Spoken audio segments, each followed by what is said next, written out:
Chapter 1. Bag of Bones. 2 full moons hung low in the evening sky, gleaming like burnished pearls in a band of indigo just above the Shark Mountain crags to the west. Their light cast a shimmer of faded gold across the restless surface of the Sea of Malice, and the wind blowing in from the water was cold and damp. Tendrils of mist coiled along the rocky shore, reaching tentatively northward through the rustling fields of yellow grass and touching lightly on the dark stones of the Slaver's Road. As the night wore on, the mist would thicken, swallowing the road entirely and pressing hungrily into the dense forest of dark pine beyond. The small group of Drukei walking along the winding road eyed the swelling fog with a kind of weary dread. After many days of travel along the seacoast, they knew that the wind and the mist would sink through their light summer cloaks like an assassin's knife and settle deep in their bones.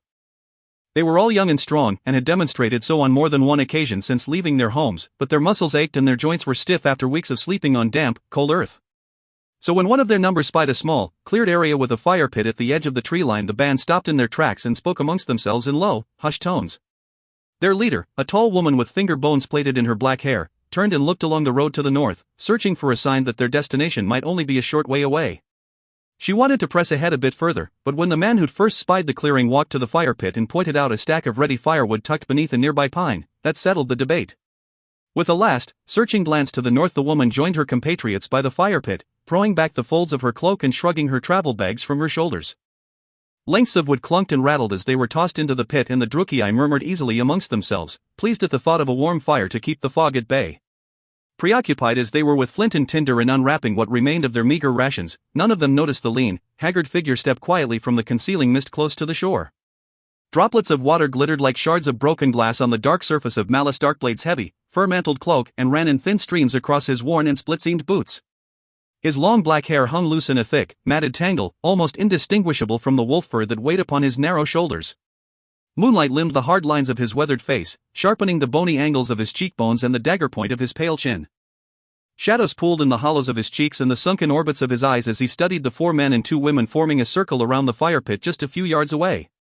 As he watched, one of the Drukei stuffed a wad of tinder beneath the piled logs and took up his flint, scattering a stream of thin red sparks with a few deft strokes before bending low to blow gently on the smoldering wood shavings.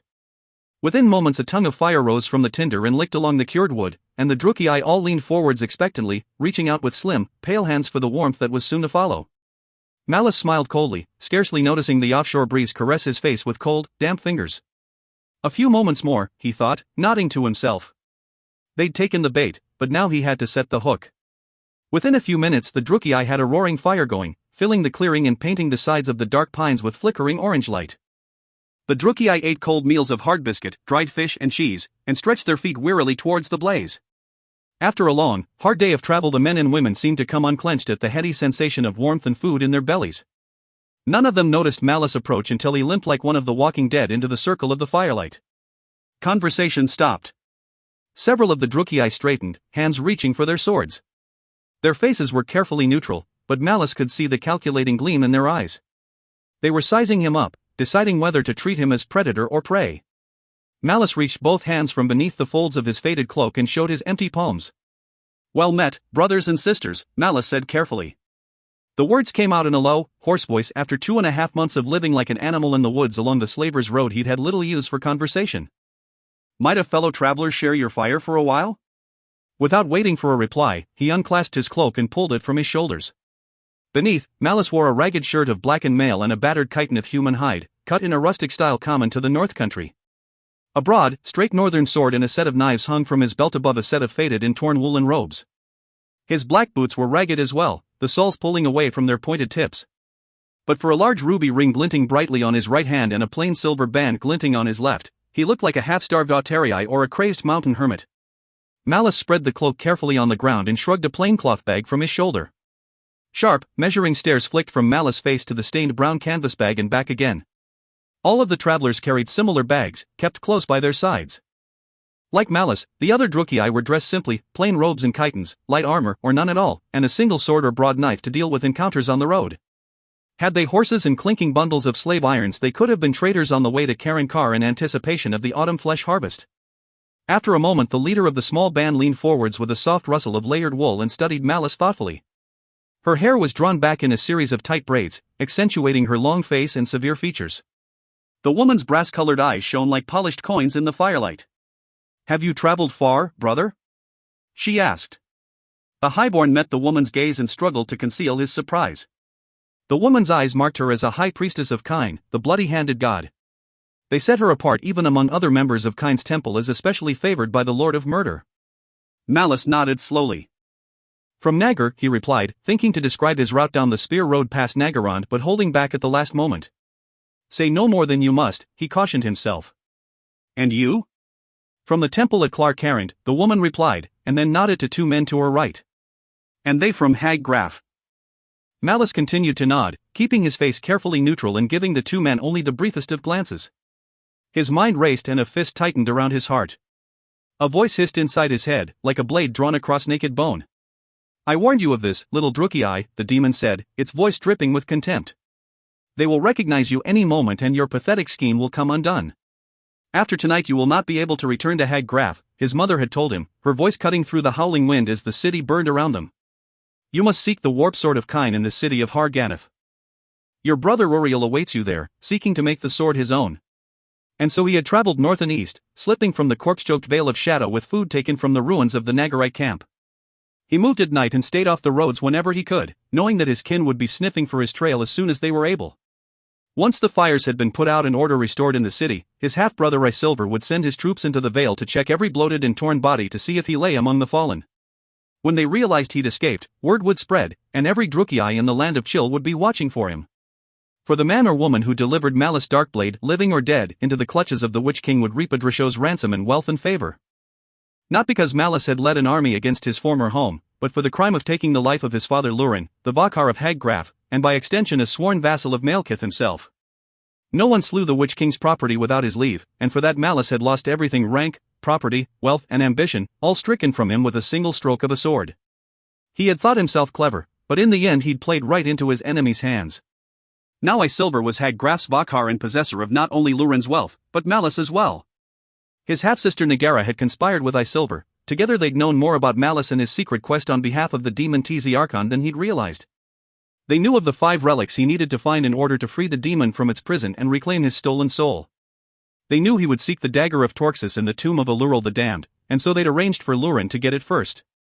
And he, blind to everything except recovering the relics and ridding himself of the demon, had done their bidding like a trained dog.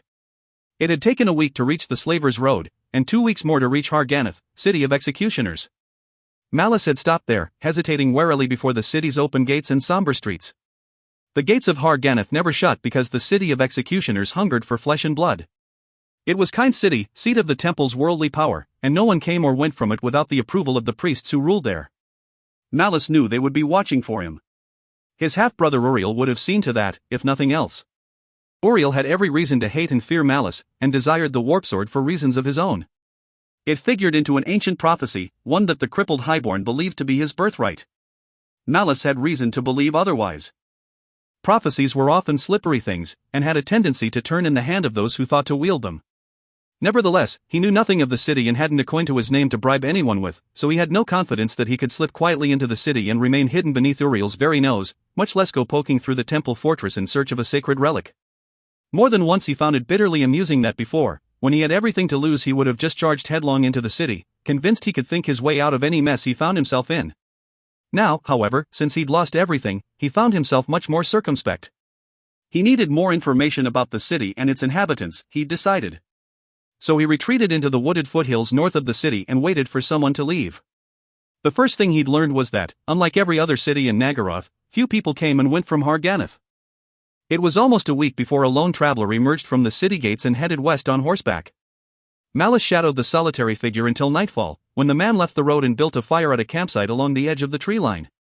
After watching the man for half an hour, Malice walked into the camp and offered to share some of his wine in exchange for a spot close to the fire. After sampling Malice wine, the man grudgingly agreed. He was a stranger to the city, as it happened, visiting a cousin in Harganath who kept a chandler's shop close by the temple fortress. As Malice had feared, every stranger entering the city had to report to the temple straightaway and receive the blessing of the priestesses, or else he took his life in his hands. There were only 3 sorts of people in the city of executioners: servants of the temple, guests of the temple and sacrifices to Kine. A Drukei caught on the street by day or night without the temple's blessing could be slain out of hand as an offering to the Lord of Murder, and the people of the city were zealous in their devotion to the bloody-handed god. The man knew nothing about the temple fortress. Only members of the cult were permitted to enter, leaving the devout to worship at any one of a dozen smaller shrines located across the city. He had heard a recent bit of gossip, though. There were rumors throughout the city that a holy man had appeared before the temple elders bearing signs and portents that the culmination of a great prophecy was at hand. What that meant the man could not say, but there were acolytes in the streets exhorting the faithful to prepare themselves for a time of blood and fire, and bloodied skulls began to appear in piles on every street corner. Fearing that soon his head would be added to one of the piles, the man fled for his life. The news filled Malice with dismay. They finished the wine in dreary silence, and then he stabbed the man in the heart and went through his belongings for anything useful. Spite feasted on man and horse that night, and Malice had bread and sausage for a week after. As the days passed, Malice settled into a grim routine, stalking travelers leaving the city and learning what he could from them. Sometimes the conversation ended at the point of a knife, other times he chose discretion and slipped away into the darkness once the wine was done.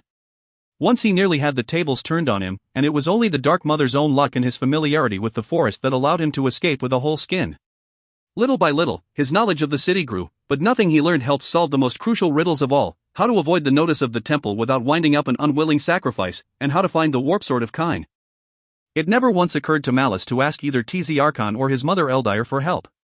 The silver ring he wore had been a gift from his mother, one of the most potent sorceresses and seers in the land of Chill.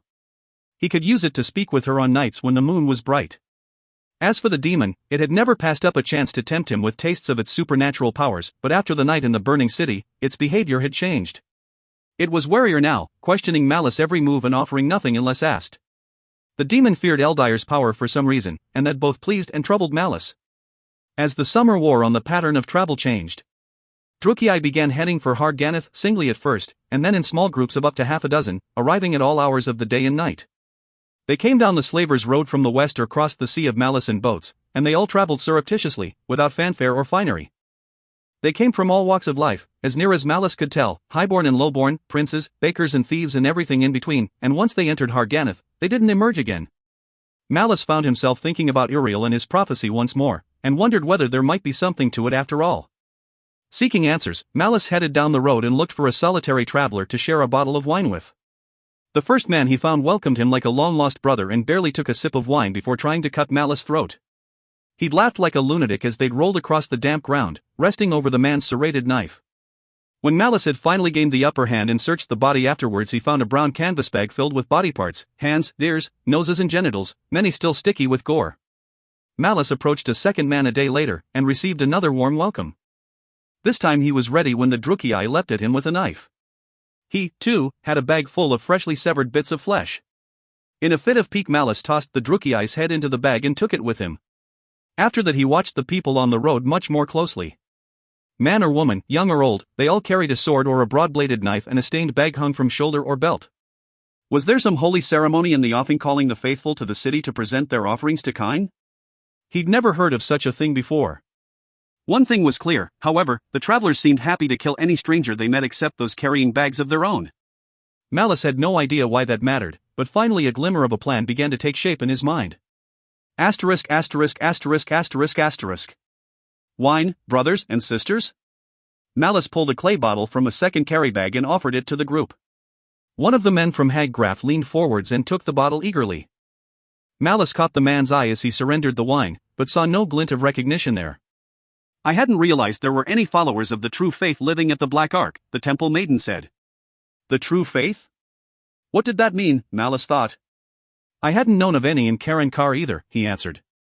I suppose that makes us even. Eager to change the subject, he nodded his head eastward. We'll be in Harganeth by midday tomorrow. The other travelers from the Karen Kar murmured in approval. We should have listened to you after all, Holy One, the second woman said to the Temple Maiden. If we'd continued on, we would have reached the holy city by midnight. Let's go then, one of the men declared. We have a sacred duty, do we not? The heretic and his minions could be battling with the faithful even now. The Temple Maiden cut the man off with a curt wave of her hand. Her gaze never left Malice. You look as if you've been wandering in the mountains for weeks, she said to the highborn. Malice affected a shrug, his mind churning. The heretic? That had to mean Uriel. Who else had recently come to Harganeth shouting about the end of the world? Well, Malice stammered, looking away, I confess that I've tarried a while on the road, Holy One. He reached over and hefted the blood-stained sack. There are meager pickings on the Spear Road this time of year, and I didn't want to reach Harganeth with a poor offering for the god. Several of the faithful nodded their heads approvingly. He'd taken a wild guess about the contents of the bag, and the gamble had paid off. The temple maiden considered him for a moment more, and then leaned back against a fallen log and resumed her meal. The man from Clark-Carrand eyed Malice. "Have you seen many other faithful on the road, brother?" "Oh, yes," Malice nodded. "They've come from all over. I'd wager there are thousands in the holy city, ready to fight the heretic."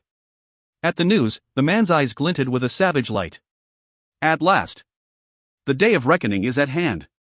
We've suffered the heretics' lies long enough." "I couldn't agree more, brother," Malice said with feeling. The man from Haggraf passed the bottle back to him and he took a hearty swallow. This was going to work. If he kept his wits about him, he could slip into the city with the rest of the faithful, and no one, least of all Wariel, would be the wiser. Grinning broadly, the man from Clark-Carrand reached for the wine. "With so many of the true faith returning to the city, the streets must be busy indeed," he said. "We have a place prepared for us at the home of Sethra Vale." "Where will you be staying?" "With my cousin," Malice replied. "He is a chandler, with a shop close to the temple fortress." The man from Clark-Carrand froze, his hand still reaching for the bottle. His grin faded. Suddenly Malice noticed that everyone else had fallen silent. The temple maiden rose to her feet, a curved dagger in her hand. "Seize the heretic," she hissed. Chapter 2. Eyes of Brass. Malice bit back a curse. So much for blending in with the herd, he thought bitterly. Thinking quickly, he grabbed his bag of offerings and rose slowly to his feet. "Where I choose to stay inside the city is my business," he said sharply, fixing the temple maiden with a steely glare. "Just because I'm careful doesn't make me one of the enemy. Obviously you're as concerned about infiltrators in our ranks as I am, or you wouldn't be asking all these questions." Malice saw the two men from Haggraf hesitate, their weapons half drawn. They looked to the temple maiden for guidance. She paused, the muscles in her jaw clenching as she wrestled with her bloodlust. The maiden opened her mouth to speak, but whatever she meant to say was lost as her female companion shrieked like a scalded slave and threw herself at Malice. The woman's serrated dagger whistled through the air as she slashed at Malice's throat. He blocked the stroke with the stained bag of offerings, and the razor-edged blade split the damp cloth like wet paper. Withered, rotting body parts flew across the campsite, some landing in the fire with a sizzle and a flare of sparks. Malice planted his back foot and snapped the empty bag at the woman's eyes, checking her advance. Then he reversed his grip on the wine bottle and smashed it against the side of her head. She fell with a howl of rage and her companions took up the cry, rushing across the damp earth towards Malice with weapons held before them. Malice backpedaled, cursing fiercely as he dragged his broad sword from its scabbard. The zealots rushed at him from both sides, swinging wildly with swords and knives. The highborn blocked a knife stroke with his half-drawn sword and then twisted wildly to the left to dodge a downward slash of a sword that struck sparks from his shirt of blackened mail. With a roar he freed his blade and drove the zealots back a step with a fierce swipe at their eyes, but less than a second later they were back on the attack, hemming Malice in with a net of glinting steel.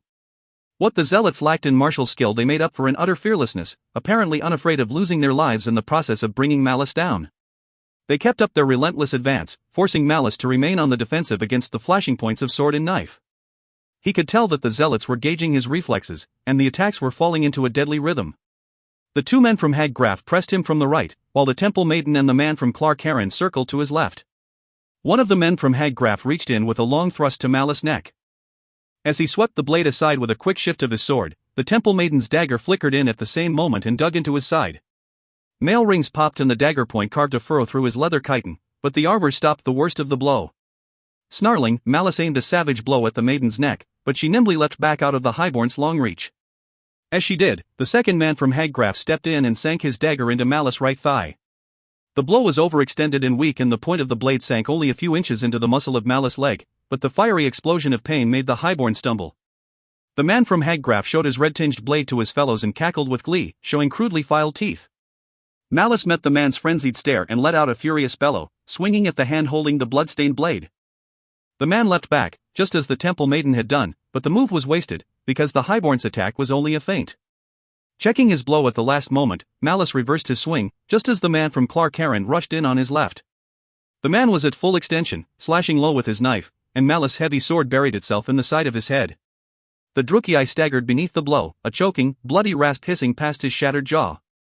Then he let go of his knife and gripped Malice's sword in his bare hands, trapping it in a death grip. The zealot fell, blood pouring from his ravaged face and hands, and pulled Malice along with him.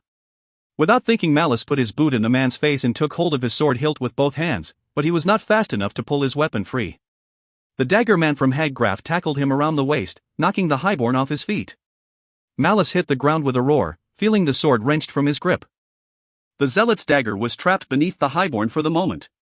Malice pounded and clawed at the Drukgyal's head, but the zealot tucked in his chin and closed his eyes tight against the highborn's stabbing fingers. The highborn changed tack, fumbling for his dagger, but the temple maiden and the remaining zealots swept down on him, weapons ready. "Hold his arms," she ordered. The maiden ran a pink tongue over gleaming white teeth.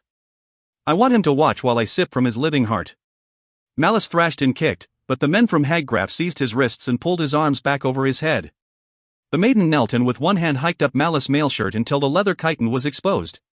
Her saw-edged blade would make quick work of the tough leather. She set the point of the knife just beneath Malice's ribs and flashed the highborn a lustful smile. "Servant of the false sword-bearer," she hissed, "you were a fool to think you could face us alone. You placed your faith in a false prophet and now you will pay the price." The highborn tried to wrench free one last time, drawing muffled curses from the zealots, but their grip was like iron.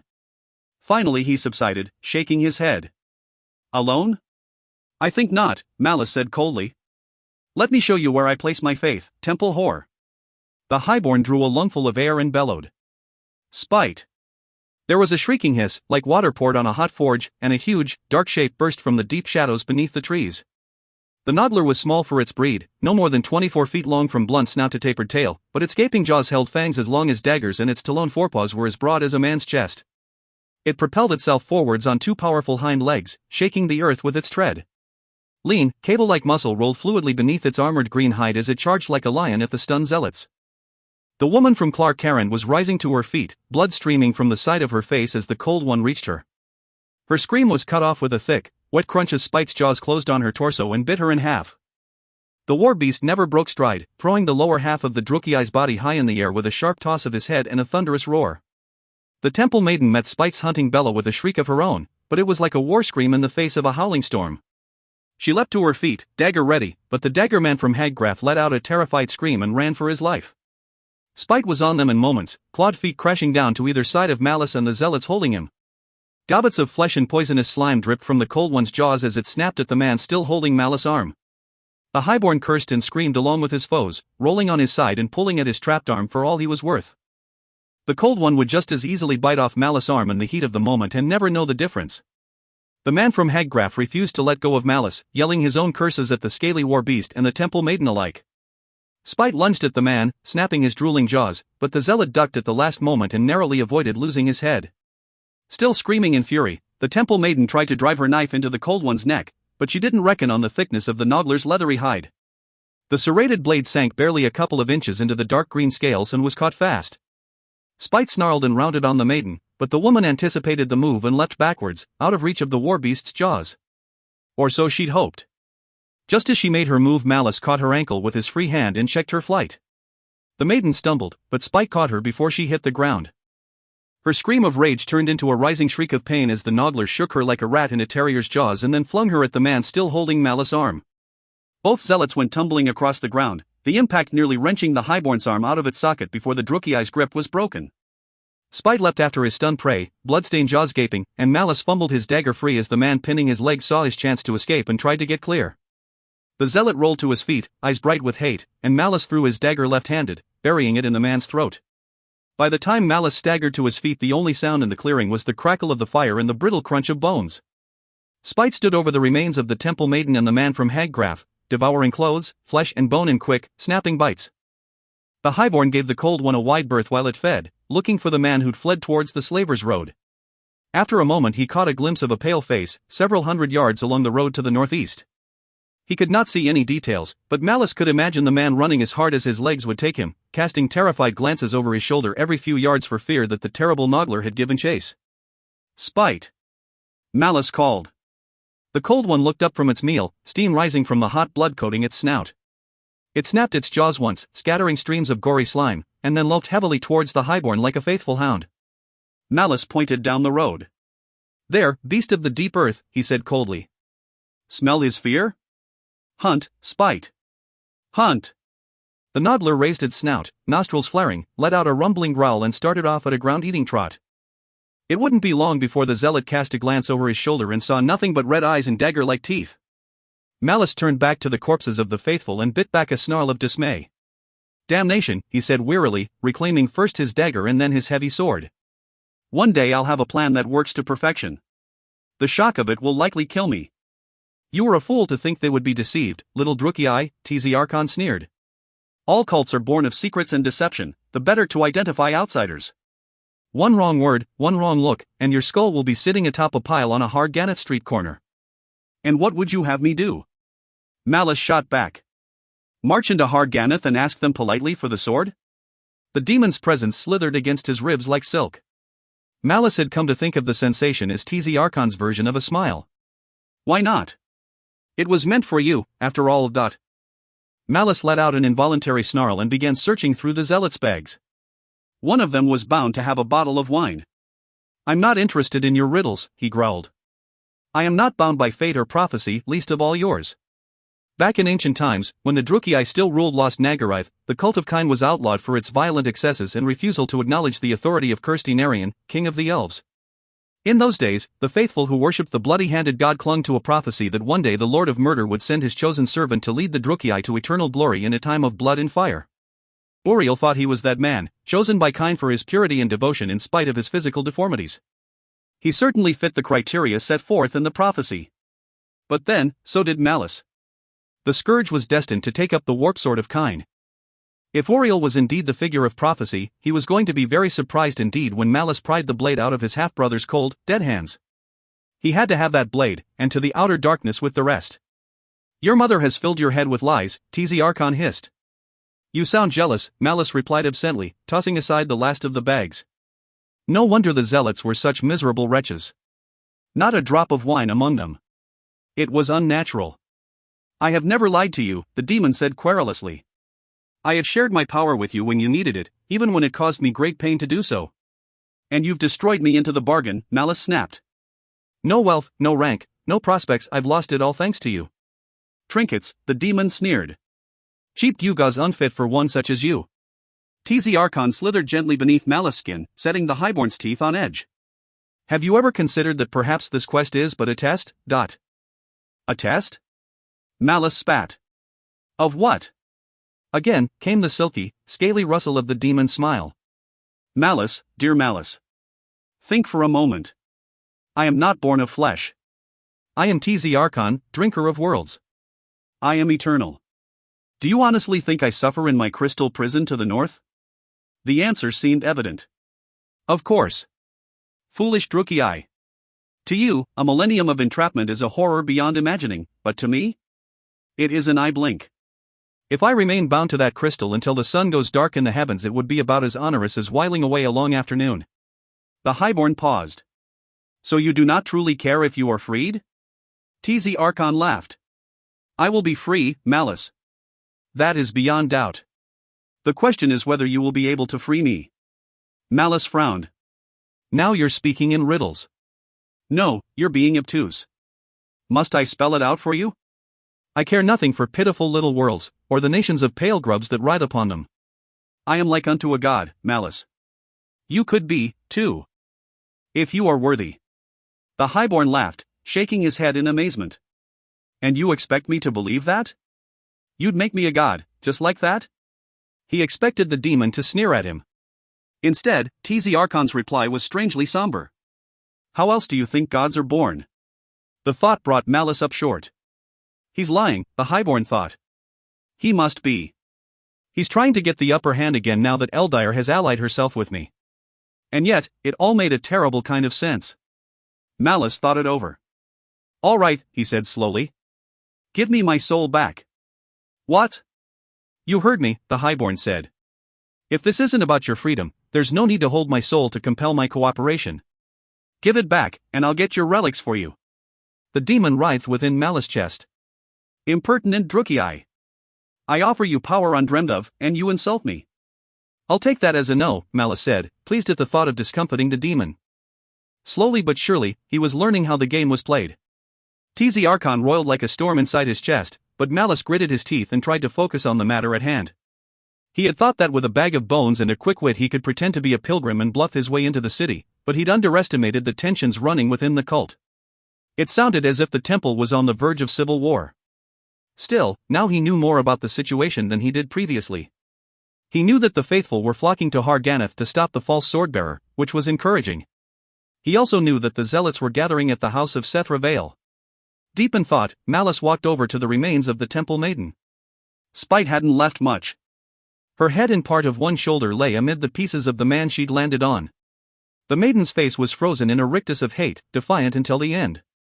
The highborn knelt, studying the face. What he needed was an extra layer to his disguise, something that would make the zealots think twice about suspecting him. "All right, demon," he said thoughtfully. "Forget giving me the power of a god. Right now I'll settle for a pair of brass-colored eyes." Asterisk asterisk asterisk asterisk asterisk. TZ Archon had obliged without hesitation. That was a bad sign. The pain had been immense, and it seemed to last for hours. There was a point when Malice thought that the demon had decided to take him literally and turn his eyes to molten metal. After a while longer he wasn't thinking much of anything, hugging his arms tightly around his chest to keep from clawing his own eyes out.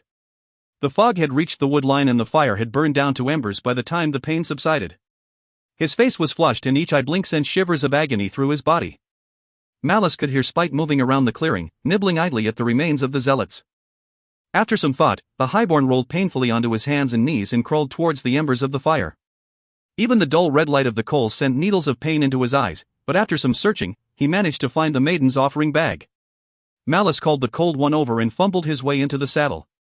Then he pointed Spite up the road towards Har-Ganath and gave the Noggler its head. They rode through the night. Malice swayed in the saddle, holding his eyes tightly shut.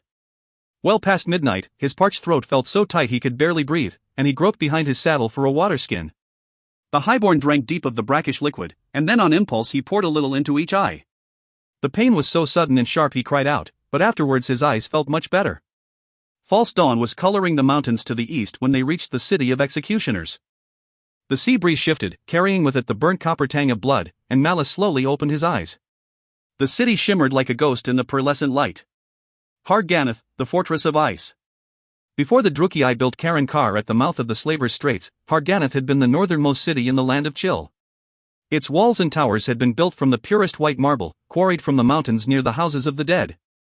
The fortress of ice was cold and cruel and everlasting, a symbol of the merciless Drukei heart. That had been before Malekith had given control of the city to the Temple of Kine, before the night of slaughter centuries past when the streets had turned to rivers of blood. Walls of stone towered 30 feet above Malice, their sheer faces painted in layers of crimson from foot to crown. The blood-stained walls could be seen for miles, but up close, with the dawnlight wakening the white marble beneath, Malice stared in wonder at hundreds upon hundreds of bloody handprints, layered one on top of another to create subtle shades and murderous hues.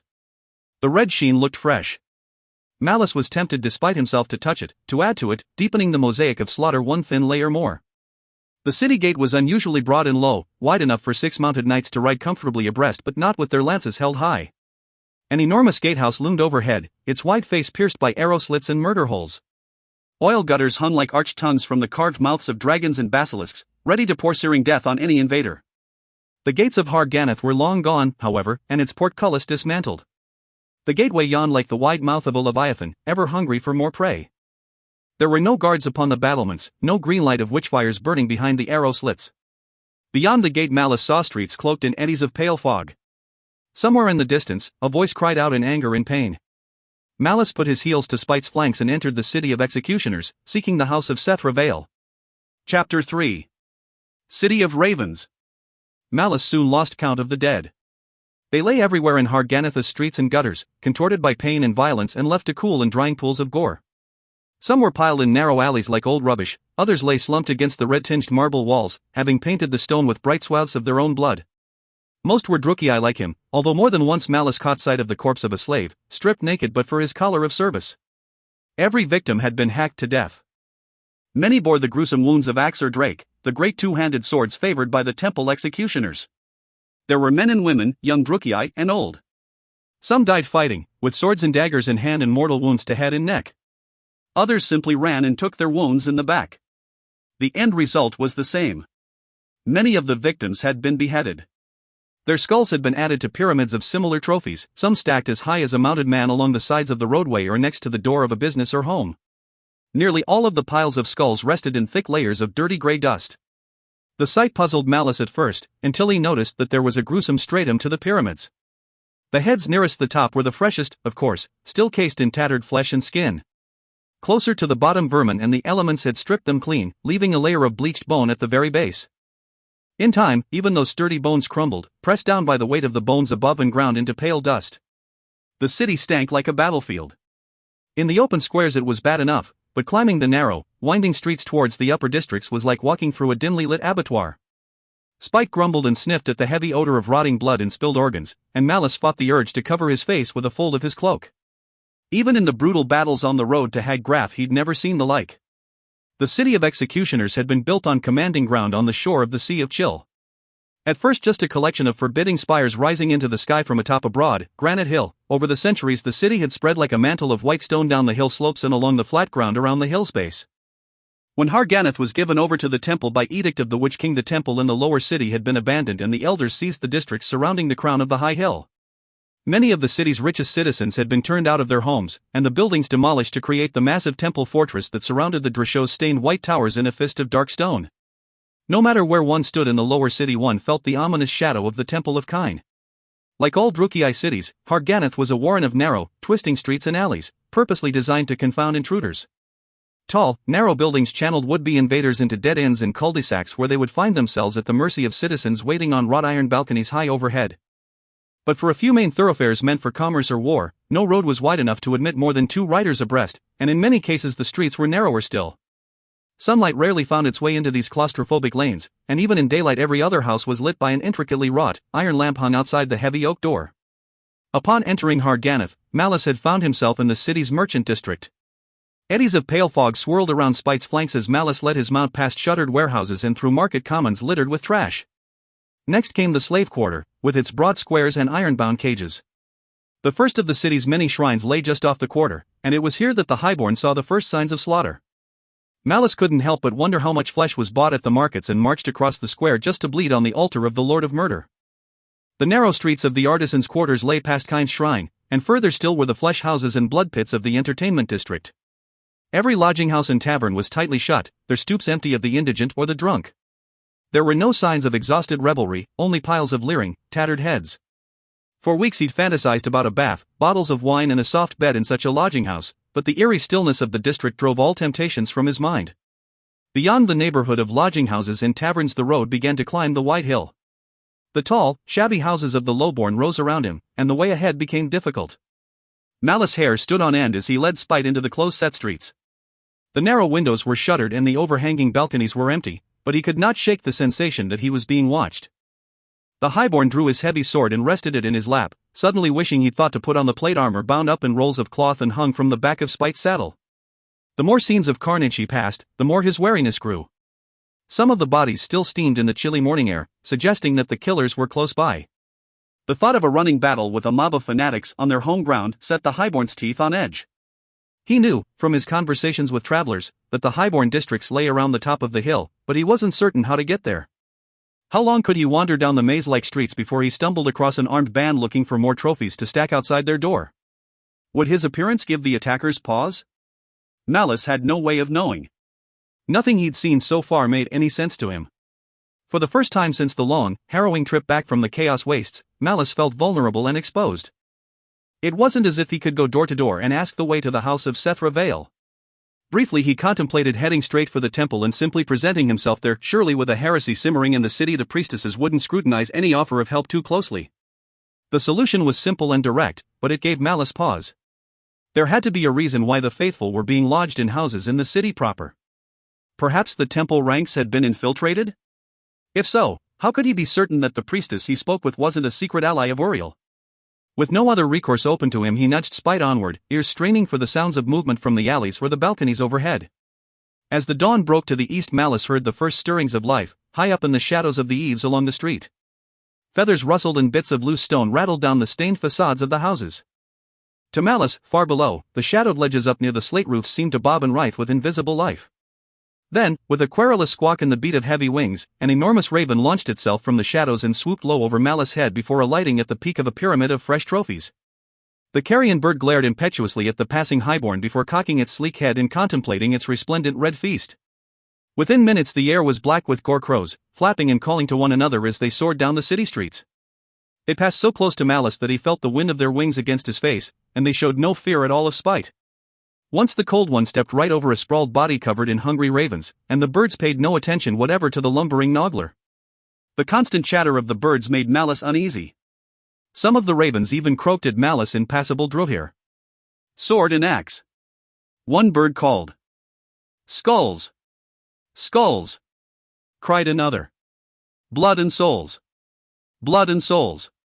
Croaked a third. Their eyes glittered cruelly as they jabbed at torn flesh with their dagger-like beaks. He kicked Spite into a trot and rode on. Every house looked just like the next, stained walls and iron-banded doors of dark oak, without sign or symbol to identify who lived inside. At every turn Malice chose the uphill path, scattering ragged clouds of squawking birds before the Noggler's one-ton tread. When Malice heard the ringing clash of steel and the screams of wounded men, he turned Spite in the direction of the sounds without hesitation, his previous fears eclipsed by the morbid celebration of the birds. He headed up a long, straight lane, certain the fight was dead ahead. Moments later Malice reached a dogleg and found himself abruptly heading downhill. Snarling, he pulled on the reins and turned Spite around in the cramped space to retrace his steps, and headed down another road that appeared to circle the hillside in the general direction of the battle. That ended at a cul-de-sac piled with old bones and bare, white skulls. Alone, elderly Drukei stood at the rail of an overhanging balcony, glaring down at Malice as he brought Spite about. The cold one knocked over piles of bones and crunched them underfoot, snapping irritably at the pall of fine dust kicked into the air. Snarling, the highborn kicked the Noggler into a canter, eager to be out from under the old man's silent stare. He nearly missed the knife slit of an alley as they careened back along the street. Malice caught the path out of the corner of his eye and reined Spite in roughly, causing the war beast to growl angrily and backpedal along the cobblestones. The alley seemed to point in the direction of the fight, and was barely wide enough for the cold one to wriggle through. The fit was so tight that Malice had to draw up his feet and rest them on the saddle's cantle as the Noggler stalked down the narrow passage. The alley intersected another street that seemed to climb the side of the hill at an angle. Malice reined in, cursing the damn labyrinth under his breath. Then he heard the unmistakable ring of steel slicing flesh and a man's agonized shout just ahead. Slowly now, Spite, Malice said quietly, prodding the cold one's flanks with his spurs. They turned up the cross street and followed only a few dozen yards to the first bend. Predictably, the road came to a dead end just 10 yards farther on. It was there that the killers had cornered their prey. 5 men had been backed up against the sheer wall at the end of the lane, only one of them was still standing, and he bled from a score of deep wounds. There were 6 Drukei arrayed against him, locals, Malice guessed, by the similarity of the dark robes they wore. Their pale faces were streaked with patterns of dried blood, the 5-fingered sigil of the bloody-handed god, and they wielded a mix of axes, clubs, and knives. Their intended victim wore a highborn's chiton and a breastplate of steel, and he fought with a knife in one hand and a long-hafted axe in the other. Despite his wounds, the man roared like a Noggler at his attackers, whirling his axe in a lethal pattern that drove the locals back. They had good reason to be wary of him, for others were already splayed out on the cobblestones, hacked open by the man's ferocious axe work. As Malice watched, the locals gave ground before the man, staying just far enough back to avoid the reach of the axe, but close enough to threaten him if they got a chance. All they had to do was wait, the highborn thought. The axe wielder was already white as Harganeth marble, his robes dark and heavy with his own blood. Soon enough he would slow, and falter, and then the knives would strike home. The highborn was just about to turn away when he saw the pile of cloth bags set neatly side by side along the sheer wall behind the beleaguered axeman. He was one of the faithful. Malice slid quietly from the saddle and stepped close to Spite's head. He pointed to one of the locals. That one, he told the cold one. Hunt! The cold one's jaws gaped wide as the war beast crept with surprising stealth towards the unsuspecting man. The highborn picked out a victim of his own and stole quietly up behind him, his broadsword raised. At the last moment Spite's prey stiffened. Perhaps Kine had sent him a premonition, or perhaps he'd simply caught a whiff of the Noggler's carrion breath. He whirled, weapon ready, and barely had time to scream before the cold one's jaws bit the man in half. Blood and entrails splattered across the cobblestones as the Noggler latched onto the Drukei's lower torso and began to feed. Malice struck at the same moment, striking the man's head from his shoulders with a single, sweeping blow. The headless body collapsed, bright arterial blood pumping from the severed neck, and the highborn leapt at the next man in line with a savage scream. The surviving attackers recovered with surprising speed and 2 men turned on Malice, deeming him the greater threat. One of the locals, teeth bared in a bloodthirsty snarl, rushed at the highborn with a sweeping diagonal cut aimed at the point of his right shoulder. At the same moment the second attacker swept in wide from the left and swung his blood-stained club at Malice's knee. Laughing hatefully, Malice gauged the speed of the axe and dodged backwards at the last second. Then he slapped the weapon aside with a hard stroke from his blade. It sent the man's axe into the path of his companion, snapping his shin with a brittle crack. The club wielder fell face first with an anguished shriek, and Malice finished off the axe wielder with a backhanded stroke that opened his throat to the spine. The highborn turned back to the fallen man and took a moment to kick him in the side of the head. Then he turned back to the wounded zealot, but his foe was already down, blood pumping from a half-dozen brutal wounds. Smiling in satisfaction, Malice went back and finished off the Drukei with the broken leg. He gave the axeman a comradely grin. "It's well for you that I came along when I did, brother." The zealot was still standing over the body of his fallen foe. His head hung low and his shoulders trembled. Rivulets of bright blood shone against the pallid skin of his face and hands. He took a single, racking breath. You saved me, Holy One," the man breathed. Malice bent to wipe his sword clean on the dead Drukei's hair. "Well, I confess I had a question to ask you." Had the zealot not been half dead from blood loss, his first stroke would have split Malice from crown to navel. As it was, the highborn heard the faint scrape of the man's boot and battlefield instincts threw him to the side. The axe came whistling down and split the dead Drukei in two, but the zealot scarcely skipped a beat. He pulled his weapon free and leapt after Malice, his expression a rictus of madness and hate. There was no time for confusion or shouted commands. The axe was a crimson blur, reaching for Malice's head, neck and chest. The zealot's skill was incredible, and it was all Malice could do to parry the rain of razor-edged blows. The street rang from the clash of axe and sword, like the tolling of a madman's bell. Malice gave ground, his anger rising with every step. The axe blade sang past the highborn's sword and sliced through the sleeve of his upper left arm. He felt warm blood soaking into the fabric of his robes. "What kind of gratitude is this?" he snarled. But the man only redoubled his attacks, howling in fury. The zealot leapt forwards, feinting at Malice's neck and then sweeping upwards to smash his skull. It was all the highborn could do to throw himself back out of the weapon's reach. He felt the edge of the blade nick his chin in passing. "He can still answer questions without his arms," the demon suggested in its silky voice. "True enough," Malice gasped. Just then the man aimed a vicious backhanded cut at the highborn's head. Malice dropped to his knees and the swing of the heavy axe pulled the man off balance. Before he could recover, the highborn hacked off the man's foot just above the ankle. The zealot screamed and fell, still swinging at Malice. The axe scored a glancing blow to his right arm, popping mail rings in a long, ragged cut. Furious, the highborn rounded on the bleeding man and chopped off his right hand. Steel rang on the cobblestones as the axe cartwheeled across the street. "Kill me!" the zealot moaned, trembling with shock and despair. "Give me back my honor, Holy One. I've done nothing to offend you." "No, you just tried to turn me into sausage," Malice thought furiously. He leaned over the man. "I care nothing for your honor, you fool," he hissed. "I just wanted to ask you a question. You brought this on yourself." "I did this? How?" "If you hadn't come along, those men would have killed me. We'd been fighting for nearly an hour." The man was obviously delirious. Malice was frankly surprised the zealot had any blood left to lose. "Just tell me, where is the house of Sethra Vale? That's all I want to know. Tell me." Malice paused, trying to think of a suitable threat. "Tell me, or I'll let you live." "No!" the man wailed, his eyes widening in horror. "I can tie off your stumps, find a torch and cauterize the wounds. I could see to it you lived a long time." He couldn't believe what he was saying. The man looked at Malice as if he was a monster. All right. His house is in the Highborn Quarter, near the city armory. A house with a white door." "A white door, you say?" Malice snapped. "That should be easy to spot in this blood-soaked place." He rested the point of his sword against the man's neck. "If you're lying," the highborn paused. "I'll..." "Oh, never mind." He finished the man off. The zealot died with a grateful look in his eyes. Shaking his head in wonder, Malice turned and called for spite. "In Harganeth you spare your foes and kill your friends," he muttered. "What do I do when I meet Sethra Vale? Offer to burn his house down?" By sheer luck, good or bad, Malice could no longer say. The next uphill street he found took him straight to the Highborn Quarter. The streets were starting to come to life. Servants were emerging from the forbidding homes on errands for their masters, heading to the market or perhaps to restock the house's supply of slave flesh after a night's revelry. The servants moved with purpose, shoulders hunched and eyes downcast, never meeting another's eye or tarrying on the street for more than a moment. They wove gracefully among the piled skulls and the fresh bodies, and gave the fat, presumptuous ravens a respectful berth. It took another hour of searching to find the city armory, where the spears and armor of the city's militia were stored in anticipation of war. Using that as a point of reference, Malice began exploring each nearby street, until at last he found a house with a spotless white door. Malice dismounted, going over his story one last time in his head as he pounded his fist on the oak door. Several minutes passed. Finally Malice heard the sound of a bolt being drawn back, and the door's spy-hole opened. A dark eye regarded him dispassionately.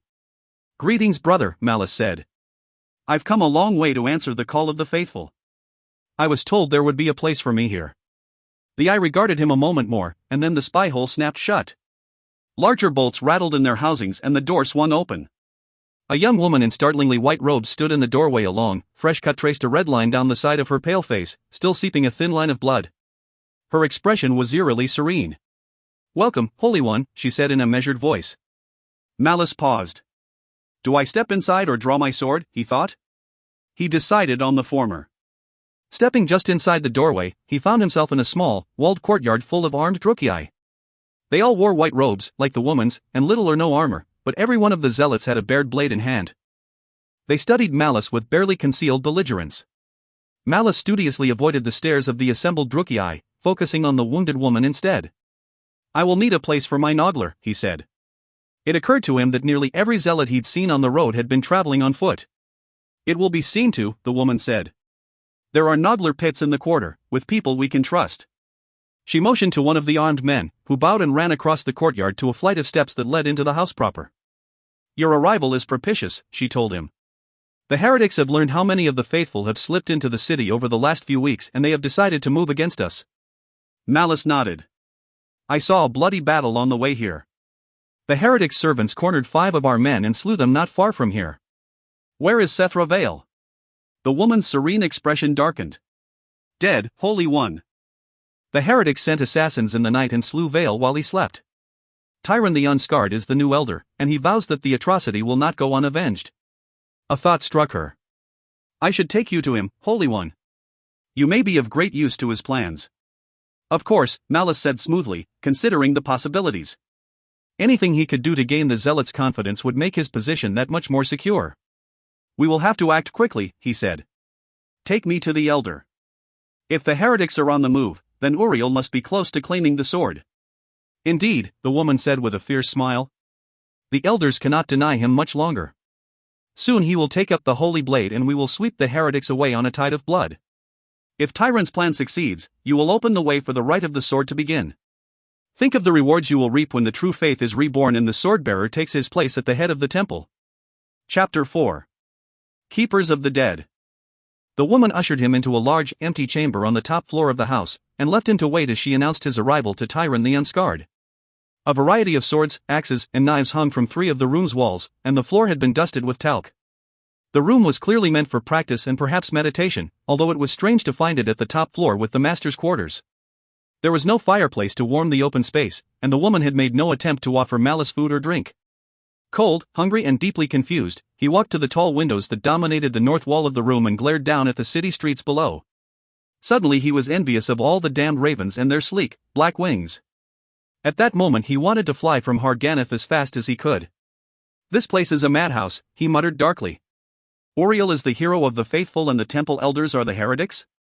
Is everything turned backwards in this cursed city? Heresy is mostly a matter of perspective," Archon replied, clearly amused. "The true faith is the one ruthless enough to wipe out all its rivals. Or the one that has the support of the state," Malice said. "The heretics in the temple fortress have the support of Malekith, and Uriel has sided with the opposition." "How interesting." The highborn tapped his lower lip thoughtfully. "I wonder how long this has been going on for. How long has he believed himself to be the sword-bearer?" Malice nodded. "A good point. Uriel survived Kain's cauldron and was marked by the Lord of Murder, but perhaps the temple elders balked at the idea of a cripple emerging as the heir to their precious prophecy. As well they might, for we know who the true sword-bearer is." The highborn grimaced.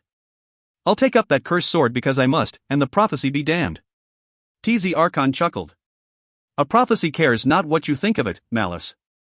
It is like a map, showing the road ahead. You can curse it all you want, but the road remains unchanged."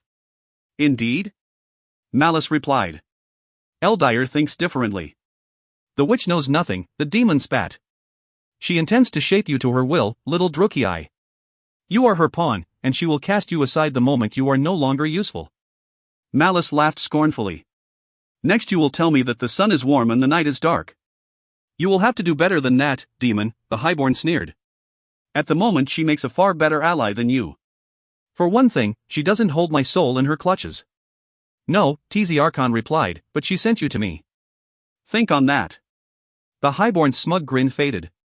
Before he could reply, the door to the practice room swung open. The Drookie woman beckoned to him from the doorway. Tyron wishes to speak with you. Malice nodded curtly and joined her. She eyed him curiously. Are you troubled, Holy One? She asked. No more than usual, he muttered.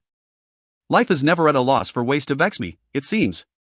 She led him to a tapestry a short way down the corridor and without preamble pulled it aside, revealing a narrow opening and another stairway climbing into darkness. The zealot bowed slightly, gesturing for him to precede her. Frowning warily, he stepped across the threshold and peered upwards. Pale light shone steadily from under another door at the top of a short flight of stairs. Malice climbed the wooden steps carefully, feeling them creak beneath his boots. A breath of sorceress power brushed across his face, setting his black hair on end and causing his cheeks to tingle. TZ Archon tightened painfully around his heart, and cold threads of demonic energy withdrew from Malice's extremities, receding like a tide back into his chest. The sudden absence made his entire body ache. When had he gotten to the point that he only felt TZ Archon's power by virtue of its absence? What will be left once I drive the demon out, he mused. He paused at the top of the stair, his throbbing fingers brushing the door's cold, iron latch. Another wave of power brushed against him, invisible as the wind. He was reminded of his mother's sorcery at the top of the witches' convent at Hag Graf. TZ Archon isn't the only power in the world, he reminded himself, and where the soul is lacking there is always hate to sustain me. With hate, all things are possible. Malice thumbed the latch and pushed open the door, letting in a blaze of cold, biting sunlight. The door opened onto the tower's flat roof, providing a panoramic view of the eastern Highborn Quarter and the white-capped sea off to the south. The dark bulwark of the temple fortress rose to the west, a permanent stain against the summer sky. A sea breeze whistled fretfully over the battlements and across the flat expanse of the roof, carrying to Malice hints of pungent incense and snatches of whispered chants from the ceremony unfolding only a few score paces away. A block of polished black basalt sat at the exact center of the roof, its head and foot oriented to face east and west respectively. The body of a man lay on the block, his pale face stained with dark blood and his hands wrapped around the hilt of a gleaming drake. His body was attired in the clothes in which he had died, simple white robes, similar to the other zealots, but his were soaked in red from a gaping wound that ran from his shoulder to his hip. 3 women danced slowly around the corpse, their thick, white hair billowing like banners in the wind. Each wore a witch's black headdress, and their naked bodies were sleek and voluptuous. Sweat glistened on their powerful arms and gleamed coldly from white throats and heavy breasts as the witches swayed to a rhythm only they could hear. Their eyes were like shadowed pools, depthless and dark, and their full lips moved, whispering words of power that he could feel pulsing against his skin. With a start, he saw that their slender fingers were tipped with long black talons, and their white teeth were sharp and fanged like a lion's. All at once Malice was reminded of the dreadful statues lining the road to the houses of the dead. Are they not magnificent? They are true blood witches, his guide whispered in his ear. Malice hadn't even heard her approach. Hesher Natuan, the keepers of the dead. No one, not even Sethra Vale, knew any still existed. The zealot's voice was tinged with awe. This rite hasn't been performed in thousands of years. It is a great honor just to witness it. And in full view of the temple fortress, Malice thought, looking up at the watchtowers looming at regular intervals from the black walls. Honor or not, he suspected that Tyron wanted to send the temple elders a message. More than a half-dozen zealots stood in a tight bunch just to the left of the doorway, dividing their attention between the fortress walls and the hypnotic movements of the ritual. They were taut and alert, as if expecting a flight of arrows to rise from the fortress battlements at any moment. One man stood apart from the rest, about halfway between the ongoing rite and the doorway where Malice stood. His back was to Malice and he was bare to the waist, revealing broad, powerful shoulders and strong arms that could have been sculpted from pale marble. The man's black hair had been pulled back from his face and bound with a rough leather cord. A long, curved drake rested in one hand, its polished edge gleaming like ice in the sunlight. For all that he stood with the ready poise of a skilled and experienced swordsman, his bare skin bore not a single scar. That would be Tyron, I presume, Malice said softly. Yes, the guide replied. We will wait here for a few moments. The rite is almost complete. Malice wasn't certain how the woman could tell. The blood witches continued their slow dance around the corpse of Sethra Vale, staring at the body with their hooded eyes and whispering supplications to the Lord of Murder. As he watched, however, the trio suddenly stopped. One stood to either side of Vale's body and the third stood just behind the man's head. The blood witches reached towards the corpse, stretching their long, talon fingers, and the woman at Vale's head bent with a bestial grin and pressed her lips to his. The corpse convulsed, arms and legs spasming as if in the throes of death. The blood witches withdrew, throwing back their heads and letting out an ululating howl that set Malice's teeth on edge. Then with a furious roar Vale sat bolt upright, his bloody face twisted in an expression of hatred. Several of the Drukei witnesses drew back with startled shouts. Tyron, however, spread his strong arms as if welcoming a lost brother, and let out a joyful laugh. "Arise, Vale!" Tyron shouted. "Shake off the black veil of death and heed your vow to Kine." The risen corpse glared at Tyron. Vale's face worked spasmodically, as if wishing to hurl curses at the laughing Drukei but unable to make its mouth form the words. Nothing but a choked rattle escaped Vale's bloodstained lips as he slid from the stone and raised his two-handed blade. After a moment the corpse gave up trying to speak. Vale's dark eyes glittered with bitter humor. Malice suddenly wondered if the dead elder wasn't trying to curse Tyron, but to impart some dark wisdom from Kine's blood-soaked realm. The realization barely had time to sink in before Vale rushed soundlessly at Tyron, his sword flashing in a complex pattern of deadly blows. The speed of the attack shocked Malice. Whatever else could be said of the zealots, their dedication to the arts of war was astonishing. Tyron was motionless, and the highborn wondered if he too was stunned by the ferocity of the corpse's assault. If so, there would soon be another corpse for the blood witches to dance for. But just as the corpse's long blade sliced for Tyron's throat, the bare-chested zealot exploded into action.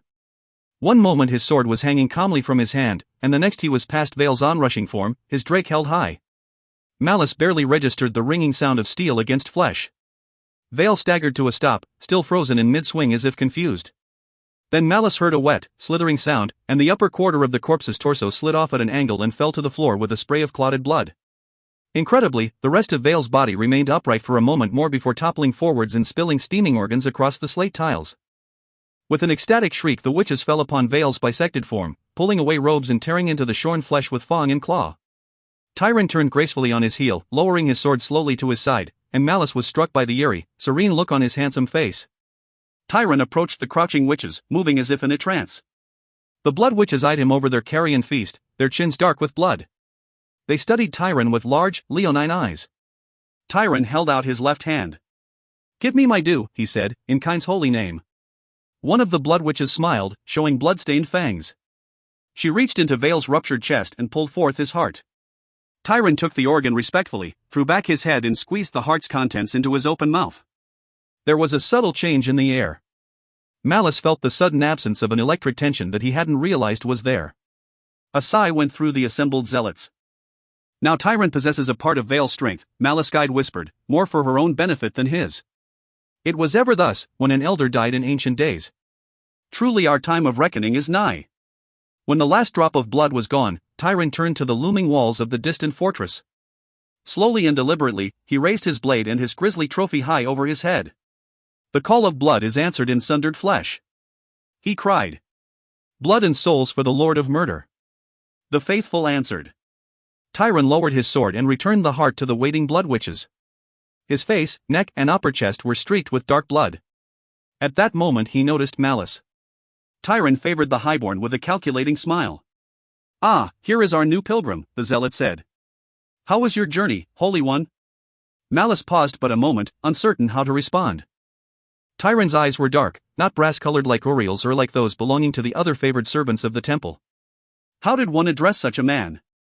Malice knew with icy certainty that if Tyron wished, the zealot could split him like a gourd before he even realized he was in danger. "My travels were profitable," he said carefully, "although pickings between here and the Black Ark were poor." Tyron studied Malice thoughtfully.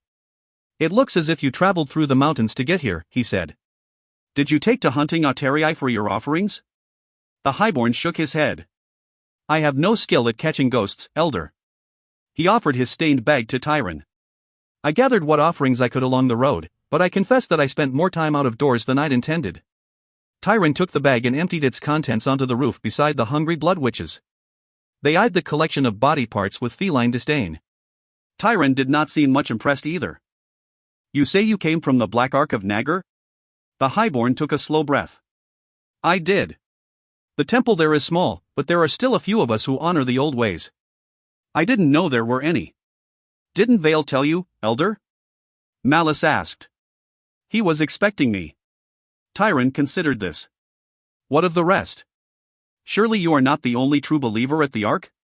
The others are dead, Elder, Malice replied. Perhaps you have heard the news of the feud between the Ark and Haggraf?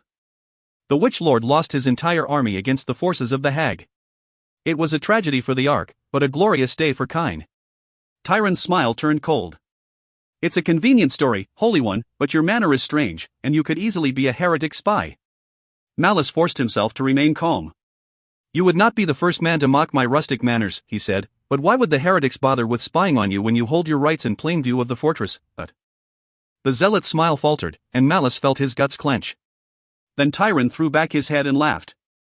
Well said, Holy One, he replied. Forgive my impertinence, a man's heart-blood is heady stuff, and it's left me addled. Welcome to the house of Sethra Vale. What is your name? My name is, he caught himself saying Malice and paused. I am Hawkler. Tell me, he said quickly, eager to change the subject, is it wise to provoke the temple with such displays? Tyron's expression darkened. Do you fear the heretics and their slaves? Of course not, Malice replied, but neither are we in a position to challenge them openly. Otherwise we would have destroyed the heretics long ago. The Highborn was making it all up as he went along, his pulse pounding in his chest. The zealot shrugged. They already know we're here.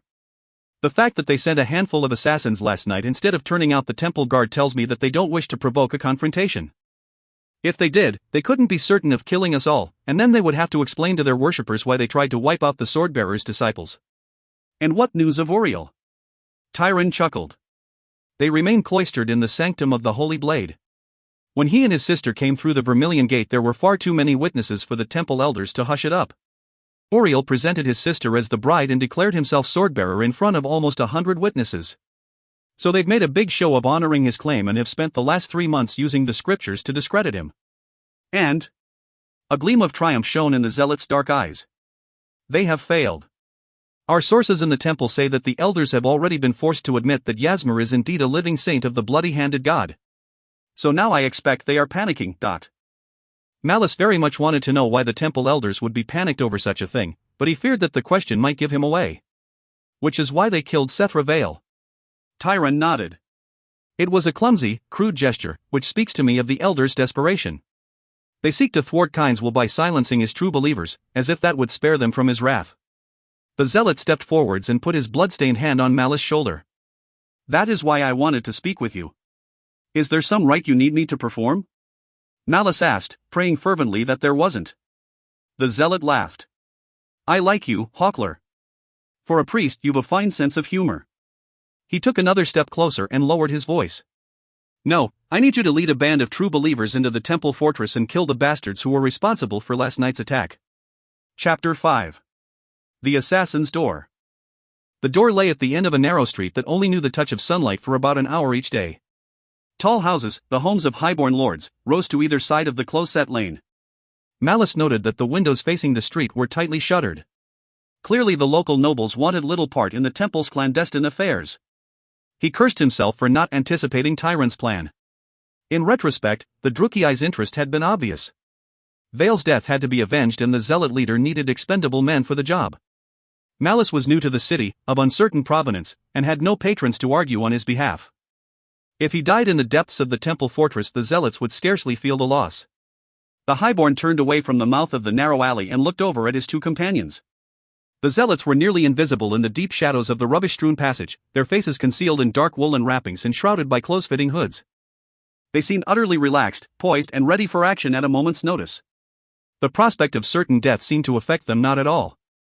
For the first time, Malice found himself wondering what rewards the cult promised in return for their devotion. He'd never shown any interest in the temple as a child. Many highborn families cultivated strong ties to the cult for political reasons, but the children of Lurin the Vakar had little need for such affiliations. What do you think awaits you beyond the Veil of Death? Malice thought. Splendid towers and vassals? 1,000 virgins? Feasting halls and an eternity of battle? He could still vividly remember the night he walked in Uriel's sanctum and trod on the threshold of Kine's realm. The highborn wondered if the true believers would be quite so sanguine if they knew what awaited them. Like the zealots, Malice had been forced to don the robes of a dead temple assassin. The black woolen robes had been carefully cleaned and patched during the day to conceal the fate of their previous owner, and Malice had been forced to scrub the dirt of the road from his face and clean his tangled nest of hair, which caused him no small amount of apprehension.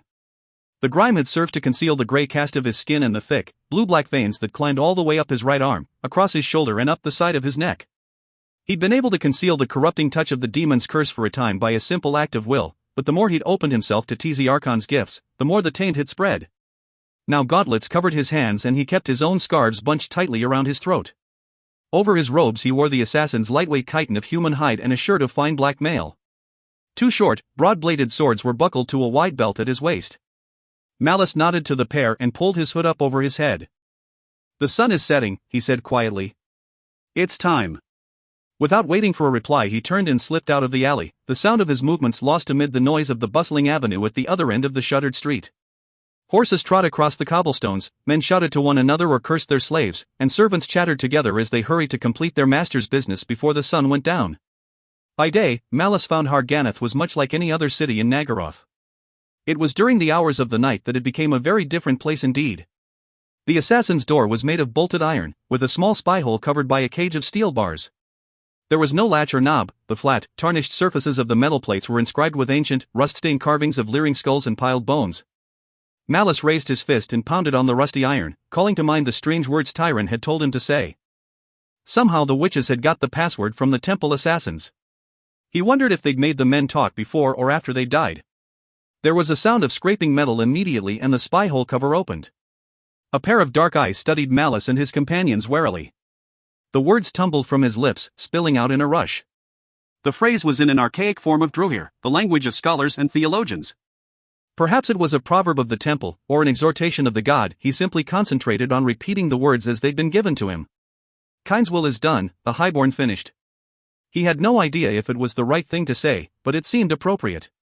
"We have returned from the house of Sethra Vale and must make our report." The spy-hole shut so quickly that Malice feared he'd made a mistake. Then there was a rattle of heavy locks and the highborn relaxed slightly as the assassin's door creaked open. Without hesitation Malice stepped through the widening gap into the chill darkness beyond. He found himself in a narrow tunnel lit by a pair of flickering tallow lamps.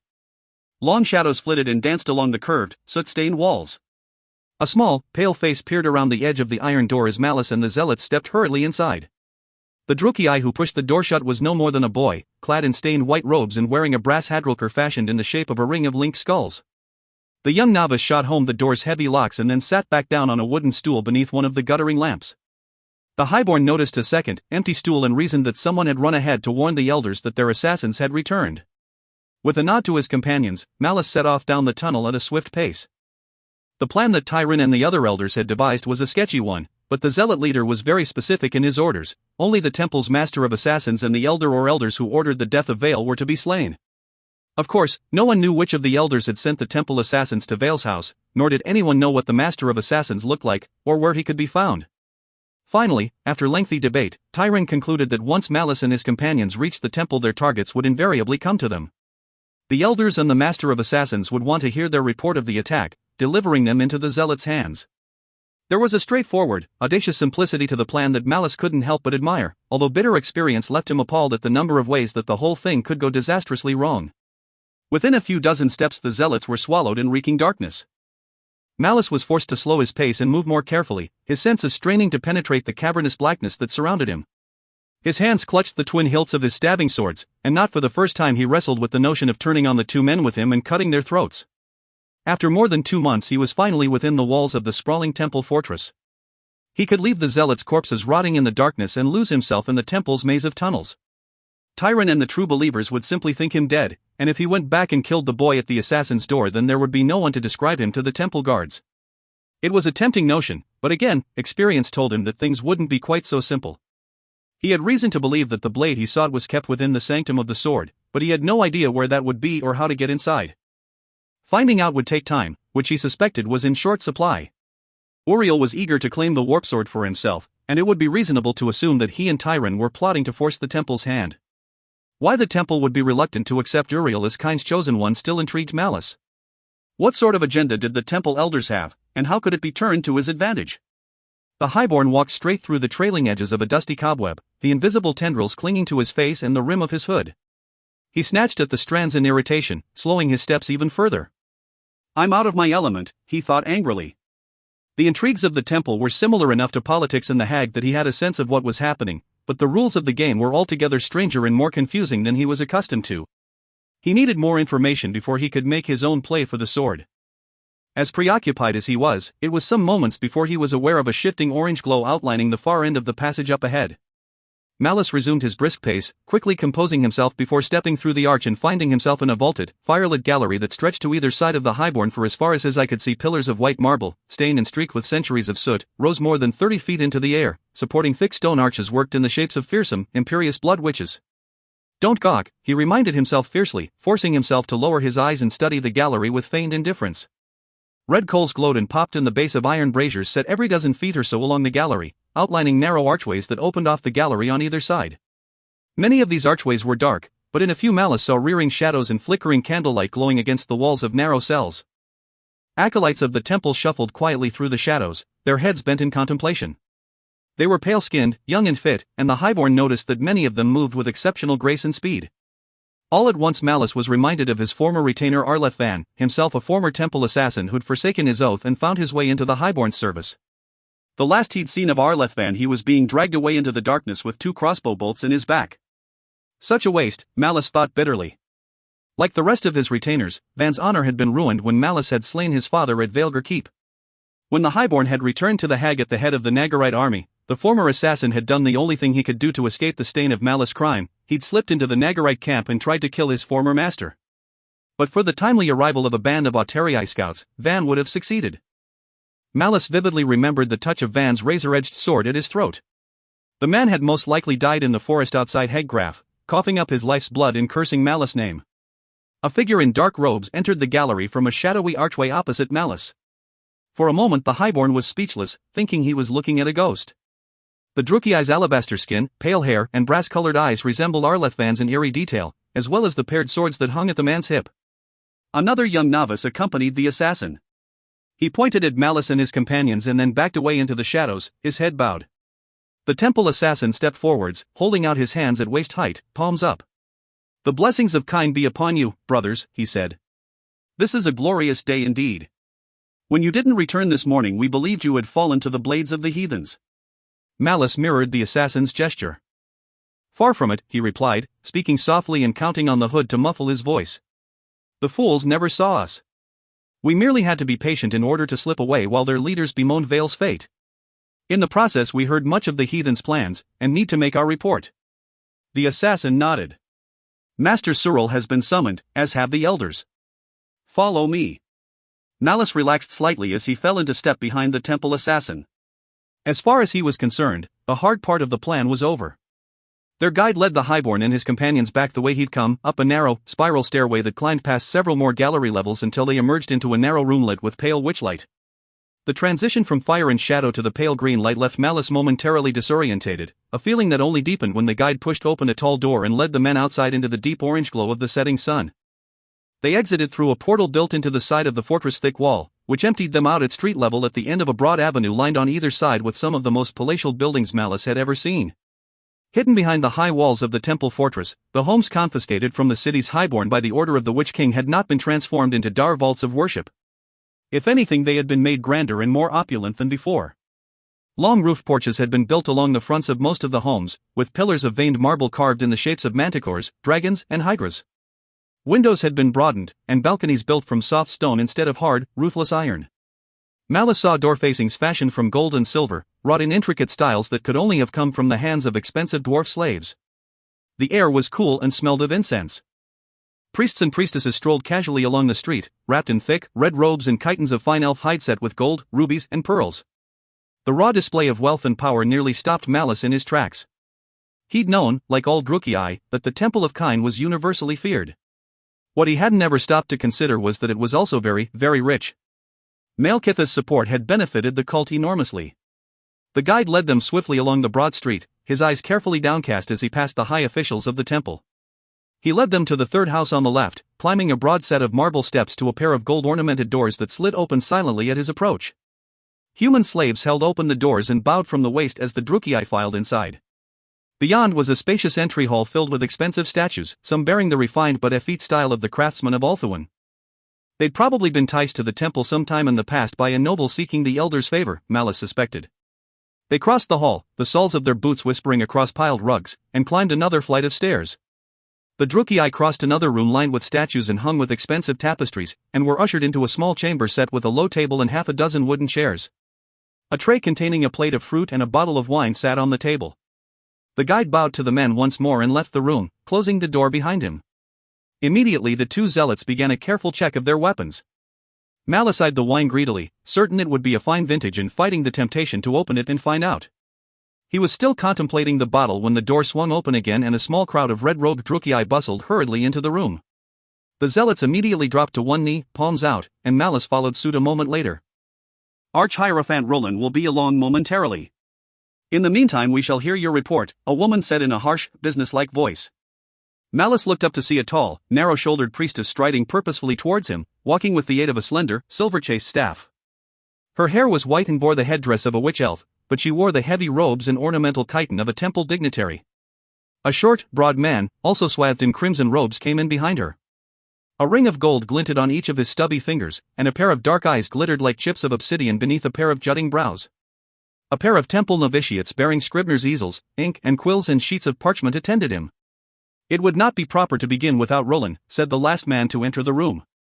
He was of middle height and whipcord thin, with a long, pointed face that reminded Malice of a fox. His red robes were not as heavy as the others, and his chiton was noticeably devoid of ornamentation. To Malice's surprise, the man carried no obvious weapons, but he had no doubt that he was looking at the temple's master of assassins. In the absence of the Arch-Hierophant, I am the voice of the temple, the woman snapped, and I will hear what these men have to say. The two Drukei exchanged heated stares, but after a tense moment the man deferred with a bow. Now then, the woman said, turning back to the assassins, we watched the heathens dispose of Vale this morning, she said, so we know your mission was a success. What I want to hear is why you are only now returning to the temple?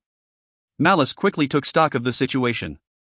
The two temple elders and the servants were closer, but less dangerous than the man by the door. He would have to kill the master of assassins at once, and that would leave him in a position to cut off the others' retreat. Then they could lie in wait for this Arch-Hierophant to arrive and deal with him at their leisure. Suddenly an idea occurred to Malice. He considered his circumstances for a second time, and then smiled within the depths of his hood. Yes, there was an opportunity here. The female elder leaned in close to Malice, near enough for him to feel her hot breath. Answer me, hound. You were told to return at once.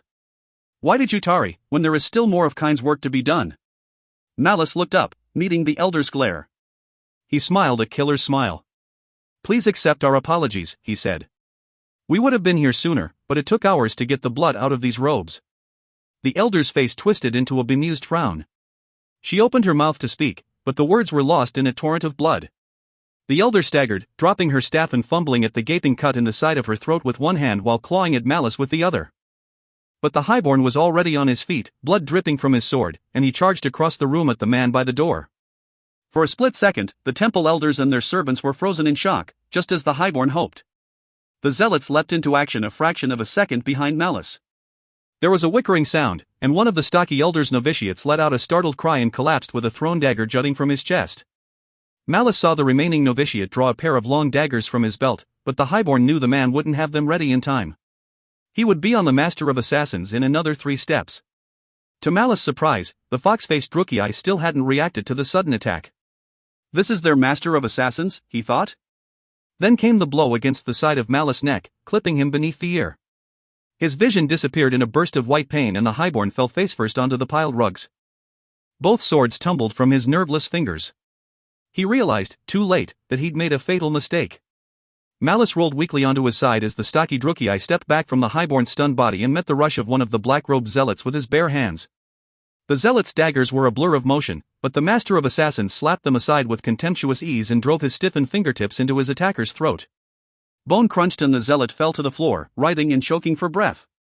The surviving novitiate leapt at Malice, intending to finish the highborn off, but was intercepted in mid-stride by the last zealot. As the two Drukei began a whirling dance of razor-edged steel, Malice tried to drive the numbing paralysis from his body by sheer force of will. He fumbled for his blades with leaden fingers, knowing that he had scant moments to spare before the Drukei by the door regained his senses and raised the alarm. His fingertips brushed the pommel of one of his swords, and the physical contact seemed to focus Malice's energies. Groping, he drew the weapon quickly into his palm and rolled onto his knees. There was a grunt and a crack of bone, and the surviving zealot tumbled across the rugs, his right arm twisted at an unnatural angle. Malice straightened and saw the fox-faced Drukei with his hand on the door latch. The novitiate was sinking slowly to the floor, blood pouring from a wound over his heart, and the master of assassins was turning to face Malice once more, the rings on his fingers glittering coldly. Malice's thin lips compressed into a grim line as he reversed his grip on his short blade and hurled it at the fox-faced elder just as a pair of fearsome blows hammered into his chest. The next thing he knew, he was bouncing off the far wall, his ribs afire with pain. Expensive statues crashed to the ground, snapping off delicate arms and sweeping dragon wings. Move, Malice thought desperately, fighting back a groan of pain as he lurched to his feet. The master of assassins was advancing on him slowly and deliberately, reaching for Malice with his small, lethal hands. Desperate, the highborn glanced around for a weapon. He snatched up a stone arm and hurled it at the master's head, and then followed it with a piece of broken wing and a length of barbed tail. The master of assassins batted them easily out of the air, closing inexorably on the highborn. Malice dodged the first blow at the last moment, ducking behind the statue of a rearing griffin. The second blow shattered the statue into pieces, lashing the highborn's face with chips of razor-edged stone. The highborn stumbled, landing hard on a scattering of stone limbs and wings. The Drukei master yanked back the highborn's hood and seized Malice by the hair the moment he hit the floor. Your technique is disgraceful, the master of assassins hissed, his free hand poised to strike your every breath as an insult to the glory of Kine. I'm nattered, you noticed, Malice grunted, his face contorted in a grimace of pain. What I lack in skill, I make up for in treachery. The highborn rolled to the side, lashing out with the stone limb he'd snagged during his fall. Bone snapped like kindling as he struck the master in the left ankle, bringing the master of assassins to his knees. Shouting in rage and pain, Malice struck again, lashing out at the hand that held him and breaking the stunned Drukei's wrist. He tore himself free of the master's grasp and swung a backhanded stroke that caught the Drukei against the side of the head. There was a sickening crunch, and the master fell lifelessly to the floor. Malice staggered to his feet, gasping for air. He struck the master twice more for good measure, and then tossed the bloodied stone arm aside. The man might have been a master at killing victims through stealth and guile, but he wouldn't have survived 10 seconds on the battlefield. Across the room, the surviving zealot had struggled to his feet, his broken right arm clutched close to his side. Malice glared at the man. You might have helped, he hissed through clenched teeth. It felt as if at least one of his ribs was cracked. The zealot's eyes widened. And deprive you of the honor of the kill? He said, aghast. Ah, Malice said. That. Of course. The fox-faced elder still leaned against the door, pinned there by Malice's sword. The highborn limped over and pulled the weapon free with a grunt of pain. Just as the elder's body slid aside, the door swung inward, and Malice found himself face to face with a Drukei in rich, crimson robes, overlaid with a brass breastplate studded with rubies and pearls. Upon the elder's brow was a circlet of gold inlaid with garnets in the shape of tiny, glittering skulls. Like the female elder Malice had killed, the man held a short staff, this one chased with red gold. The elder's face went pale with shock. There was a faint rustle of woolen robes behind Malice. He took a deep breath, switched his sword from his right hand to his left, and spun just as he heard the sound of the zealot's approach and drove his short blade through the man's chest. The zealot doubled over at the force of the blow, and his life left him in a single, gurgling gasp. The highborn pushed the corpse away and turned back to the stunned elder. Step inside, Arch-Hierophant, Malice said, indicating the far table with a sweep of his blood-spattered hand. Take some wine. You and I have much to discuss. Chapter 6. Balance of Terror. Arch-Hierophant Roland filled one of the brass goblets on the table to brim full with thick, plum-colored wine and took a deep draught before turning back to face Malice. He had the face of an ascetic, with long, drawn features and a scrawny neck that bobbed furiously as he drank. The temple elder said nothing at first, surveying the room's grisly contents.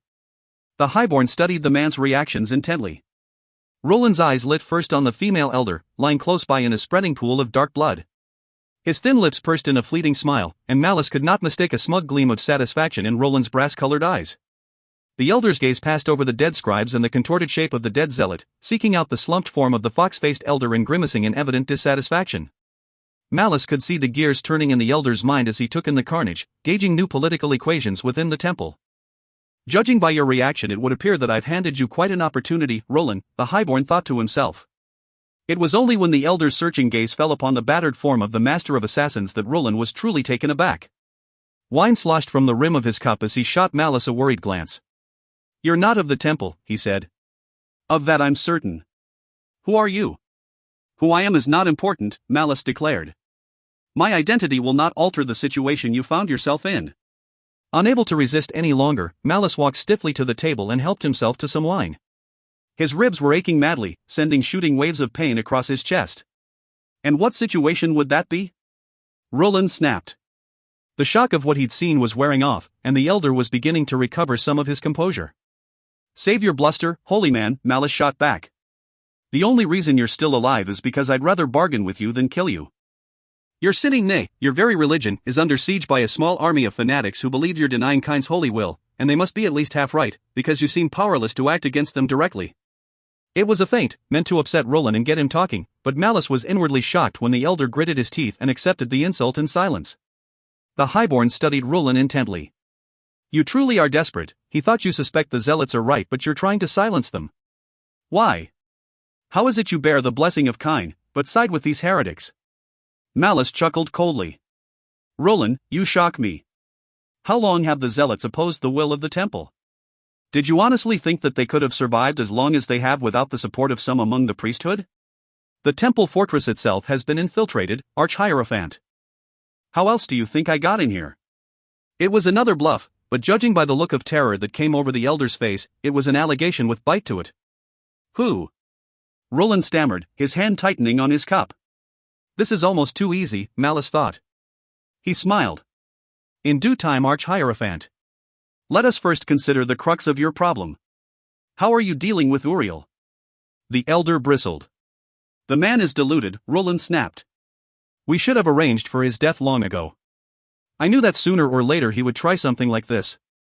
Why then is he still within the sanctum of the sword if his claim is not legitimate? The knobbly muscles in the elder's jaw bunched tightly, like clenching fists. There is the matter of his sister, Roland conceded, and his lineage. The situation is very complicated. Malice glanced at the thick liquid in his cup.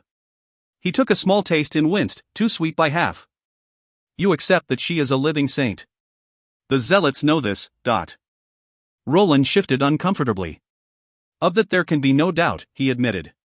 No one like her has been seen among the Drukei since Nagaraith was lost, the elder said, his voice tinged with wonder.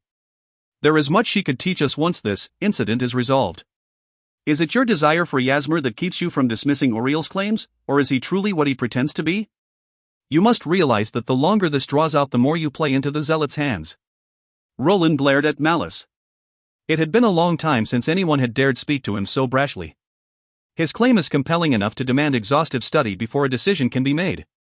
Malice cut the man off with a sweep of his hand.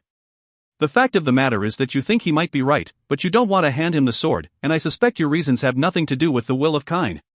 A tense silence filled the room. Roland had gone very still, his dark eyes narrowing warily as he studied Malice. The highborn took a sip of his wine contemplatively. I've hit a nerve, the highborn thought. What then was the temple's agenda? The temple keeps its own counsel in matters of the faith, Roland said carefully. You said you had a bargain to make.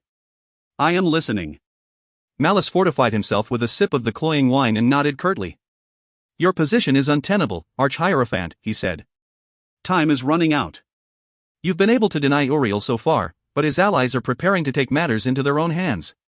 How? The highborn shook his head. First things first.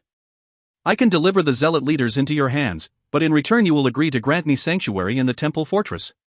Once we've dealt with the heretics inside the city, I can begin ferreting out their sympathizers within the temple fortress, leaving you to focus your efforts on Uriel and his sister. Roland didn't reply immediately, contemplating the depths of his cup. I would need to discuss this with the Council of Elders, he said.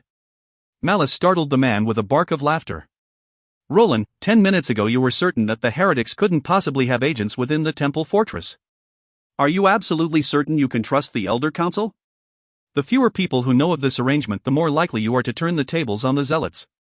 Malice took a step towards the man. Choose, now. All right. Roland snapped. I accept your bargain. Woe betide you if you play me false. I could say the same, Roland, Malice replied, setting his cup aside. He searched for his second blade amid the bodies, and then held the weapon in his hand as he considered the two dead elders. Do not look at this as an adversarial arrangement, Arch-Hierophant. We both stand to benefit from this. When we're done, the zealots will have been dealt a crippling blow, the temple will be cleansed of heretics, and Uriel will no longer be a problem. But. And what of you? What do you stand to gain out of this?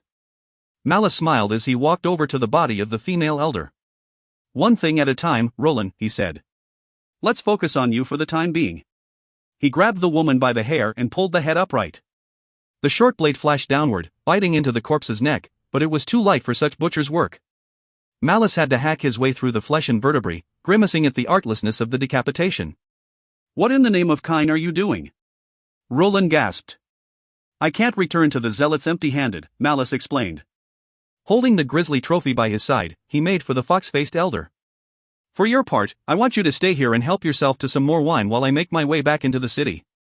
Wait half an hour before sounding the alarm, and then tell whomever you must that you arrived late to the meeting and found things as they are now. Very well, Roland said, uttering a sharp sigh as he reached for the wine bottle. How will we communicate? Will I find you skulking in my chambers tomorrow night? Malice chuckled. Nothing so dramatic. I still have some more inquiries to pursue among the zealots.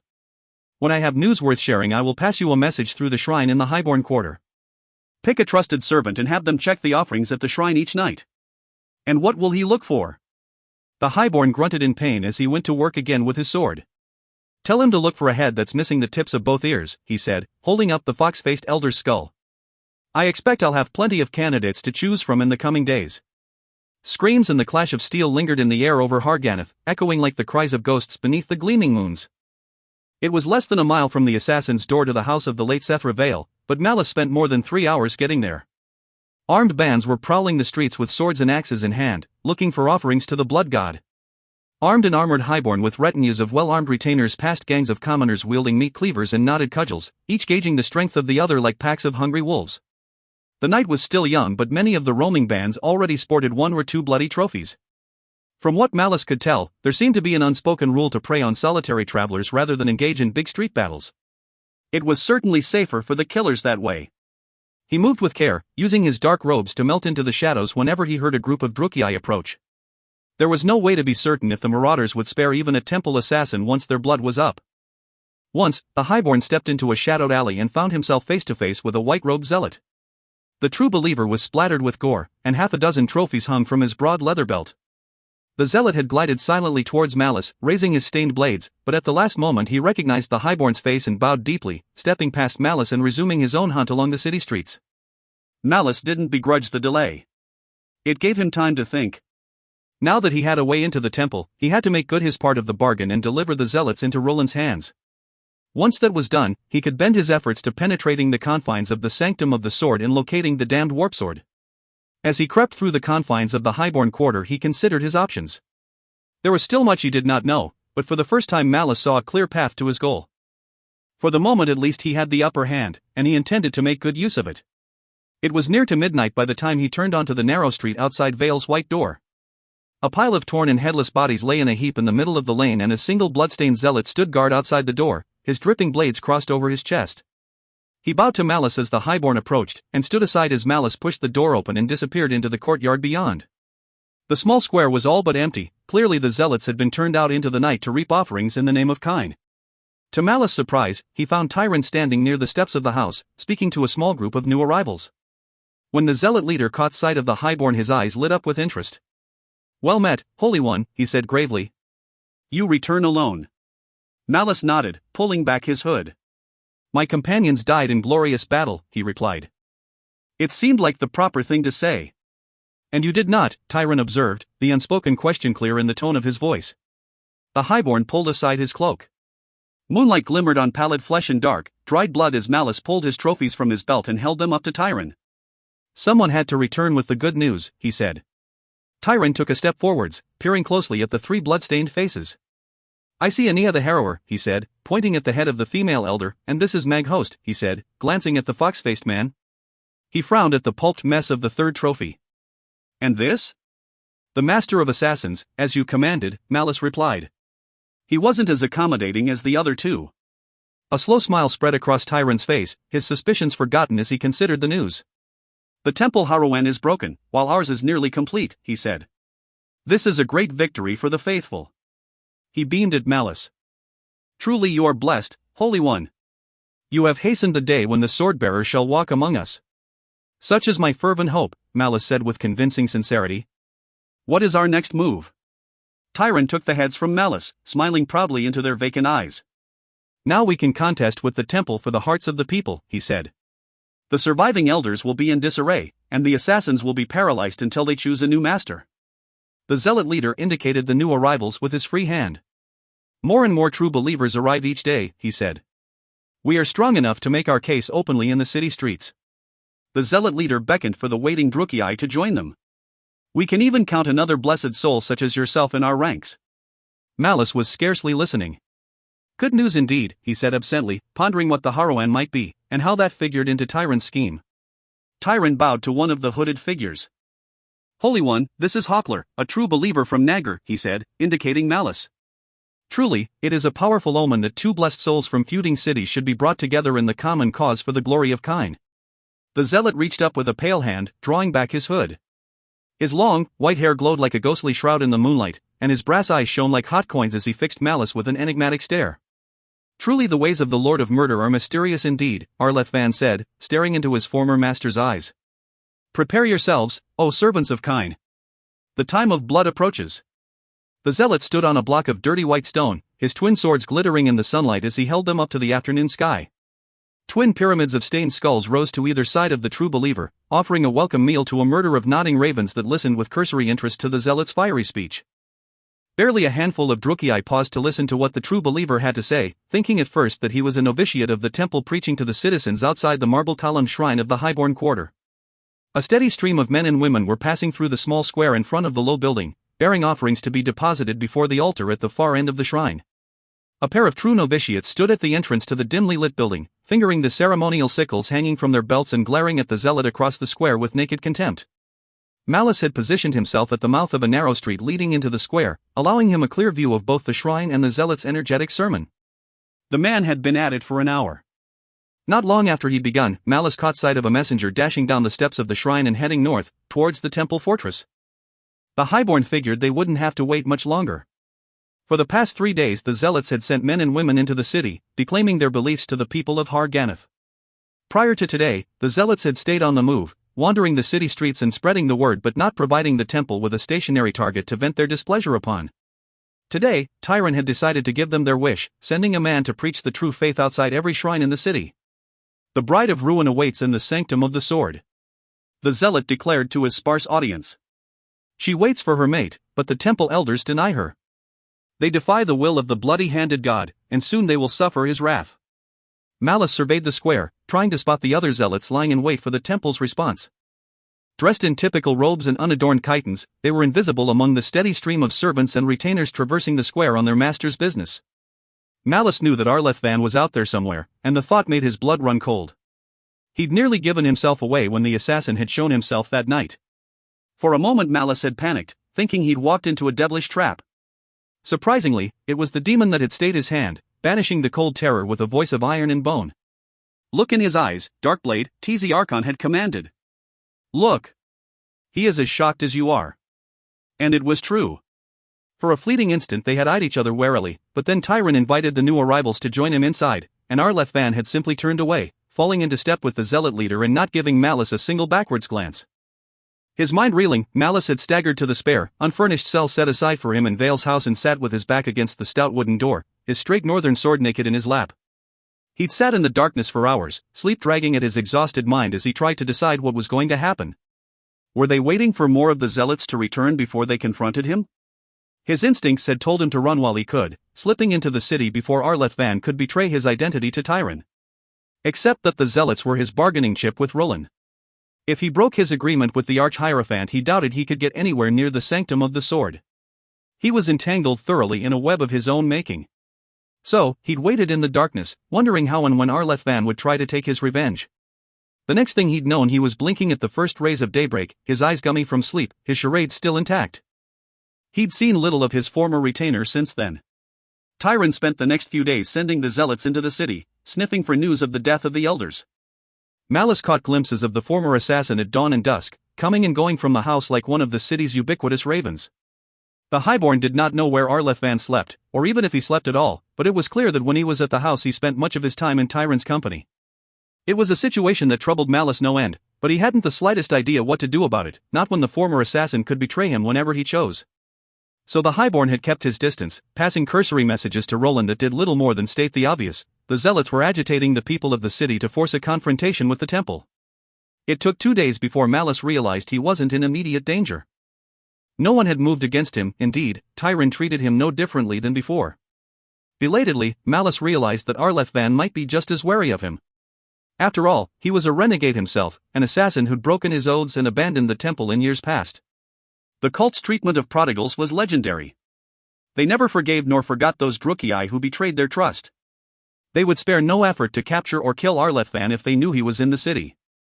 A few judicious words spoken in one of the city shrines would be enough. It was a tenuous stalemate. But why was he here, Malice wondered. Had he been a zealot all along, nursing his heretical beliefs in secret, or did he track me here, seeking to finish the job he'd begun in the Valley of Shadow? The only thing he knew for certain was that he couldn't wait for Arleth Van to show his hand. He had to find a way to kill the man without betraying himself into the bargain. Movement at the edge of the square caught Malice's attention. A trio of black-robed men were making their way towards the ranting zealot, sunlight glinting on the edges of their long, curved drakes. Malice straightened, reaching for his sword. The temple had heard Tyrann's message, and here was the answer the zealots had expected. The three warriors were not merely swordsmen, they were Drakner Nakain, peerless slayers of men renowned for killing foes with a single, perfect stroke of their huge swords. He had seen men like them at work when Oriel had led the warriors of the temple into battle against their sister Nagara. Their reputation was richly deserved. The highborn set off after the man, sliding his long sword from its scabbard and concealing it beneath his cloak. He noticed 2 other cloaked figures on the move as well, stalking after the temple executioners like lean, hungry wolves. Even now the cowards in the temple fortress set their dogs upon me. The zealot cried from his pedestal, pointing at the approaching swordsman. Why? Because they do not wish their lies to be known. They have deceived you, brothers and sisters. They have tricked you, and stolen from you, and twisted the words of the blood god to feed their own greed. The bride of ruin has come. The time of blood is nigh, sons and daughters of lost Nagarive. Will you stand tall before the scourge or be swept aside? Heretic! The lead executioner thundered, causing the zealot's small audience to scatter. You blaspheme mankind's holy city and impugn the honor of his devoted servants. He raised his sword. Even the Lord of Blood repudiates you. Your skull is not fit to lie at kind's feet. After we've split you like a steer, you'll be thrown into the sea for the fish to eat. Malice was less than 10 steps from the rearmost of the executioners. He reached up to his cloak clasp, unfastening it and letting it fall to the cobblestones. Out of the corner of his eye he glimpsed his compatriots readying themselves as well.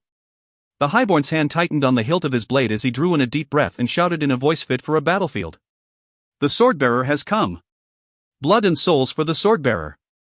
To their credit, the executioners reacted to the surprise assault with speed and deadly skill. The man in front of Malice whirled at his shout, his drake making a fan of reflected light as it spun in a defensive circle around the swordsman. To his left, Malice heard the sharp ring of tempered steel and then the sound of a man's death rattle. A body hit the cobbles with a muted thud, but the highborn didn't dare look away from the warrior facing him. One wrong move and the executioner would strike his head from his shoulders. Shrieking a terrible war scream, Malice rushed at the warrior. The executioner's curved blade paused in its circling movements, and for a split second Malice was reminded of Tyrann, standing frozen in the face of Sethravale's furious assault. He means to let me commit myself, and then strike the killing blow, Malice thought. He held his blow as he rushed ever closer, dropping the point of his sword as he went. If the executioner didn't react quickly, he would be run through. At the last possible moment, the executioner exploded into a blur of motion, sidestepping the highborn's thrust and aiming a blow at Malice's neck. But as the warrior committed himself to the motion, Malice checked his advance, planting his leading foot and pivoting into a short, vicious cut across the warrior's midsection. The heavy sword bit into the executioner's thick chitin and the hard muscle beneath, spinning the Drukei half around with the force of the blow and throwing off his attack.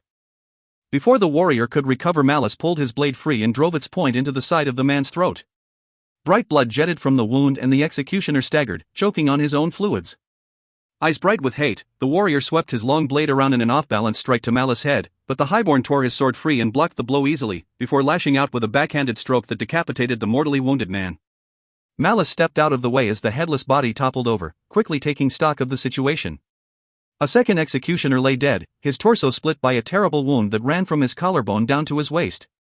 The headless body of the zealot who attacked him lay several steps away. The leader of the executioners and another zealot circled one another warily, each searching for a weak spot in the other's guard.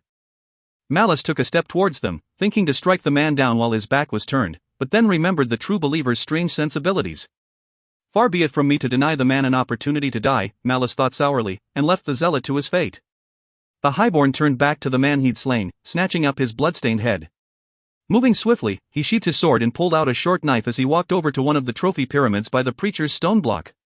With his back to the rest of the square, he reached up and sliced off the tips of the executioner's ears, before putting away the knife and pulling a folded strip of oilcloth from his belt.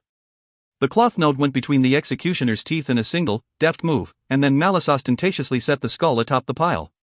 Just then the highborn heard the sound of a blade striking home, and turned to see the executioner staggering away from his foe, clutching at a terrible wound in his chest. His long drake fell from nerveless fingers as he stumbled towards the shrine. The novitiates at the top of the stairs looked on in horror as the warrior fell onto his face and died.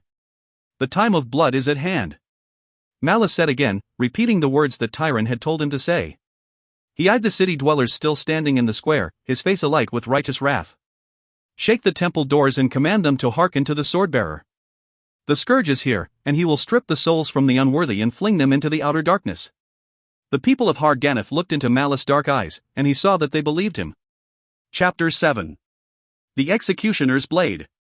They came for him that night. It was well past midnight when the door to Malice's cell creaked open.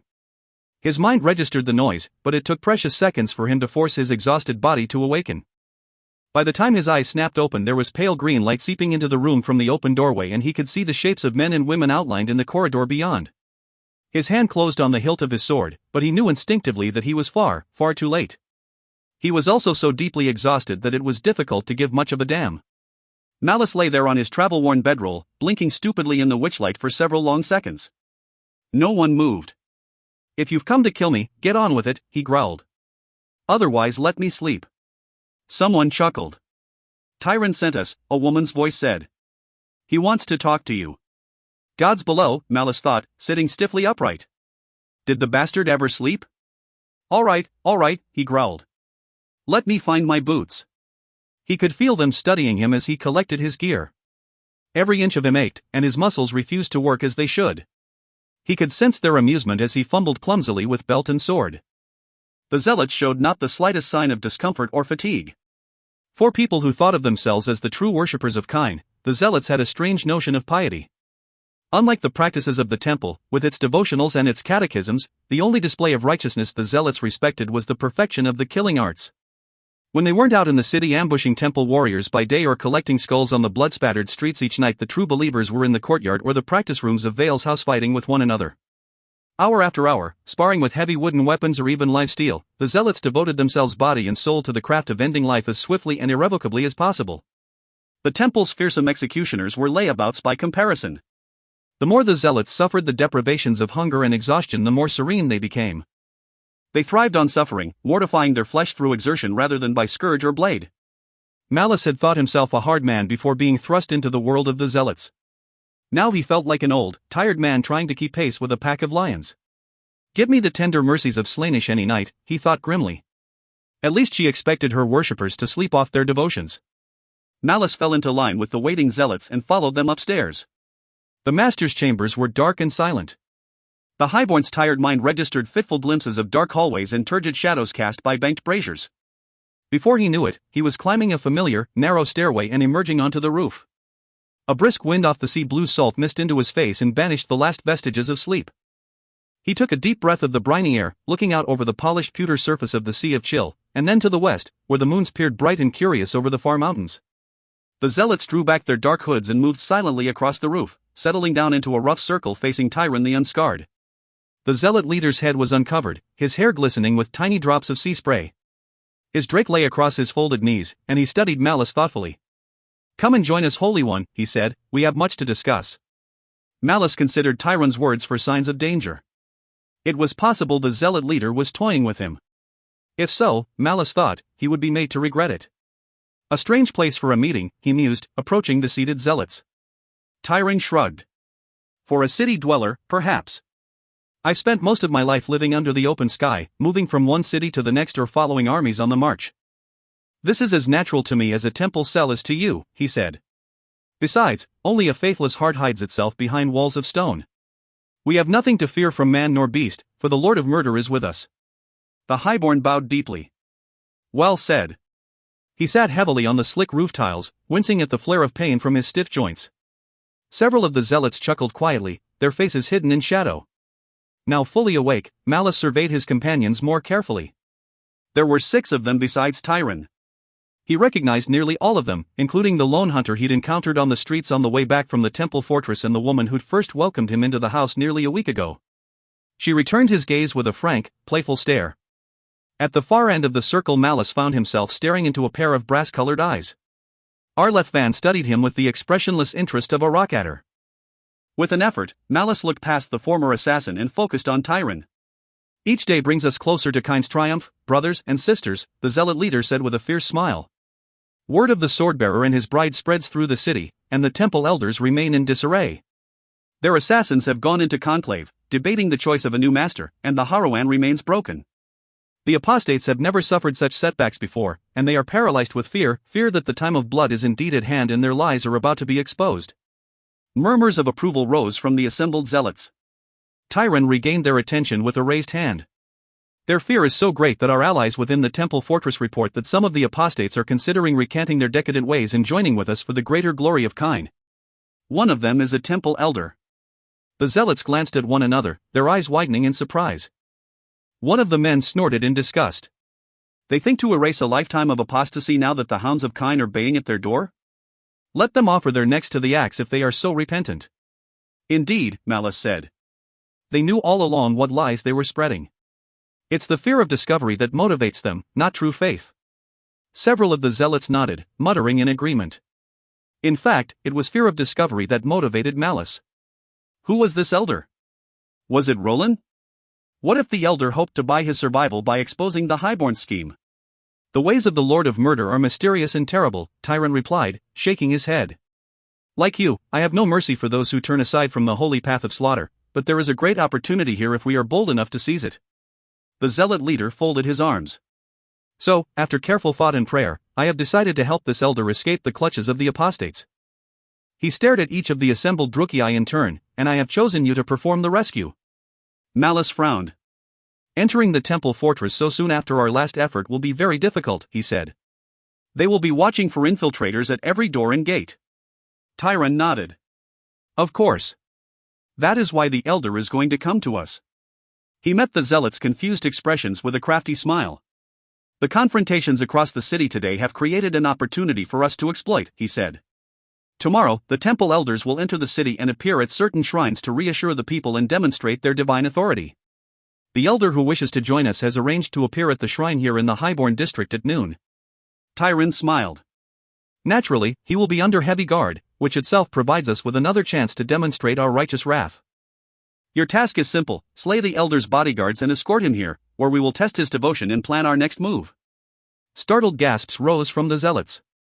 Several prostrated themselves before their leader. This is a great honor, the female Druchii said, her eyes alight at the prospect of such a battle. If you succeed, the rewards will be greater than you know, Tyron said portentously. I believe Kind has handed us this opportunity for a reason. If we prevail tomorrow, it will be a sign that our final victory is close at hand. The zealot leader turned to Malice. Hockler, I want you to lead this holy mission. Arleth Van will be your lieutenant. You are both blessed by the Lord of Murder, together I know that you will prevail against the apostates. Malice felt his heart clench. He could feel Arleth Van's reptilian gaze resting on him like the point of a knife. It's an honor to serve, he managed to say. The zealot leader nodded. After your exploits in the temple fortress, I have no doubt you will succeed, he said, and then rose fluidly to his feet. You have 10 hours, brothers and sisters. Prepare yourselves as your hearts dictate. Tomorrow the eyes of the blood god will be upon you. As one, the zealots stood and took their leave of Tyron. Malice remained seated, lost in thought. Tyron was right in one sense, tomorrow would indeed present a golden opportunity, one that Malice could ill afford to ignore. The question was, if he only had one chance to strike, would it be better to kill Arleth Van or the turncoat elder?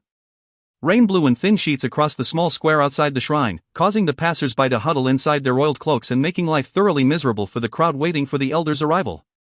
Word had gone out just after dawn, when well-escorted town criers had walked the city streets, announcing that the elders of the temple would come before the people to denounce the words of the heretics that blasphemed against Kain's holy cult.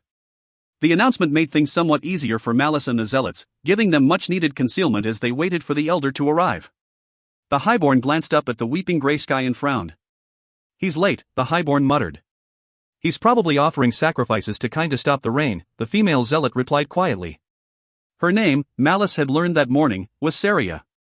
She was very young, the daughter of a highborn family in Karen Kar. The Lord of Murder forfend that his chosen servants get their feet wet walking down the street. Malice grinned at the girl's acid tongue. The zealots all stood together at the edge of the crowd, waiting for the highborn's instructions. He'd told them that he wouldn't know what they would do until nearly the last minute. There were simply too many unknowns. How large would the elder's escort be? Would he stop to speak to the crowd, or march straight into the temple? How closely would his guards hem him in? Until he saw firsthand what he was dealing with, he had no idea how to respond. Malice fingered the hilts of a pair of heavy throwing knives beneath his sodden cloak. Shortly before dawn he'd finally decided on their target. "More likely he's being hampered by his escort," the highborn muttered darkly. A large contingent would have a hard time getting organized and moving quickly down these cramped streets. He slowly scanned the assembled Drukei, looking for anything untoward. That, or they are waiting to hear back from their informants to see if the square is safe to travel through. Saria gave Malice a sidelong glance. "My, holy one, you're a font of cheery news, dot. The true faith is not an easy one," the highborn replied with a wry smile, "but it is realistic." He turned to Arlethvan and caught himself just before he asked if the former assassin had seen anything. The Drukei was looking away at the time and didn't catch Malice's startled expression. Saria's banter had almost caused him to forget himself. "He's no retainer of mine," the highborn thought angrily, quickly looking away. The tramp of armored feet carried across the rain-swept square from the east. Heads turned. Malice stood on his toes to peer above the throng and caught sight of a rank of 4 executioners, their lacquered armor gleaming wetly in the weak light. They marched with their drakes unsheathed and raised before them like a hedge of razor-edged steel. Their faces were grim and their dark eyes fixed on the crowd as if viewing them from across a battlefield. Malice paid no attention to the executioners, instead straining his ears to gauge the weight of the marching feet echoing across the cobblestones. He bit back a snarl. It sounded like a full company of swordsmen, possibly as much as 200 men. The temple wanted to send a very clear message to the people of the city. "Damnation," Malice muttered, considering his options. There weren't many to choose from. From where he stood, it looked as if the swordsmen were marching directly at the assembled crowd, evidently intending to create a cordon for the elder between the audience and the shrine. After a moment he thought he understood what the temple contingent was planning. "All right," the highborn said, turning his back on the crowd and addressing the zealots in low, urgent tones. "Here's what we're going to do." Malice took a deep breath. "Arlethvan, take Saria and get inside the shrine as quickly as you can. The rest of us will work to the front of the crowd and attack the executioners once the elder shows himself. When the fighting starts, he'll retreat inside the shrine, where you'll be waiting for him. Kill his escorts and take him straight away to Tyron. We'll keep the executioners distracted until you get away." Malice looked first to Saria, and then at Arlethvan, making certain they understood their instructions. He met the former assassin's gaze and the Drukei nodded curtly, acknowledging the order as he'd done countless times in the past. "Go," Malice said, and the 2 zealots headed swiftly away, circling around the edge of the crowd to get past the oncoming line of executioners. The highborn turned back to his remaining men. "Spread out and work your way up to the front of the crowd," he said. "No one acts until I give the order." With that, he turned on his heel and started easing his way through the muttering throng. Within moments Malice found himself fighting his way upstream against a press of people being pushed in the opposite direction. The executioners were using their blades to force the crowd to give ground, eliciting angry murmurs from the spectators. A long double line of armored warriors was extending itself for 20 yards across the square in front of the shrine. A large block of troops was assembled near the mouth of the street the escort had emerged from, securing their line of retreat. The tramp of feet fell silent, followed by the rattle of harnesses as the swordsmen adjusted their line. Malice stopped short behind the foremost line of spectators, first eyeing the warriors and their brandished blades and then trying to catch a glimpse of the steps to the shrine.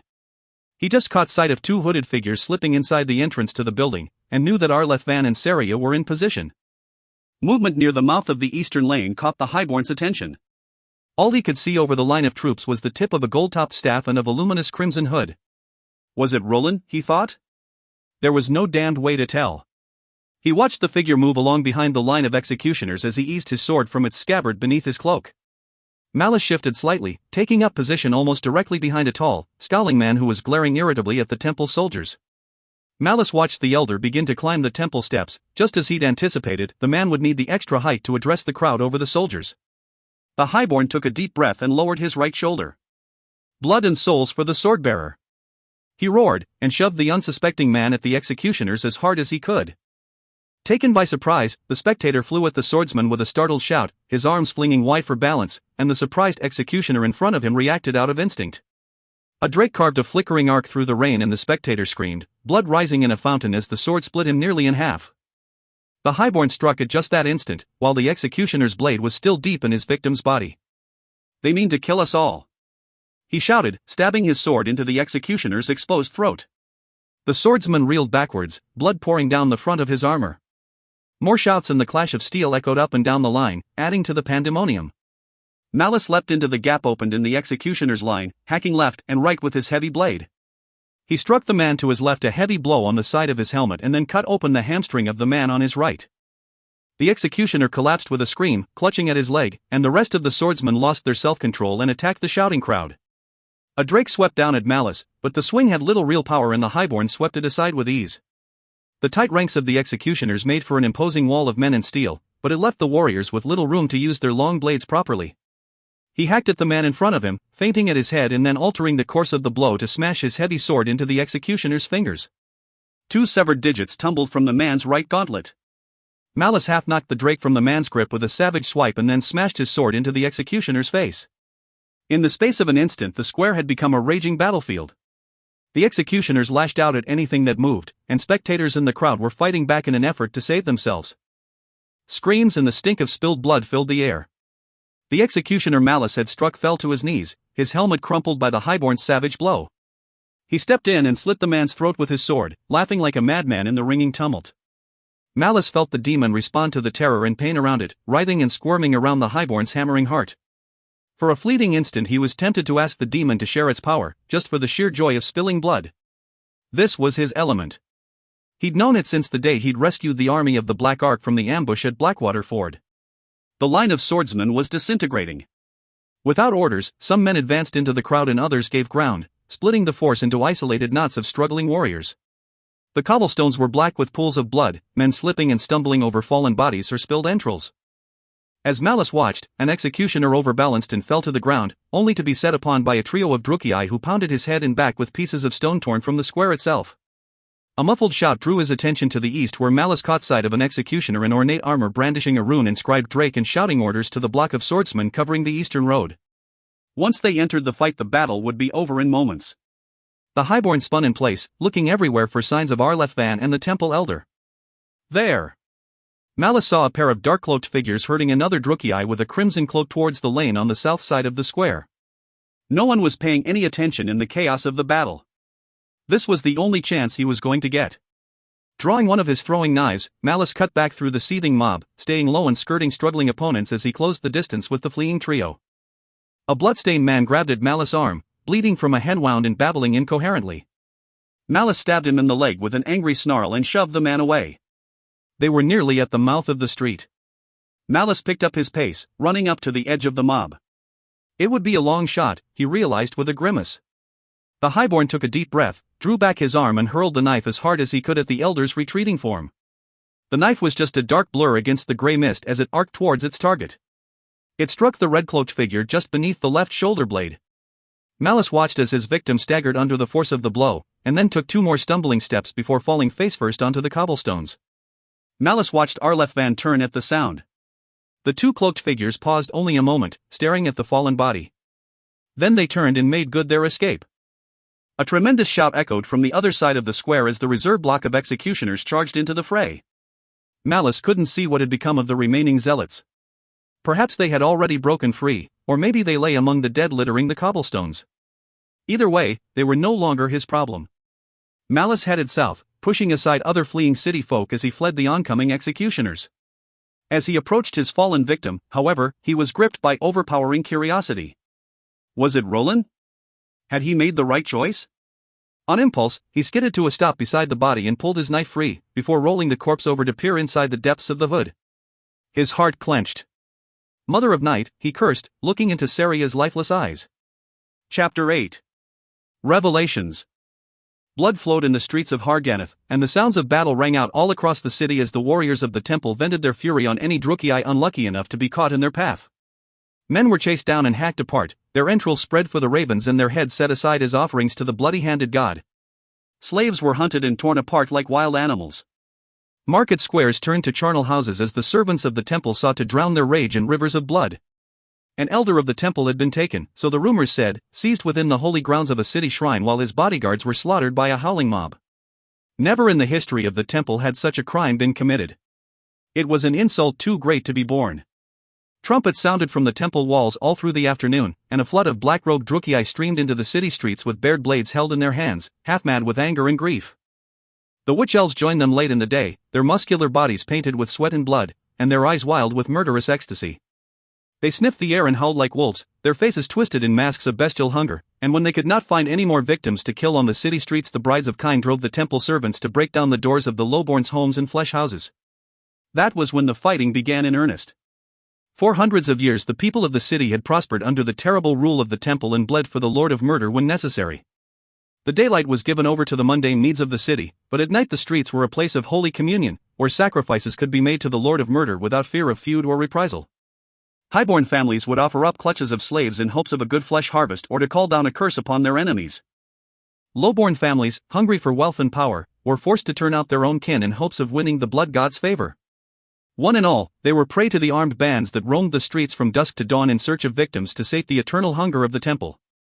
The streets were given over to the Lord of Murder so that the houses of the citizens would remain inviolate by the unspoken rule that had allowed the city to survive for centuries. So when the servants of the temple tore down the doors of the lowborn's houses, they did not find fearful victims waiting for the executioner's blade, but were welcomed with axes and spears like any other invader. Malice Darkblade, the architect of the day's bloodshed, wandered the streets of Harganeth all through the afternoon, his face a mask of hate and his blade wet with blood. He staggered like a drunk and killed every living thing that crossed his path, furious with himself and with the city of madmen he found himself in. Arleth Van had anticipated him, forcing the elder to exchange his cloak with Saria. Had it been a trap all along, designed to force his hand and show his true intentions to Tyron? Malice couldn't be sure, and wasn't certain it even mattered anymore. The elder was doubtless safe at the house of Sethra Vale, telling the zealot leader everything he knew. If Roland had told the elders of Malasteel, then he was certain to be exposed. All this had gone through Malice's head as he'd crouched over Saria's body. Then the fleeing mob surged around him, filling his ears with cries of anger and pain, and he let himself be caught up in it. When he came back to his senses, he was sitting in an alley surrounded by corpses. The sounds of battle raged in a small square just a few yards away. Malice listened to the clash of steel and the screams of the dying like another man would listen to the patter of rain or the whisper of wind in the trees. His robes were stiff with blood and his sword felt glued to his hand with layers of crusted filth. The stench of the battlefield filled his nostrils. His stomach rumbled and he recalled that he hadn't eaten all day. A shadow passed over Malice's face, and he felt the beat of wings against his cheeks. The raven settled on the head of a man doubled over on the alley floor next to Malice. The bird studied him with one yellow eye and let out a croaking laugh. Blood and souls! Blood and souls! The dreadful bird cried. Malice took a half-hearted swipe at the damned raven, sending it squawking into the air. Exhausted, he slumped onto the blood-stained ground, rolling onto his back and staring up at a thin bar of cloudy sky between the alley's close-set buildings. He felt the demon move within him, slithering against his ribs like a contented cat. The sensation repelled him. His rage spent, the highborn wearily considered his options. There was a very real risk that his dealings with the temple had been exposed. Certainly Arleth Van suspected him, but the former retainer might well have done that on nothing more than general principles. The zealots were the key to the sanctum of the sword. He had to deliver Tyron and the other true believers into the hands of the temple, and that meant returning to the house of Sethra Vale. Perhaps there were other ways to reach the warp sword, but they would take time to unearth, and time was one commodity he had in short supply. I've got to go back, he thought grimly. I have to know what they're planning. Let Arleth Van make his accusations. I've talked my way out of worse situations before. Another shadow fell across Malice's vision. For a moment he thought the raven had returned, but then a blood-stained face and a pair of shoulders loomed into the highborn's view. A grimy hand reached for his hair, and a gore-stained hatchet glinted in the fading light. Malice rolled onto his side with a snarl and stabbed the man in the chest. The Drukei, wearing the stained robes of a tradesman, groaned weakly and toppled onto his side. The man had a clutch of severed heads tied to his belt and a leather bag bulging with looted coin, gold earrings, and silver bracelets. Malice had to admire the man's opportunism in the midst of chaos. The highborn helped himself to the bag and struck off the man's head for good measure. A croaking laugh echoed down the alley. The raven looked up from its meal and eyed him knowingly. Gorkrow. Gorkrow. The bird called mockingly. Malice hit the bird squarely with the tradesman's head, sending it croaking angrily skyward in an explosion of greasy feathers. The damned skulls were good for something after all, he thought to himself. The highborn district was relatively quiet after the bedlam of the lower quarters.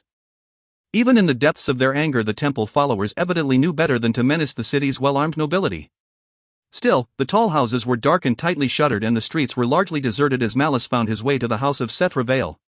There were no zealots standing guard outside the white door when the highborn arrived.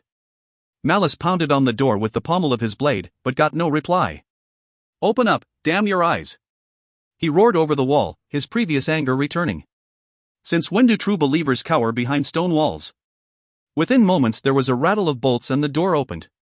A white-robed zealot stood in the doorway, clutching his sword in a white-knuckled grip as he glared at Malice. "No one enters tonight, Holy One," the man said, "not even you." "Tyron's orders. If Tyron wishes to keep me out, he can tell me himself." Malice snarled, advancing on the man. The zealot raised his blade, but the highborn slapped it aside with his own and then shoved the man rudely in the chest. The true believer fell backwards onto the cobblestones and the men with him gave ground, stunned at Malice's bloody visage. To them he was the very image of the divine, anointed in the red wine of battle. Malice raised his blade and leveled it at the astonished guards. "Those of you who are ready to offer up your heads to Kine need only stand in my path and I will give you gladly to the god." But the man Malice had struck wasn't so easily cowed. He sprang gracefully to his feet, a fierce expression on his face. "Let us see who has the greater devotion, then," he said, edging forwards with his sword held ready. "I'll go to the Lord of Murder laughing with joy, knowing you'll soon be following me." "Enough!" cried a husky, female voice from across the small courtyard. "Put aside your blades and let the man from Nagar pass. I can see the spirits of the dead that surround him. He has offered up a great bounty to our god this day, and punished the ranks of the blasphemers." The zealots reluctantly parted to allow Malice to pass.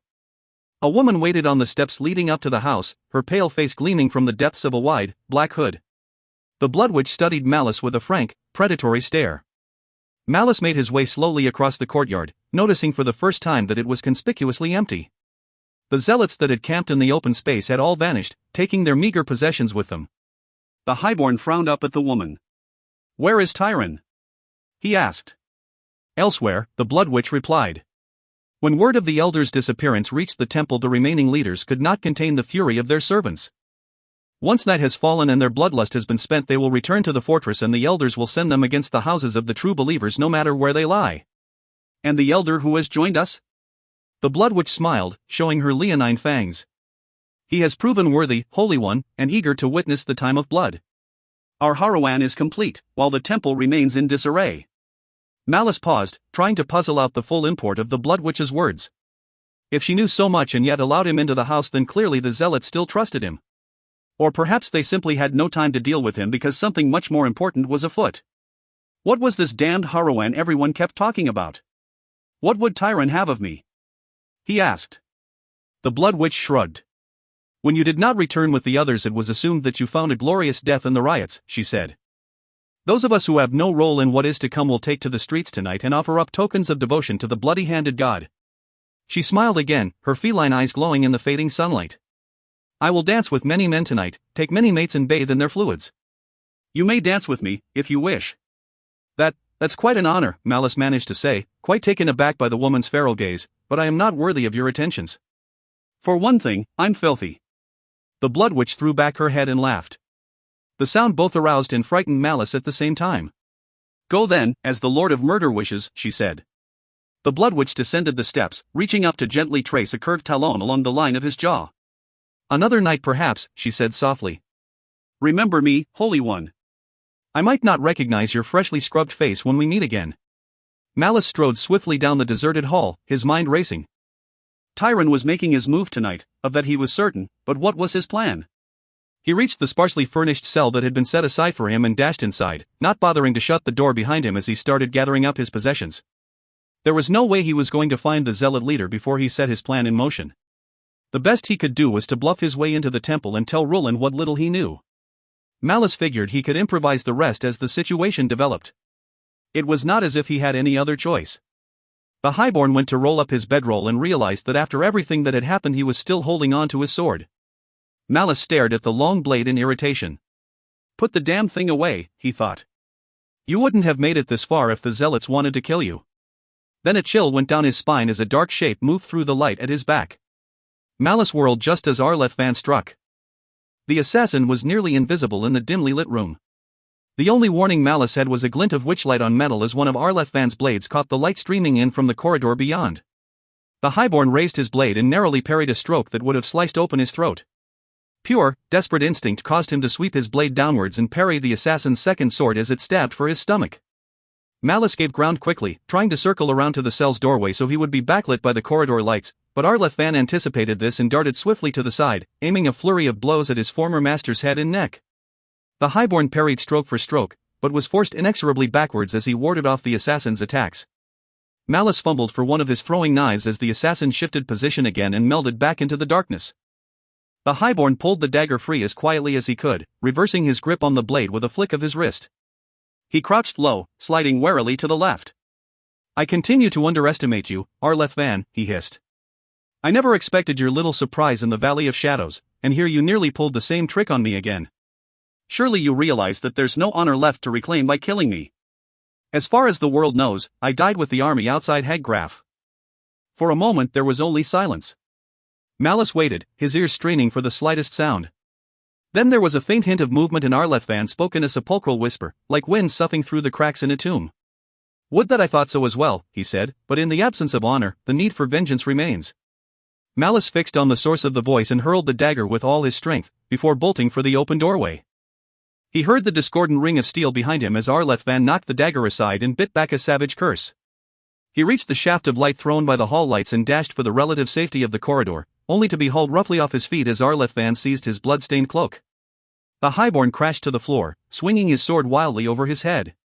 He felt the blade bite home, and Arleth hissed a sibilant curse. Reaching up with his free hand, Malice undid the clasps of his cloak and rolled quickly to the side just as a curved sword thudded into the wooden floor where he'd been. What vengeance! Malice spat, scrabbling backwards across the floor. I could understand such feelings from Sylar or perhaps Dalthaic, even that rogue Hawkler, but you? I gave you a new life when you fled the temple. You owe me everything. It was you who was false. You swore fealty to me, when in secret your first loyalty was to these fanatics, but...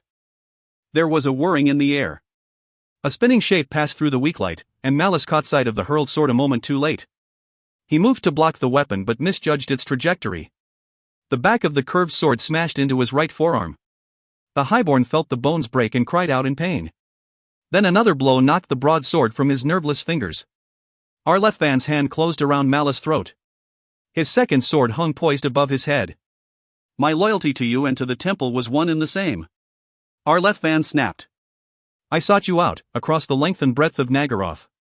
I served you for years, watching and waiting in secret because I was certain that you were the one. When the Autarii foiled our attack in the Valley of Shadow, I thought that it was Kyne's will, and I rejoiced. The assassin bent lower, until Malice could see the anger and despair gleaming in his brass-colored eyes. Then I returned to Hardganath to find your brother Uriel in the sanctum of the sword, and I was forced to admit my mistake. I'd found the right house, but chosen the wrong son. Malice wrestled with Arleth choking grip, but the assassin's fingers were locked around his throat like a vice. Slowly, remorselessly, Malice's former retainer lowered his sword and placed its point above his master's racing heart. I do not know how you gained Kyne's blessing since I last saw you, Arleth said, but whatever piety you may have found here, I know you for the deceiver you truly are. You destroy everything you touch, Malice Darkblade, for the sake of the faith, and for the sake of blessed vengeance, your life ends here. Sparks swam in Malice's vision. Desperate, he switched his grip to Arleth sword wrist, but the blade sank inexorably lower, driven by a ruthless engine of hate. The assassin's words rebounded in the highborn's brain. I served you for years, watching and waiting in secret because I was certain that you were the one. Arleth blade pierced his skin. Icy clarity focused the highborn's mind. You know what to do. Act now or die. TZ Archon. Malice growled under his breath. I have need of your strength. His body spasmed as his veins burned with a torrent of black ice, driving Malice deeper onto Arlethvan's blade. A wave of crystalline agony tore a strangled scream from Malice's lips as the bones in his right arm reknit. The darkness receded as the demon's energies kindled his vision, and the highborn saw the look of fear and wonder spread across Arlethvan's face. Malice put his right hand on Arlethvan's chest and with a single shove the Drukei flew across the small room. The highborn flew upright as if weightless, his limbs burning with foul energies. It tasted like wine on his lips. How had he gone for so many months without the demon's touch? The power was intoxicating. Malice heard laughter ringing in his ears, and thought it was his own. He advanced on his former retainer, gliding like smoke across the floor. His eyes were molten, gleaming in the faint light. Malice channeled the demon's seething power into his voice as he spoke. It is you who were deceived, Arlethvan. Your faith deserted you in your time of trial and you doubted the blood god's will. I am the Scourge, the anointed son of Kain, and the time of blood is nigh. Arlethvan looked up at Malice and cried out in awe. My lord! He said, abasing himself at the highborn's feet. Truly I have failed you. My life is forfeit. Strike me down for my weakness and cast my soul into the outer darkness. He drew a dagger from his belt with a trembling hand and offered it up to the highborn. The gesture stunned Malice, rendering him speechless. What sort of madness was this religion that it drove men to offer up their lives like lambs? Put away your blade, he snapped. I have no use for martyrs, Arlethvan. If you would redeem yourself, then serve me as you once did, body and soul. Arlethvan straightened, looking up at his master. Tears gleamed like gold in the reflected glow of Malice's blazing eyes. I swear it, he said, body and soul, until death's release. He bowed from the waist, pressing his forehead against the wooden floor. Malice's eyes narrowed in triumph. Only then did he become aware of the laughter, still echoing within his mind. Now you accept your fate, Malice, Archon said. I knew it was only a matter of time. Tell me of the battle, Malice said, peering out through the narrow window at the twin moons rising on the eastern horizon. What happened to you after the attack on my tent? Arlethvan shrugged, the motion eliciting a grimace of pain as he dabbed at the cut oozing blood down the side of his left leg. There is not much to tell. The Autarii nearly killed me. Had one of those bolts struck a finger's width more to the right it would have pierced my heart, he said. I lost consciousness as I was being dragged from the camp. I awoke later, in a flesh house near the slavers' quarter. Sylar had arranged for a chirurgeon to tend me, but it was many weeks before I was fully recovered. What became of Sylar and the rest? Scattered like ravens, my lord, Arlethvan replied. They lost nearly everything when word came that you'd slain your father. All that treasure Sylar had worked so hard to ferry from Karankar fell into Isilver's hands when he seized your property. The new Vakar was going to have us slain on the next Hanil Kar, but then he learned that you were heading for the city with an army from Nagar at your back. So we were given the chance to regain our honor if we returned to the hag with your head. Malice nodded to himself, tasting bile in the back of his throat. I would have done the same, of course. It was by luck alone I survived. We returned empty-handed, but Isilver grudgingly credited us with causing enough of a diversion that the main attack was carried home successfully, Arlethvan said, wrapping a makeshift bandage around his leg. So we were given our freedom, such as it was. I think he wanted to seem magnanimous to the court, because he was still trying to win over many of the city's highborn. At any rate, Sylar and Dalthaic left for Clarkarrand, hoping to sign on with the Corsair. Hawkler vanished. For all I know, he's still out there hunting for you. The highborn frowned. Did Isilver not think me dead? He said as much, but I doubt he truly believed it. We knew better. Scouts had turned up the body of Baal's only son, but you were nowhere to be found. So how did you find my trail? Arlethvan turned to face Malice, a bemused expression on his face. Your trail? I didn't come here looking for you, my lord. Word had spread among the true believers that Uriel had appeared in Har Ganath with the Bride of Ruin. The faithful were commanded to return to the holy city and stand by his side as he petitioned the temple to perform the swordbearer's rite. Malice turned and approached the kneeling assassin, considering his words carefully. Arlethvan, you have known me for many years. He spread his hands and smiled sheepishly.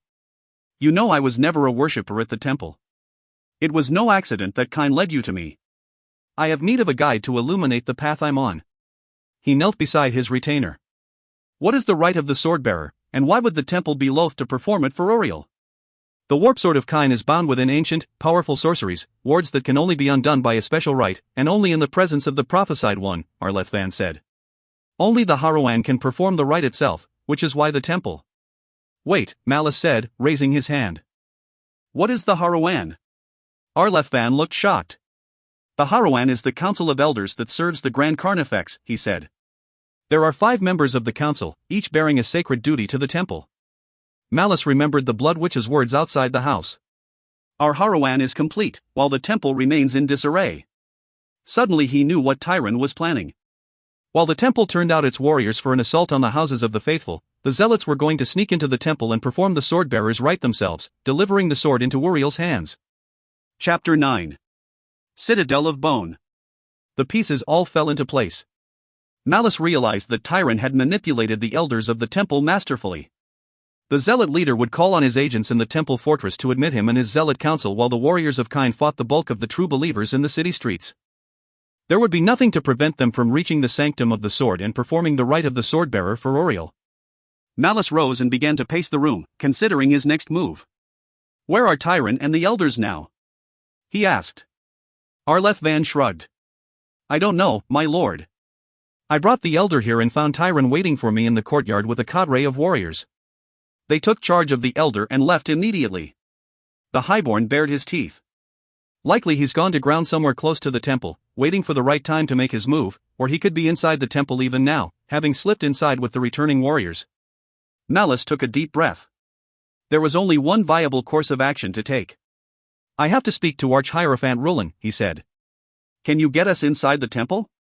Arlethvan cinched the bandage tightly around his leg and eyed Malice with a frown. You wish to speak to the blasphemers? Why? Malice steeled himself, wondering if what he was about to say would spark off another fight. Because we must sound the alarm and stop Tyron and his men before they reach the sanctum. The retainer stared at Malice for a long time, his expression unreadable. Why would we want to do that? He asked at last. Because Tyron has thrown his lot in with Uriel, Malice replied, and my half-brother will stop at nothing to get his hands on the warp sword. The assassin shook his head. He isn't the chosen one. The rite will not work for him. Do you think that will sway him? Malice asked. He thinks that he stands upon the brink of everlasting glory. He believes Yasmir is his for the taking. When the rite fails he won't fault himself, but Tyron and his council. He believes that he is the prophesied one, and he will stop at nothing to fulfill his ambitions, even if that means destroying the cult in the process. Tz Archon wrapped tightly around his heart, his voice rasping softly in the highborn's ear. Speak for yourself, the demon hissed. Arlethvan considered the highborn's words at length, his expression troubled. Finally, he nodded. There is a way, he said. It's known to few people even within the temple, so we should be able to reach Roland's chambers unobserved. The path is long, however, and it will take time. Then let's go, Malice said, eyeing his half-packed possessions and deciding to leave them behind. His truly valuable items, namely the octagon of Prawn, the idol of Koketh and the dagger of Torxus, were buried in a saddlebag strapped to Spite's back. He could get another bedroll and water bottle later, if need be. Right now, every minute counted. If they moved quickly they could catch the zealots' leaders all in one place, far from any hope of assistance, and he could hand the temple elders a great victory. In the back of his mind, however, Malice harbored an even more ambitious plan. If he could reach the sanctum as the zealots were performing the rite, his presence would allow it to conclude successfully. Then he could make his own play for the relic, perhaps with the demon's help. The highborn smiled grimly as he worked. It would be worth it just to see the look on Uriel's face. Arlethvan led Malice out into the darkened streets, heading south and east away from the fortress. Malice kept pace with his retainer, sword in hand and scanning the streets and alleys with care. The sounds of fighting still echoed in the lower parts of the city, and he could see the flickering glow of fires on the horizon near the warehouse district. Based on what he'd witnessed over the course of the afternoon, when the temple warriors were unleashed on the zealot strongholds around the city, things would spiral rapidly out of control. The assassin led Malice out of the Highborn district, following a zigzag course through twisting lanes that led inexorably down the long hillside. Along the way the pair slipped past armed bands of city dwellers, spattered with dried gore and drunk on bloodlust, in search of more heads to hang from their belts. Each time Arlethvan slipped silently from one pool of shadow to the next, moving like a ghost past the exhausted Druchii. They moved quickly through the city's entertainment district. The flesh houses were tightly shuttered and many of the ale rooms had been looted over the course of the day. Many of the looted buildings sported piles of fresh, severed heads outside their broken doorways and windows. Malice imagined the proprietors letting the looters drink their fill and then descending on the drunken thieves with clubs and meat cleavers, determined to recoup their loss in flesh if not in coin. After almost an hour, Malice found himself in the Lowbourne district, near the city's great warehouses and tanneries. The acrid stink of the tanners mixed with the smoke of burning buildings, causing his eyes to water. Malice thought he heard the call of a single trumpet from high up the hill, and imagined the great gates of the temple fortress gaping like a dragon's maw, ready to unleash the temple's wrath upon the city. He was so focused on the distant sound that he almost walked right into Arleth.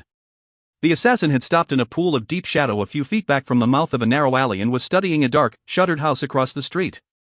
Malice crouched beside the retainer, eyeing the building. To his eyes, it looked very old and decrepit.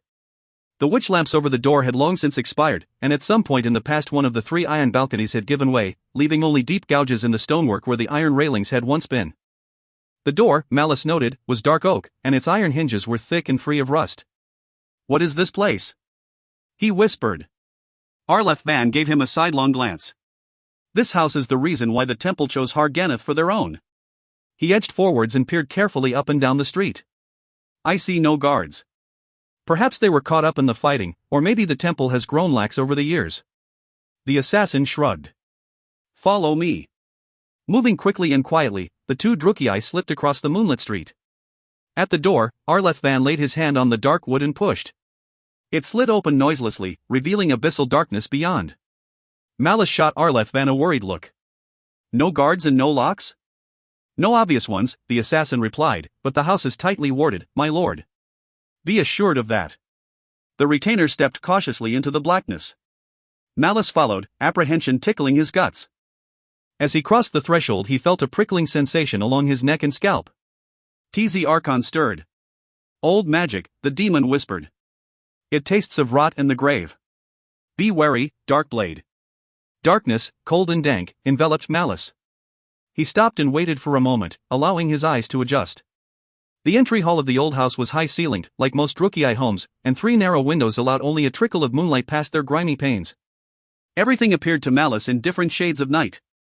The ghostly arch of a stairway rose on his right, a fainter shade of black than the ebony surface of the floor. High overhead, the perfect vault of shadow was smudged by a grey blob that Malice took to be an ancient witch lamp holder. Arleth turned back to Malice, his alabaster face hovering in the darkness like a disembodied spirit. "There is a door at the base of the staircase. We'll follow it into the cellars," he said, and disappeared into the gloom. Malice lost sight of the assassin almost at once. Cursing to himself, he focused on the half-seen staircase, crossing the stone floor with care. After a few moments, he reached the base of the stairs and worked his way along the wall until he almost bumped into Arleth nearly invisible form. Malice heard the creak of a door, and felt a gust of colder, wetter air against his cheek. He wrinkled his nose at the smell of damp earth and old rot. The doorway itself was a pool of darker shadow against the iron grey of the wall. He sensed rather than saw Arleth slip inside, and moved quickly in his wake. Without warning, Malice's eyes were dazzled by an explosion of pale green light. He hissed a curse, trying to shield his eyes from the small globe of witchlight that burned in the palm of Arleth upraised hand. "I never knew you were a sorcerer," Malice exclaimed, blinking in surprise. Arleth shrugged. "The temple teaches its assassins a few simple cantrips, how to make light, how to silence rusty hinges, things of that nature. Nothing like the knowledge possessed by someone such as Uriel." They were in a narrow, enclosed stairway that led down to another iron-bound door. Arleth descended slowly, testing each of the stone steps with a tentative boot before proceeding. "One of these steps activates a poison trap," he muttered, "so follow my moves exactly." "You seem to know a great deal about this place," Malice said, attempting to follow in the assassin's footsteps. Arleth shrugged. "This was how I escaped the temple, many years ago." He paused at the 3rd step from the bottom, testing the riser carefully with the point of his boot.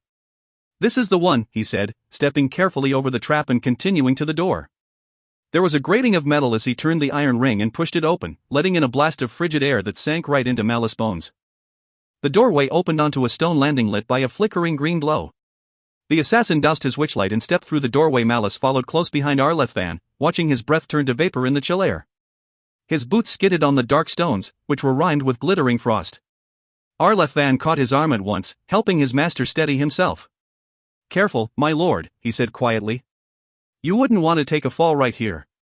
Malice steadied himself and looked around. The landing was barely 3 paces square and looked out over a cavernous space at least 30 feet deep. From where he stood he could see that the upper half of the space was square-shaped and bounded with finished stone blocks. Another narrow staircase descended from the landing, following the rough wall towards the chamber floor. The source of the light came from below, radiating upwards in a flickering ghostly nimbus. Malice freed his arm from his retainer's grip and carefully approached the edge of the landing. Below, he saw a wide ribbon of dark, glossy stone, wide enough for 4 men to walk abreast, leading to a tall archway set into the side of the great hill. The archway was at least 15 feet tall at its apex, and appeared to be formed from huge, polished bones the likes of which he'd never seen before. It looked as if arch and roadway had been excavated from the cold earth. The piles of rock and soil cleared from the path formed raised banks to either side of the road, packed down to rock-like hardness over the passage of centuries.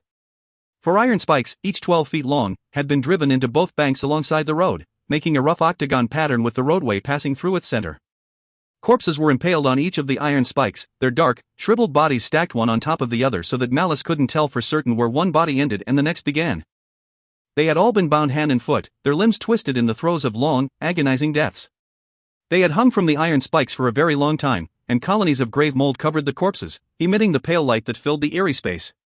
Malice glanced in wonder at Arleth Van. What is this place? Hundreds of years ago, when the city was first founded, a Drukei named Servanthel built this house, the assassin said in a hushed voice. Several years after the building was complete, Thel decided to add a lower level for a wine cellar, and the workers uncovered the roadway. The paving stones resisted every attempt to remove them, including sorcery, so Thel ordered the workmen to follow their course and see how far they went. That was how they came upon the archway. When the workers broke through into the tunnel beyond, a breath of foul wind rushed out that killed them in an instant. Thel, being a devout man, took this as an omen. When the air had cleared enough for a slave to survive without ill effects, Thel and a handful of retainers entered the tunnel to see where it led. And what did they find? The Vermilion Gate, the assassin replied. He pointed to the arch. The passage leads deep into the heart of the hill, to a circular chamber that might sink all the way to the heart of the world itself. A flat-topped spire rises in the center of that chamber, spanned by a bridge of ancient bone, and on top of that spire sits the dreadful gate. No one knows who built it or why, but it is old beyond all reckoning. He turned to Malice, a fearful look in his eyes. It leads to the very heart of the Lord of Murder's realm. The Highborn was taken aback. Kine is a Drukei god. How can that be, if the gate was made in a time before Nagarythe was lost? Arleth Van spread his hands. Thel looked upon the gate and thought it had been set here in anticipation of our coming, a gift from the blood god to his chosen people. He took word of his discovery to the elders of the cult, and they came from across Nagarythe to look upon the gate. When they beheld it for the first time, they knew that from that moment forwards the hill and everything upon it must belong to the cult. Shortly after, the Witch King gave Har Ganeth to the temple of Kine. Malice stared at the archway of bone and a feeling of dread turned his guts to ice. Auriel spoke of the Vermilion Gate, he said, on the way back from the Isle of Morhout. He used it to reach Har Ganeth. The assassin nodded thoughtfully, as if the Highborn had answered a worrying riddle. Some of the texts in the temple library claim that a true disciple of Kine can call upon the power of the gate no matter where in the world he may be. He can reach the cavern beneath the hill in a single stride, if he makes the proper offerings. Spirits guard the gate from the unworthy, and if they are not provided for they will exact a terrible price from those who cross the threshold. He rewarded them amply, Malice growled, thinking of the slaughter on the main deck of the battered Corsair, and from what little I saw he timed his crossing so that there was a crowd of worshippers waiting on the other side. The assassin shrugged. Every new moon the temple elders gather at the gate to perform sacred ceremonies of veneration. If Auriel had emerged from the gate, with Yasmer in tow, no less, it would have seemed most portentous indeed. He turned and headed for the narrow staircase leading to the cavern floor. Malice followed warily, picking his way across the landing and then down the long flight of stairs. The risers glittered with frost. When he reached out a hand to steady himself along the wall he found that it was covered in a thin layer of ice. Malice felt a prickling along his skin as they made their slow descent. The chamber was thick with sorcerous energies. The Highborn cleared his throat. About Auriel, he began. Arleth Van cut him off with an upraised hand. Quiet, he said, his voice barely a whisper, we are about to pass the Guardians. The stairway ended at the edge of the roadway. Up close, Malice saw that the stones of the dark path were like blocks of obsidian, polished to a mirror hue. It looked as if every stone had a flaw to it, a faint, pale smudge in each stone's center. When he bent a little closer, however, he saw that it wasn't a blemish on the surface, there was something within each of the stones. The shapes were blurry, but there was just enough play of light and shadow for the objects to take on the quality of living faces. Puzzled, Malice started to bend even closer, but the demon's voice rasped in his ear.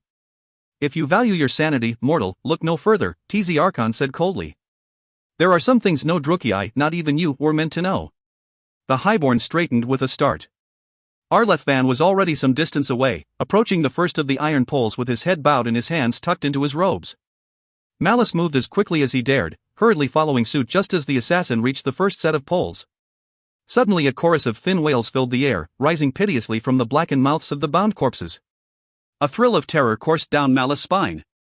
He had heard that sound once before, in the depths of Oriel's tower. The highborn glanced fearfully at the pole to his right. Pale mist was leaking from the slack jaws and gaping eye sockets of the impaled figures. The tendrils danced and wove about in a spectral wind, taking the shape of pale, spindly figures with long fingers and emaciated faces. Their eyes were orbs of purest jet, soulless and cruel. The Maelithii. Malice breathed. Be not afraid, Arleth Van hissed. Avert your eyes and walk the ancient path. They are bound to do no harm to those who bear the blessings of Kine. Malice averted his eyes, focusing on the black stones at his feet. They would not be fooled by his magically altered eyes. He imagined the Maelithii swarming over him, sinking their black fangs into his flesh and feasting on his life force. When they were finished with him, his skin would be the color of a deep bruise, the blue-black of a corpse lost for months in the snow. The vengeful spirits whistled and howled above Malice's head, drawing ever nearer. His legs began to tremble. There was no way to fight these spirits, swords passed straight through them and left the arm numb and frozen to boot. He fought the urge to turn and run for the staircase, wondering how much further he was from the archway. One of the Maelithii let out a shrill cry and swooped close enough to Malice for him to feel veins of frost spreading through his black hair. Other Maeliths began a cacophony of wailing in reply. They've found me out, he thought. Malice felt a needle of ice pierce his cheek, and just as swiftly he felt the demon uncoil in his chest like a startled viper. Tz Archon howled a challenge at the Maelithii that set Malice's teeth on edge, and the baleful spirits withdrew, wailing plaintively. The highborn quickened his pace, not caring if he trampled Arleth Van in the process. The sounds of the Maelithii receded behind him with every step. Then without warning he was surrounded in a flare of witchlight. When Malice looked up, he found himself standing beside his retainer, just past the tall arch of polished bone. Arleth Van was looking back the way they'd come, eyeing the 8 Maelithii circling above the center of the octagon. They seemed interested in you for some reason, he told Malice, and then they cried out in fear. I've never heard the like. Malice looked back at the tormented spirits. They tried to claim something that belongs to another, he said grimly. The assassin frowned. I don't understand. Count yourself fortunate, Malice replied. He gestured down the dark passage. Let's go. The passage seemed to go on forever. Arleth Van's witchlight just barely reached the rounded walls to either side. To Malice's eyes they appeared to be made of dark, grainy stone, like granite, but worked in loops and strands as if the tunnel had been woven out of the stone rather than carved. He couldn't fathom how such a thing had been done, much less why. The strange patterns created many corners, niches and crevices among the coarse weave of the stonework, and over the centuries the worshippers of Kine had filled those recesses with offerings to their god. Skulls by the thousand leered at the 2 Drukei as they went deeper into the hill. Skeletal hands seemed to reach for them in the flickering aura of the witchlight. Malice saw leg bones and vertebrae, ribs and shoulder blades, all arranged to blend almost seamlessly with the fluid lines of the stonework. The dead pressed in on Malice from every side, setting his heart to race. He tried to focus on something else, and remembered the question he'd started to ask outside the archway. Why doesn't the temple want Uriel to have the sword? Arleth Van paused, turning to look back at his master with a rueful grin.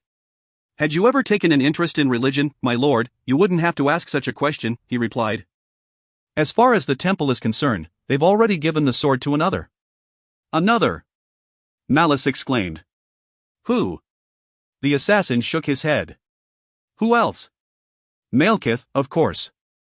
They think Malekith is the scourge? How can this be? To Malice's surprise, Arleth Van threw back his head and laughed. As clever a man as you are, my lord, I'm amazed you'd have to ask such a question. How do you think the Temple of Kine came to exist? Malice frowned. He didn't much care for the assassin's patronizing tone. Malekith used the cult to consolidate his rule after Nagarythe was lost, he snapped. They had every reason to hate most of the old houses, who worshipped Slaanesh and had persecuted them for hundreds of years. Malekith raised them up, made them the state religion, and in return they helped him break the power of the warlocks and assassinate any rivals to his throne. Arleth Van nodded. Just so, my lord, but you must understand that the cult in those days was not like the temple as it is now. When you think of the temple, you envision people like your half-brother Uriel, but back then they were true believers like Tyron. They were utterly devout, dedicated to the pure teachings of the Lord of Murder and the heirs of centuries of persecution. They were fanatics, Malice said, and I suppose they cared little for Malekith or his power plays. The retainer gave one of his rare smiles. Now you begin to see. The elders of the cult saw much to gain in Malekith's offer, however, power, legitimacy, wealth and influence, but they had to find a way to convince their followers that the alliance served the will of the blood god. So they claimed Malekith was Kyne's scourge. Indeed.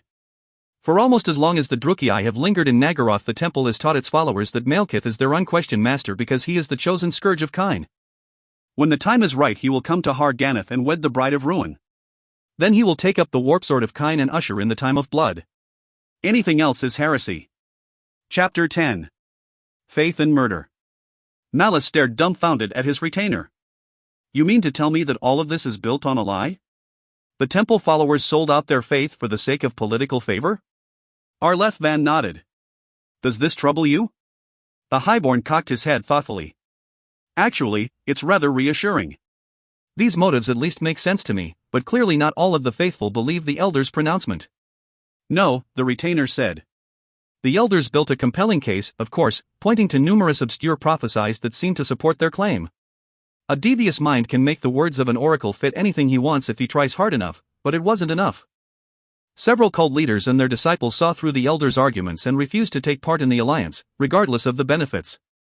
The debates raged for years, but the nascent temple continued to grow and gain legitimacy.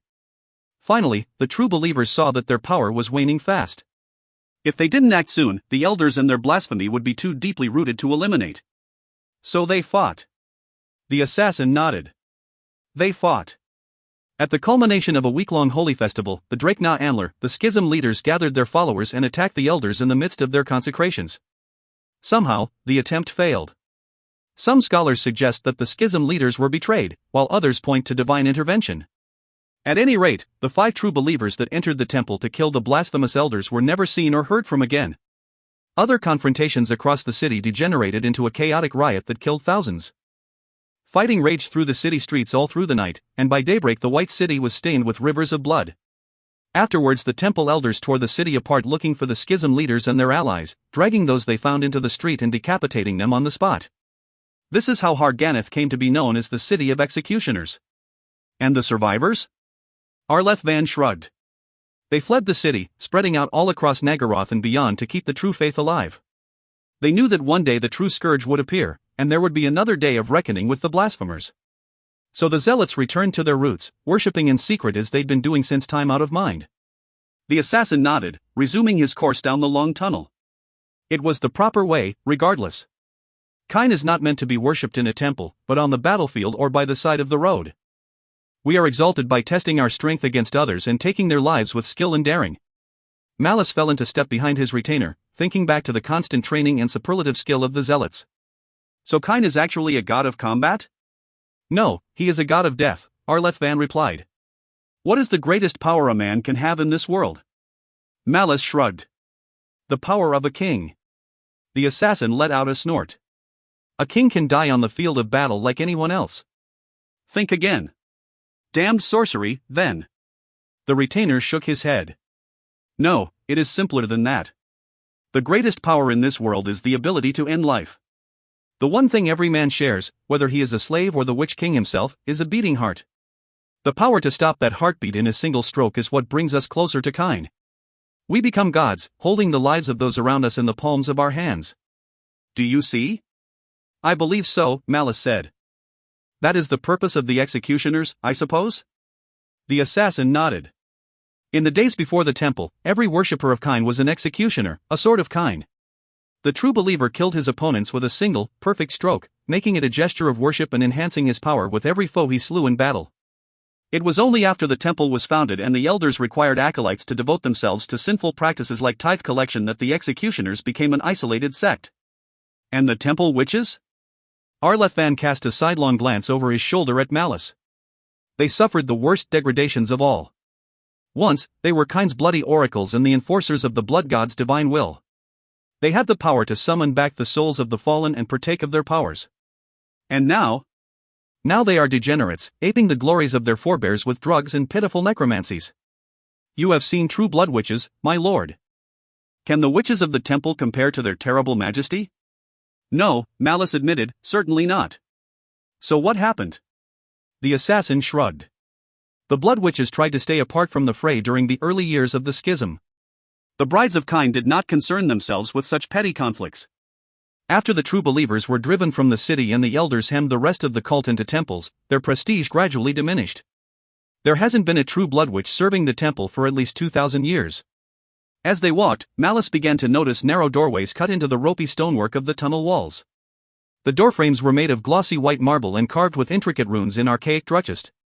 Next to the strangely flowing weave of the walls, the newer construction still seemed crude and awkward by comparison. "What are these?" he asked. "Those? They are tombs," the retainer said. "The temple has always interred the faithful, despite the Witch King's edict of cremation. Perhaps the elders venerate the spirits of the dead in the hope they will intercede on their behalf when Kine returns in his wrath." He gestured at the doorways with a sweep of his free hand. "The entire hill is honeycombed with tomb complexes, and they reach far into the earth." The two Drukei walked on in silence for a time, journeying down the dark road past the doorways of the dead. Some quality of the stone swallowed their footsteps, and for a while it felt as if they had left the physical world behind, trudging like ghosts through some forgotten underworld. Malice considered the implications of everything Arleth Van had told him. It did go a long way towards explaining the temple's odd behavior, but his mind kept drifting back to his meeting with Roland, and the wary look on the elder's face. Uriel's claim casts the entire history of the temple into doubt, a highborn thought, which was ample reason to keep him in seclusion and look for a way to silence him. However, that would be self-evident to anyone familiar with temple dictum. There's something more going on here, he thought. The elders have a secret that no one, not even the zealots, suspect. Arleth Van stopped.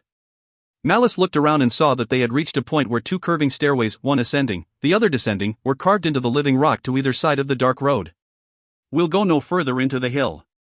The Vermilion Gate is close by, and it is always well guarded by a cadre of witches and executioners."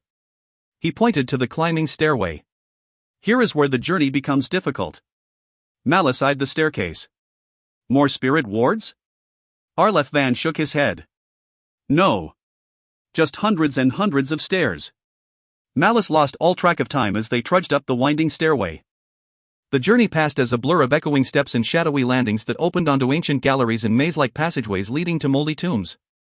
The temple hill was a labyrinth vaster and more convoluted than anything he had ever seen. Even the tower of the mad sorcerer Eridorius seemed smaller and less complicated by comparison.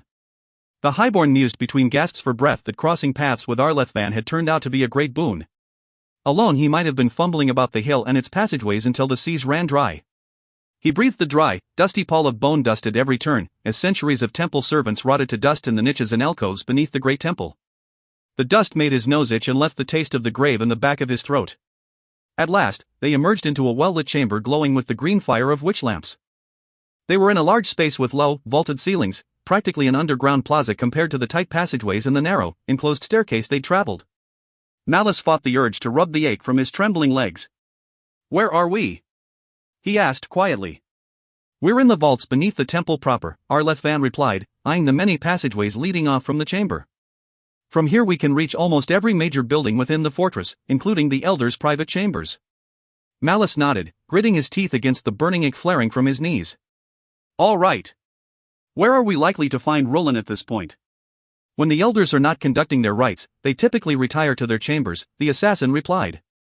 "No doubt to reflect on matters of the faith," he said with a sneer. "Yes, but this is no typical night. An elder has deserted the temple." "The story on the street might be that the man was kidnapped, but I imagine the rest of the elders know the truth of the matter. Their warriors have taken to the streets to fight the true believers, and their sacred council remains broken." "Where do the elders normally go when they meet in conclave?" "The council chambers within the Citadel of Bone," Arleth Van replied, "but if the elders are meeting there they will be well guarded." "I thought the temple assassins were supposed to be invisible," the highborn snapped. "When the situation demands," the retainer answered coolly. "Can my lord say the same?" Malice gave the man a hard stare. "Just get us as close as you can. We'll improvise from there." "You mean we'll kill whoever gets in our way?" "That is what I said, yes." Arleth Van gave another of his ghostly smiles. "It is good to know some things never change. Follow me, my lord." The assassin quickly led Malice out of the well-lit tunnels beneath the temple and into noisome passageways dripping with slime and tangled with dense layers of cobwebs.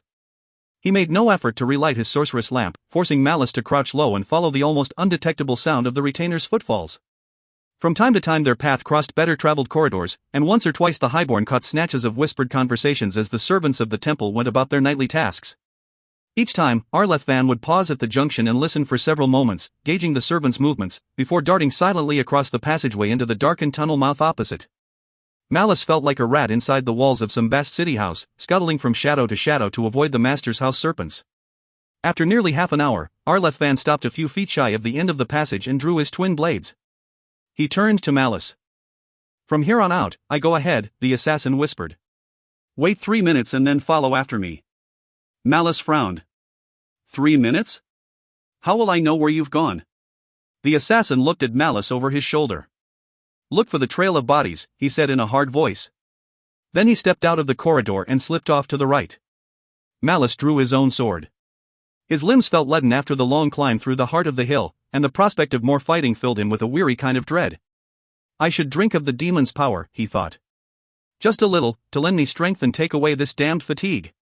No sooner had the thought occurred to him than a wave of trembling racked his body. His insides twisted with need as he thought about the glorious, icy vitality of the demon's power. "Mother of Night," he breathed, dropping to one knee. The hunger felt bottomless, and his mind recoiled in terror from it. It was several minutes before the trembling passed, leaving Malice feeling even weaker than before. His face and neck were bathed in cold sweat, and his guts felt tied in knots. The highborn clenched his sword tightly, focusing on the strain of his knuckles and the hard weight of the sword hilt digging into his palm. With an effort of will, he forced himself back onto his feet. A terrible sense of foreboding pressed down upon him. Had the demon's recent silence been nothing more than the infinite patience of a predator, knowing its prey was but a single step away from ruin? "Blessed Mother, have I gone too far?" Malice thought. "Am I now beholden to the demon, body and soul?" The demon slithered across his ribs. "Are you unwell, Malice?" Tz Archon's voice slid into his ears like sweet poison. "The temple elders await. Do you wish my aid?" "Yes," Malice thought. He bit his lips to keep the words from slipping past them. His mind roiled with horror and revulsion.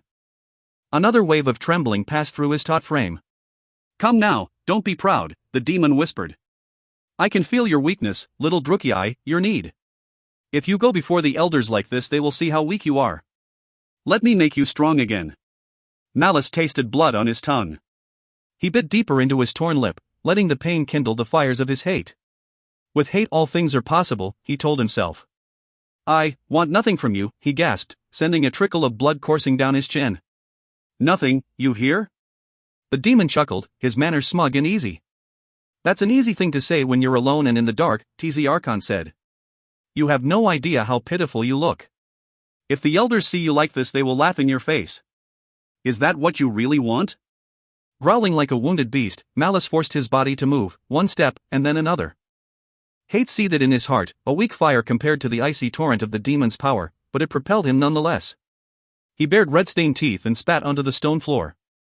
"They will see what I choose to show them," the highborn said, feeling a little of his old strength return, nothing more or less. "Of course," the demon said in a patronizing tone. "I should have guessed you'd say such a thing.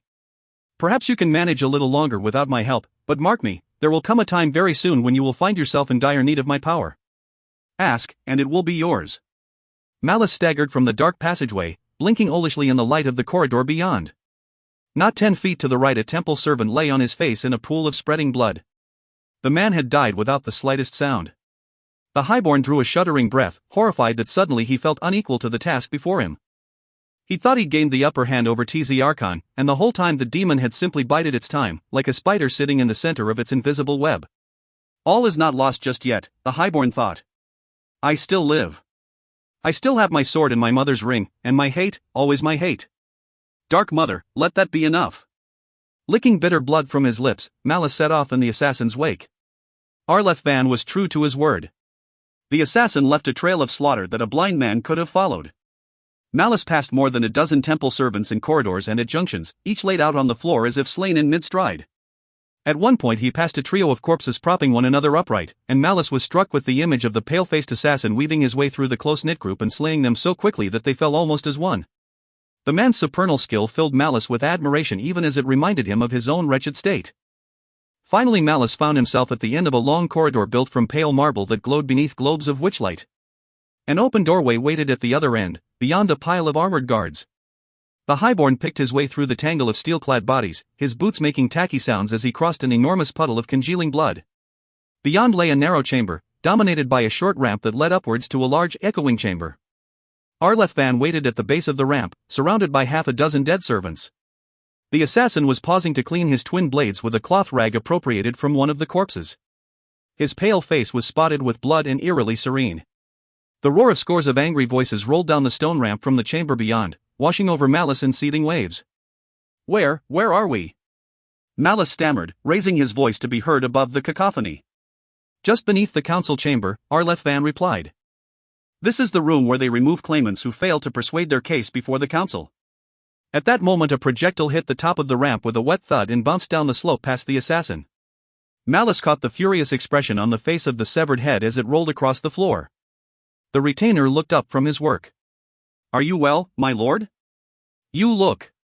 I expect I look as if I'd crawled from a tomb, considering the route you took us through," Malice snapped.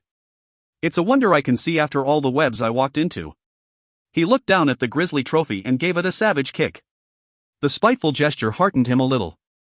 "I'm fine," he said, injecting a touch of steel into his voice, nearly vexed at the foolishness of priests.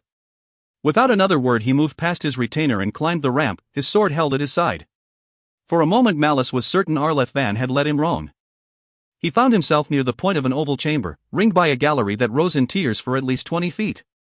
Men and women crowded the tiers, shouting and shaking their fists at the brawl that raged on the chamber's floor. The air stank of blood and shook with the inchoate thunder of an arena in the city's entertainment district.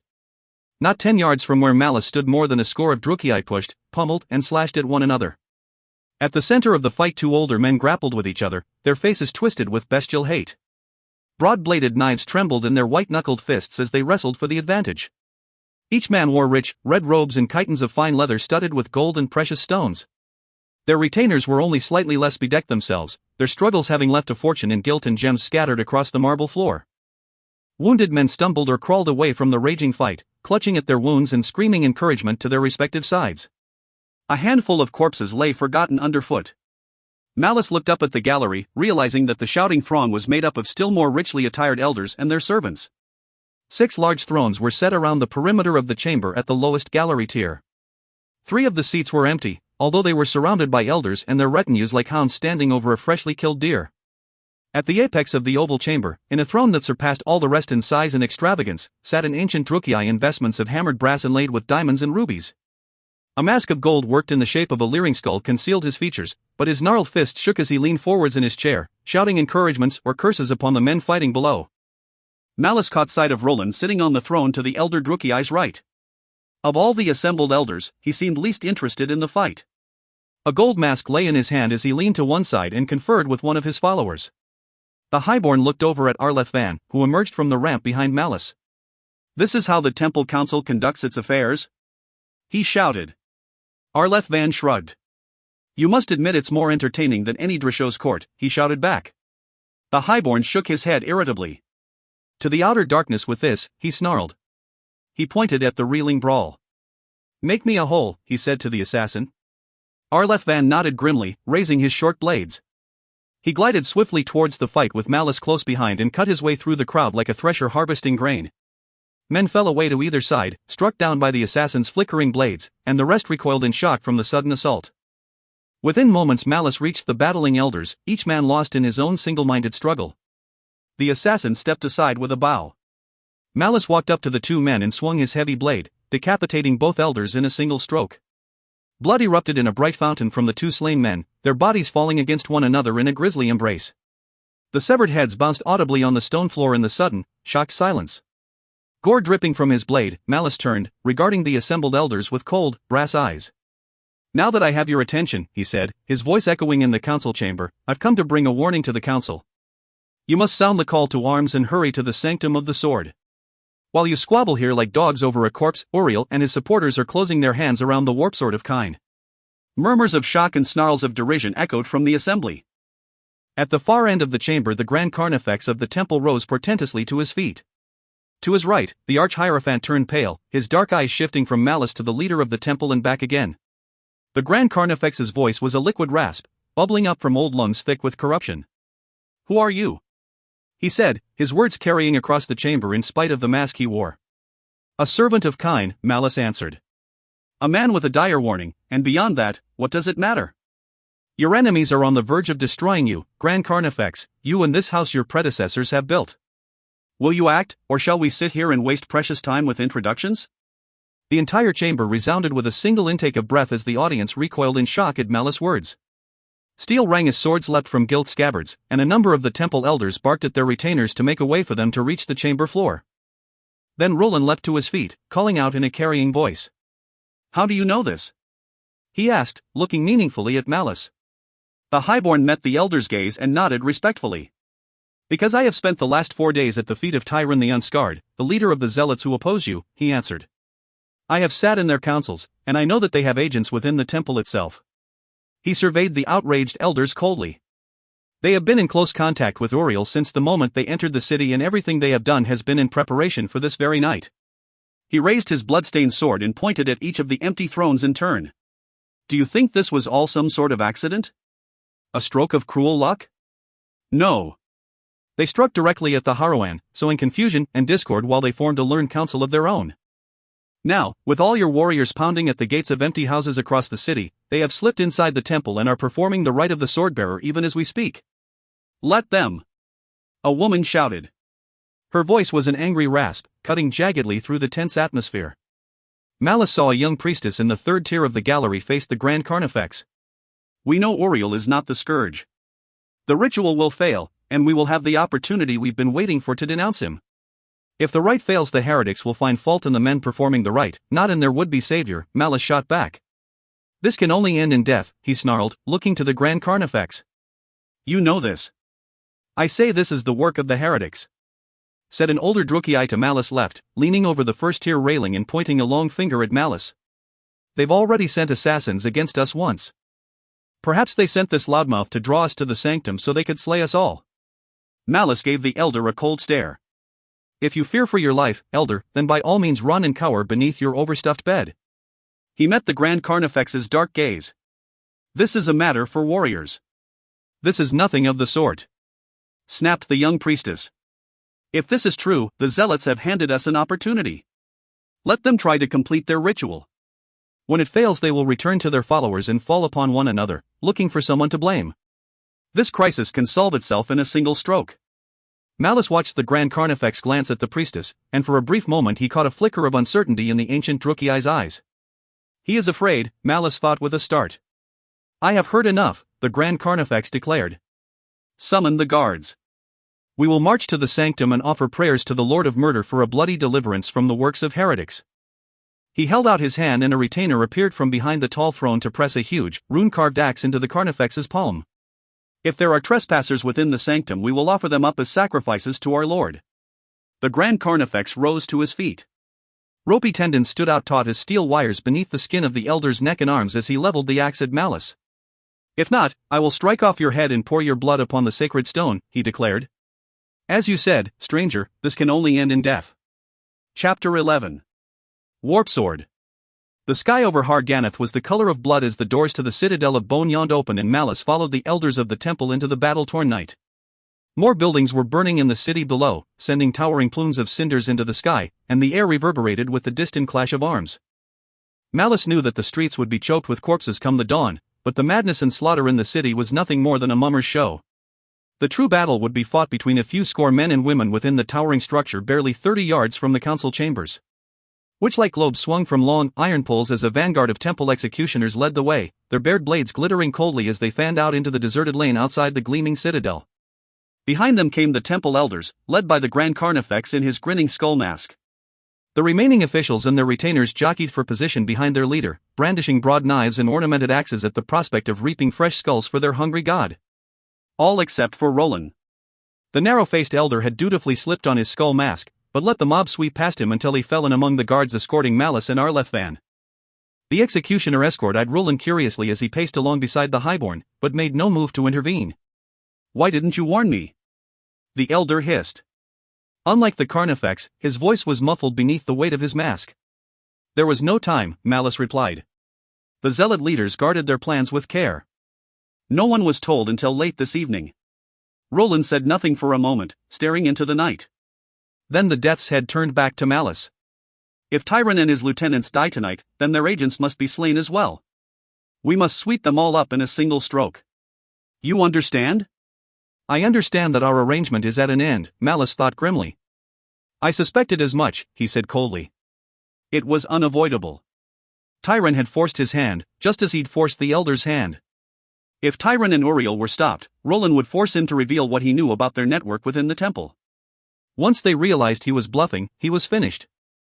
Malice eyed the white stone of the temple rearing into the flame-shot sky like an upraised blade and thought he could sense the sorcery at work within. Somehow, in the midst of battle, he would have to make his move. Once you have the sword, what then? The demon whispered. Will you cut your way through the elders of the temple and into the city beyond? First things first, muttered Malice. Roland shook his head, thinking the words were meant for him. Fear not, the elder said. However many agents this Tyron has, he could not have slipped into the temple undetected with more than a token force. There are nearly 100 of us. We can bury the heretics in bodies if we have to. The zealot uprising ends tonight. And Uriel? Malice asked. Surely you knew he would attempt this, sooner or later. The temple thought he was marked by Kyne from the moment he emerged from the sacrificial cauldron. We knew nothing of the sort, the elder snapped. Yes, clearly he was blessed by the Lord of Murder, but none of the witches could divine his destiny. Certainly no one believed that Kyne would anoint a cripple as his scourge. His ambition has got the better of him.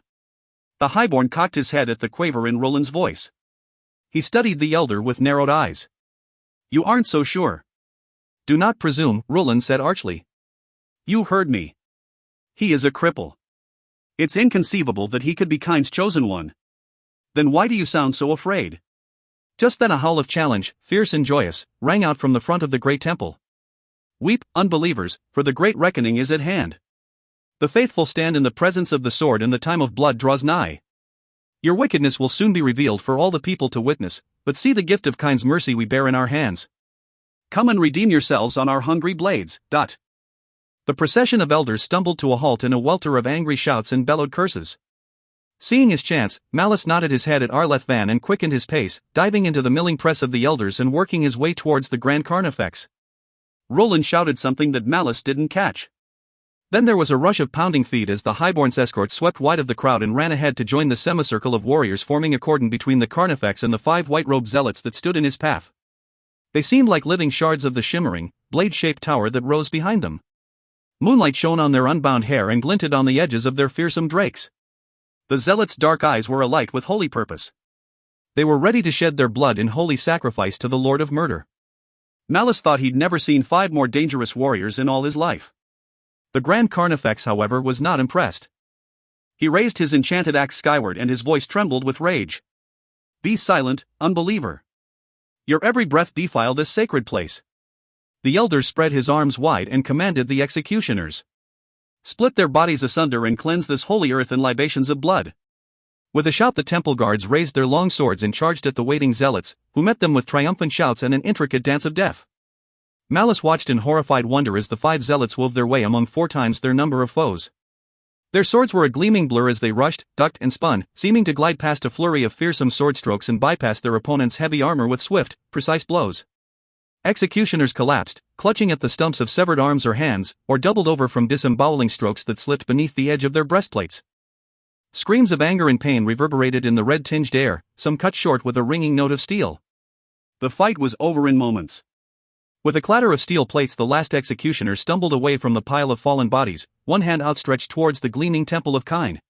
His drake tumbled from his fingers as he fell to his knees, and then toppled lifelessly to the ground. One of the 5 zealots lay among a score of fallen temple guardsmen. The rest were streaked with splashes of gore, but their white robes made it plain that none of the blood belonged to them. Their leader raised his dripping blade to the Grand Carnifex and smiled. Your men are forgiven, the zealot said with a smile. He just killed 4 men in as many seconds and wasn't even short of breath. Why do you hesitate, Grand Carnifex? Do you fear that the bloody-handed god has no cold mercy in his heart for one such as you? I assure you that he does. To Malice's surprise, the Grand Carnifex threw back his head and laughed. It was a terrible, bubbling sound, full of hatred and black fury. The Carnifex reached up and pulled away his ceremonial mask, revealing a ruin of broken bone and deep, twisted scars. The master of the temple was ancient, marked by hundreds of years of brutal war. The fearsome blow of a battle-axe had caved in the right side of his face, twisting his mouth into a feral, gap-toothed sneer. The tip of his nose was nothing more than a nub of ragged flesh, and his forehead was a patchwork of ancient scars, one on top of the other. The zealot leader met the Carnifex's baleful gaze, and Malice saw the briefest flicker of fear. The Grand Carnifex hefted his enchanted axe. "My god knows nothing of mercy, you moon-eyed fool," he hissed. "He does not forgive. He cares nothing for redemption. He simply hungers, and I live to see him fed." That was more like it, Malice thought. He drew his sword. "Blood and souls for Kine!" he roared, and the elders took up the shout just as the Grand Carnifex charged the zealot leader. Malice glanced at Arleth Van. "Stick close," he shouted, drawing one of his throwing knives. The assassin shook his head. "You can't possibly expect to fight these men, my lord. They are the best warriors Tyron has, and they have no fear of death. Their skill. I'm not going to fight them, you fool. I'm going to kill them," Malice snarled, and charged into the melee. The zealots had resumed their deadly dance, reaping a red harvest among the elders and their retainers. They were constantly in motion, whirling and cutting with their long, curved swords as they wove among the howling mob. Their skill was transcendent and glorious in its purity and lethality. They were living works of the killer's art. Anyone who stepped within reach of their whirling blades was dead in seconds. Malice watched the nearest zealot decapitate a howling acolyte and then spin gracefully on his heel to eviscerate a charging priestess. When he did, the highborn struck the swordsman dead from 15 paces away, burying his throwing knife in the back of the zealot's skull. Shaking his head, the highborn peered through the melee for his next victim. 5 yards away, the Grand Carnifex fought the zealot leader in single combat. The master of the temple was already wounded in half a dozen places, but the speed and ferocity of his attacks was undiminished. Knowing better than to intercede, the highborn turned away and spotted a third zealot, hemmed in by a circle of wary elders. They pressed the swordsman from all sides, like wolves surrounding a mountain lion. When the zealot attacked, they gave ground, providing him no opening to employ his deadly blade, but giving the Drukei behind him a chance to strike at the swordsman's back. Malice timed his move just as the zealot made another fierce rush. The elders fell back as before, but the highborn came up behind them and caught one of the men by the scruff of the neck. The elder let out a cry as Malice shoved him onto the zealot's blade. The razor-edged sword sank deep into the man's chest, and Malice continued to push the dying elder forwards, trapping the drake beneath the man's collapsing form. The zealot had just enough time to shout a bitter curse before the highborn split his skull like a melon. A savage howl rang through the air. The highborn turned to see the priestess who had gainsayed him in the citadel of bone raise a bloody axe and a zealot's severed head to the burning sky. A deep wound scored her left shoulder, but her face was lit with a savage grin. That left the zealot leader. If he knew his companions were dead, the fanatic gave no sign. The swordsman held his drake before him, its point aimed at the Carnifex's throat. His body was taut, like a steel trap wound, and ready to strike. The temple leader glared forbiddingly at the young warrior, flexing his two-handed grip on the haft of his great axe and shifting slightly from foot to foot. Blood flowed freely from deep wounds in his arms, chest, and legs. The two warriors faced each other for long moments, neither one presenting an opening to the other. No one moved. The temple elders observed the fight with reverent silence. Malice stole a glance at the temple and suppressed a snarl. His hand strayed to the other throwing dagger at his belt. "Get it over with, for the Dark Mother's sake," he muttered under his breath. "I don't have time for this." It was the zealot who lost the test of wills. Thinking his foe was weak from blood loss and perhaps coveting the glory he'd gained from slaying the master of the temple, the swordsman exploded in a blur of motion, aiming a fearsome blow at the Carnifex's neck. The temple master was anything but weak, however, and as the long sword sang through the air, he struck it with a backhanded blow from his axe. The enchanted steel broke the sword in 3 pieces. Then the Carnifex's return stroke sliced the man's head from his shoulders. The temple master bent and plucked the zealot's skull from the ground. "Take the heads of the others," he ordered, tying the trophy to his belt. "When this is done, we will pile them high on the temple altar." Malice surveyed the grisly remains of the battle. Nearly 20 of their number lay dead or dying, and he knew the worst was yet to come. "Let us be swift," the highborn said. "We can catch Tyron and his heretic council as they attempt to perform the rite." "Blood and souls!" cried the axe-wielding priestess, and the rest of the elders took up the shout. Their blood was up, and they rushed towards the temple in a ragged mob, eager to show their devotion to the Lord of Murder. The mob quickly left the Grand Carnifex behind as they swept up the white steps of the temple and through the tall, narrow doorway. Malice paced along behind them, checking to make sure that Arleth Van was close by. He nodded to himself. This was going to work. The temple was built from the same alabaster stone as the rest of the city, but there the similarities ended. The work of dwarf slaves, scores, perhaps even hundreds of them, was evident in the intricate design. The building centered on a single, narrow spire that rose like a sword into the burning sky, built from a broad, octagonal base supported by a cunning network of graceful buttresses that soared more than 30 feet into the air. The white marble was fitted with joints so precise that the whole structure looked more like a sculpture than a building, carved from the summit of the hill by the hands of a god. The temple was a symbol of wealth and power that could humble a Drasho, much less a man such as Malice.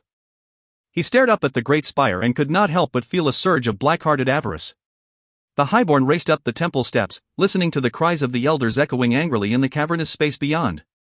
Doors of dark oak plated in brass had been swung wide, providing a glimpse of the red-shot blackness beyond. Malice crossed the threshold and tasted blood in the air. Sorcerous energies pressed against his skin, pulsing in time to a rhythm he could not hear. Tz Archon writhed in his chest, reacting hungrily to the power reverberating through the temple. The space beyond was cavernous, lit by dozens of braziers that painted the walls and ceiling with leaping crimson shapes and menacing shadows. Pyramids of skulls, hundreds of them, were arranged in complex patterns across the black marble floor. Overhead, a red-tinged haze of smoke spread the bloody glow of the fires. The air reeked of rot and the sweet smell of cooking flesh. Malice's eyes burned and his throat ached, and for a moment it was as if he had been cast back in time, and was struggling through the red-tinged realm of Oriel's tower in the Hag.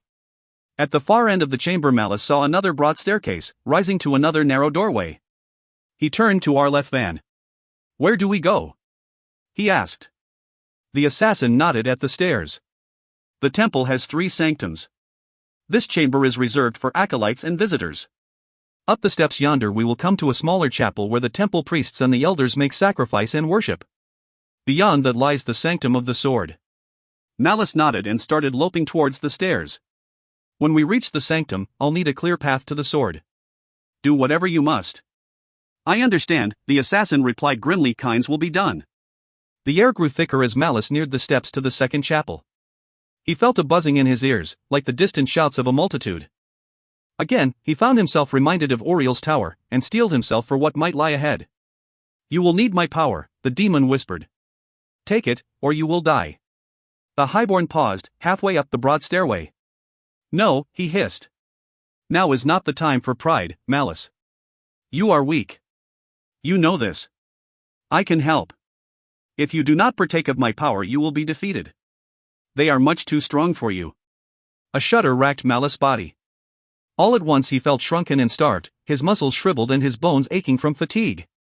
Unbidden, he thought of Oriel and his sorcery, and of Tyron's fearsome swordplay. "I have my hate," he whispered. "I have my wits. They will suffice, demon. They always have. You know that isn't true. How many times would you have been lost had it not been for me?" Malice bared his teeth, forcing doubt and fear from his mind by sheer, bloody-minded will. He heard the war screams and the shrieks of dying men coming from the chapel at the top of the stairs, and ran towards the sound. The chapel was a smaller, oval-shaped chamber some 80 paces across, surrounded by roaring braziers that sent columns of scented smoke spiraling upwards to the peak of its arched ceiling. Between each brazier were deep, arched niches filled with stacks of gilded skulls, and a pile of similar, unadorned trophies lay in deep drifts around the raised dais at the far end of the room. A pall of shifting, reddish steam hung above the marble platform, rising from the brass mouth of an enormous cauldron sunk to knee-height within the dais itself. Terrible power seethed from the vessel, its bubbling liquid hissing and spitting as if stirred to life by the desperate battle being fought nearby. Another, narrower stairway rose beyond the dais, climbing towards a towering sculpture of the great god Kine on his terrible brass throne. A doorway lit with crimson light gleamed at the base of the fearsome statue, and a fierce melee raged within feet of the glowing portal. Another rear guard, Malice thought angrily. The crowd of temple elders and their retainers had swept up the short flight of stairs and swarmed around the fight just before the doorway. He couldn't see much of what was happening thanks to the haze of boiling blood rising from the cauldron, but he could clearly hear the clash of steel and the screams of the dying. The air hummed with power. Malice felt pain shoot through his insides and a hot tear trace its way down his cheek. The drop broke over his lip and he tasted blood. Almost there, he thought. Just a little closer. Malice pushed his way through stragglers on the near side of the dais and clambered onto it. He found himself looking down into the seething surface of the cauldron, where small skulls and delicate bones rolled in the dark, boiling liquid. He caught Arleth Van climbing up beside him and shook his head. "Go around the side," he ordered in a rough voice. "I'll draw the attention of the rear guard. You come in and attack them from the rear. The assassin nodded and dropped back off the dais. Malice turned back to the cauldron, took a deep breath, and leapt into the pall of steaming gore. Sword held ready, the highborn cleared the gaping maw of the sorceress vessel and landed in a crouch on the other side. He found himself looking over the heads of shouting elders as they tried to force their way up the narrow staircase and join in the fight. Figures pushed and stumbled over the bodies of the dead, and pale hands dragged bloody corpses away from the battle, leaving them to fetch up against the foot of the dais. Malice stood, peering intently at the swirling fight near the top of the stairway. A single figure spun and stabbed within a raging circle of temple elders. He caught sight of a long, tight braid of glossy black hair, and slim, alabaster arms moving in a swift, steady rhythm of slaughter. Then the crowd recoiled under a fierce onslaught, and it seemed that the entire front rank of the elders simply collapsed like threshed wheat. A pale, blood-spattered face appeared, and Malice found himself staring into Yasmir's violet eyes. She wore the ritual garb of a temple witch, a long crimson loincloth of silk held by a girdle of golden skulls that wrapped around her slender hips. Her torso was bare, decorated with streaks and loops of sticky blood, as were her long arms and her long, delicate fingers. A tour of golden skulls surrounded her slender throat and bands of gold and rubies gleamed at each wrist. Beneath the angular headdress of a temple witch, her oval face was serene and achingly beautiful, like a flawless sculpture animated by the breath of the blood god himself. Two long, needle-like daggers flickered in her dripping hands, licking through the air like adders' tongues to turn aside stabbing blades and pierce deep into yielding flesh. When her eyes met his, he felt a cold shock transfix him. It was like looking into the eyes of death itself, and at that moment he wanted nothing more than to sink into her embrace.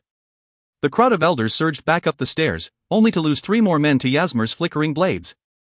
As they fell, she extended a small foot and took a single step forwards. Her eyes never left his. "She is coming for you, Malice," Tz Archon whispered. "Accept my power, or she will kill you." If she reached him, he would die. Her eyes told him that.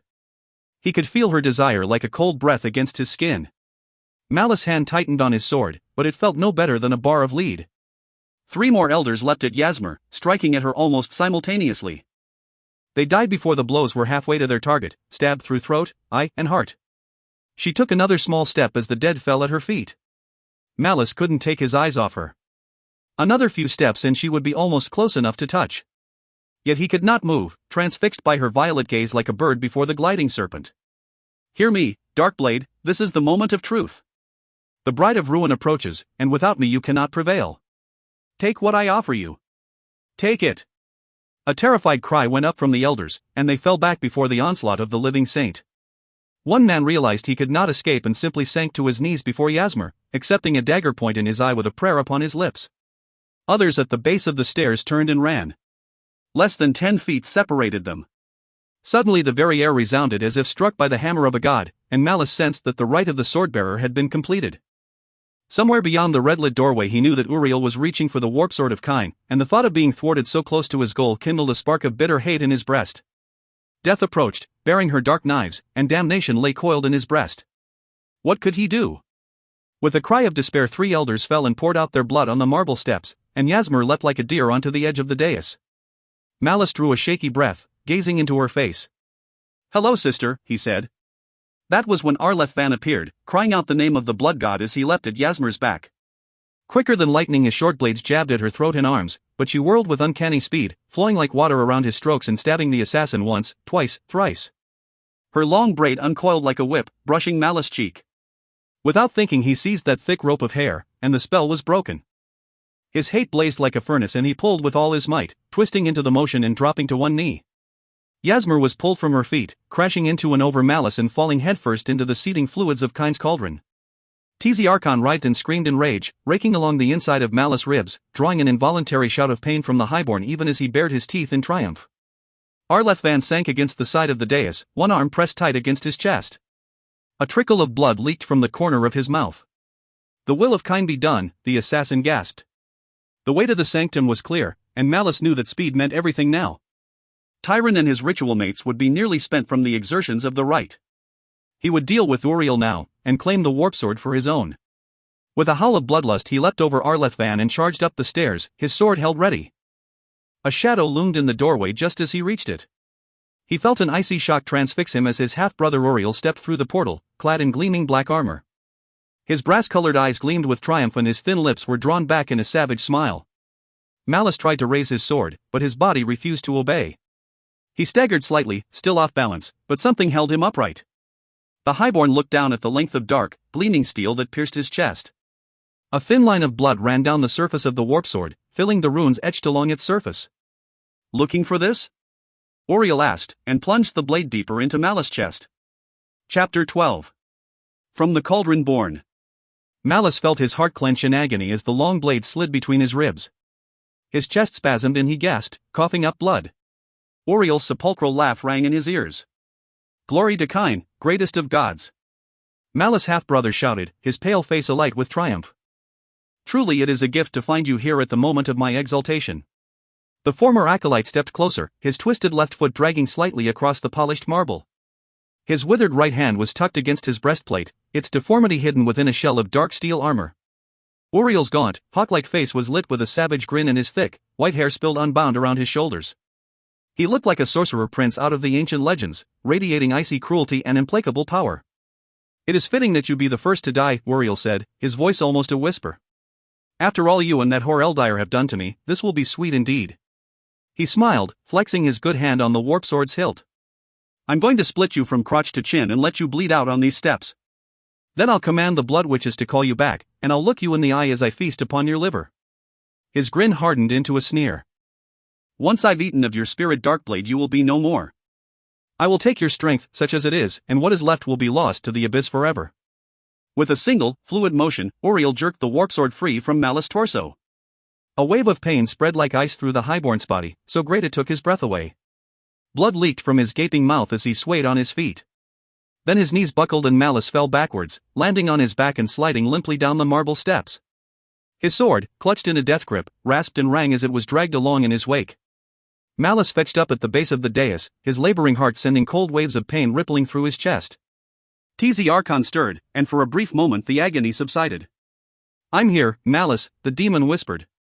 "Ask, and I shall heal you. The wound is deep, and you will die unless I intervene." It was hard to think and harder still to breathe.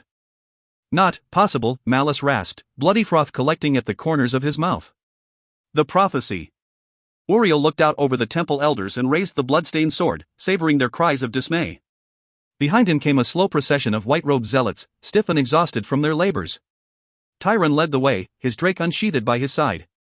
He looked down at the crowd of elders and gave them the serene smile of an executioner. "The time of blood is at hand," the zealot leader proclaimed. "Weep for the end of your world, you faithless curs. Kain's truth gleams from the edge of the scourge's blade. Prostrate yourselves at his feet and beg for his forgiveness. Yes.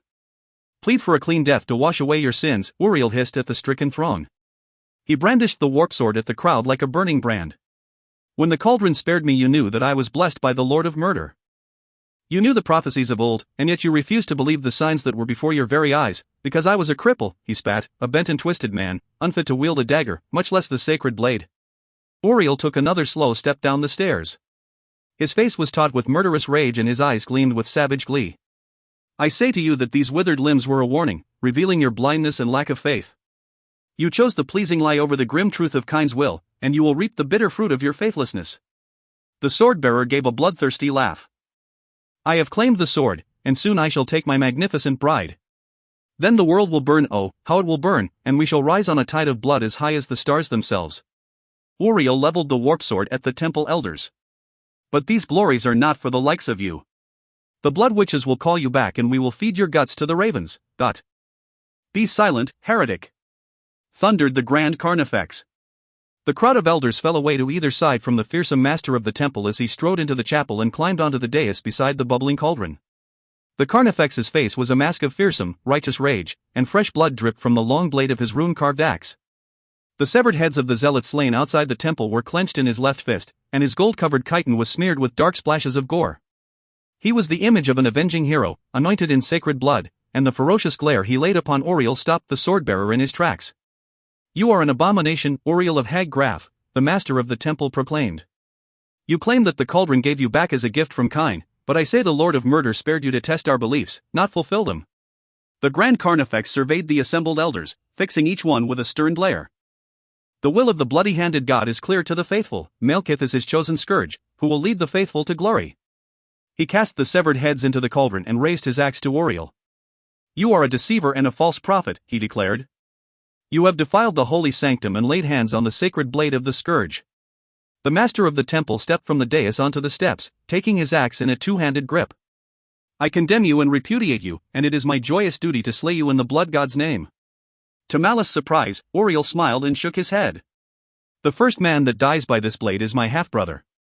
You aren't fit to bleed on my boots, you fraud. Slay the blasphemer."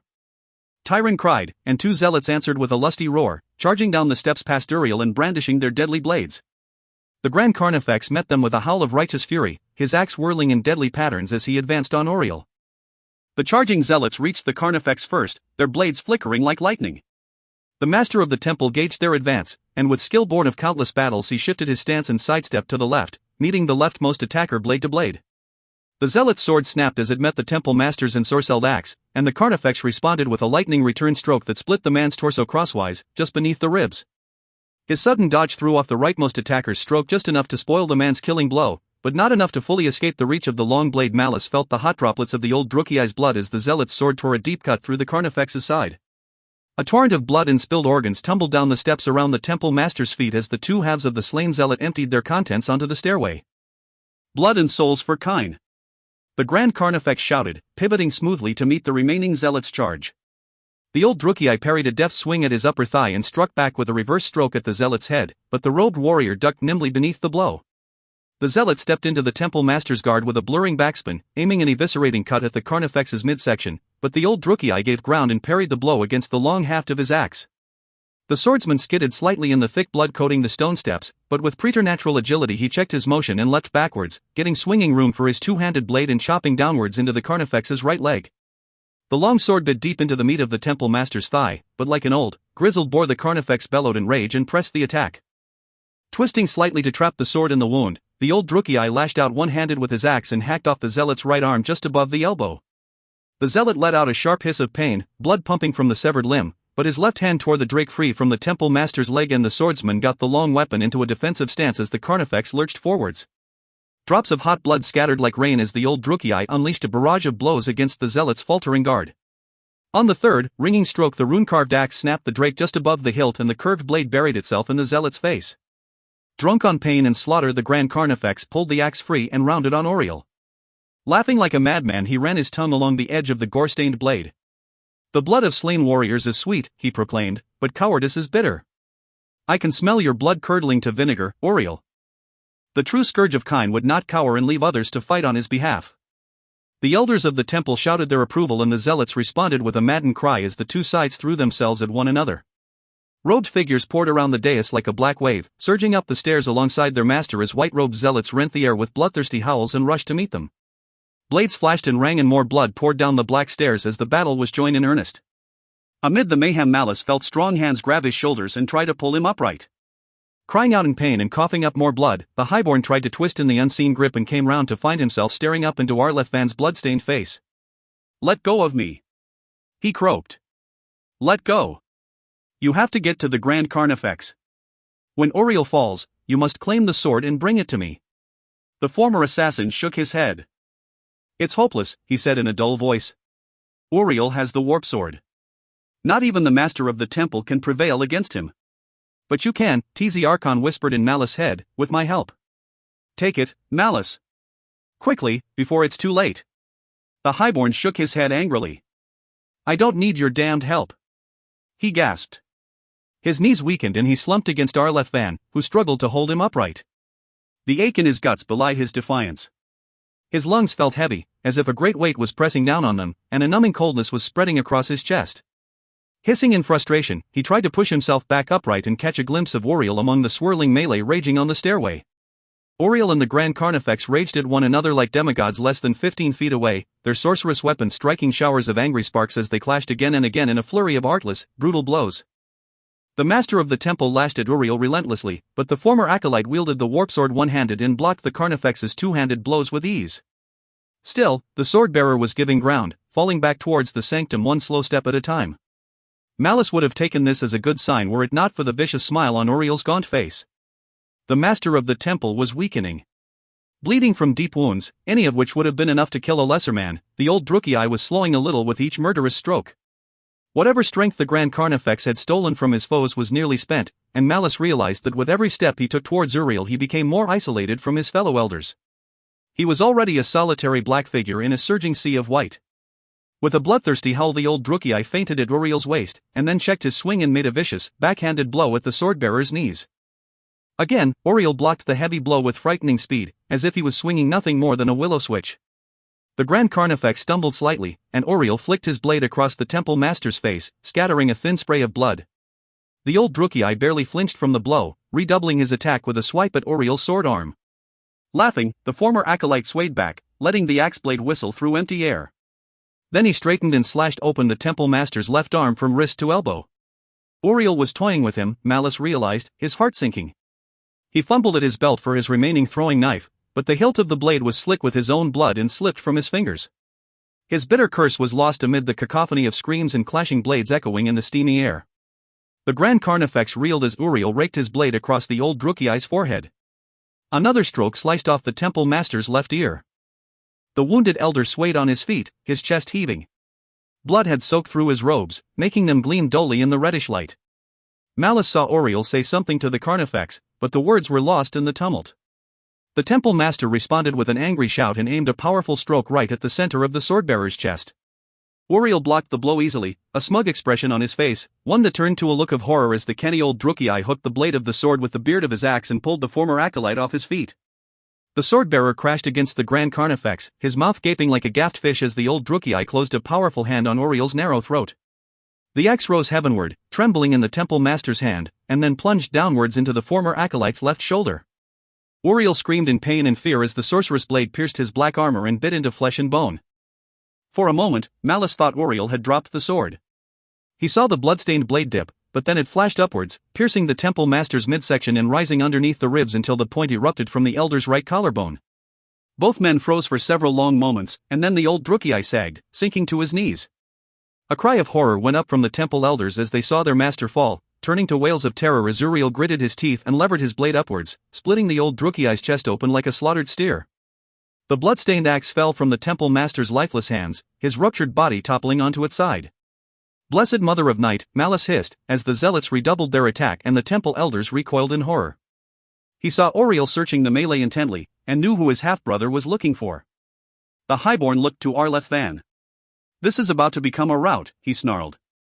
"We've got to get out of here." The former assassin nodded and without warning heaved Malice back onto the dais. Groaning in pain, the highborn pushed himself across the black marble, close enough to brush the lip of the brass cauldron in passing. He heard an exultant shout over the din. Had Uriel seen him? Fighting against waves of crushing pain, he forced himself to crawl across the dais and into the crowd on the other side. Shouts of panic and the frenzied cries of the zealots rang out behind Malice, and he felt the crowd around him surge backwards, like a black tide receding towards the far doorway.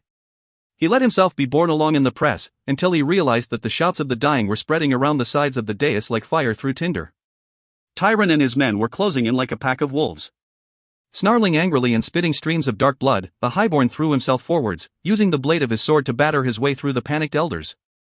He stumbled and kicked his way through piles of weathered skulls. "Stand fast!" he managed to shout. "Avenge your master and slay the unbelievers." If his words had any effect on the panicked elders and their men he could not say, but the men and women in front of him gave way rather than feel the bite of his sword.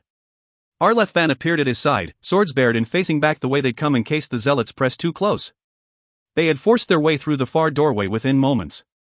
Malice paused at the threshold and risked a backwards glance just as a great wail of despair went up from the servants of the temple.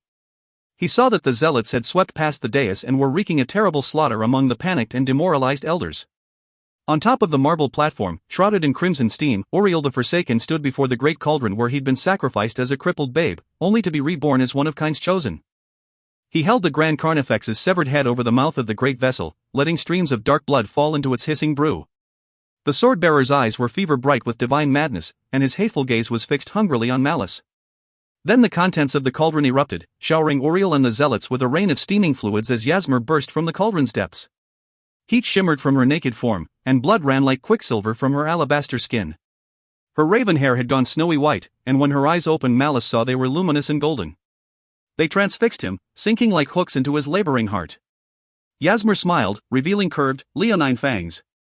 Long, black talons gleamed in the ruddy light as she gripped the edge of the cauldron and climbed gracefully onto the dais. The newborn blood witch extended her sleek arm and beckoned to Malice, summoning him to her side. Malice was already fleeing, stumbling like a child into the lesser sanctum with his own eyes screwed fearfully shut. He could still feel her stare upon him, like hot metal searing his skin. He felt someone grab his arm as he stumbled on the broad stairway. After a dozen steps he dared open his eyes again and saw it was Arleth at his side. Roland eyed him fearfully from the center of the room. The Arch-Hierophant stood next to a slender female elder with a shaven head, her scalp tattooed in myriad intricate patterns that seemed to shift restlessly in the firelight. He had a fleeting memory of her in the Citadel of Bone, sitting in a throne almost directly across from the seat of the Grand Carnifex. She had to be the fifth member of the temple's Harowan. Malice suddenly realized that with the death of the Carnifex she and Roland were the only senior temple leaders still alive.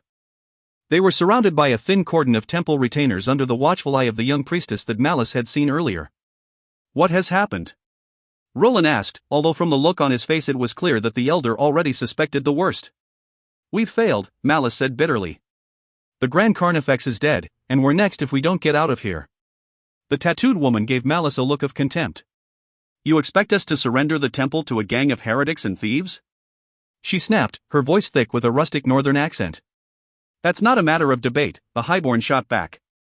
"You've already lost the temple. Your only choice is to stay here and throw your lives away or retreat and find another way to strike back." He looked to Roland. "We need real troops, and quickly. Are there any warriors left here at the fortress?" Roland shook his head. "We sent every swordsman and witch into the streets, hoping to overwhelm the zealots. If we sound the recall, the troops in the Highborn district could be here within the hour." "By then it will be too late," Malice snarled. He turned to ask something of Arleth, but the question died on his lips. The Highborn glanced back at Roland. "What about the temple assassins?" he asked. The Arch-Hierophant frowned. "They have withdrawn into their tower to select a new master," he said. "After that they will swear vengeance upon the man who killed their former master and will not rest until he has been slain." Malice grinned. "Is that so?" he asked. "Well, then, I've got a proposition for them. If they want their vengeance they'll have to stop Auriel from getting his first. Let's go." Chapter 13. Among the Dead. At that moment a chorus of terrified wails erupted from the inner sanctum as the temple elder's courage finally gave out. The stream of wounded and demoralized temple servants pouring into the outer sanctum suddenly became a raging flood as scores of panicked Druchii fled before Auriel and his fearsome bride. "Go!" Malice shouted at Roland. "Gather your retainers and make for the temple doors." Then he turned to face the tide of retreating temple servants and raised his blood-stained sword. "Stand fast!" he roared, his face a mask of implacable rage. The shout was almost lost in the surf-like roar of the rout, but the leading rank of fleeing Druchii saw the Highborn's furious expression and pulled up short. He took a step towards the fearful elders. "Turn and face the enemy. Defend your elders and the sanctity of the temple, for Kine is watching." Each word was like a dagger, digging into Malice's chest. His lungs felt thick and swollen, and they couldn't seem to hold enough air. The demon was right, Auriel had wounded him badly. His chest heaved and he turned his head to spit a gobbet of blood onto the marble floor, but instead of fear, Malice felt only a black, boiling rage. He stepped fearlessly into the press, forcing frightened men to either side.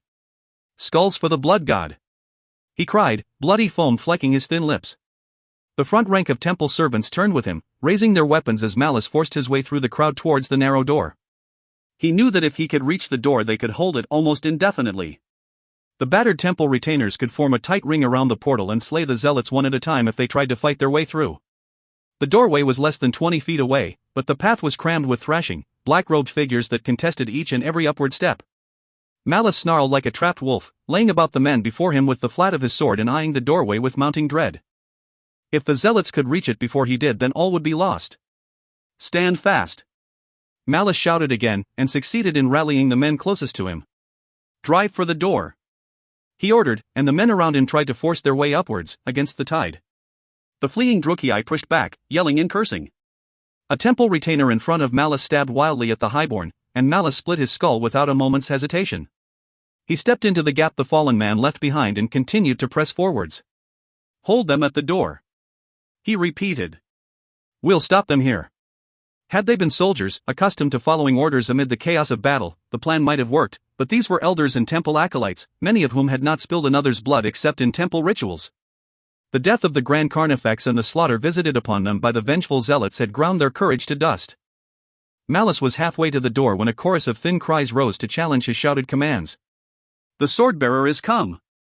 All hail Uriel, the scourge of kine! Men screamed as their fellow temple brethren turned on them, crying out Uriel's name and stabbing their kin in hopes of saving themselves.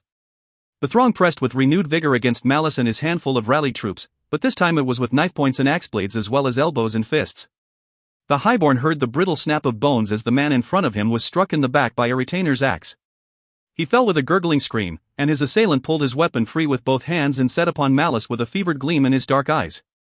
Malice blocked the frenzied axe stroke with his upraised blade and then smashed the man in the face with the round pommel of his sword. The retainer staggered, fetching up against the men behind him, and Malice chopped his sword deep into the turncoat's neck. A dagger lashed out from Malice's left, scoring a narrow track along his left bicep. He coughed and spat more blood, his breath coming in wet, rattling gasps. A short sword chopped at him from the right and Malice blocked the clumsy strokes without conscious thought. The crowd at the top of the stairs surged forwards. A man fell towards Malice, and he stabbed the Drukei in the chest, unable to tell whether he was friend or foe. Then he saw it, a white sleeve spattered with red, holding up a blood-stained drake in front of the doorway to the inner sanctum. The zealots had seized the doorway to the sanctum, and there was no holding them back. Another dagger reached for Malice. Unable to discern who held it in the tangle of bodies, he took a swipe at the man's hand and severed a pair of fingers. Something sharp jabbed at his lower leg, causing him to shout in surprise. He stole quick glances left and right and saw the men beside him putting up a fight, but the weight of numbers had shifted against them. If they stayed where they were, they would be overcome within minutes. Malice gathered in as much breath as he could.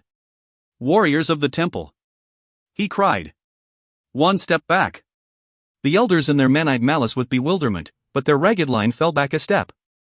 Several of the oncoming Drukei overbalanced and fell at the feet of the retreating temple loyalists, and Malice was heartened to see his men dispatch the turncoats with swift, merciless blows.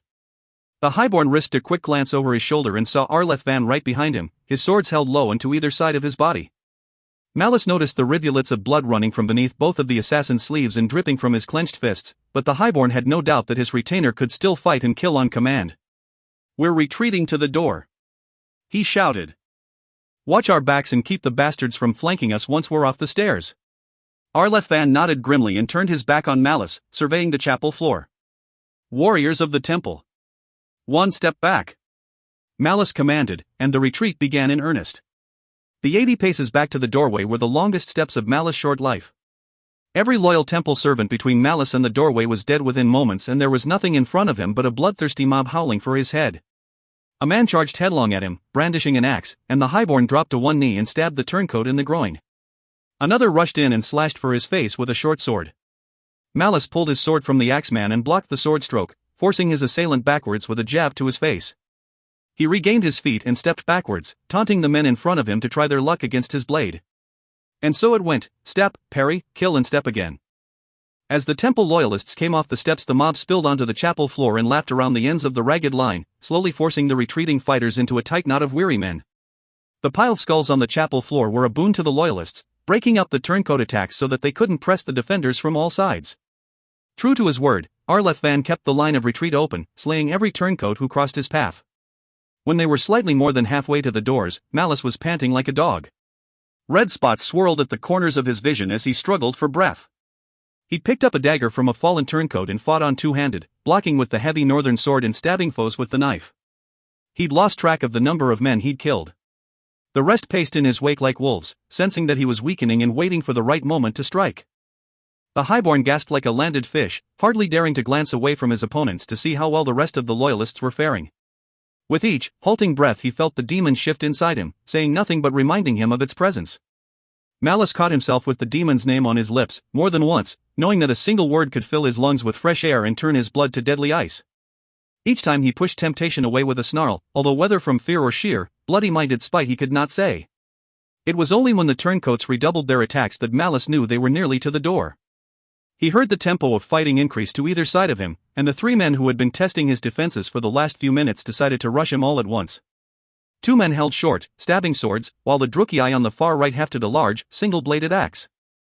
The axeman nearly got him, rushing forwards just as Malice tried to blink a swarm of bright spots from his eyes. He sensed more than saw the looming shape of his assailant, and on instinct alone he leapt forwards and to the right, placing himself within the arc of the axeman's swing.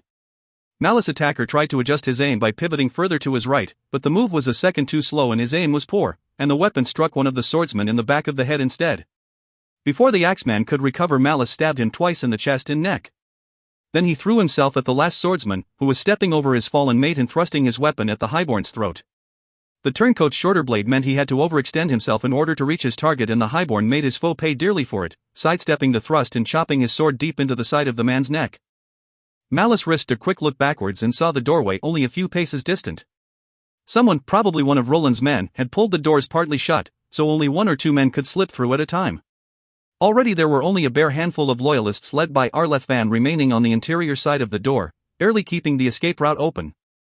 The highborn would have laughed out loud if he'd had the wind for it. Instead he turned back to the bloodthirsty turncoats, and found himself face to face with one of Tyrant's zealots. The swordsman held his gore-crusted Drake at the ready, a rapt smile on his face. "I can't beat him, damn it. I can barely breathe," he thought. Still, he leapt at the man with a rasping shout, holding his dagger close and feinting at the zealot's face to gauge his prowess. The swordsman was clearly spent from his exertions performing the sword-bearer's rite, because his killing stroke was just barely slow enough for Malice to block the blow with the flat of his dagger. Malice retreated from the swordsman, chest heaving, and the zealot glided after him, his expression hungry and intent. Malice angled his course to head for the doorway, hoping his memory and blurred eyesight hadn't deceived him. He threw another short jab at the zealot's eyes, and pulled back just in time to avoid having his sword arm taken off at the elbow. The zealot laughed. "You disgrace yourself, blasphemer," he said. "I had hoped you would be a worthy foe, but you puff and stumble like a drunkard. Why don't you throw down your swords and accept kind's cold mercy?" A ghostly grin came and went from Malice's bloody lips. "Because I know something you don't." The zealot frowned. "Such as?" "Such as my retainer is about to stab you in the side of the neck." The swordsman whirled, raising his blade in a blurring defensive move. Malice leapt at the same time, catching the zealot's left arm at the crook of his elbow and shearing straight through it. The zealot staggered, but before he could regain his senses the highborn finished him off with a thrust to his neck. Arlethvan finished off the turncoat in front of him and took a step back, reaching Malice's side. He gave his master an accusatory look. "I heard what you said," he declared sternly, suggesting I would interfere in a sacred duel.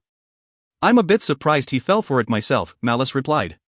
He grabbed the assassin by a blood-soaked sleeve and pulled him back through the doorway. Wide-eyed Drukei stood to either side of the threshold, their hands gripping the edges of the tall, oak doors. "Shut them! Hurry!" Malice ordered. "They're almost upon us." The retainers leapt to obey, pulling hard on the heavy panels.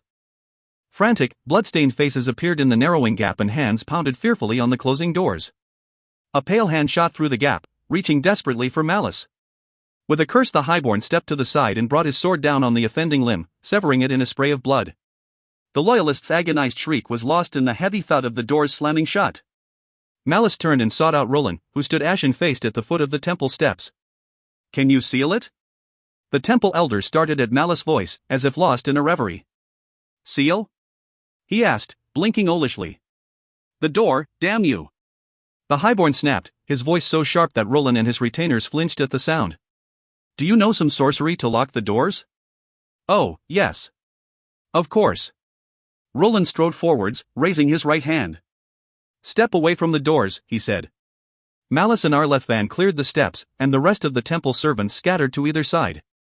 The heavy doors began to swing open almost immediately, giving vent to a chorus of fierce cries and pounding fists.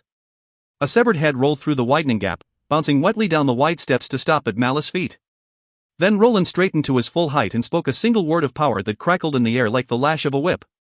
He made a fist with his upraised hand and the twin doors slammed shut with a thunderous boom. Malice nodded in weary satisfaction, revising his opinion of the frail-looking Roland somewhat. He quickly took stock of the motley band of loyalists who'd escaped the debacle within the temple. Roland had 6 men and women standing in a loose circle around him, and Malice saw the tattooed elder standing a short distance away, surrounded by her own coterie of retainers and hangers-on, including the axe-wielding priestess he'd seen fighting earlier. 4 more loyalists stood near Malice at the foot of the steps. They were all that remained of the meager force he'd led out of the building. Out of the 100 Drukei who'd followed the Grand Carnifex from the Citadel of Bone, less than 20 remained. Malice shook his head bitterly and tried to curse, but all he could manage was a wet, racking cough that sent spasms of pain through his chest. He swayed on his feet, but Arlethvan steadied him with a blood-stained grip. "Are you well?" Roland asked, his face paling further. With an effort, Malice bit back a sharp-tongued reply. He spat another mouthful of blood onto the ground and took a strangled breath. Well enough, he managed to say. We haven't long, the elder said, his voice hollow. What do we do? The demon stirred. Listen to him, TZ Archon whispered. Time is running out for you, little Drukei. You must choose. A sharp spike of pain lanced through Malice's chest, almost doubling him over with its intensity. Again, Arlethvan's grip steadied him, but Malice jerked his arm away. With nothing but bitter rage to sustain him, he forced himself upright. We go talk to these assassins of yours, he said through clenched teeth, and then we put an end to these fanatics once and for all. After the ivory eminence of the citadel of bone and the dwarf-wrought glory of the temple, Malice had no idea what to expect from the sanctum of the temple's holy assassins. A razor-edged keep wrought entirely of steel? A palace of ruby and garnet? Many fanciful visions passed through his mind as Arlethvan shepherded him across the temple grounds. It turned out to be a hole in the ground. More accurately, it was accessed by a long, spiraling path, almost 120 paces across, that wound its way deep into the earth. Large witchfire globes surrounded the perimeter of the wide spiral, throwing shifting patterns of light across the narrow pathways. The path was wide enough for only one traveler at a time, and it was formed of dark, crimson glass that glimmered like fresh blood in the sorcerous light. Roland took the lead. The temple retainers, even the fearsome priestess with her blood-stained axe, looked to one another apprehensively as they fell into line behind their masters. Even Arlethvan seemed hesitant to begin the descent, although Malice suspected that he had very practical reasons for avoiding his former comrades. He didn't expect that the silent knives of Kine nurtured any compassion for those who broke their oaths and deserted the order. The descent seemed to go on forever. It was fully 5 minutes of slow, methodical pacing before they'd completed the first circuit and began to sink below the earth. Malice gritted his teeth, one hand pressed against the wound in his chest, and expected to hear the sounds of pursuit at any moment. He couldn't imagine that Uriel would be delayed overmuch by Roland's ward, nor would he waste a single moment in setting the hounds on his trail. It was almost another 5 minutes before they were fully below ground. What in the Dark Mother's name was taking so long, he wondered. Were there traps for the unwary? Poison needles or voracious spirits? Everyone ahead of him seemed to be studying the path at their feet with intense interest. Concentrating on keeping his breathing even, Malice followed suit, watching the gleaming red stones for telltale pressure plates or tripwires. On and on they went. The smell of damp earth filled his nostrils, and when they had passed beyond the light of the braziers their path was lit with the faint effulgence of grave mold, glowing from niches on the glistening stone walls. He soon lost track of time. One step led to the next, their pace neither speeding up nor slowing down. A tight band of pain began to constrict around his chest, and from time to time a drop of blood would slip past his lips and fall heavily to the pathway. His breath bubbled in his throat, as if he was caught in the grip of a terrible ague. He heard the demon whispering in his ears, but the sound was strangely faint, like the murmur of the tides, and he paid it little heed. After a time Malice began to sense that their curving path was shrinking, drawing tighter and tighter with each revolution. He took heart, realizing that they must be close to their destination, but he was careful not to get complacent and take his gaze from the perilous floor. Not long afterwards he watched his steps glide across a narrow threshold, and looked up to see that they had reached a small, circular chamber carved from dark stone. Globes of witchlight gleamed from the walls, worked into carvings of dragons and leering demons. Double doors stood on the opposite side of the circle. Roland gave the party a single backwards glance, his expression clearly indicating that they should wait here, and then went to stand before the doors. He spoke not a word, nor rapped upon the wooden panels, but nevertheless one door swung silently open, allowing him to slip inside. After Roland was gone, many of the loyalists sank wearily to the stone floor. Some checked their injuries, while others slumped into an exhausted stupor. The tattooed elder drew apart from the rest and sat with her back to one of the curving walls, closing her eyes as if to meditate or pray. The axe-wielding priestess sat, and then stood, and finally began to pace like a caged lion, her expression distant and vengeful. Malice declined to sit as well, not so much out of nervousness, but because he wasn't certain he could get up again if he did. It was bad enough that Arlethvan had to see him in such a weakened state, he would be damned if anyone had to carry him. The assassin leaned against the wall beside the entryway, resting his head against the carved stone. His gaunt features were scabbed with dried blood, and the front of his sleeves and chiton were stiff and dark with gore. The highborn glanced back the way they'd come. All that caution, and not a single trap or alarm, he said. It appears that the assassins are less fearsome than their reputation suggests. Arlethvan looked up at him, a bemused expression on his face. What are you talking about? Malice pointed back at the curving path. All that checking for traps, he said, totally unnecessary. Traps? The retainer said. That was a labyrinth, my lord. A journey of meditation. Who lays traps in a labyrinth? The highborn blinked. Oh, well, no one, I suppose. He frowned. What assassin's order forces you to walk a labyrinth to reach them? Arlethvan studied his master for several moments, uncertain whether or not he was being mocked. We are not mere cutthroats, my lord, he said at last. The Shayarnwan are a holy order, much like the executioners or the temple witches. Malice raised an eyebrow at the name. The blessed dead? Is that what they call themselves? That is the name we call ourselves, the assassin said. He gave Malice one of his ghostly smiles. Now that you've heard it, I have to kill you, of course. The highborn glowered at his servant. You speak as if you were still one of them. Arlethvan shrugged. His brass-colored eyes were haunted. We are Shayarnwan when we emerge from the cauldron, my lord. Nothing can take that away. I don't understand. I thought the cauldron was reserved only for sacrifices. The assassin sighed, trying to find a way to explain. Yes and no, my lord. The witches of the temple bathe in the cauldron. It is the source of their terrible allure and ageless vigor, he said. That power is indeed born from sacrifice, prisoners, criminals, the weak and the crippled, as well as every neophyte assassin. It is the final rite of passage. We die, yet live on in service to kind. Malice peered closely at the assassin. You don't mean to say you're actually dead? It's a metaphor, my lord. You're familiar with the term? Don't get flippant with me, Malice snarled weakly. In case you've forgotten, I was stabbed with a sword not too long ago, and I'm not in the mood. Your pardon, my lord, the retainer replied. Besides, with everything else I've seen in this damned city, I wouldn't be at all surprised. No, I suppose not, Arlethvan replied. All right, consider this, how do you kill a man who is already dead? Malice considered the question. Cut off his head and limbs and burn the bits. It's the only way to be certain. The assassin's brow furrowed. I begin to see why your father never considered sending you to the temple, he said. Let me be blunt, the greatest power a man can have is the ability to take the life of another. That is the central tenet of the executioners. If a man is already dead, however, not even the blessed swords of kind can touch him. He is a ghost, fearing nothing of this world or the next. Malice grunted, touching off a spasm of coughing. Interesting, he said, wiping his mouth with the back of his hand. If I recall, you said that the order was a recent invention, not originally part of the Lord of Murder's cult.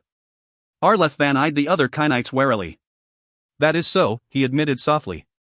The Witch King needed a way to eliminate threats to the state without risking open war with the noble houses, and the temple needed a new reason to justify its authority after the last of the warlocks had been killed. He shrugged. In the past, those who survived the depths of the cauldron were taken by the witches and trained in the ways of the cult. Many became priests, and others lived as exalted oracles or scholars. The temple elders gave them a new calling, the art of stealth and silent murder, a combination of the witch's magic and the executioner's skill. And Uriel was trained in these arts? The assassin shook his head. No, according to all reports, he was a voracious scholar and a potent sorcerer, but that was all.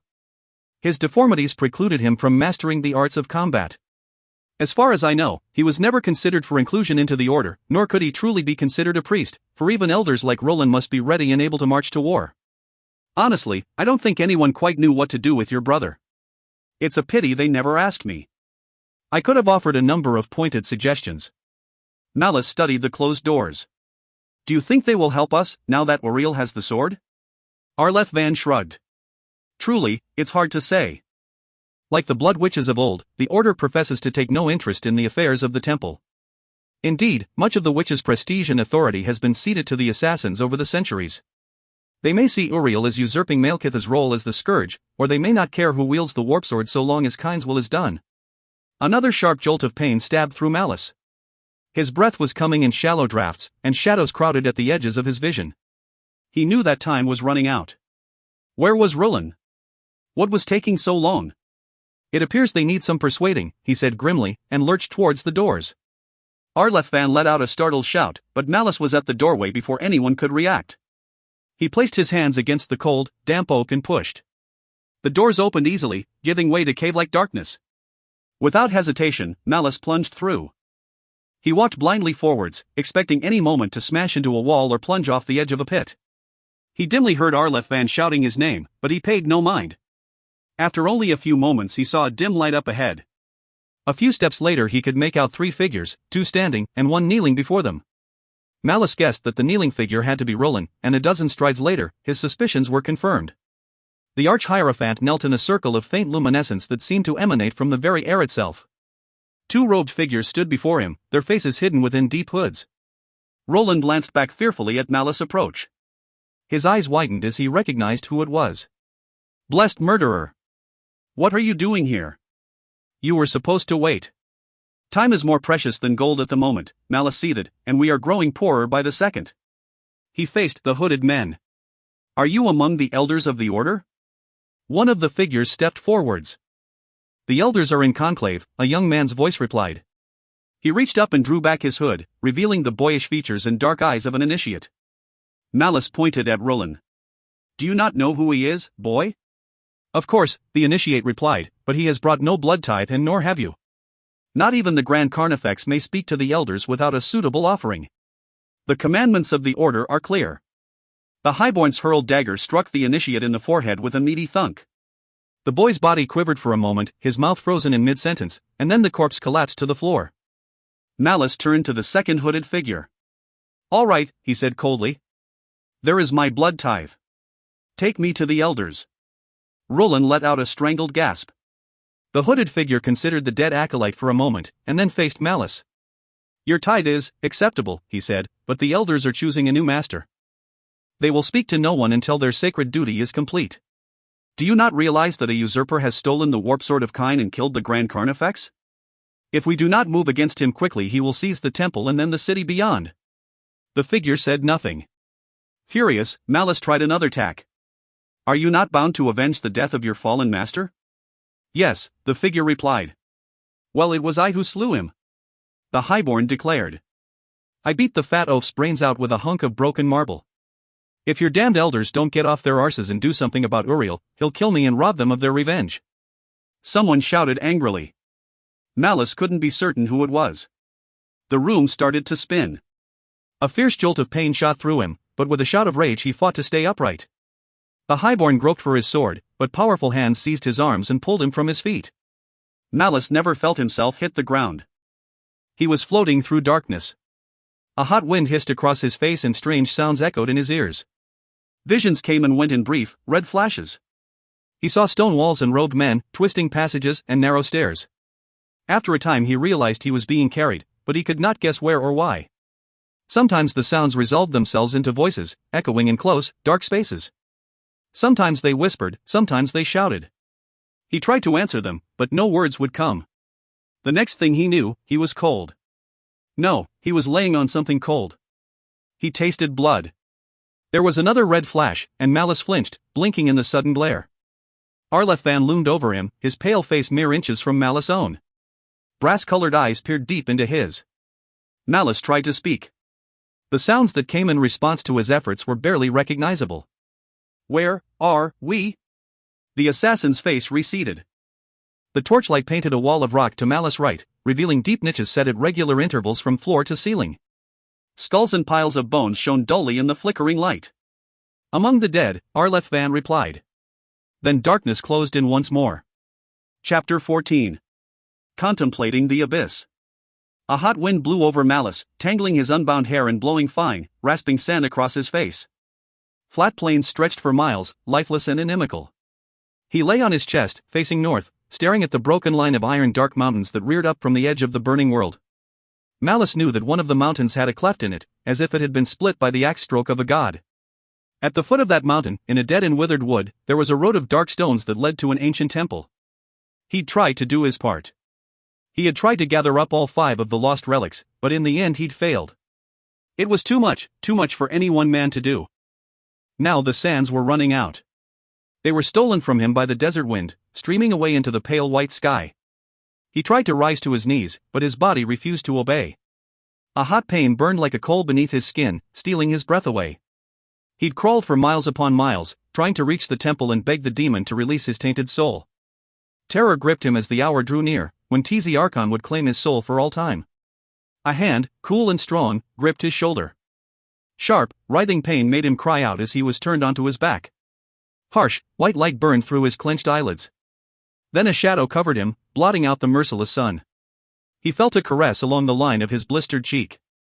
The skin was rough, calloused at fingertip and palm. Do you suffer, my lord? Her voice, throaty and deep, reminded him of the slave cruise and the time before the demon's curse. I have to get to the temple, he croaked, his breath coming in bubbling gasps. His clumsy fingers pawed at the ragged tear in his robes. I'm hurt, he said, bitter tears carving tracks through the grime caking his face. There is a demon inside me. Hush, my lord, she said, the corruption has made you mad. I shall not let the demon have you. Do not fear. Gentle fingertips probed at the tear. Malice opened his eyes and looked up into Lunara's face.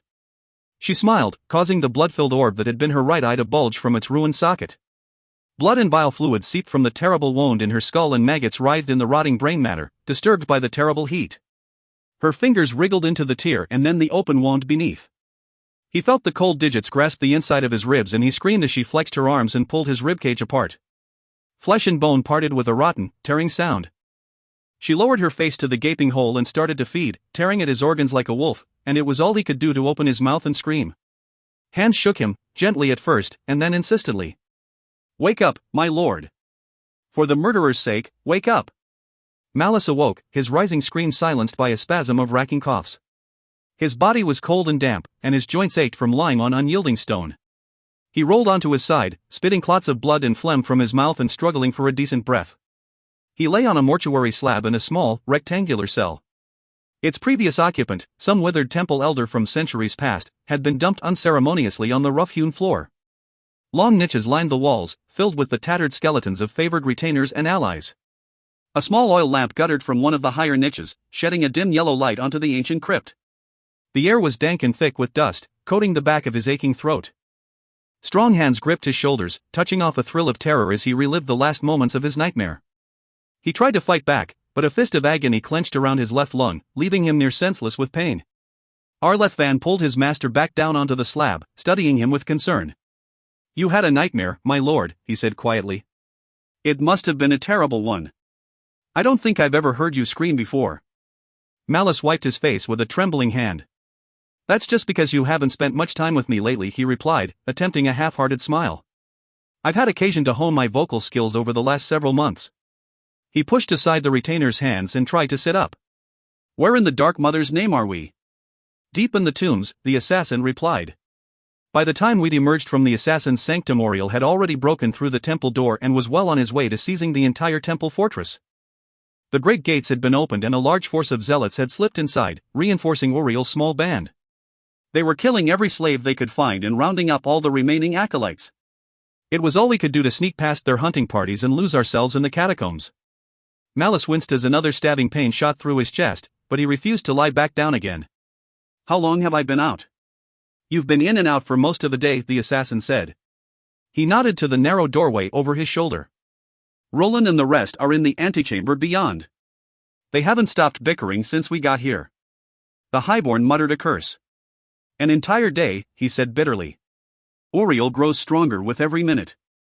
Do we know what is happening on the hill? Arleth shrugged. I made a trip to the surface a few hours ago, hoping to get some food and water from the kitchens and maybe some hush alta, he said. Oriel is in complete control of the temple, and he's closed the fortress gates to the temple warriors still out in the city. Much of Har Ganeth continues to burn, and I could hear sounds of fighting in the Highborn district. Malice nodded thoughtfully. A damned brilliant plan, he admitted. Oriel holds all the advantages. He tried to slide his legs off the slab, grimacing in pain. If we don't do something very soon, all will be lost. Arleth reached for the highborn. My lord, I'm not sure you should be moving, he said. You're wound, he paused, his face troubled. Malice stopped. What about my wound?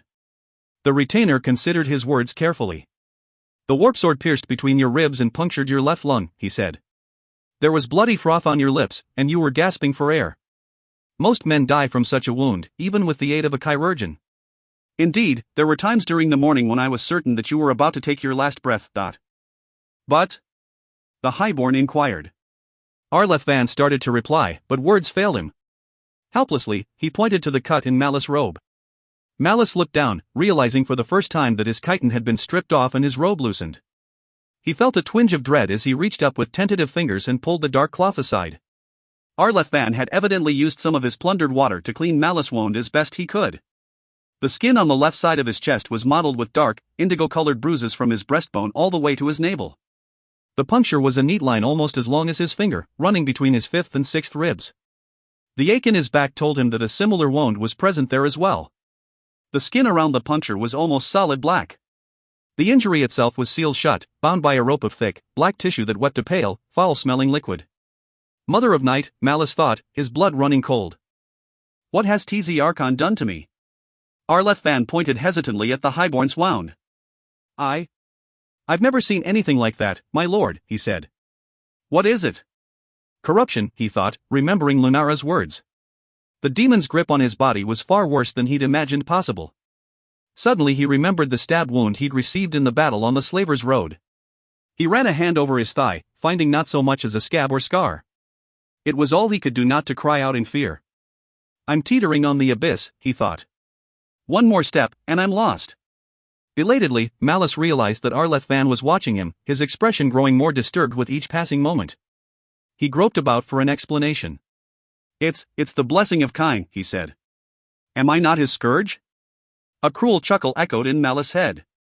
It was all he could do not to clench his fists and try to beat that sound out of his skull. What of you? Malice asked, eager to think about something else. He studied his retainer's filthy, tattered robes and blood-stained skin. I saw what Yasmer did to you with her knives. The retainer averted his eyes, apparently willing to accept Malice's explanation, although his expression remained troubled. The wounds in my arms will heal, he said simply. The witches teach us techniques to speed the healing process and knit torn flesh. As for the rest, he reached up and pulled back a flap of his own robe. The faint light gleamed off polished rings of fine, close-set mail stitched to the inside of the assassin's clothes. They weren't as bad as they looked. Malice hazarded a weak chuckle. I thought you and your kin had no fear of death. The assassin shrugged. I don't fear death, my lord, but that's no reason to make things easy for my foes. Suddenly a heated exchange of words echoed from the antechamber beyond the tiny crypt. Speaking of making things easier on our foes, Malice said. He drew as deep a breath as he could manage, and was both surprised and frightened to discover that he was breathing much easier than before. Then slowly, painfully, he pushed himself off the stone slab. His legs threatened to give way beneath him. Arleth leaned forwards, reaching for him, but Malice waved him away. Another deep breath, and a measure of strength returned. The highborn adjusted his robes, cinching them tight, and then headed for the doorway. 2 more oil lamps threw fitful light on a rectangular chamber some 30 paces long. More crypt entrances, many still sealed by thin wooden doors, lined both of the long walls of the room, while larger entryways opened onto subterranean darkness at either of the short ends of the chamber. Alcoves had been carved into every free space on all of the room's walls and piled with skulls and cloth-wrapped bones. Ancient statuary lay in broken, moss-covered piles in each of the 4 corners, their original appearance long lost to the mists of time. Roland stood in the center of the room, glaring hotly at the young priestess who'd fought so well in the battle at the temple. Her hands were open in supplication, but Malice could see a steely glint in her eyes. There was a hint of anger and desperation in her voice. We deserve answers, Arch-Hierophant, she said. If Auriel is not the sword-bearer, how could this have happened? All eyes were on Roland. Every one of the temple loyalists sat on the bare stone floor, watching the exchange with hope and dread in equal measures. Even the tattooed elder had taken keen interest in the argument, sitting with her back to one of the piled sculptures, a pair of broad-bladed knives lying naked in her lap. Does the writ of the temple not teach us that Malekith, Lord and Witch King, is Kine's chosen scourge? The priestess continued. Was the blade not bound by chains of sorcery, warding it so that only the sword-bearer could draw it forth? Malice saw a glimmer of fear in Roland's eyes. His lip trembled as he struggled for an answer. It looks as if he's living his worst nightmare, the highborn thought. No ward is perfect, Malice interjected, causing everyone to jump. Startled faces turned to regard the highborn as if he'd risen from the dead. Auriel is a potent sorcerer in his own right, Malice continued, leaning against the doorframe for support, and has he not spent years studying the temple's lore? He's had plenty of time to uncover a means to circumvent the magic protecting the sword. But the sword is meant for the scourge alone. Malice studied Roland carefully. The elder was clearly very nervous. He knows that the sword has passed through many hands over the centuries, the highborn thought. Have they told the faithful it was passed directly from Kine to the hands of the temple? The sword may be meant for the scourge, but cannot others bear it? Wield it, even? After all, how long had the elders kept it before they came to Harganeth? The priestess glanced at Malice, her brow wrinkling in thought. Are we certain he is not the scourge? I am, Malice said with utter conviction. He eyed Roland. I'm not so certain about the Arch-Hierophant, though. Malekith is the chosen one, Roland said weakly, so it is written. Then you had best get the blade out of Uriel's hands before the Witch King learns of this, Malice said. Why is that? The tattooed elder asked, fixing Malice with a penetrating stare. This is a matter for the temple to resolve. Malice shook his head. Not if word of this coup makes it to the other cities, he said. Malekith cannot see it as anything less than a challenge to his authority. He will have to take the sword from Uriel, if only to prove that it is his by right. If other members of the temple decide that Uriel is the true scourge, the resulting feud could tear Nagaroth apart. Blessed murderer! Roland said, placing a trembling hand over his mouth. What are we going to do? We're going to fight them, Malice said grimly. You should have been out in the city hours ago, rallying the faithful behind your banner. In a battle like this, the side that seizes the initiative will triumph, and I guarantee that Uriel has already started moving against you. The priestess frowned. Uriel can't possibly stop us, she said. He has his zealots, but we have a small army at our command. Uriel has more than just his true believers, Malice said. He has an entire city to call upon. Everything the zealots have done up to this point is to turn the citizens of Hard-Ganath against the warriors of the temple. They goaded the temple into a campaign of fire and slaughter, and then they locked them out of their safe refuge, leaving them at the mercy of the people they savaged. Once Uriel shows the people that he has taken up the sword and condemns the warriors of the church for their crimes, the streets will run red once more. He pointed to the two elders. You must escape the fortress and rally the faithful. Denounce Uriel and blame yesterday's bloodshed on the zealots, and then hunt down the heretics remaining in the city and turn your attention to retaking the fortress. The elder gave Malice a stricken look. We can't fight Uriel, he said. Why not? The bearer of the warp sword cannot be defeated in battle, the elder replied. So it is written. Malice started to argue, but then he understood. You think Uriel really is the chosen one, he thought. You know the truth about the prophecy, and you're trapped between the Witch King and the man you believe is the true scourge. Leave Uriel to me, the Highborn said. I will remain behind with a handful of volunteers and strike the usurper directly while your forces hold his attention at the fortress gates. Roland said nothing for a moment, his dark eyes narrowing as he considered Malice's plan. Finally, he nodded. So be it. He turned to the assembled loyalists. Mary and I must join our brothers and sisters in the city. Who will remain behind and take the battle to the usurper? I want no more than a dozen, Malice said. We will have to strike hard and fast. Even then, there is little chance that many of us will survive. The priestess turned to the Highborn, raising her chin haughtily. I will stay, she said. Other Drukei rose to their feet, singly or in small groups. Malice counted only 10, but he wasn't going to press the issue. Roland surveyed the volunteers and nodded. The blessings of the Lord of Murder be upon you, brothers and sisters, he proclaimed. Kinds will be done, Kinds will be done, the faithful answered. Mary, the tattooed elder, rose smoothly to her feet. How will we escape from the fortress? Malice looked to Arleth Van. Take the winding staircase and follow the ancient road to Thel's house, the assassin said. Even if there are guards watching the passage, you could still slip past them in the darkness. You could even call the Maelithii down on them if you could fight your way to within sight of their iron anchors. Roland nodded. Then let us go. Every moment is precious. As Mary and their escorts gathered up their weapons, the Arch-Hierophant stepped close to the Highborn. Are you certain you are capable of this? He asked, studying Malice's face intently. Your wounds are grave. I have suffered worse, Malice said evenly. Never fear, Roland. I will fulfill my part of the plan. See that you do the same. The fate of the temple, perhaps Nagaroth itself, rests in your hands. So far, Uriel has yet to put the sword to the test, and if we can deal with him before he reveals the sword to the people, then no one ever has to know this happened, the elder said quietly. How will you separate Uriel from the sword? Malice shrugged. I don't know for certain, but I expect it will involve a bit of bloodshed. Remember what I said, Roland whispered. Everyone knows the sword cannot be defeated in battle. You must find another way to best Uriel and take the blade from him, and once in your possession it must never be used, by you or anyone else. Swear it. The Highborn gave the elder a bemused look. As you wish, Arch-Hierophant. Roland nodded. Good. Very good. When you have the sword, bring it to me, and you will be well rewarded. Malice fought to keep his expression neutral. What are you playing at now, he wondered. Before he could inquire further, a faint sound echoed from the dark passageway to Malice left. Everyone in the antechamber froze upon hearing it. "What is that?" the priestess whispered, clutching her axe. The sound faded, but the echoes still lingered in Malice's mind. Setting his jaw, he slowly drew his sword. "It sounded like a howl," he said. Chapter 15. The Abode of the Dead. The cry came again, a thin, almost despairing sound that wound faintly down the corridors of the crypt. The Kynites shared apprehensive looks. Malice looked to Arleth Van. The assassin drew his twin blades, his expression tense. "Whatever it is, it's coming this way," the retainer said. "Could it be a white or a guardian spirit?"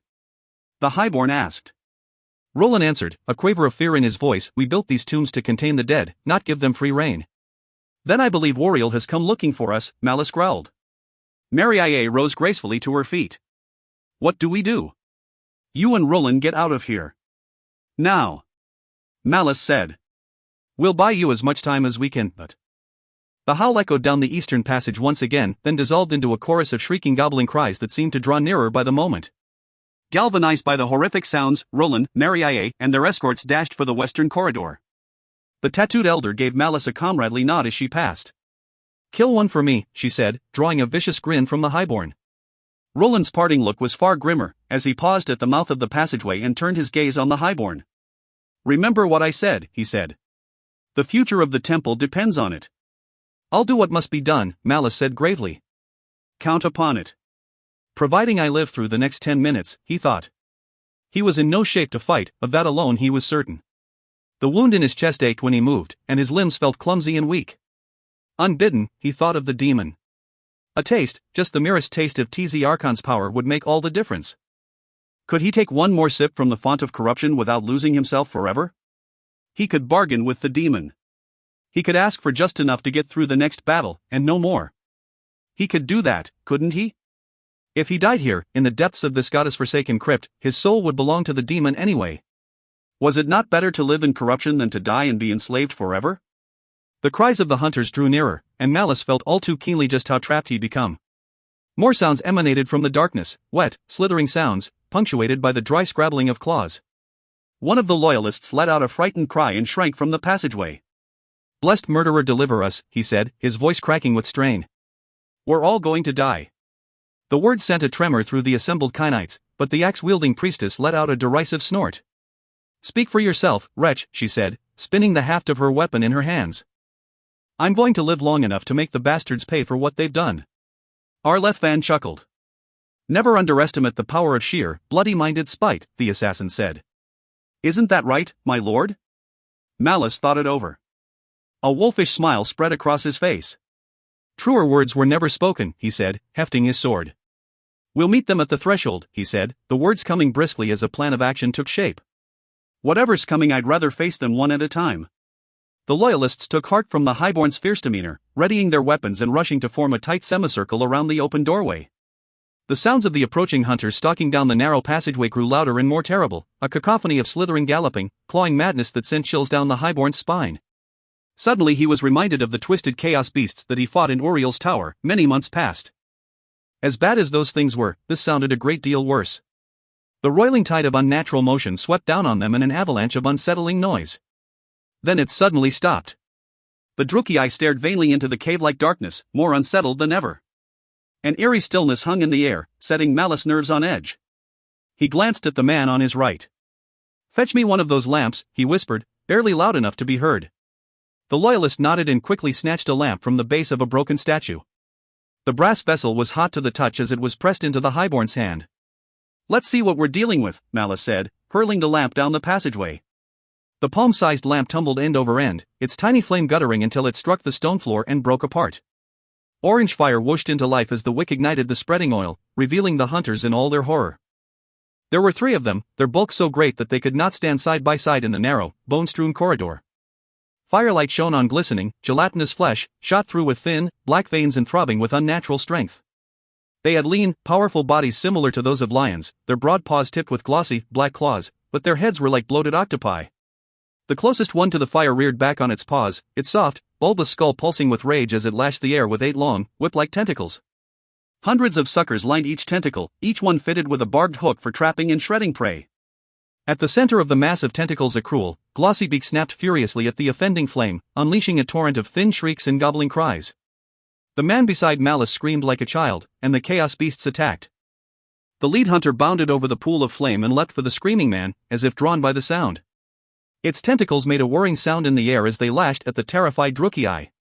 One slashed across the man's face, shredding the skin and muscle beneath as if they were rotted cloth. The stench of brine and rotted meat filled Malice's nostrils, making him gag. More tentacles wrapped around the hapless Drukei, in the blink of an eye, enfolding him and pulling him from his feet. Wet, tearing sounds emanated from within the writhing web of fleshy ropes, and the Drukei's frenzied screams of agony made Malice's blood run cold. "Kill it!" Malice cried. "In the Dark Mother's name, kill the thing!" He slashed at the beast's shoulder with his sword, but the creature's gelatinous flesh was deceptively strong, and his blade rebounded as if he'd struck solid oak. Arlethvan darted at the thing, unleashing a flurry of stabbing blows. The blade sank barely an inch into the creature's flank, producing thin streams of clear, foul-smelling ichor. Blows rained down on the creature from all sides. The priestess aimed a fearsome, two-handed blow at the creature's bulbous skull, but the axe blade left only a shallow cut in the heaving flesh. Undeterred, the chaos beast continued to rip its victim apart. Blood poured from between the thrashing tentacles. More tentacles whirred through the air, this time from the left side of the doorway.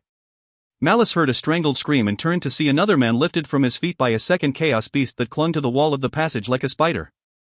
One broad paw had reached around the edge of the threshold and flattened itself against the wall of the chamber for support, and Malice saw that the base of the creature's feet were also lined with hooked suckers. The beast lifted its victim off the ground as if he was a child, wrapping one tentacle around the Drukei's sword arm and ripping it off in a spray of hot blood. "Mother of Night!" Malice cursed fearfully. They didn't stand a chance against these things. "Run!" he shouted to his dwindling band. "We can't stop them." The loyalists needed no convincing. They broke and ran for the western passage with barely a backward glance. Malice, Arlethvan and the priestess were the last to break away, leaving the creatures to consume their prey. Though powerful, the beasts didn't seem to be much smarter than hunting hounds, easily distracted by the smell of blood, which suggested that their handlers were probably somewhere close by.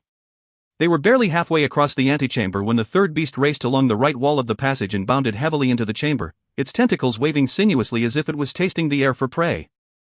The priestess let out a defiant scream and the beast oriented on her at once. Thinking quickly, Malice let out a war scream of his own and the beast turned to face him, spreading its tentacles wide and showing its clashing beak. The highborn raced for the nearest wall as the beast gathered itself and leapt with a keening wail. It landed less than 5 paces from Malice, reaching for him with a blur of fleshy whips just as the highborn grabbed up the second of the 3 oil lamps and flung it at the creature's head. The lamp burst apart, covering its bulbous skull with blazing oil, and the beast recoiled with a tortured shriek as its wet flesh sizzled in the flame. The highborn took no time to savor the hurt he'd caused. The moment the beast was distracted, he ran for the western passage as fast as his feet could carry him. Malice plunged into near total darkness without the faintest idea where he was going. He sensed he was in another narrow corridor, the twin of the passageway to the east.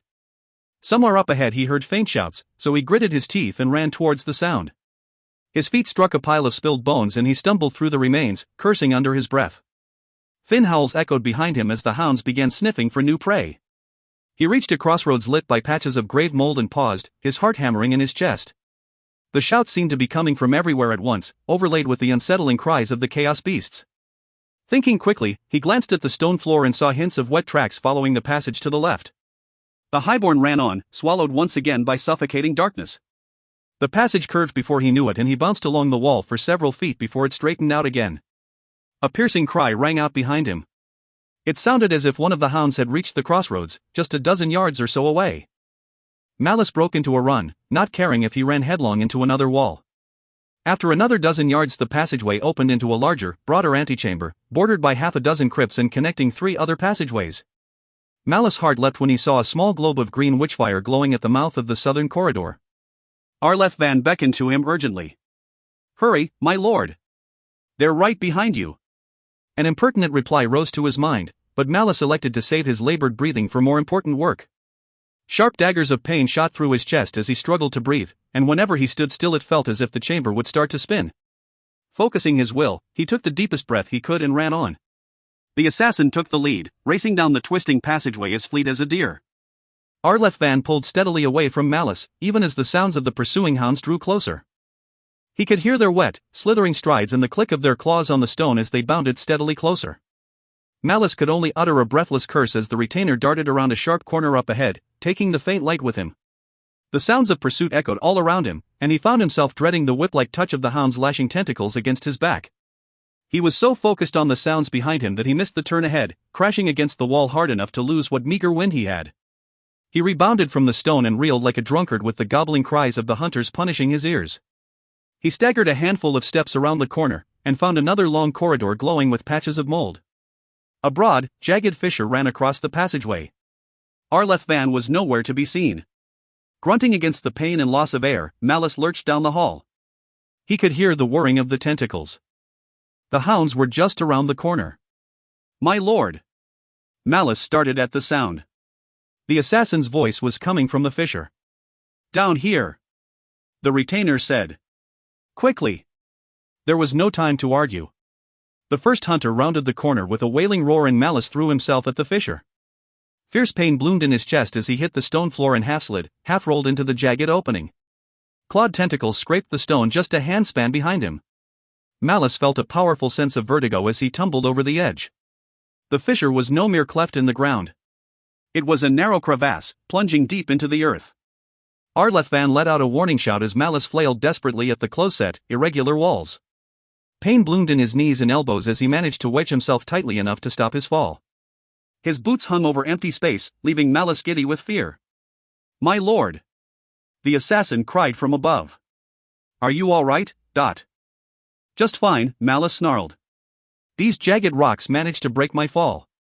A sharp howl echoed in the darkness and clawed tentacles lashed against the sides of the crevasse as one of the hunters tried to reach its prey.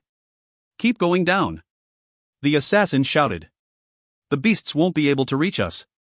A tentacle slapped the wall of the crevasse less than a handspan from Malice's head. The highborn frantically groped about with the toes of his boots, trying to find some kind of foothold, but nothing gave him enough purchase. Then Malice felt a sharp impact as one of the beast's tentacles struck him in the cheek. Another tentacle brushed against his neck. With a desperate shout, the highborn relaxed his limbs and plummeted into blackness. Strong hands pulled at Malice's shoulders, rolling him onto his back. His eyes fluttered open, and then snapped shut as a jagged pain lanced through his chest. The highborn bit back a tortured groan, hearing the sound echo in the space around him. My lord? Arleth Van said. The assassin bent close, examining Malice's chest. You're bleeding again. I think you tore your wound open in the fall. Where in the Dark Mother's name are we? He panted, forcing his eyes open again and peering around in the subterranean gloom. Faint witchlight played on smooth walls and square beams, hewn from living rock. The stone ceiling of the passage was split crosswise by a ragged cleft, its edges still spilling a faint spray of earth from his long, uncontrolled plunge. We're safe, for now, the assassin said. The hunters can't fit into the deft, and their handlers won't abandon the beasts to come after us alone. They might even think we're dead. Gritting his teeth, Malice tried to sit upright, but another flare of sharp-edged pain forced him to abandon the effort with a frustrated snarl. He pressed his hand to his left side and it came away sticky with fresh blood. They may not be all that far wrong, he snarled, but that doesn't answer my question. Where in the Dark Mother's name are we? We're outside the Lodge of the Delvers, Arleth Van said, reaching his hands under Malice's arms. Slowly, carefully, he pulled the highborn upright. There may be only a handful of people left in the temple who even know this place exists. Biting back waves of pain, Malice allowed himself to be pulled to his feet. The passageway was low-ceilinged, brushing the top of his head. The corridor itself ran as straight as an arrow, receding into blackness to the right. To the left, it ran for 30 paces and ended at a pair of stone doors hung on hinges of gleaming iron. Arleth Van helped Malice down the passage, towards the waiting portal. As they came closer, Malice could see that the surfaces of the doors were elaborately carved with underground scenes. Short, stout figures with braided beards came and went in fantastic scenes of subterranean splendor, bringing riches from the deeps and crafting them in works of cunning and art in a wondrous city chiseled from stone. It was like nothing the highborn had ever seen before. He reached out and touched the surface of the doors, and the massive stone slab swung inward on perfectly balanced hinges, revealing a broad, low-ceilinged room. A number of bare stone tables stood inside the chamber, each one short and broad. 4 were arranged on each of the long sides of the room, their feet facing another, more ornately carved table in the room's center. Another set of double doors stood at the chamber's opposite end. Malice frowned. This is where the temple keeps its dwarf slaves? In a manner of speaking, the assassin replied. This is where the builders of the temple were entombed. The retainer helped Malice into the room, leading him to the central table and leaning the highborn against it. The elders entombed their dwarf slaves? Malice asked, unsure at first if he'd heard the assassin correctly. Arleth Van nodded. It was a singular honor, a reward for their labors.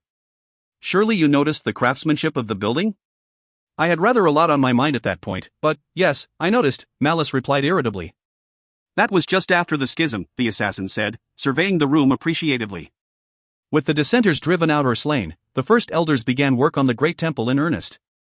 Over 120 dwarf slaves labored to build it, and construction took almost half a century. When the building was complete and the warp sword installed in its sanctum, the elders had the dwarfs build this splendid mausoleum for themselves.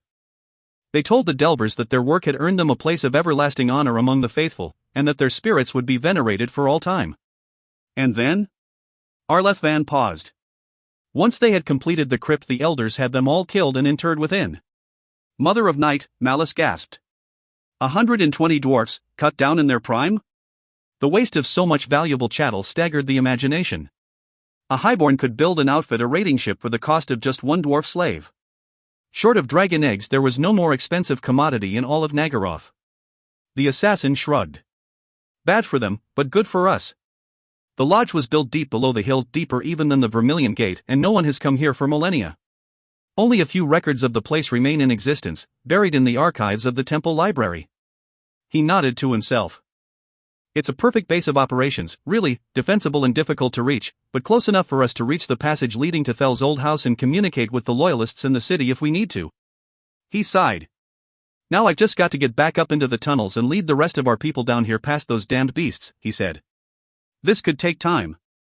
Will you be all right until I get back? Malice had nothing to say. When Arleth Van looked over at his master, he found the highborn had passed out once more. Chapter 16. Darkness and Doubt. The wound is grave, my lord. Malice's eyes fluttered open. He was lying on the stone slab in the antechamber of the dwarf tombs. Someone had stripped away his chitin and robes, and gooseflesh raced along his bare shoulders and back. Firelight danced along the walls and limned a robed and hooded figure at work beside one of the long tables at the highborn's right. Malice heard the sound of metal ringing faintly on stone as the figure laid out a series of small tools. The voice he'd heard was familiar, but he couldn't place it. He tried to rise, fearful that the figure would see the demon's taint upon him, but ropes pulled tight at his wrists, shoulders, and forehead. Memories of his days in his father's tower sent a cold thrill of panic racing up his spine. What is going on? There is an infection, the figure said.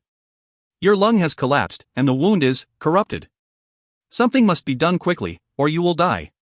A shiver of fear racked his body. He knew what the figure was trying to say. You are going to have to cut the infection away, Malice said, unable to keep a note of dread from his voice. Have you any Hashalta? No, the figure said, holding a small, curved blade up to the light. You must brace yourself for what must be done, my lord.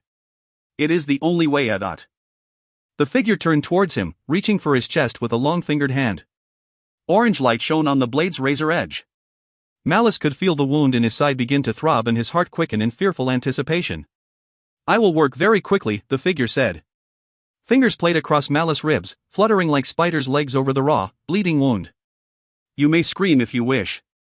It will not trouble me. Malice opened his mouth to reply, but the words were lost in a terrible groan as the figure's bare fingers pressed into the cut and spread wide, enlarging the tear.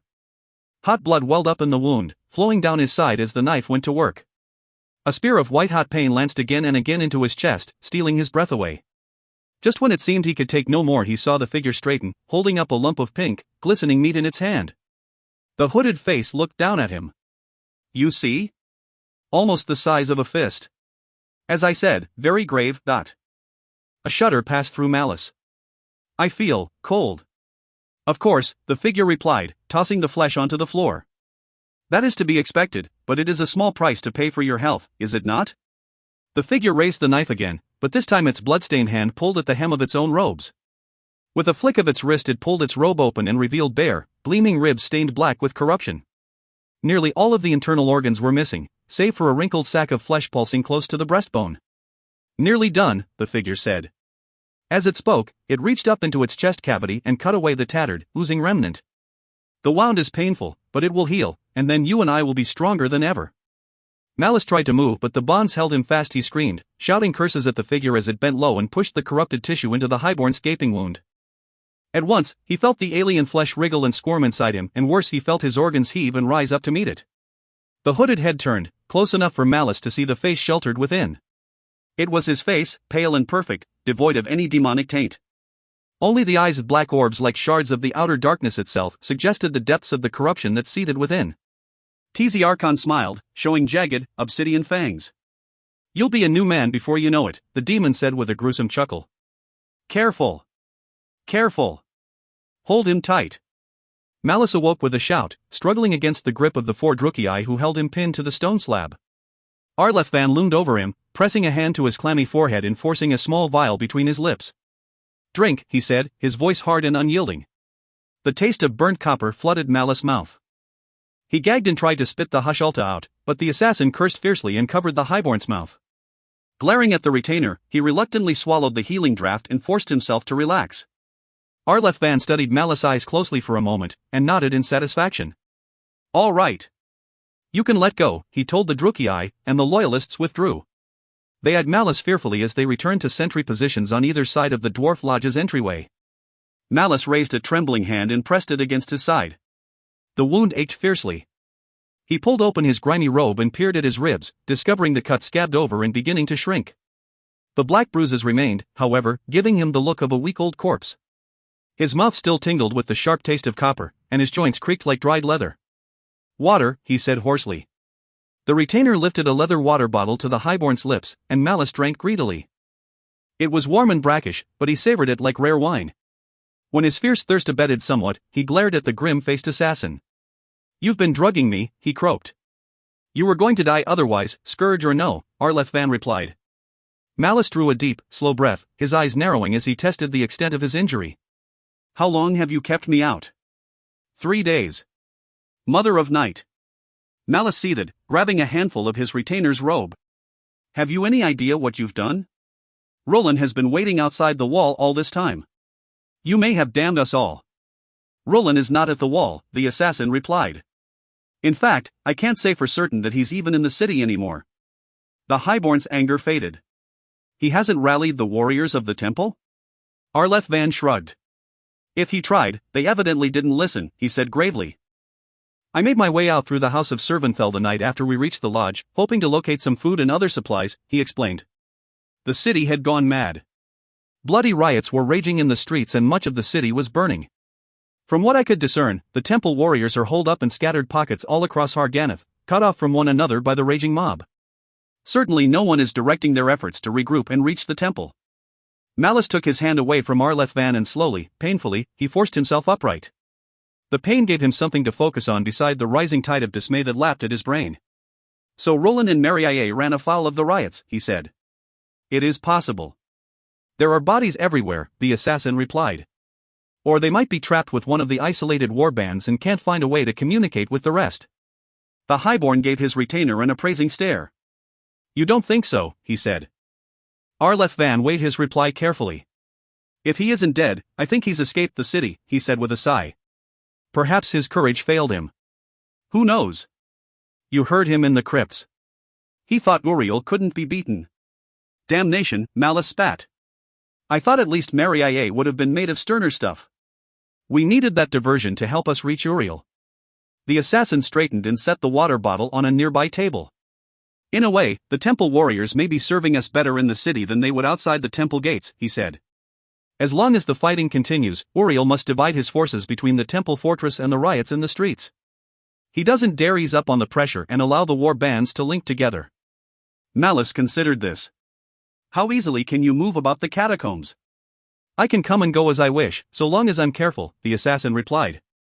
"The tunnel network is just too vast and interconnected to patrol effectively. I still hear Uriel's hunters prowling through the crypts, but in truth they are poor trackers. So long as one is patient and quiet, they can be circumvented." "All right," the highborn said with a sigh. He suddenly felt completely drained, as if the mere effort of sitting upright had consumed every ounce of his energy. "How many of us are left?" 8, counting you and me," Arlethvan replied.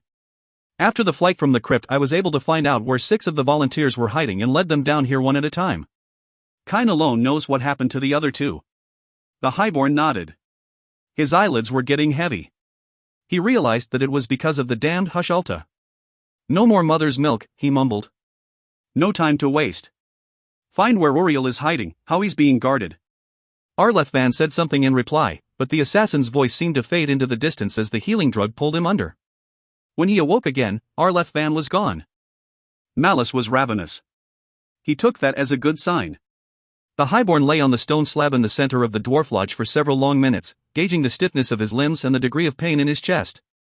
Finally, he summoned his resolve and swung his legs off the side of the table. His knees nearly gave way beneath him when he slid to the stone floor. The sentries at the door stirred as Malice caught himself on the edge of the table. "I'm all right," he said, waving them back to their places. In point of fact, he felt anything but. Malice looked around the chamber. Several small oil lamps flickered on 3 of the long side tables, and the assassin's water bottle still lay nearby. The door opposite the lodge's entrance stood open, and he thought he heard faint sounds echoing from beyond. He reached for the water bottle and took several deep draughts, wincing at the vile taste. "What time is it?" Malice asked the sentries. The loyalists looked to one another and shrugged. "Night time, I think," one of them said. "I no longer know what the hour is." Malice nodded thoughtfully. Then, gritting his teeth with effort, he walked towards the open doorway. Beyond the low threshold he found himself in a long, irregular chamber that stretched off to his right. The features were a strange mixture of square-cut pillars and straight walls connecting small, rounded niches that had been carefully shaped to resemble natural caverns. In each niche the stone floor rose up to form a squat, rectangular tomb, inscribed with angular dwarf runes and overlaid with arcane magical sigils that glittered in the lamplight. There was no gilt-work or precious gems, no grave goods or mummified slaves, but the sheer scope and craftsmanship of the crypt was staggering. The caverns and their connecting passages had been hollowed out of solid rock, and the crypts constructed with surpassing skill. Malice could see that the 4 tombs closest to him were open. He limped slowly to the nearest one, noticing a name inscribed at the foot of the stone coffin in Druchest. Thogrun Hammerhand, it read, Stonemaster. A broad-shouldered dwarf clad in a slave's simple woolen robes lay in the coffin. His red beard was thick and stiff as wire, and his skin was the color of granite. Only the faintest signs of decay could be seen around the stonemaster's seamed eyes and rounded nose. It was as if he'd been laid in the coffin only a few days before. The edges of the gaping cut that bisected the stonemaster's throat were only just beginning to shrivel. A veritable pall of sorcery hung over the figure, encasing it in a tight weave of magical energy.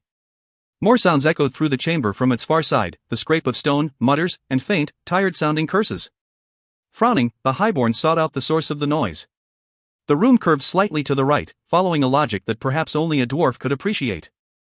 Malice walked past 9 more crypts before the walls of the room narrowed to form a short, broad entryway into a connecting chamber. 2 loyalists worked in front of the entryway, hauling heavy, rectangular stone panels into place to form a kind of defensive breastwork facing back the way Malice had come. They looked up at the highborn's approach and paused in their labor, wiping their faces with grimy rags. Malice reviewed their work and nodded appreciatively, noticing that the stone panels were the thick lids used to seal the dwarf tombs. "I see my retainer has been keeping everyone busy," he said. One of the men nodded. "This is the last of them, my dread lord," he said, a little breathlessly. "There are more like this going all the way back to the prime chamber. We didn't have much to work with, since this place is practically built like a fortress already. A handful of people could hold off an army down here if they wanted to. Malice considered the crude fortifications and had to agree. With multiple, well-protected bastions to retreat to, they could take a fearsome toll of Uriel's zealots if discovered. His half-brother's chaos-spawned monsters were another matter, but he didn't think it wise to point that out. "Where is our camp?" he asked. The loyalist gestured over his shoulder. 5 chambers further back, my lord, he said, just outside the prime chamber. There's some food and water there if you're hungry. Your man brought in supplies a couple of days ago. Malice nodded again and carefully picked his way over the defensive barriers. With luck, we won't have to put these to the test, he said, but carry on, all the same. The men went back to work as the highborn disappeared into the chamber beyond. The grave lodge wound back and forth through the rock beneath the hill like the track of a serpent. Each burial chamber was slightly curved, running away at an angle from the one before it.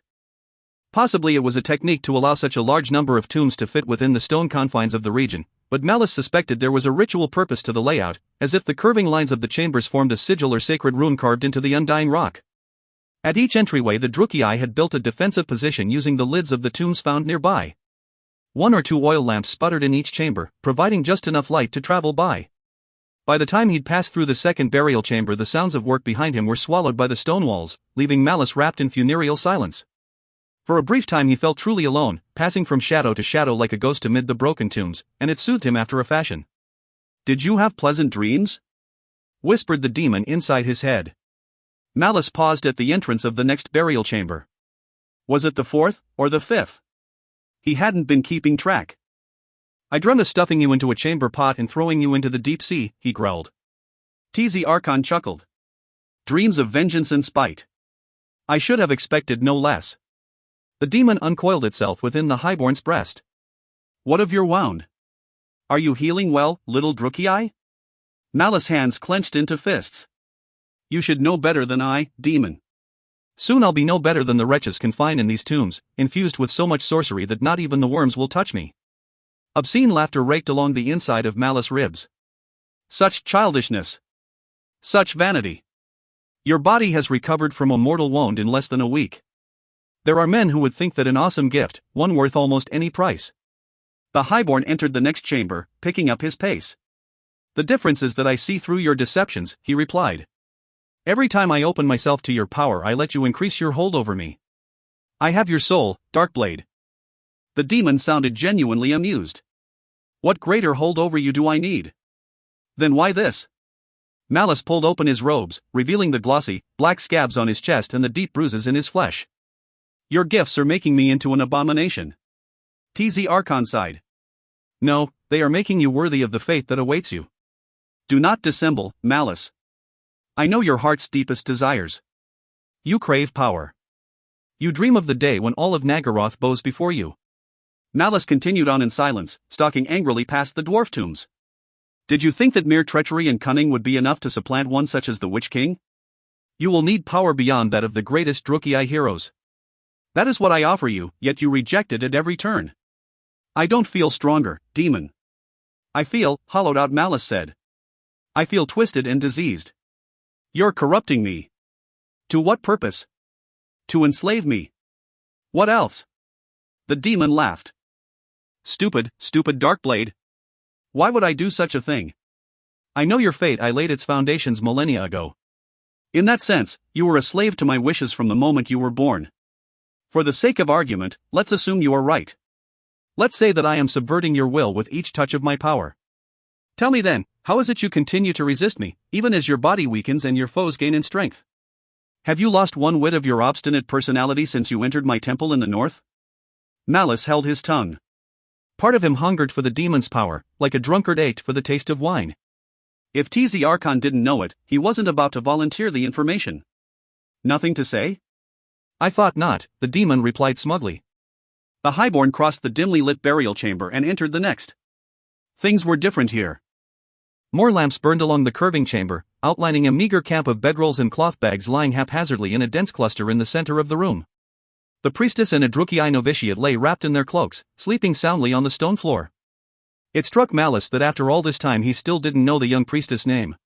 "So what will you do, Malice?" TZ Archon asked. "Will you continue to suffer needlessly, or will you allow me to renew your strength?" Moving silently, the highborn picked his way among the snoring loyalists and sought out the far end of the room. Another set of defensive barricades had been placed there, but Malice also saw that a large stone door sealed this portal. Runes had been carved into the door's surface and inlaid with molten silver. Powerful charms and spirit wards radiated from the barrier, tingling across the highborn's skin. Malice climbed over the barricades and carefully pushed the door open. There were no oil lamps within. He pushed the stone door wide, letting the illumination at his back flow into the small room before him. It was similar to the burial niches he'd passed along the way, fashioned like an artificial cavern and containing a single tomb. Unlike the rest, the stone coffin was still sealed, and its surface was covered in a profusion of layered sigils and spells. Godhar Grimson, the inscription read, Ironmaster. Malice stepped inside the prime chamber and, after a moment, pushed the door closed. Darkness and silence swallowed him whole. "How do I know you're telling me the truth?" The demon chuckled. "Lies are for the weak and the stupid, Darkblade. I have little need of them. I have said this before, and I will say it again, I have never lied to you, ever. You haven't told me the entire truth, either." "That, Malice, is a very different thing," TZ Archon replied archly. "I've told you everything you needed to know at the time, but... So what aren't you telling me now?" The demon paused. Nothing of import, I assure you. Malice smiled coldly. Then you'll understand if I look for answers elsewhere. What does that mean? The demon hissed. Wrapped in concealing darkness, Malice raised his hand and felt for the cold silver band that circled the finger of his left hand. The sentry had told him it was night outside, and as near as he could reckon the moon would be waxing bright. Of course, Eldir hadn't bothered to explain to him how the damned ring actually worked. Lacking any other ideas, he clenched his fist and focused his will into a single word. Mother. Malice felt a ghostly breeze touch his face. He smelled the faint scent of ashes. Suddenly the demon wrapped tightly around his heart, making him wince. Malice, what are you doing? TZ Archon asked sharply. What foolishness is this? The demon's grip was relaxing and its voice fading. A strange, silvery glow, like faint moonlight, began to fill the small chamber. Malice felt his aches diminish, yet at the same time his body turned leaden and cold. The light intensified, pushing back the shadows and drawing the sharp outline of a figure standing next to the ancient tomb. From one moment to the next the figure took on more and more solidity, swelling from little more than a silhouette to a tall, square-shouldered woman wearing the black robes of a seer. Long white hair hung in a thick braid to below her waist, bound at the tip with a band of gold. She was statuesque and regal, with a face that was both beautiful and coldly forbidding. Wreathed in pearlescent light, she studied her surroundings with detached interest, entirely unfazed by his sorcerous summons. Eldir, Malice said, inclining his head respectfully. She turned at the sound of his voice. Hello, my son, she replied. Her voice sounded clearly in the room, although it had a curious echo to it, as if she was speaking from the bottom of a well. Eldir's body remained somewhat ethereal, like a ghost's, and he could see the faint outline of the dwarf tomb through her vaporous form. It has been some time, Malice, Eldir continued. I had begun to fear the worst. The thought made Malice chuckle. As if a seer of your power would have any need to worry. Nothing is ever certain, child, especially where divination is concerned, she said coolly. We deal in possibilities. Where you are concerned, the threads of fate are more tangled than most. The highborn frowned. That doesn't sound encouraging. On the contrary, it means you are finally attempting to create your own fate instead of having one shaped for you, she said. Of course, this necessarily means that things are less certain than they were before. So you're saying I'm flirting with disaster? More so than usual, yes, Eldir said. Her lips quirked into the briefest of smiles. I'll try to take heart from that. Good, she said, turning to regard the tomb beside her. Now perhaps you can explain what you were doing in a dwarf crypt when you should be at Harganeth looking for the warp sword. And so he explained as best he could, describing how he'd finally gained entrance to the city of executioners and then found himself caught up in the holy war waged between the temple loyalists and tyrant zealots. He told her of the debacle in the sanctum and their retreat into the catacombs. Then he spoke of the wound he'd been given, and the power of TZ Archon's hold over him. He claims to be strengthening me, Malice said bitterly. It makes some sense, come to think of it, but is it the truth? What other reason can there be, if not to enslave me completely? Eldir considered all that Malice had said. The demon speaks the truth, as far as it goes, she said carefully. It is true that TZ Archon has stolen your soul, and that corrupting your body would not gain it any more influence over you than it already has, but I do not think it seeks to control you at this point. It intends to become you. A chill coursed down the highborn's spine. What do you mean? TZ Archon is transforming you, slowly and surely, to become a demon host, the seer replied. Normally such a process takes a great deal of time, but your case is hardly normal, is it? So the demon seeks to, what? Wear me, like a glove. In a manner of speaking, yes. Your soul will be destroyed, and TZ Archon will take its place. Malice looked down at his chest. If the demon's energies can heal me like this, how far gone am I? Eldir glided silently forwards and reached a ghostly hand towards the wound. Her expression darkened. You walk a knife's edge, my son, she said. Chaos energy seethe within your flesh, but you have not yet been wholly consumed. Your will remains strong, and while it does you can keep the demon at bay a little longer. Malice nodded, even though he felt anything but strong. Did he dare tell her how his limbs trembled at the thought of the demon's power? He craved the icy rush of TZ Archon's gifts, and he feared, deep in his bones, that he could not beat his half-brother without them. The battle ahead will be difficult, he said. How will I be able to confront Uriel alone and defeat him when he wields the warp sword? How should I know? Eldir asked irritably. I'm hundreds of leagues away. I've never set foot in Harganeth, much less examined the sword. You will simply have to find a way. Malice sighed, folding his arms tightly across his chest. Why couldn't you simply turn up and solve everything with a bit of arcane insight, like the sorcerers in all the legends? She leaned close. If we could truly do that, my son, we wouldn't have need of people like you, the seer replied. Find a way. Your soul depends on it. With hate, all things are possible, he said, wishing the saying still had the power to reassure him. Eldire smiled, brushing an insubstantial hand against his cheek, and then stepped away. She studied the tomb once more. Why so much effort for dwarfs? She asked. It was a reward for building the temple, Malice said sourly. 120 prime dwarf slaves. Such a waste of very expensive flesh. The seer extended a long finger, tracing the sigils inscribed into the tomb. Dead, but their spirits remain, she said. These are powerful wards of binding. A great deal of sorcery was invested in these tombs. Who can fathom the wisdom of priests? Malice asked with a shrug. Indeed, Eldire admitted with a sigh. Has word reached the hag about Uriel? No, not yet, she said. If the priestesses at the temple know it, they are keeping the news to themselves. You are right, of course. Once Malkith learns that Uriel has the sword, he will march on Harganeth. A fast rider could reach the hateful road from Harganeth in less than a week. Malice imagined Roland galloping down the Slavers' Road for all he was worth. And I silver? Eldire looked back at Malice. The Drashot has proclaimed him a hero for saving the city, she said. His power grows by the day. As powerful as Lurin? No, but powerful enough, in time, she said. Forget him and Hag Graf, my son. Your future lies elsewhere. My future is mine to decide, mother, Malice said. You told me that. When the time is right, I will return to the hag. I have unfinished business there. Eldire opened her mouth to respond, but thought better of it. She shrugged. As you wish, child. First, however, you must deal with Uriel. That, I fear, will be challenge enough. With that, she was gone. There was no gesture of farewell. Eldire simply faded like a ghost, taking the penumbral light with her. Malice was swallowed in darkness and doubt. Chapter 17. Secrets of the Sword. When Arlethvan returned to the lodge, he found Malice sitting on the tomb of Gotthar Grimson, picking at a few scraps of stale bread and a piece of stringy meat spread out on a greasy cloth in his lap. An oil lamp sputtered on the top of the stone coffin, near the dwarf's feet. The highborn glanced up as the assassin slipped quietly into the small crypt. Where did you find this awful stuff? He asked, grimacing in distaste. He pulled a thread of the dark, stringy meat from the cloth and reluctantly put it in his mouth. If I didn't know better, I'd say you robbed the temple kennels. Nothing so fancy, Arlethvan replied. Malice paused in mid-chew. Do I want to know? Almost certainly not.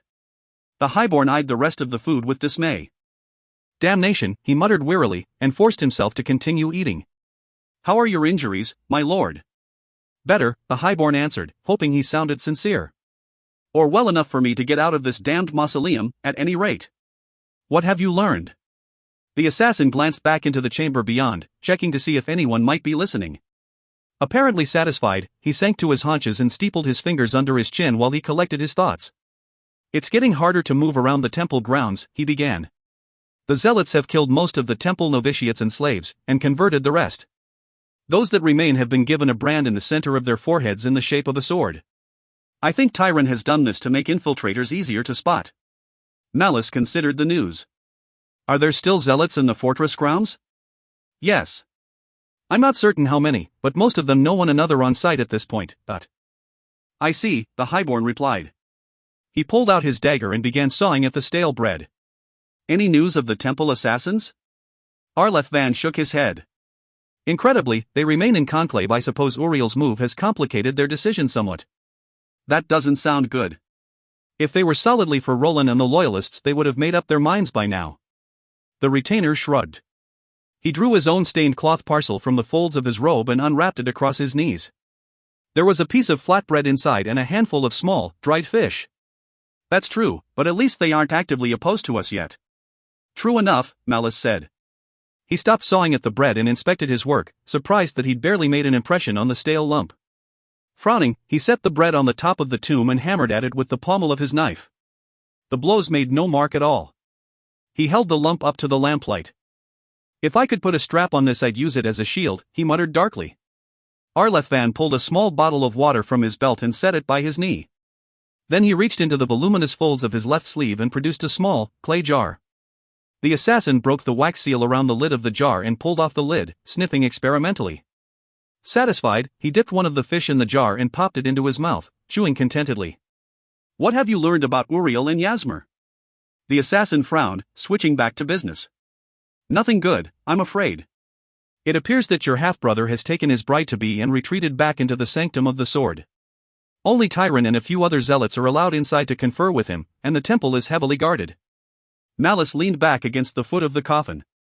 How heavily guarded, Dot? I can only guess based on what I was able to overhear, but I would say at least a dozen zealots stand guard at the entrance to the sanctum, and twice that number on the stairs leading from the chapel on the ground floor. The assassin shook his head. We can't fight our way through all that without raising an alarm. The highborn stared at the stone floor. He knew that there was a way.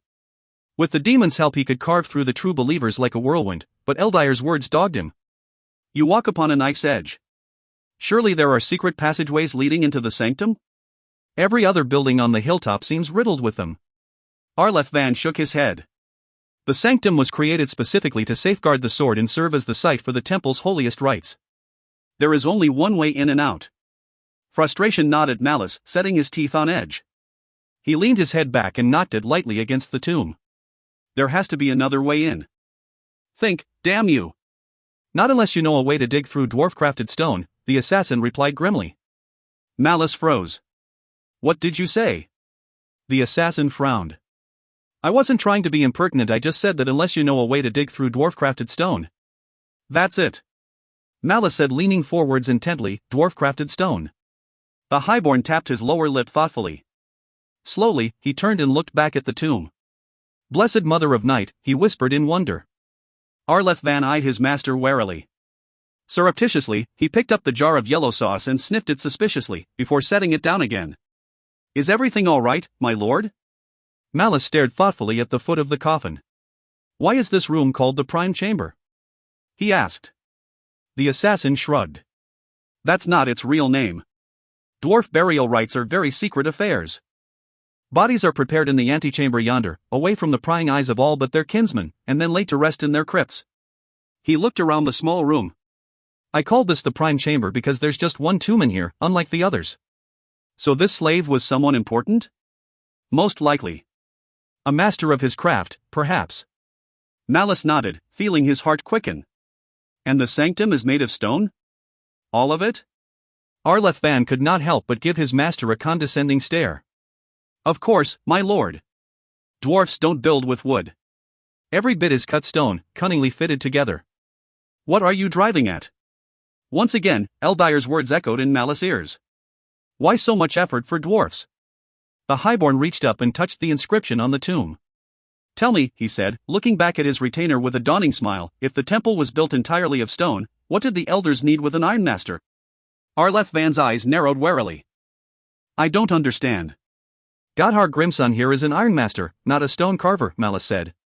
His mind raced as he began putting the pieces together. He rose to his feet and began to pace the small room. What if the sword Uriel took from the sanctum isn't the actual warp sword of Kine? The assassin was too stunned to speak for a moment. That's absurd, he sputtered. Is it? Malice asked. You said that the sanctum was built to safeguard the sword, but from what? The relic had been in the possession of the elders for centuries. Why the sudden need to enshrine it under layers of sorceress wards?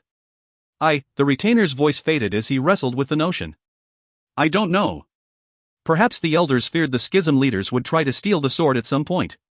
Or perhaps they already had. The highborn exclaimed. You said that the 5 zealots who volunteered to kill the temple leaders were never heard from again.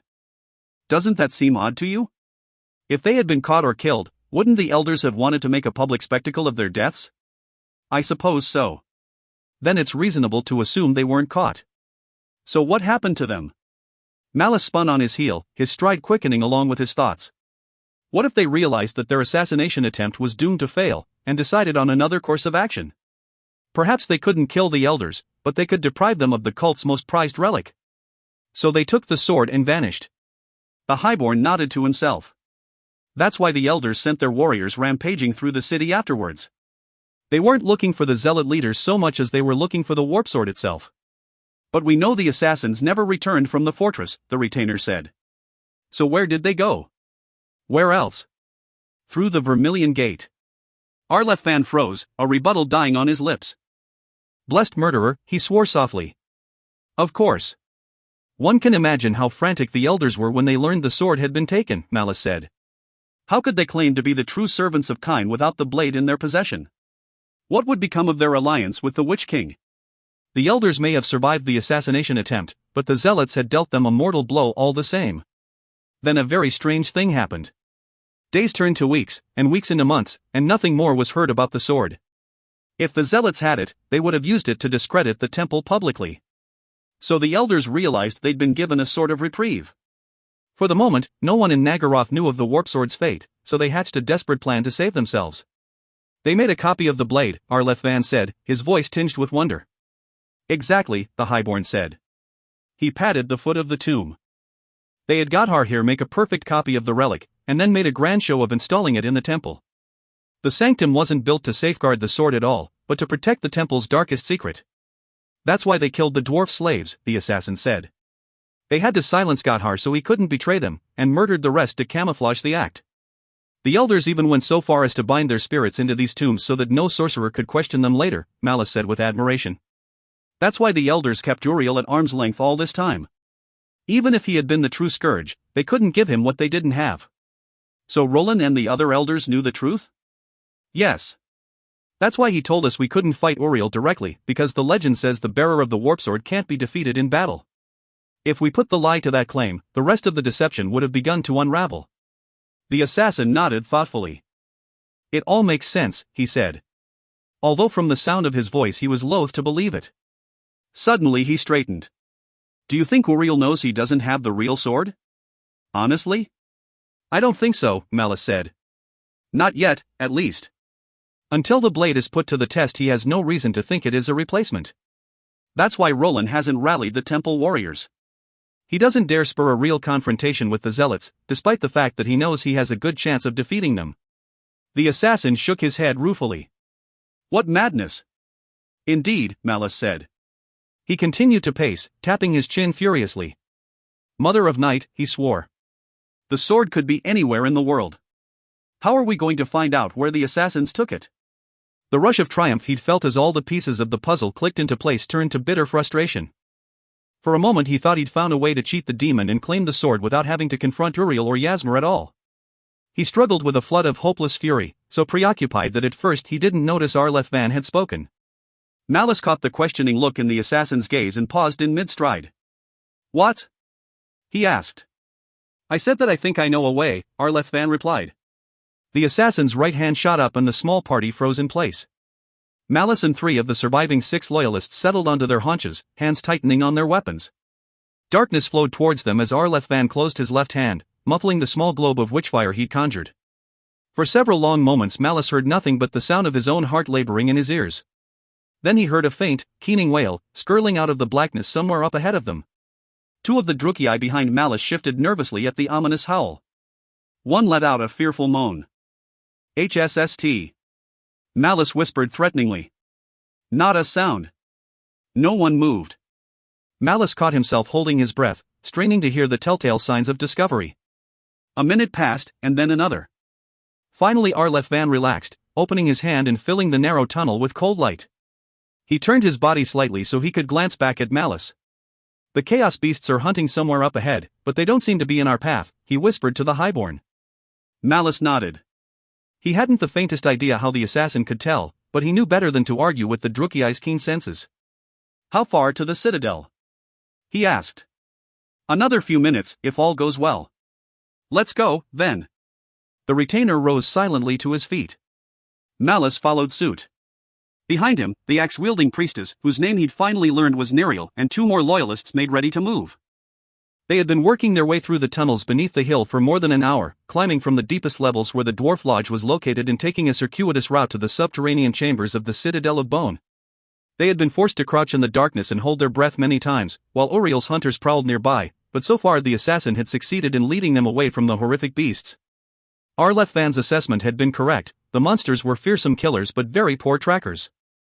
Had the zealots turned a pack of Noggler loose in the tunnels, the loyalists would have been in serious trouble. Not for the first time, Malice wondered how Spite was faring in the war-torn city.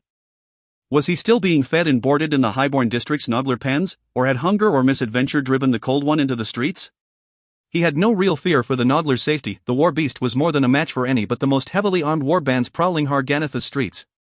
It was the safety of the relics in the Cold One's saddlebags that gave the Highborn cause for concern. He was haunted by visions of the Cold One clawing its way through the doors of its pen and tearing its saddlebags off in the process, or having them ripped open in a fight and spilling their contents onto the street. One thing he was coming to realize about sorceress relics was that finding them was only half the challenge. Keeping them for any length of time was just as hard, if not harder. If the zealots had stolen the sword and escaped through the Vermilion Gate hundreds of years ago, Malice hadn't the faintest idea how to track them, but Arlethvan knew of a library in the Citadel of Bone that might contain some useful clues. All they had to do was slip past Uriel's hunters and zealot patrols and infiltrate one of the most important buildings in the temple fortress undetected.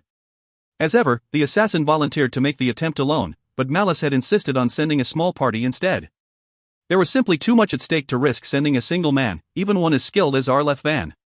If anything went awry and Uriel guessed their interest in the library, the would-be scourge could place it under such heavy guard that they wouldn't be able to get anywhere near it, or worse, lay a sorceress ambush to catch them unawares the next time they tried to reach it.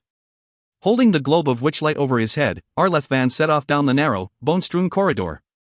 Many of the crypt passages had been thrown into disarray by the passage of the chaos beasts.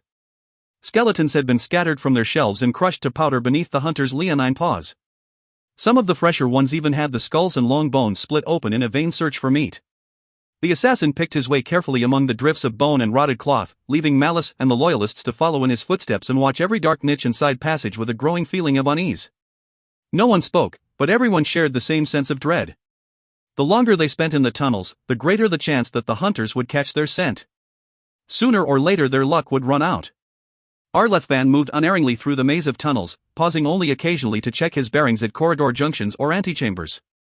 From what Malice could tell, Neriel and the other temple servants were just as disorientated as he was. All he knew for certain was that they were close to the surface. The corridors showed signs of frequent traffic and were largely free of cobwebs and layers of dust. The Highborn was surprised at how eager he was to get above ground, even for a short time. It had been almost 6 days since he'd been out in the open air, and the claustrophobic weight of the catacombs was beginning to tell on his nerves. Long minutes passed, and Malice's impatience grew. One passageway led to another and every sound set the Highborn's teeth on edge. They heard no more hunting howls echoing in the blackness. Did that mean the beasts had moved further away, or were they creeping stealthily closer, waiting until the very last moment before rushing at their prey in a cacophony of terrible, whistling shrieks? Finally, Malice could take no more. He quickened his steps slightly, enough to catch up to Arlethvan and pluck at a corner of his robe. The assassin stopped. "You said just a few more minutes," Malice whispered. "We're nearly there," the retainer replied. He pointed into the darkness ahead. "There is a chamber just a few more yards that way. Beyond it will be a ramp leading up into the Citadel's lower rooms." Malice took a deep breath, forcing himself to relax. "All right," he said, "lead on." The assassin slipped quietly along the corridor, and within a few minutes more Malice saw the glow of the witchlight expand to fill a broad chamber just ahead. It was a rectangular room almost 20 paces across on its long sides, and its walls and corners were piled with skeletons and crumbling skulls. Passageways led off to the left and right, and a lone, sloping ramp led upwards from the opposite side of the chamber. Arlethvan stepped to one side as he entered the room, and Malice rushed past with the loyalists hot on his heels. "Wait, my lord!" the assassin hissed in warning. "Something's not right." Frowning, the Highborn turned to ask what he was talking about, but his question went unasked as a chorus of high-pitched screams shattered the dank air. Chapter 18. Interrogating the Dead. For the briefest instant, Malice froze in horror as the high-pitched shrieks reverberated across the dimly lit chamber. The attackers charged from the shadowy passageways, but instead of the rapacious chaos beasts they expected, their foes were in the shape of men. They wore grey robes and chitons beneath long shirts of blackened mail, and their skin and hair were smeared with a thick layer of soot or ash. Each man carried a short, cruelly hooked spear or a short, stabbing sword with a serrated edge, and their expressions were contorted in snarls of feral bloodlust. Malice knew that these were not sorceress monsters that shrugged off the touch of sharpened steel, and the knowledge filled him with murderous vigor. The Highborn raised his sword and met the enemy's charge with a bloodthirsty laugh. "Blood and souls for Kine!" he cried, and rushed at the oncoming men. The first man he reached lunged at Malice with his spear, his eyes widening in surprise at the Highborn's reckless charge. Malice slapped the spearhead aside with the flat of his blade and then smashed the heavy sword into his attacker's face with a backhanded strike. Bone crunched as the keen edge struck the man just beneath his nose and split his skull in half. The corpse lurched on past the highborn for several more steps before collapsing to the floor. The clangor of battle filled the air as the loyalists threw themselves at their foes. An ashen-faced attacker screamed as Neriel ducked beneath his spear thrust and hacked off his right leg just below the knee. Arlethvan drew one of his blades and danced through the onrushing foes, sweeping in from the left, toppling two men in a spray of bright crimson. Two Drukei rushed at Malice, holding their saw-bladed knives in an underhand grip. Still laughing furiously, he charged the first man, driving him back with a swipe at his face. The second man saw an opportunity and lunged in from the right, bringing up his blade in a disemboweling thrust, only to find he'd fallen into the highborn's trap. At the last moment, Malice pivoted away from the thrust and severed the man's knife hand with a short, powerful stroke.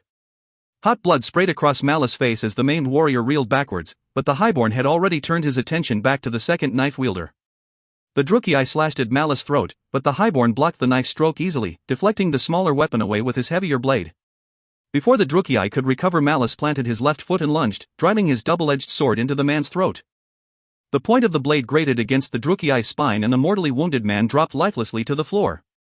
Suddenly Malice felt something curved and sharp circle his left ankle. He glanced left just in time to see one of the Drukei leering triumphantly at him before hauling back on his spear. The weapon's curved billhook pulled Malice off his feet.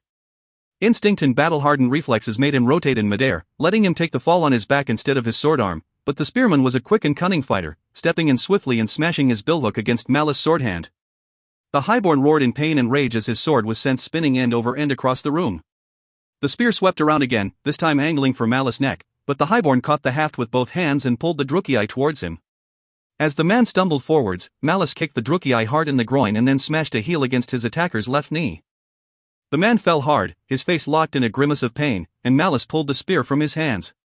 The highborn reversed his grip on the weapon and buried the spear's point in his foe's temple, and then crawled clear of the twitching body and scrambled for his lost blade. Men were running past him. The ashen-faced attackers were in full retreat, demoralized by the ferocity of their foe's counterattack. There was a whirring of steel through the air and then a meaty thunk, and one of the fleeing Drukei let out a strangled gasp and fell to the floor with Arlethvan's sword buried in his back. Malice reached his sword and lurched to his feet, but by then the rest of the attackers had vanished, their footfalls receding swiftly into the darkness. Arlethvan dashed to his victim and pulled his sword free with a muttered curse. Malice took stock of his party and found that none of the loyalists had been injured in the brief fight. He turned to his retainer. Who in the name of the Outer Dark were they? Beast Masters, the assassin replied.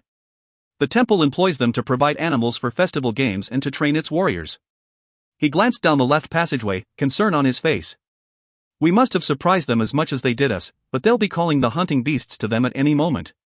We need to get inside the citadel, now. Lead on, Malice said, and Arlethvan darted up the ramp without another word. The ramp ran up through a series of large storerooms, switching back upon itself with each new level. They passed dusty crates and cracked clay urns that had once held expensive ink, bales of rotting cloth and sheaves of incense sticks that thickened the air with cloying, spicy scents. They saw no one as they raced for the upper levels of the tower, although in places Malice noticed a line of fresh boot prints running ahead of them through the layers of dust. After several long minutes they reached the chamber and the top of the ramp, their noses clogged with dust and strange scents. A pair of broad, iron-banded doors stood at the other end of the room, and one of the heavy panels was slightly ajar. Arlethvan rushed down an aisle of crates and pulled the door wider, as if he feared it might slam shut at any moment. Malice glimpsed a large, dimly lit room, beyond, piled high with more supplies. Stairs rose along the high, stone walls into the tower proper. The assassin breathed a sigh of relief and doused his sorceress light. We're in luck. The fools didn't think to bar the door. Quickly now! Malice and the loyalists filed through the doorway and Arlethvan pulled the heavy door shut behind him. A broad, wooden wheel was mounted on a spindle set into the stone wall next to the doorway. The assassin grabbed the wheel's spokes and leaned against it, pushing with all his strength. Bemused, the highborn joined him on the wheel's opposite side and pulled, grimacing at the flare of pain in his chest. At first the wheel refused to budge. Then, inch by inch, it began to turn. There was a building screech of rusted iron, and then the doors trembled with a muted thud. That's it, Arlethvan said breathlessly, leaning against the wheel. The dwarfs built this to secure the citadel in times of war. He pointed at the top of the threshold. Iron rods can be lowered into slots on the top of the doors, fixing them in place. The beasts can't get to us now. How are we supposed to get back to the lodge? Malice asked. To his surprise, Arleth Van gave him one of his ghostly smiles. Honestly, I have no idea. I'm more or less making this up as I go. Malice winced. Ah, well, that's comforting. Would it help if I told you that it may not be a problem? And why is that? There's a good chance we'll all die once we reach the library. The Highborn stared balefully at his retainer. I think you spent too much time with Hockler back at the Hag. He's been a bad influence. Arleth Van straightened. Really? That's interesting. Why? He said the same thing about you? Malice frowned. Impertinent wretch. That's funny. He said the same thing. Enough. The Highborn growled. Let's go see this damned library. Arleth Van gave Malice a sketchy bow and dashed off, heading for a staircase on the far side of the room. They climbed 2 more floors before they emerged into a corridor lit with globes of witchfire. The air smelled fresh, and Malice drank it in like wine. They were finally above ground. Muted shouts echoed from one end of the corridor. Malice turned to Arleth Van. What's that? Uriel must have men guarding the citadel, the assassin said. The beastmen are raising the alarm. He glanced down the opposite end of the passageway and seemed lost in thought for a moment. We'll take the servants' stairs, he said after a moment. This way. Malice and the Loyalists raced after the assassin, dashing through a maze of corridors before reaching a set of tightly curving stairs that led up into the higher levels of the tower. They climbed for a long while, their panting breaths echoing hollowly in the dark, cramped space. The Highborn expected a wave of screaming zealots to sweep down on them from above at any moment, but many minutes later they left the staircase and emerged unchallenged into a brightly lit hallway. Arleth Van raised his hand in warning, crept silently to the end of the passageway and peered into the space beyond. He motioned for the group to join him a moment later. They crept from the passage into a large, open room not unlike a Highborn's entry hall. A sweeping staircase rose to a gallery overlooking the room, and a circular platform sat in the center of the chamber, piled high with severed skulls. Incense hung heavy in the air, attempting to mask the stench of rot rising from the putrefying trophies. A pair of heavy, gilded doors stood shut in a shadowed alcove beneath the gallery, opposite an open archway that led to an antechamber on the far side of the tower. The marble floor was covered in scraps of cheap brown paper. Malice frowned and stirred a pile of papers with his toe. Each sheet was covered in fine, archaic script. What's all this? He asked quietly. Petitioner's writs, Arleth Van replied. Members of the temple may petition the Haroan for access to the libraries, and if their request is granted they are given a scrap of paper marked with the elder's signature and a verse or two from the parables of sundered flesh. Then the petitioners are left here to wait and meditate upon the verses until the librarians call their names. He gestured at the pile of grisly trophies. Many petitioners bring offerings in hope that the librarians will expedite their access, but the keepers of the sacred texts are rarely impressed. The assassin pointed to the double doors. This level contains nothing more than histories and copies of sacred texts, he said, indicating the gallery overhead. What we want is up there. Arleth Van crossed the chamber and climbed the staircase 2 steps at a time. Malice went after him, noting that Neriel and the other loyalists followed with considerable reluctance. Priestesses and mere novitiates were not welcome in this place. The gallery was furnished with thick rugs and plush, high-backed chairs arrayed in twin ranks before a single door of blooded oak. Side tables set off in the far corners were set with silver goblets and bottles of wine, clearly meant for the pleasure of the temple elders. Arleth Van turned to Neriel and the loyalists. Wait here, he said. To Malice's surprise, Neriel glared at the assassin. We know our place, she said. It is you who overstep your bounds. This is not proper. You are welcome to complain to the Grand Carnifex, the assassin said coolly. He pushed the door open and stepped into the room beyond as if he belonged there. Malice followed close behind. The upper library was huge, its curving walls lined with bookshelves that stretched as much as 3 stories high. Long ladders of blooded oak ran on tracks of polished brass that circled the towering shelves, allowing apprentice librarians to scurry up and retrieve volumes for their patrons. Thick rugs were piled on the stone floor around ranks of wooden carrels, their working surfaces brightly lit by a cluster of large witch-like globes suspended on a chain from the center of the vaulted ceiling. The air was thick with the smell of dust, old leather and ancient paper. It reminded Malice of his half-sister Nigara's former library back at the Hag. These places are nothing but trouble, he muttered darkly. Arleth Van moved quickly to the far side of the room. There, beyond the furthest rank of work carrels, the rugs abruptly stopped at an expanse of polished black marble. A large circle of arcane sigils was carved into the stone, and beyond that stood a series of tall, wooden cabinets arrayed in a rough semicircle. The assassin studied each cabinet in turn before settling on the fourth in line and pulling its wooden doors open. There were dozens of polished skulls inside, resting on shelves lined with black velvet. They all looked very old, and many were bound together with intricate nets of gold and silver wire. "What is all this?" the highborn asked. Arlethvan looked over his shoulder at his master and smiled faintly. "These are the real treasures of the library," he said. "Sacred texts are well and good, but the temple has always placed its greatest faith in the wisdom and insight of its elders. These cabinets contain the skulls of more than 400 of the greatest men and women of the temple, stretching back for more than 4,000 years. Their spirits remain tied to their skulls with powerful spells, so that they can continue to serve the faithful long after their deaths." The assassin reached into the cabinet and reverently lifted one of the skulls from its resting place. Malice noted that several spots on the shelves were empty, and thought of the skull that Uriel had showed him in his quarters on the Harrier. A thought occurred to him. Why didn't Uriel forsake the temple like the other zealots? He had to have known that the temple elders didn't dare acknowledge him even if he had been the true scourge. Arlethvan shrugged. "I suppose it was greed. You've seen the wealth and luxury that the temple elders enjoy here. I suspect that Uriel kept the zealots at arm's length for years, knowing he would need them when the time came to make his play for the sword, but looking to build his influence in the temple at the same time. Perhaps he seeks to reconcile the two in some fashion, letting him have the best of both worlds." Malice gave a cynical grunt. "So much for the purity of faith," he said. "At least the Slaneshi are honest about their appetites." The assassin shot the highborn a warning glare. "Don't blaspheme," he said, "especially not in the presence of 400 very pious, very savage ghosts." "Point taken," Malice replied, watching his retainer carry the skull into the magic circle. "For an assassin you seem to know a very great deal about the temple and its history," he said. Arlethvan paused, staring down at the skull. "I never wanted to be an assassin," he said quietly. "This is where I wanted to be, among the books and the old bones." "But you wanted to be a librarian?" Malice said, not bothering to hide his disdain. The retainer shrugged. "I grew up here. My parents gave me to the temple when I was just a babe, like so many others. I grew up in the cells near the assassin's door, and when I was 5 I was given to the librarians to carry books and run errands. I took to letters well and could write by the time I was 7. He looked up at the shelves.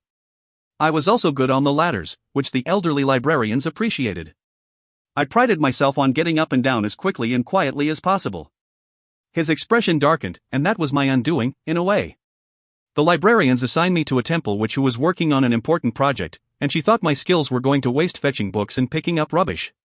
So she spoke to the master librarian, and at 10 years old I began my tutelage with the temple assassins." Arlethvan knelt and gently laid the skull in the center of the circle. "Once I entered the assassin's order, I was forbidden to enter the library, of course, so at night I would sneak into the crypts and slip back into the citadel, or I would spend hours poring through the old tomes. That's how I learned about the schism, and the deception the elders have practiced for millennia. The truth is here, scattered in vague references and small details spread through scores of unrelated books." He stood and pointed to one of the carrels near the back of the room. "I was sitting right there the night I put all the pieces together. That was both the best and the worst night of my life. Nothing was the same after that." "So you threw in your lot with the zealots?" The assassin gave Malice an indignant look. "We're not talking about some petty highborn intrigue, where one's allegiance shifts with the wind. I was a servant of Kine, and I had been practicing heresy from the moment I entered the temple. So what other choice did I have but to leave Hard-Ganath and seek the wisdom of the zealots?" "That's why they sent you to Hard-Ganath in search of the scourge?" "No," the assassin replied. "For all that you have seen of Tyron and his schemes here in the city, the true cult is not as dogmatic and rigid as the temple. Masters wander the land, practicing their devotions and perfecting the killing arts, and aspirants to the cult must seek them out for instruction. When the master deems the student worthy, he or she is sent out into the world alone to worship the bloody-handed god and wait for the coming of the scourge." The assassin smiled faintly. "Unlike most true believers, I wasn't content to simply wait for the time of blood to announce itself. I began searching for signs of the scourge in every city I came to." "Why?" The assassin shrugged. "Redemption, I suppose, or revenge against the temple. At any rate," he said with a sigh, "that was how I found myself in a seer's hut outside Karen Kar several years ago, wagering my soul in a game of dragon's teeth in exchange for a divination. The woman was utterly mad, but her visions were true. She told me that the scourge would be born of a witch in the city of Shadow, and would dwell in the house of chains." He shook his head ruefully.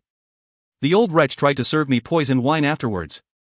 The city folk had warned me she was a poor loser." Malice considered this and tried to hide his discomfort. He'd never inquired about Arleth Van's beliefs when the assassin had served him at the Hague, and now he found all this talk about service and devotion more than a little disturbing. "I hope you aren't expecting some kind of divine forgiveness from me," he said, "because I don't do that sort of thing." The assassin shook his head and chuckled softly. "Kind Fend," he said. "No, I simply serve, my lord. If the Lord of Murder wills it, I will find my own redemption. Speaking of which," he said, drawing a deep breath, "we're wasting time. Uriel's men could be searching the citadel as we speak, and I don't know how long this summoning will take." "I thought you said that the assassin's order only taught you minor sorceries," Malice said. Arleth Van nodded. "That's right, but I've observed similar rituals many times in the past." "Meaning you've never done this before?" The assassin hesitated. "Strictly speaking, yes." "Mother of Night," Malice cursed. "What happens if the summoning goes wrong?" "Well," Arleth Van said carefully, "there is a very small possibility that I could lose control of the magical forces and cause a minor explosion." "Ah," the Highborn said, "in that case, I'll wait in the gallery." "Very well, my lord." Malice turned on his heel and strode swiftly from the room, pulling the oak door shut behind him. Neriel and the two loyalists stood at the gallery's edge, peering over the rail at the space below. The priestess turned at his approach. "Did you find what you were looking for?" she asked. "My man is still searching," the Highborn replied. "It shouldn't be long." He joined her at the rail. The two temple servants stepped away, retreating to the top of the stairs. Neriel resumed her watch, her expression troubled. She was tall and lean, with weathered skin stretched taut over hard, cable-like muscles.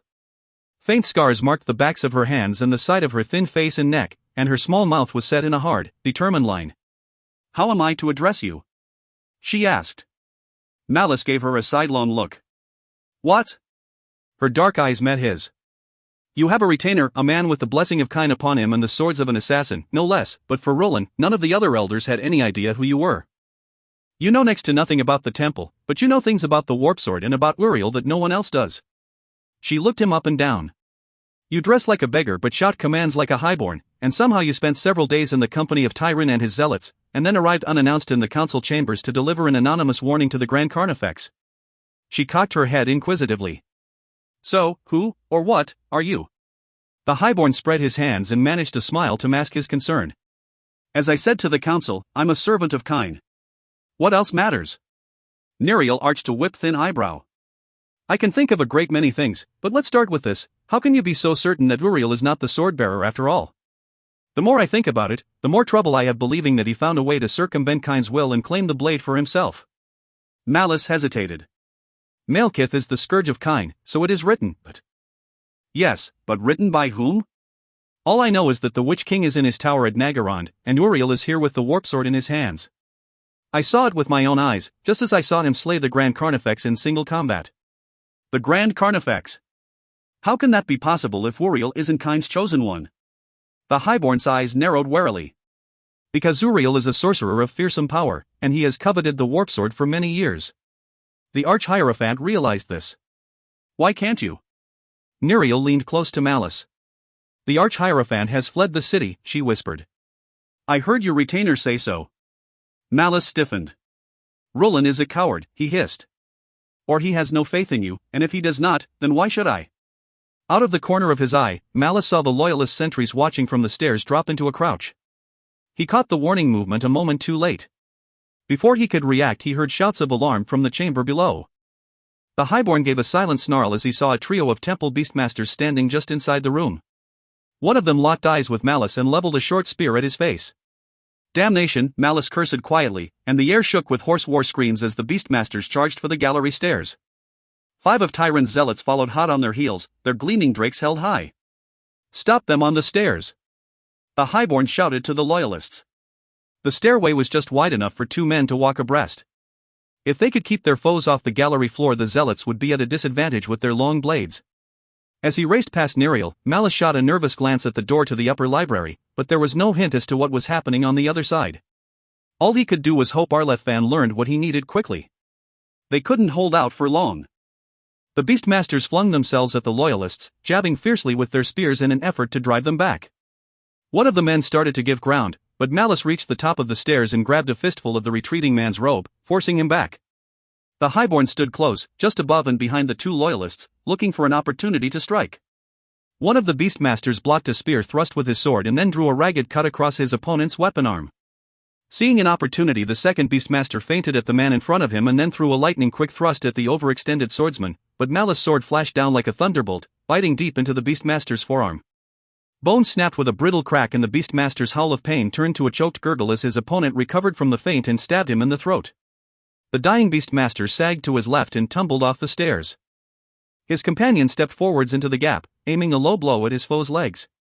The loyalist tried to block the thrust, but the stroke was ill-timed and the steel spearhead dug a deep gouge along his thigh. Screaming in pain, the temple servant slashed wildly at the Beastmaster's head, but the warrior ducked beneath the blow and drove his spear deep into the loyalist's abdomen. Malice saw the sharp, steel point burst from the man's back and the loyalist died with a terrible groan. Growling like a wolf, Malice kicked the dead loyalist in the back, sending the corpse crashing into his killer. The Beastmaster shouted angrily and pushed the corpse off the stairs, but as he tried to pull his spear free of the falling body, Malice swept down the stairs and split the man's skull. The Beastmaster collapsed, blood spilling down his shattered face, and the highborn pivoted on the ball of his foot and drove his blade into the third Beastmaster's chest. The second blow nearly got him killed. Just as Malice pulled his sword free from the dying man, he caught a flash of steel, and instinct caused him to fall backwards, away from the Draca's blurring strike. The sword flashed through the space where his head had been, continuing downwards to slice across the highborn's forearm. He grimaced at the sudden flare of pain, but there was no time for concern. The zealot continued to press his attack, reversing his curved sword and slashing upwards at Malice's neck. The highborn rolled right, feeling the razor-edged steel hiss through the air a finger's breadth from his jawbone. Then there was a meaty crunch, and hot blood sprayed across his face. He opened his eyes in time to see the zealot fall off the stairs, the top of his head shorn away by the stroke of Neriel's axe. Legs pumping furiously, Malice scrambled backwards up the stairs. The zealots pressed forwards. On the highborn's left, the surviving loyalist was also retreating, blood flowing from a deep wound in his shoulder. Neriel stood over Malice, her bloody axe swinging in vicious strokes to keep the enemy at bay. Then movement on the floor below caught the highborn's eye. Zealots and black-robed temple converts were streaming into the room and adding their weight to the group pushing up the stairway. "Fall back!" Malice shouted angrily. "Back to the library!" The wounded loyalist stole a glance at Malice upon hearing the order, and the mistake cost him his life. His opponent leapt forwards with a shout and brought his powerful blade down at the juncture of the man's neck and shoulder. The blow chopped through collarbone and ribs, splitting the breastbone and tearing through his vitals. Blood burst from the man's open mouth and he fell without a sound. Whether by luck or design, the loyalist's body collapsed against the front rank of zealots, slowing their advance long enough for Malice to scramble to his feet and race for the library door. The door latch was icy cold to the touch. Malice pulled the door open and a blast of freezing air lashed at his face. Frost glittered on the inside of the door, and the chamber was suffused with a shifting blue glow. At the far end of the room, Arlethvan stood before the Elder's skull, which floated in the air several feet above his head. Blue flames burned from the skull's eye sockets, and it was attached to a wispy body that twisted and writhed as it hung in the air. Malice raced across the room, feeling the invisible tension of the sorceress' struggle seethe across his skin. Arlethvan's back was arched and his head was thrown back, his mouth working silently as he waged a battle of wills against the Elder's spirit. Neriel stumbled through the door behind Malice, her eyes going wide at the scene playing out before her. "Into the circle!" Malice shouted to her as he stepped across the mystical lines. Power surged and crackled around him. He felt a wave of freezing cold against his face, and his hair stood on end. A seething crackle filled his ears. The highborn turned to find the priestess right on his heels. As she stepped into the circle, they were buffeted by a cyclone of unstable energies. Arlethvan's head snapped forwards, his face etched with strain and his eyes wide. "Release the energy!" The highborn shouted into the building storm. "Let it go!" The door to the library burst open as the first of the zealots charged in. In half a dozen strides, the swordsmen were halfway across the room. Malice started to shout at the assassin again when he heard Arlethvan howl in agony and the world exploded in a blast of bluish flame. Chapter 19. Reversals of Fortune. A clap of thunder smote Malice's ears and he was yanked off his feet by the power of the blast, like a leaf caught up in the wake of a raging wind. He heard screams and the sound of splintering wood, and then he crashed into something hard and unyielding, knocking him senseless. When his vision finally cleared, long moments later, he found himself sprawled beneath a pile of shredded, smoldering books at the base of one of the library's many bookshelves. The ringing in his ears began to fade, replaced by the groans of wounded men. A hazy, bluish light hung in the air, seeming to emanate from the very stones of the floor, walls, and ceiling. The witch-like globes had shattered in the blast, and drifts of shredded paper hung like fine ash in the unearthly glow. Everything caught in the blast had been destroyed. The study carrels had been smashed to pieces like a ship's rail hit by a catapult stone, and the hundreds of books lining the shelves around the room had been mulched by a storm of wooden shrapnel. The tall cabinets containing the skulls of former elders were likewise crushed, spilling a rain of bone fragments onto the floor. Neriel lay against one of the bookshelves to Malice's left, covered in debris but apparently unhurt. As the highborn staggered to his feet, he saw Arlethvan rising in a daze on the opposite side of the room. The assassin's face was lined with pain and exhaustion, and his eyes were wide with horror at the devastation he'd wrought. The arcane circle laid in the floor was gone, its lines of silver obliterated by the release of magical energy. Malice reckoned that the only reason he and his companions were still alive was because the destructive force radiated outwards from the edge of the circle and dragged them along with it. Their foes had not been so fortunate. The zealots closest to the circle could not even be said to resemble men. Their swords had shattered and their clothes had burned away, but their bodies had simply melted like candle wax, leaving nothing but piles of steaming, red mush behind. The next rank of men had caught the full fury of the blast's shrapnel, riddling and slicing their bodies into tattered, dripping rags. Only those closest to the narrow doorway had escaped death, although the door itself had been torn to flinders and hurled into the gallery beyond. Bodies writhed on the floor, clutching seeping wounds or mangled limbs. His breath turning to vapor in the unnaturally cold air, Malice cast about for his sword and found it embedded in a pair of thick, leather-bound tomes still resting on their shelf at roughly chest height. The highborn yanked the blade loose, spilling the torn contents of the books onto the glowing stone, and stumbled through the debris towards the wounded men with a grim look on his face. "Blessed murderer," Neriel gasped, her face pale and furious as she surveyed the desolation. "What have you done?" "What was necessary," Malice snapped, reaching the first pair of wounded men and dispatching them with short, vicious strokes. Steaming sprays of blood arced heavily through the blue-tinged air with each upswing of the double-edged blade. "Would you rather have let these blasphemers kill us?" "Of course," the priestess cried. "Our lives mean nothing compared to the knowledge within these walls." Malice rounded on her, leveling his dripping sword at her face. "Don't start," he warned. Nearby, a zealot rolled onto his stomach and began crawling towards a nearby blade. The highborn caught the movement and fell upon the wounded man, hacking remorselessly at his head and neck. "None of this is yours," Malice said, emphasizing each word with a vicious sword stroke. The zealot collapsed, and the highborn searched for another victim. "Every book, every damned skull, all of it belongs to Auriel. Do you see? What I see is another bloody disaster." The priestess shot back. Somehow she'd managed to keep her grip on her axe during the explosion, and she pointed the curving tips of its twin blades at Malice. "Everywhere you go, you leave death and ruin in your wake." Malice stepped over to an unmoving form and studied it. Quick as an adder, he stabbed the man in the throat and was rewarded with a bright fountain of blood. The man began convulsing, and the highborn grunted in satisfaction. "Didn't I say I was a servant of Kine?" he replied, giving her a challenging stare. "What servant of Kine would leave his god's temple in ruins?" she said. "One fighting a war," the highborn replied. He pointed through the doorway with his sword. "If you think that usurper in the sanctum is the true scourge, then go to him and see how he rewards your misguided beliefs." The two Drukei exchanged furious stares, Neriel trembling with anger, and Malice cold and still as stone. A pile of debris shifted, revealing a badly wounded zealot. A bloody groan bubbled from the warrior's lips. Neriel's face twisted in a bitter grimace. Hefting her axe, she took 3 swift strides and buried the heavy blade in the wounded man's chest. The priestess pulled her weapon free, spattering the surrounding books with spots of bright crimson, and then stalked from the room with a single, hateful glare. Moments later Malice heard the wet, butcher's sound of her axe cleaving into the survivors in the gallery. Malice turned to Arlethvan. The assassin's gaze still wandered through the ruins of his childhood, drifting from one devastated pile of books to another. The highborn joined him, picking his way carefully through the wreckage. "Do not mourn," the highborn said softly. "You did what had to be done." Arlethvan seemed to notice him for the first time, peering out of his bleak reverie. "She was right," he said, his voice hollow. "You can't imagine what has been lost, my lord, so much knowledge, so much history." Malice took his retainer by the throat, pulling him close. "Knowledge is illusory," he growled. "History is but prologue. Everything kept in this room was meant to shepherd the temple to this point in time. It served its purpose, Arlethvan. The time of blood is nigh." The assassin stared at Malice, a stricken expression twisting his pale features. He nodded slowly. "Yes, of course. You have the right of it, my lord." Arlethvan spoke intently, as if trying to convince himself. "What's past is past." "Well said," Malice replied. "Did you learn anything from the elder?" Arlefvan glanced at the ruined circle. The elder's skull sat upright at its center, miraculously unharmed by the blast. It was harder, much harder, than I expected, he admitted, but, yes, the elder finally shared some of his knowledge. And? The assassin breathed a misty sigh. There is no way to track the zealots through the gate, he said.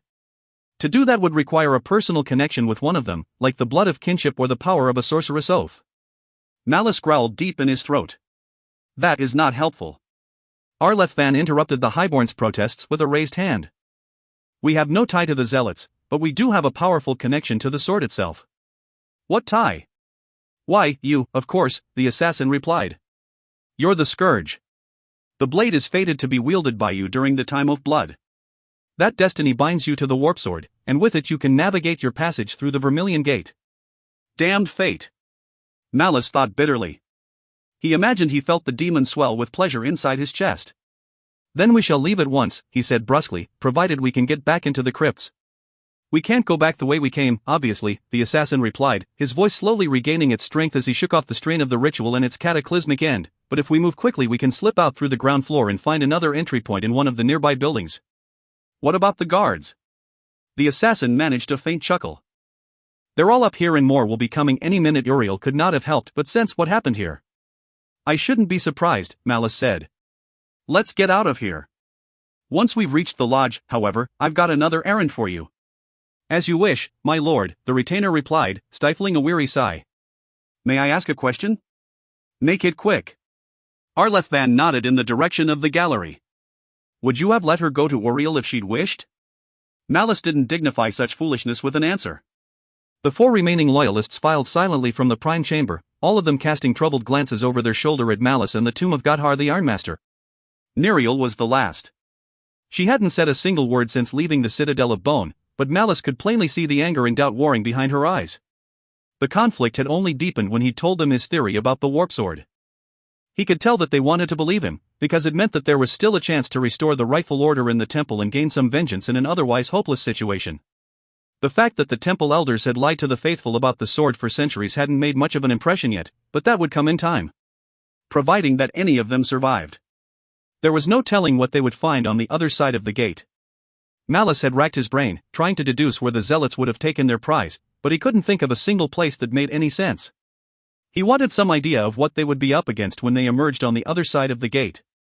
A shiver passed through Malice, making him cast a worried glance at the chamber door. Fortunately, the temple servants were gone, having been told to gather up their meager camp and make ready to depart. The highborn wrapped his arms tightly around his chest and breathed deeply, trying to keep his knees from trembling. Malice ached for a taste of the demon's power. The need had come upon him as they slipped from the citadel and crept across the temple grounds. Maybe it had been the brush with sorcery in the library, or the after effects of the battle, but as he'd walked he felt his muscles shrivel like old roots and his guts turn to ice. It was by sheer willpower alone that he forced himself to complete the long journey back to the lodge. He'd told the loyalists his plans while leaning against the tomb so they wouldn't see his body tremble. Just a taste, he thought.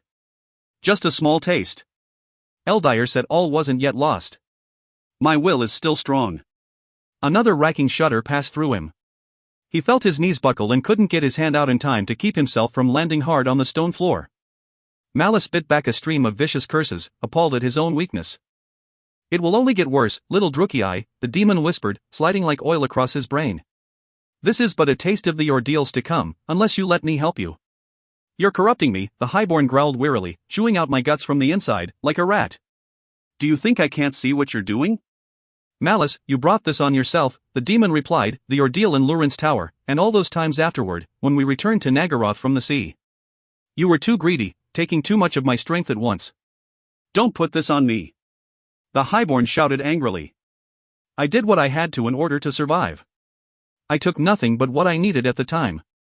If that's the way you insist upon looking at it, then I can't make you think otherwise, TZ Archon replied, but all that is in the past. You are what you are, and nothing can change that. Why make yourself miserable, and risk your continued existence into the bargain, by wallowing in this wretched state? Let me restore your strength. You're going to need it for what lies ahead. Malice clenched his fists. It all sounded like sweet reason. Why bother fighting it when he was already so far gone? What would be the point? If you're already damned, better to go out in a blaze of glory than shivering and whimpering in a corner. What does lie ahead? He asked, desperate to change the subject. What do you know? I know there will be struggle, of course, hard, desperate fighting and rivers of pain. It is your fate, little Drukei.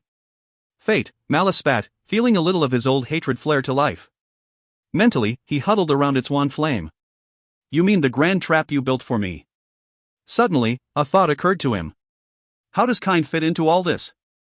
What are you talking about? Your plan, the Highborn said. What does a demon of Slaanesh have to do with the Scourge of Kine? And how is it that one of the 5 relics used to bind you just happens to be the talisman of Kine's chosen one? The demon didn't respond at first. Malice took that to be a sign he was onto something. The sword has not always been called the Warp Sword of Kine, Tzarkon said. It is very, very old, and has had many names in its time. What was it called when it was being wielded by the Chaos Lord who bound you? What's the point? You don't have the mouth parts to pronounce it properly anyway. The Highborn put that unpleasant mental image aside. My point is that the relic wasn't handed down to the cultists by Kine himself. It fell into their hands sometime after you were bound in the far north. Malice's mind began to race as he considered the implications. They were meant to keep it until the day I would come and claim it. So, is the prophecy of the Scourge also part of your plan? Did you plant that seed as well as the sword? Tzarkon chuckled gleefully. Who can understand the machinations of fate, Darkblade? Certainly not you. How could I possibly manipulate so much while trapped in my crystal prison hundreds of leagues distant? I don't know. I was hoping you would tell me. Then you are destined for disappointment, I fear. Malice relaxed a little. With his mind fully engaged, the aches in his body seemed to abate. All right. Let us suppose that Kine handed down the prophecy of the Scourge, and you somehow inserted this relic into the legends, knowing that one day I, or some other misbegotten bastard like me, would come along to claim both. Aren't you courting Kine's wrath in all this? The demon sighed. Such a clever little beast you are sometimes.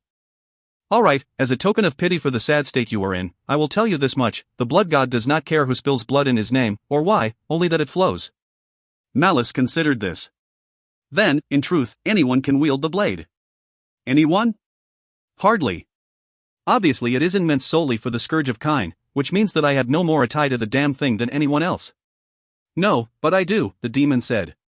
I have felt its bite and it remembers the taste. The Highborn's eyes widened. Then you knew that the sword in Uriel's hand was a fake. Of course I knew it from the moment he stabbed you. And it never occurred to you to tell me? Certainly it did, the demon purred, but where would be the fun in that? Malice bared his teeth at the demon's gleeful laughter, huddling against the stone tomb of the Ironmaster as he felt another of the tremors begin. He was dozing fitfully when Arleth finally returned. Malice awakened to a gentle tapping on his boot. The Highborn opened his eyes to find the assassin crouching a polite distance away. Arleth's pale face was smudged by soot and molded with spots of dried blood. Where have you been? The Highborn asked, trying to rub the exhaustion from his face. In the city, of course, the assassin replied wearily. Things have taken a turn for the worse. Worse for us, or for them? Malice winced. Never mind, the answer's obvious.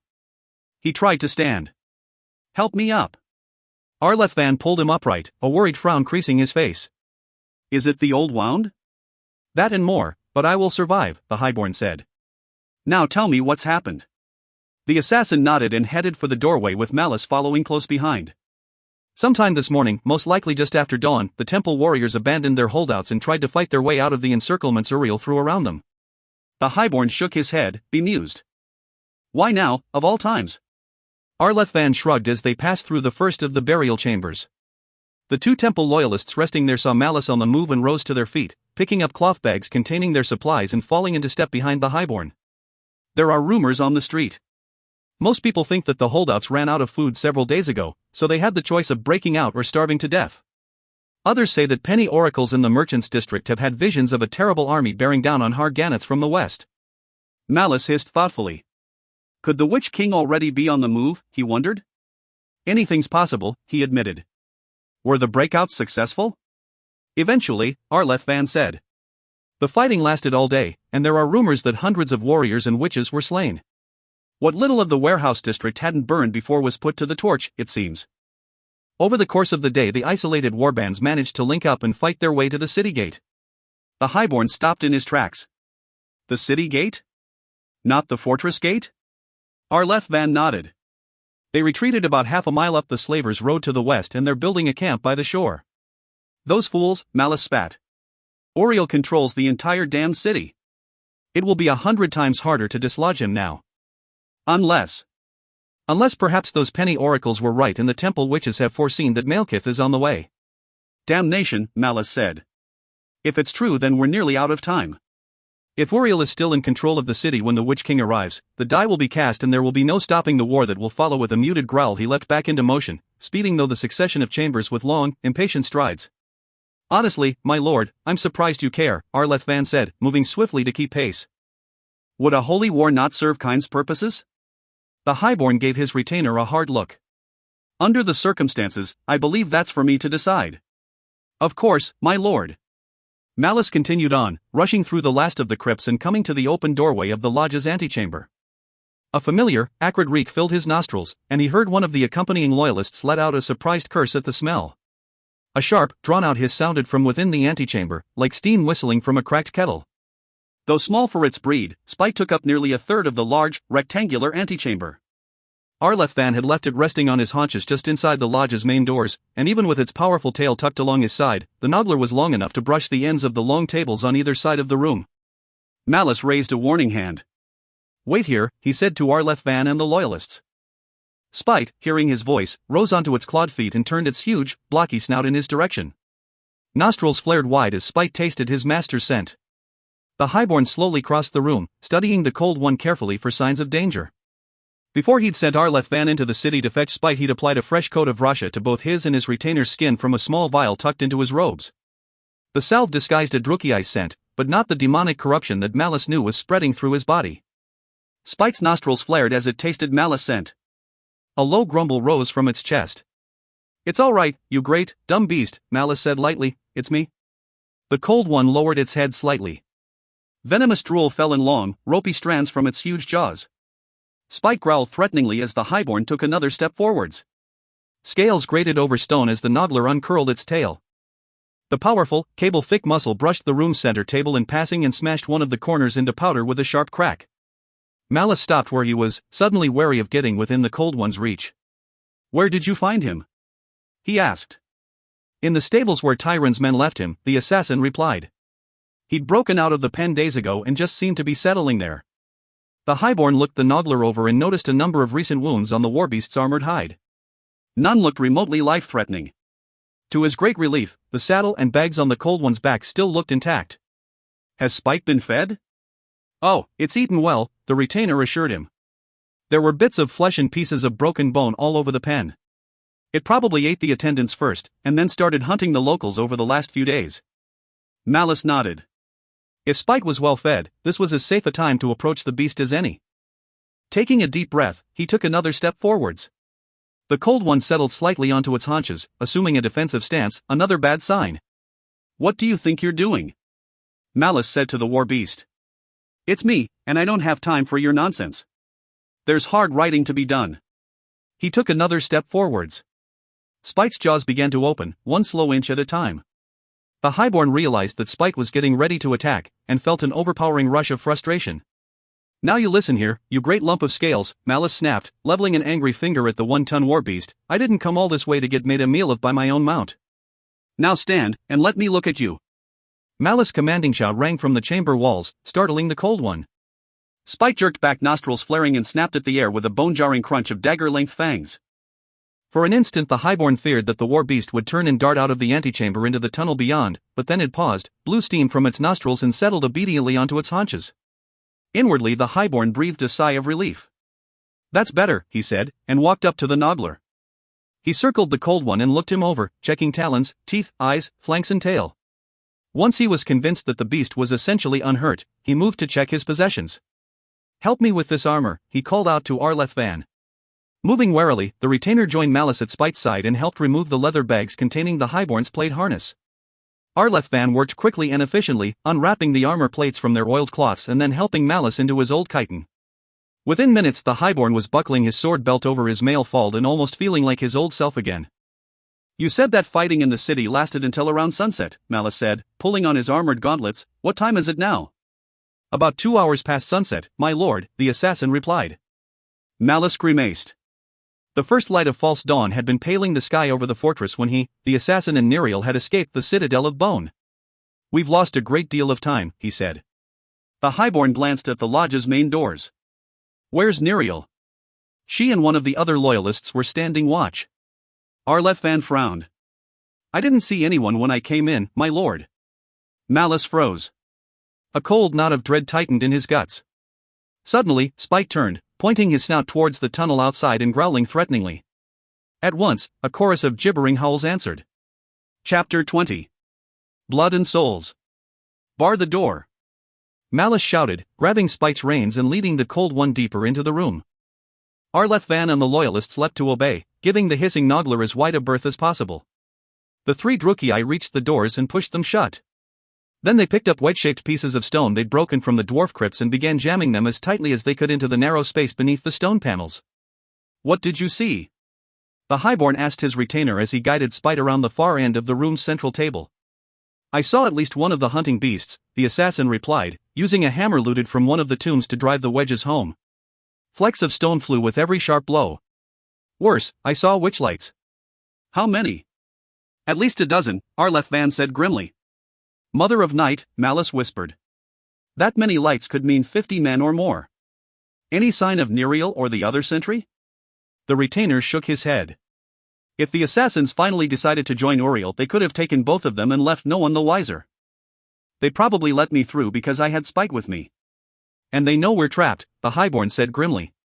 Something heavy smashed against the doors with a thunderous crash, causing even Spite to jump. Stone dust puffed through the doorjamb, and a gibbering howl echoed outside. Malice heard the scrape of thorny tentacles lashing against the stone. "Get back," Malice ordered, drawing his sword. Arlethvan and the two loyalists retreated behind Spite. The Noggler was back in a defensive pose, growling ominously, its long tail extended. The highborn patted the cold one's neck as his companions drew their weapons and formed a small semicircle behind him. They heard another fearsome crash, and a sharp crack of breaking stone. "That won't hold for long," Arlethvan muttered.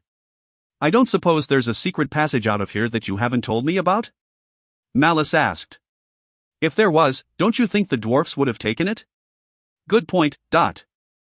Another blow struck the doors, and this time the Drukei could see a pair of cracks spreading upwards and downwards from the center of the leftmost panel.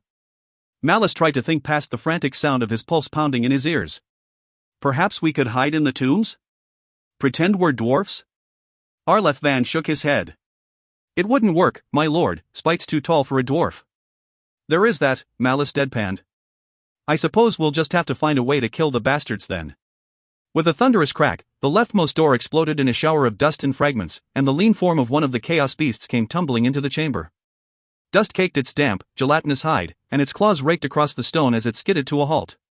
Tentacles lashed the air hungrily, and one of the beast's fist-sized eyes focused on the highborn, only a few yards away. Spreading its fearsome, barbed whips and hissing through its glossy beak, the hunter gathered itself to leap.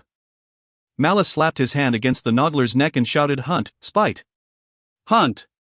Just as the creature pounced. The chaos beast was swift as a hunting cat, but the Noggler let out a bellow that shook dust from the ceiling and met the fearsome creature mid-leap. The hunter was huge, but Spite's body was a third again larger and much more massive. The two creatures crashed together and the hunter was propelled backwards, its tentacles lashing furiously at Spite's armored hide as the cold one dug its claws in and tore at the beast's throat. They landed with an earth-shaking crash, smashing two of the side tables to pieces just as a wave of screaming Drukei charged through the broken doorway. They were a mismatched band, armed with an apparently random mix of weapons and armor. Black-robed temple servants brandished short swords and heavy axes next to knife-wielding Drukei in plain robes. One woman with the leather jerkin of a butcher hefted a gore-crusted cleaver beside a highborn wearing full armor and wielding paired swords. The only thing the mob had in common was the sign of the blood god branded on their foreheads and the mindless look of bloodlust that burned in their dark eyes. Their savage charge ran headlong into the path of the two wrestling beasts. Spite's lashing tail smashed three city folk off their feet, hurling their broken bodies back onto their companions. Lashing tentacles cut like saws through the enemy ranks, the barbed hooks ripping off hands, legs and faces with indiscriminate fury. Showers of blood and torn flesh burst among the charging Drukei, but the survivors paid the carnage little heed. They saw Malice and his men across the room and scrambled past the thrashing creatures, their faces alight with the prospect of slaughter. Malice bared his teeth at the oncoming mob. "If they want a battle, we'll give them one," he said, raising his sword. "Blood and souls! Blood and souls!" The warriors of Kine shouted, and the slaughter began in earnest. The attackers were largely unskilled, making mistakes in their frenzy that no experienced soldier would have. Howling zealots raced around to either side of the large, central table that Malice had situated his men behind, thereby breaking the force of their charge, but some were so eager for bloodshed they scrambled atop the table itself.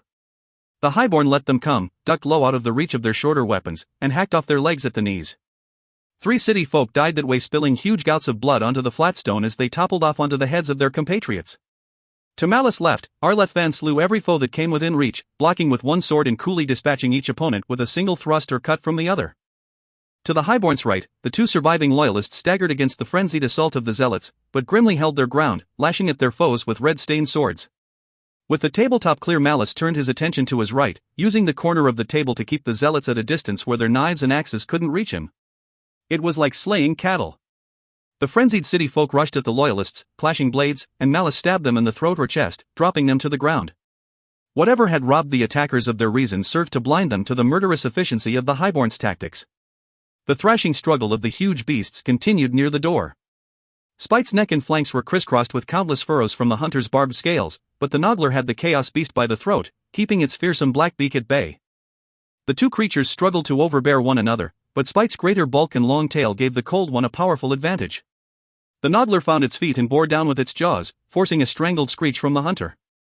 Its thick skin was more than enough to stave off sword and axe blows, but could not resist the fearsome might of the cold one's powerful bite.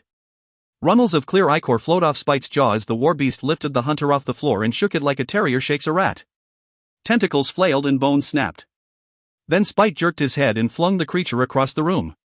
It smashed into another of the long preparation tables, shattering it beneath its weight, and the hunter went limp. Spite's bellow of victory shook the antechamber, drowning out even the zealots' frenzied screams. Barely a handful of attackers were left, out of the score or so who had charged into the room, and Malice felt his spirits lift. If this was the best the zealots had available, then Malice and his followers could easily fight their way out to the gate. The Druchii woman with the 2-handed cleaver charged at one of the loyalists with a piercing, bestial shriek, foam flying from her thin lips as she swung her filthy blade at the man's neck. The loyalist tried to parry the blow, but the heavier weapon knocked his blade aside and deflected into the man's shoulder. Before the butcher could pull her grisly weapon free, Malice leaned in and took off the top of her head with his long sword. Bone and brain sprayed into the air, but the highborn looked on in shock as the frenzied Druchii jerkily pulled her weapon free and tried to strike another blow before collapsing to the ground. There were only 2 attackers left on Malice's right. On the left, Arleth dueled with the armored highborn, blocking the noble's clumsy, frenzied attacks and darting in to strike at unprotected joints or exposed gaps in his plate harness. Leaving the assassin to finish the highborn, Malice edged in beside the wounded loyalist and took the battle to the zealots. A man rushed at Malice with a bloody woodsman's axe held high. The highborn pivoted on his left foot as the blow fell, allowing the blade to pass harmlessly by, and stabbed the onrushing zealot through the heart. Sneering in disdain, Malice pulled his sword free and rounded on the second man, who was raining blows on the uninjured loyalist with a knotted club in one hand and a short sword in the other.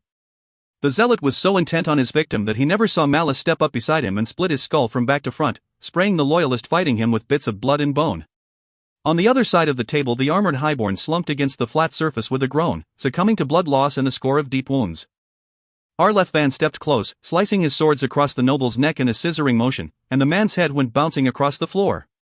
Malice himself leaned back against the other side of the table, panting like a hound and trying to ignore the dull pain throbbing in the side of his chest. Bodies were heaped everywhere, bleeding out onto the floor. The fight had lasted less than half a minute. The loyalist who'd been struck by the cleaver was bleeding badly, the shoulder and sleeve of his robe already soaked and dripping. The other man appeared unhurt, as did Arleth. All things considered, it could have gone much worse, the highborn thought. Malice pushed himself away from the table and walked over to the body of the chaos beast. The creature's neck was ripped open, revealing strange, yellowish muscles and a backbone that looked as if it belonged in a shark rather than a lion. Stepping carefully through the spreading pool of gluey ichor, the highborn raised his sword and began hacking at the flesh, working from the inside out. It was tough going, but within a few minutes the large, octopus-like head rolled free. He bent and picked the thing up by its tentacles, and walked to the shattered doorway. Grunting with effort, he took 2 quick steps and hurled the trophy through the doorway. "We'll let them think on that for a bit," the highborn said grimly. He turned to Arleth. "You check that one's arm. I'll look over Spite." They worked quickly, unsure what awaited them outside the lodge. A cursory check showed that Spite had dozens upon dozens of shallow cuts from the beast's tentacle hooks, but nothing that the Noggler's legendary constitution could not handle. Malice had moved on to check the state of his saddlebags when Arleth Van joined him. "The man's wound is deep," he said quietly, "and I've no means to close it." "He'll die in a few minutes, maybe less." "Then we'd best get this over with quickly," the Highborn said. "Let's take a look outside." The two Drukei crept up to the doorway and peered into the tunnel beyond. Globes of witchlight filled the wide passage with ghostly luminescence, forcing Malice to squint into the cold glare. What he saw made his heart sink. There were scores of white-robed zealots filling the tunnel, their robes and blades stained with smudges of soot and streaks of old blood. They stood in a packed group behind two more of the terrible chaos beasts, which lashed at the air with their tentacles as if angered by the sight of their mate's severed head. A handful of beastmasters circled the creatures, holding their short spears and prods ready. They threw black looks at the broken doorway of the lodge, as if anticipating their own measure of revenge for their slain kin. Mother of Night, Malice cursed softly, they must have pulled every zealot from the city back into the fortress. "With the temple warriors gone, why not?" The assassin replied, his face grim. "They sent in those city folk just to take our measure and keep us occupied." "Well, what are they waiting for?" As Malice said the words, a ripple of motion passed through the packed ranks of the zealots. Men stepped aside, bowing their heads as Uriel moved through the crowd. A trio of blood witches attended the usurper, and Uriel carried the copy of the warp sword in his hand. The mere sight of the weapon seemed to leech the strength from Malice's limbs, reminding him of the wound he'd been dealt and of the demon's poisonous touch. The would-be scourge of Kine reached the front rank of the men and stopped. Uriel eyed the head of the dead chaos beast and laughed. Malice fought a black tide of despair. He looked upon the assembled zealots, and the merciless arithmetic of the battlefield showed him the future as clearly as any seer could. There was no way they could prevail against such numbers, to say nothing of the sorcery of Uriel and the blood witches. "We'll have to fall back," he said. "We can't possibly hold them here." "We'll use the fortifications at each burial chamber to slow them down, bleed them." "No," Arleth Van said quietly. "What?" Malice demanded, his expression incredulous. "Don't be a fool, my lord," the assassin said. "You know better than that." "We could fight them all the way back to the prime chamber, trade 10 lives for each one of ours, 20 if you count spite, and they would still have men left over. That's without counting your half-brother, much less the blood witches." "Have you any better ideas?" Malice snarled. The assassin nodded. "When they attack, you mount spite and ride straight through them. We'll cover your back as long as we can, but..." "You can't be serious," Malice said. "Of course I am," Arleth Van said hotly. "You have to escape and find the sword, for Kine's sake. Otherwise the temple, even Nagaroth itself, could well tear itself apart." "Why would you do such a thing?" the Highborn asked, torn between revulsion and awe. "The temple owes you nothing." Arleth Van turned away, eyeing the crowd of zealots and the leonine blood witches. "Do you remember what I said about seeking redemption, about a good death outweighing a bad life? What better chance than this to cleanse the taint from my honor?" He looked back at his lord. "There's no glory in living as an outlaw, my lord, no matter what the bards say." Malice was surprised at how much the comment stung. "You've been a highborn retainer for the last 5 years, he growled. "That didn't change who I was," the assassin replied, "but this will." The Highborn bit back his anger. Fleeing the battle felt like cowardice, but the assassin's logic was unassailable. He could either stay and die, or worse, fall into Uriel's clutches, or he could fight his way free and locate the sword. "Damnation," Malice snarled, and then turned and made his way to Spite. Nearby, the two loyalists watched Malice intently. The wounded man was pale and shaky, using his left hand awkwardly to press a soaked bundle of cloth against his wounded shoulder. Their expressions were bleak. "We're breaking out," Malice told the men as he grabbed Spite's reins. "I'm going to provoke the zealots into charging us, and then I'll countercharge with my noggler and open a hole in their ranks. Stay close behind and keep our flanks clear, and we'll fight our way through. Understand?" Both men nodded. The look in their eyes said they understood completely. Malice nodded, and then headed Spite towards the doorway. The zealots hadn't moved.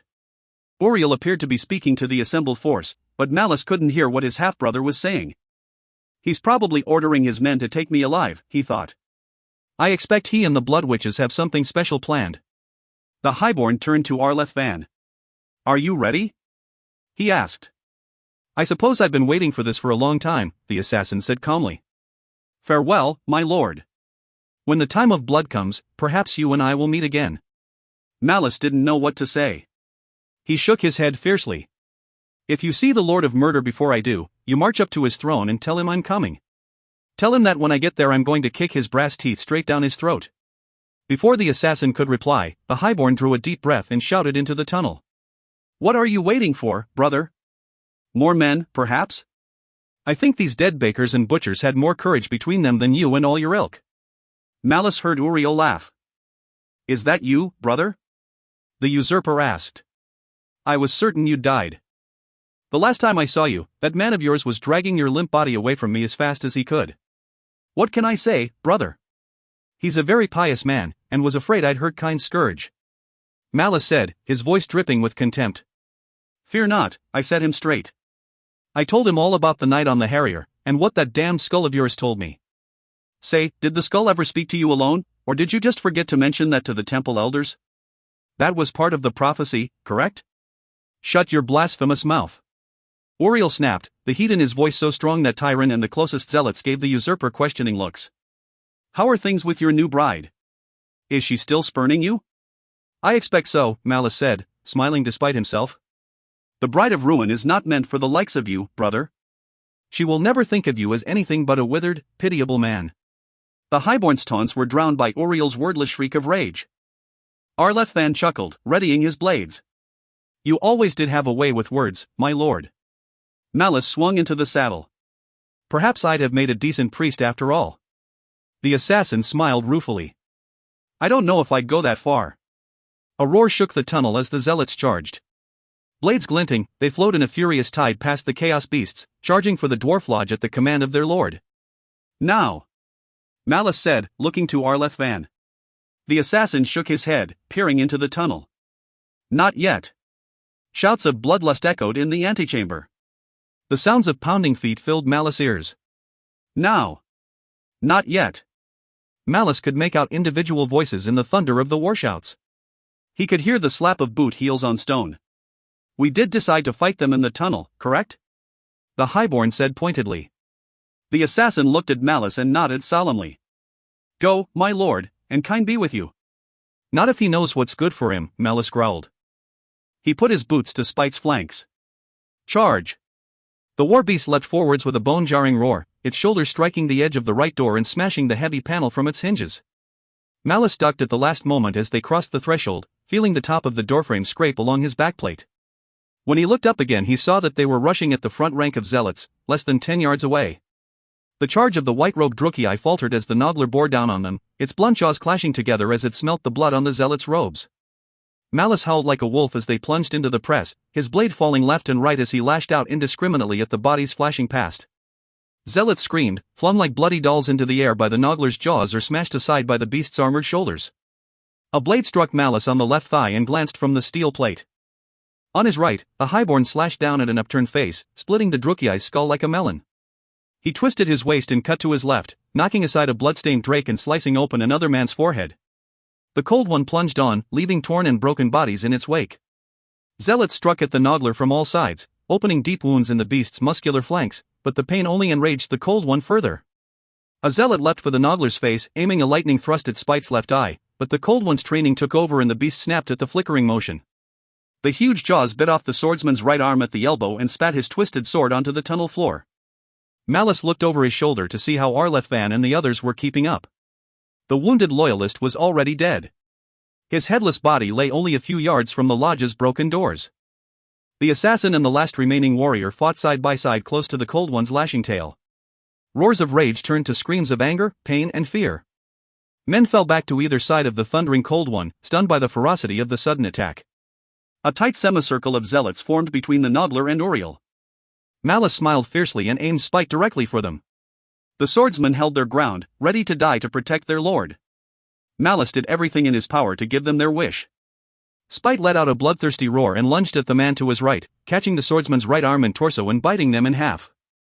The zealot to the cold one's left saw his opportunity and slashed with all his might at the Noggler's bent neck, but Malice anticipated the move and blocked the stroke with his sword. Hearing the sound, Spite jerked his huge head and smashed the zealot to the ground, where the beast crushed the screaming man beneath a clawed foot. Malice caught a flicker of movement in the corner of his eye and instinctively dodged to his left. The movement saved his life, a drake glancing from his right pauldron as a zealot leapt onto Spite's flank and grabbed hold of Malice's saddle. Snarling, a highborn elbowed the man in the face, and then slashed open his throat as he reeled from the blow.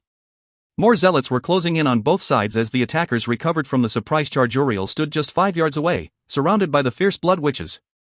Letting out a battle scream, a highborn kicked Spite's flanks and charged. Zealots were thrown left and right by the lunging war beast, and Malice raised his sword for a decapitating stroke as he bore down on Uriel. The blood witches scattered, hissing curses, but the usurper stood his ground. With less than 2 yards between them, Malice saw his half-brother smile. Suddenly Uriel raised the sword in his left hand and shouted a word that smote Malice like a physical blow. Spite stopped dead in his tracks, roaring in pain and confusion. It took all of Malice's skill as a rider not to be thrown from the saddle by the force of the sudden stop. Forwards, Spite! Forwards! The highborn roared, but the war beast could only shake its head and bellow in pain, as if pressed against a wall of fire. Uriel laughed. He won't move, not if his life depends on it, he said. Did you think me a fool, knowing you had your damned cold one with you? Malice shouted in impotent rage. Men were closing in from behind the Noggler and to either side, like wolves closing in for the kill. Then there was a flash of movement and Uriel ducked, catching Arlethvan's hurled knife on the side of his head rather than in his throat. The knife scored a bloody line through the usurper's scalp, and in an eye blink, the spell was broken. Go, my lord! Arlethvan shouted, racing up beside Malice with the last surviving loyalist close behind. The assassin charged at Uriel, blades reaching for the man's throat. Zealots roared their bloodlust as they closed in on Spite. Malice gritted his teeth and once again spurred the Noggler forwards. Run, Spite, run! He yelled, knowing that Uriel could renew the spell at any moment. Arlethvan was determined not to give the usurper a chance. His short swords wove a pattern of death before him, stabbing at Uriel's face and neck. Uriel parried the attacks with unnatural agility, wielding his large sword as if it was a willow wand. Though no warp sword, it was clear that the dwarf ironsmith had imbued the weapon with considerable power. Swallowing bitter bile, Malice spurred his mount past Uriel. A lone voice cried blood and souls. As the last temple warrior charged at the witches. His sword sliced at one blood witch's head, but she dodged the blow with unnatural speed, and her 2 compatriots fell upon the man from either side. His fierce shouts turned to a gurgling scream as their talons slashed open his throat. The witches bore the struggling man to the ground, and like lionesses, began to feed. The last Malice saw of Arlethvan, he was trading blows with his half-brother, circling and stabbing, leaping and slashing within a closing ring of zealots. Cursing venomously, he turned away and tried to guide his mount past the waiting chaos beasts.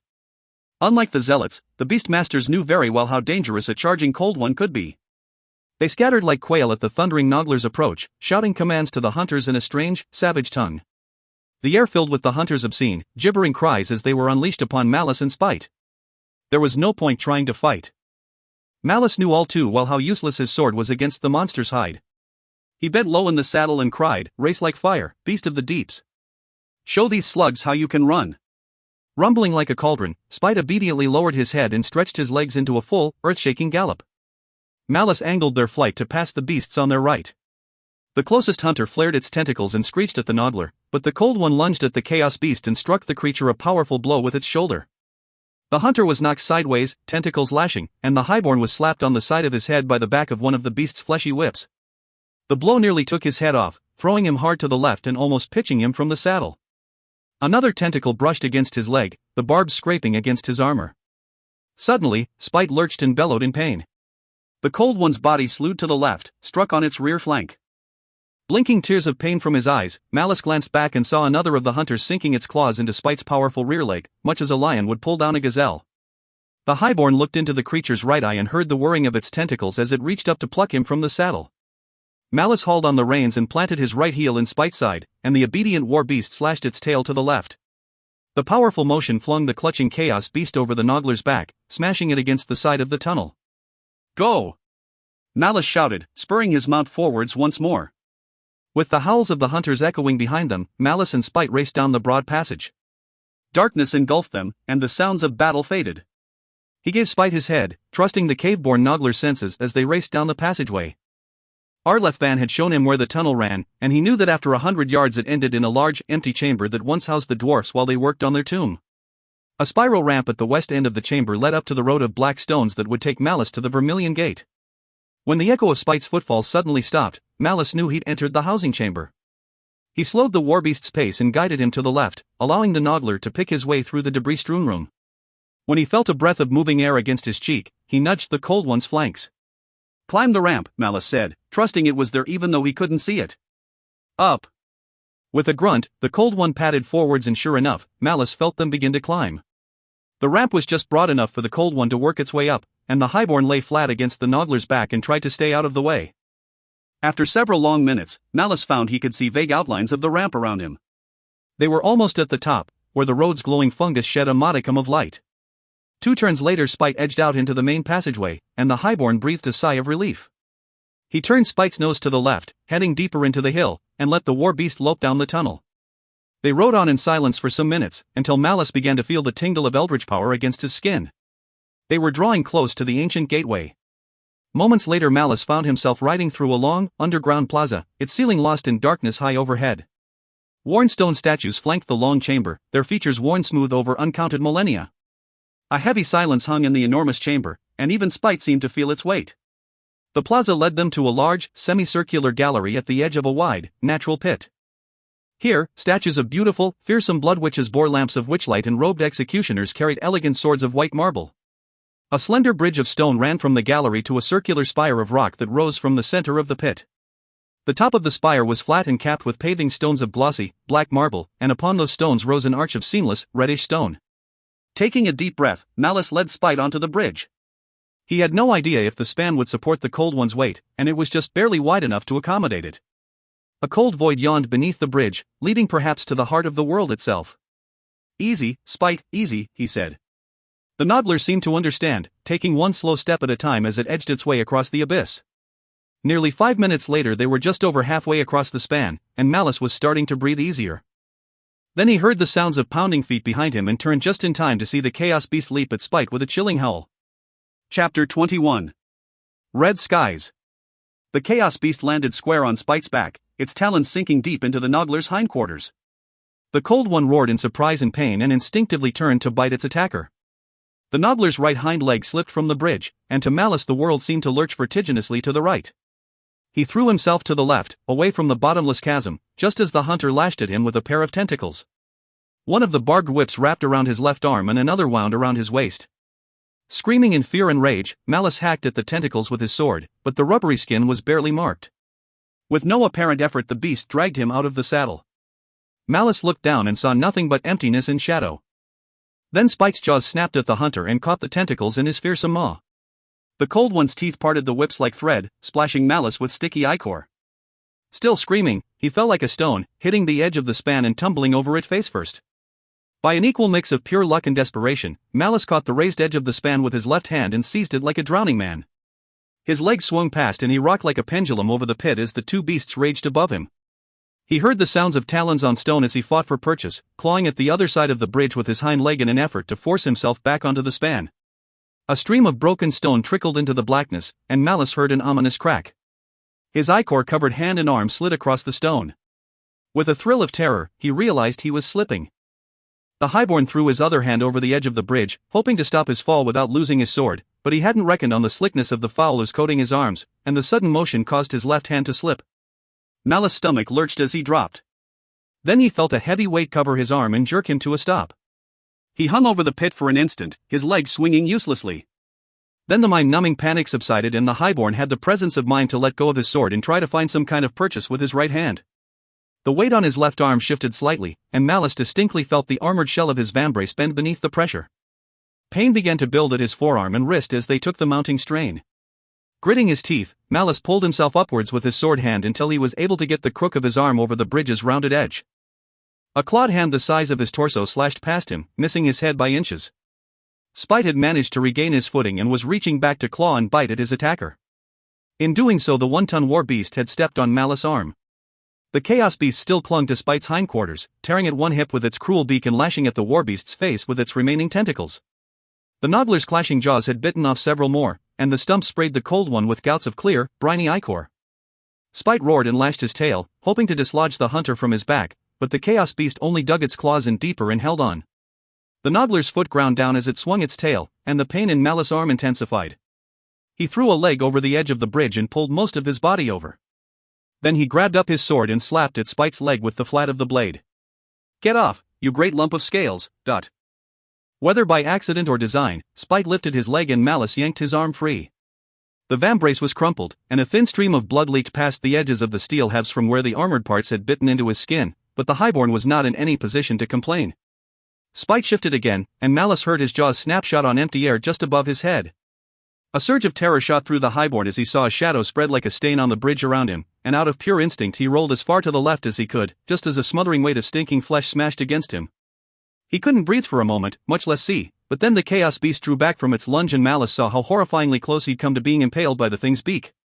The shroud of flesh surrounding its mouth slid away from Malice, and without its weight to pin him he fell back over the edge of the span. Screaming, he flailed his hands and grabbed the first thing he could, a bleeding stump of wriggling tentacle. The highborn felt the clenching barbs of the thing's suckers scraping against his armored glove as the creature screeched in his ear and tossed its head, flinging Malice high into the air. The highborn held on for dear life as he was whipped about by the hunter's thrashings. More tentacles lashed around Malice, wrapping his legs and trying to pull him closer to the creature's rending maw. He groped at his belt, desperately trying to find some weapon he could use against the thing. The beast's strength was enormous, drawing him inexorably towards the great beak, and he had no illusions that his armored breastplate would give the beast a second's pause before it tore him to pieces. The monster's lunge had left it overextended, however, and Spite saw his chance. He darted forwards, closing his jaws around the hunter's neck. The chaos beast shuddered and screamed, spraying Malice with spittle and gobs of sticky ichor. He heard the creature's thin bones crunch as Spite bit deeper, and he knew what was soon to happen. The noddler would break its neck with a savage shake and hurl the beast aside, just as it had down in the crypt. Frantically, he started to kick and thrash in the monster's grip, praying to the Dark Mother that it would start to weaken as its wounds began to tell. With a fierce kick, Malice managed to pull his left leg free. He felt the beast begin to shift as Spite found his footing and started to lift. Acting on impulse, the highborn drew back his armored leg and kicked the monster on the side of its beak. To his surprise, the monster howled and let go of his other leg. Spite rumbled deep in his chest, lifted the hunter into the air, and started to shake. Malice heard bones crunch and felt the beast go limp. As the noddler was wrenching the hunter back over the bridge, the highborn took a deep breath and let go. For a horrifying moment, Malice was certain he'd miscalculated. Rather than being thrown back onto the bridge, it seemed as if he was being hurled along its length, his arms flailing wildly as he began to plummet downward. At the last moment his left hand struck the edge of the bridge and he grabbed hold, his shoulder flaring in pain as it took the brunt of the impact. Without hesitating, Malice kicked up his feet and swung roughly over the edge of the span, just in time to see Spite hurl the broken body of the chaos beast into the abyss. Panting and giddy with terror, Malice rolled carefully onto his back and savored the sensation of lying on something that wasn't writhing or clawing at him. Further back on the bridge, Spite lifted his snout and roared in triumph, and the highborn felt the curved bridge start to shift. "Damn me," Malice breathed, rolling onto his knees. He could see wide cracks spreading along the length of the bridge, racing towards him from the weakened section where the noddler still stood. "Spite!" Malice cried, waving his arms. "Go! Move!" The cold one looked curiously at his master. It blew a gobbet of ichor from its nostrils and shifted its weight, edging its way towards him. "No! Not this way, you thick lizard! Back! Go back that way!" he yelled. He scrambled down the bridge, waving his hands wildly at the heavy cold one. Grumbling, the noddler finally got the message and turned around, walking ponderously towards the Vermilion Gate. The bridge groaned and crackled with each hair-raising step, but Malice managed to recover his sword and creep onto the spire without further incident. He fell to his knees beside the cold one, trembling with exertion. "Well, I think it's safe to say we won't be going back that way," he gasped. The noddler rumbled and turned to sniff at the red stone arch. After a moment, Malice managed to catch his breath and staggering back to his feet, he went to check on his cold one's injuries. He counted more than a dozen deep gouges torn by the hunter's beak, and applied a healing salve from his saddlebags to each before climbing back into the saddle. No sooner had he taken up the reins than he heard a commotion at the gallery behind him. Malice turned in the saddle to see about a dozen zealots standing at the foot of the bridge, glaring angrily at him. Apparently they'd seen the damage to the middle of the span, and had no interest in testing its strength. The highborn gave the zealots a mocking salute with his sword, and then nudged Spite towards the arch. Taking a deep breath, he addressed the demon. "I don't suppose you know anything about this gate?" "I know a bit," TZ Archon admitted. Malice bit back an angry curse.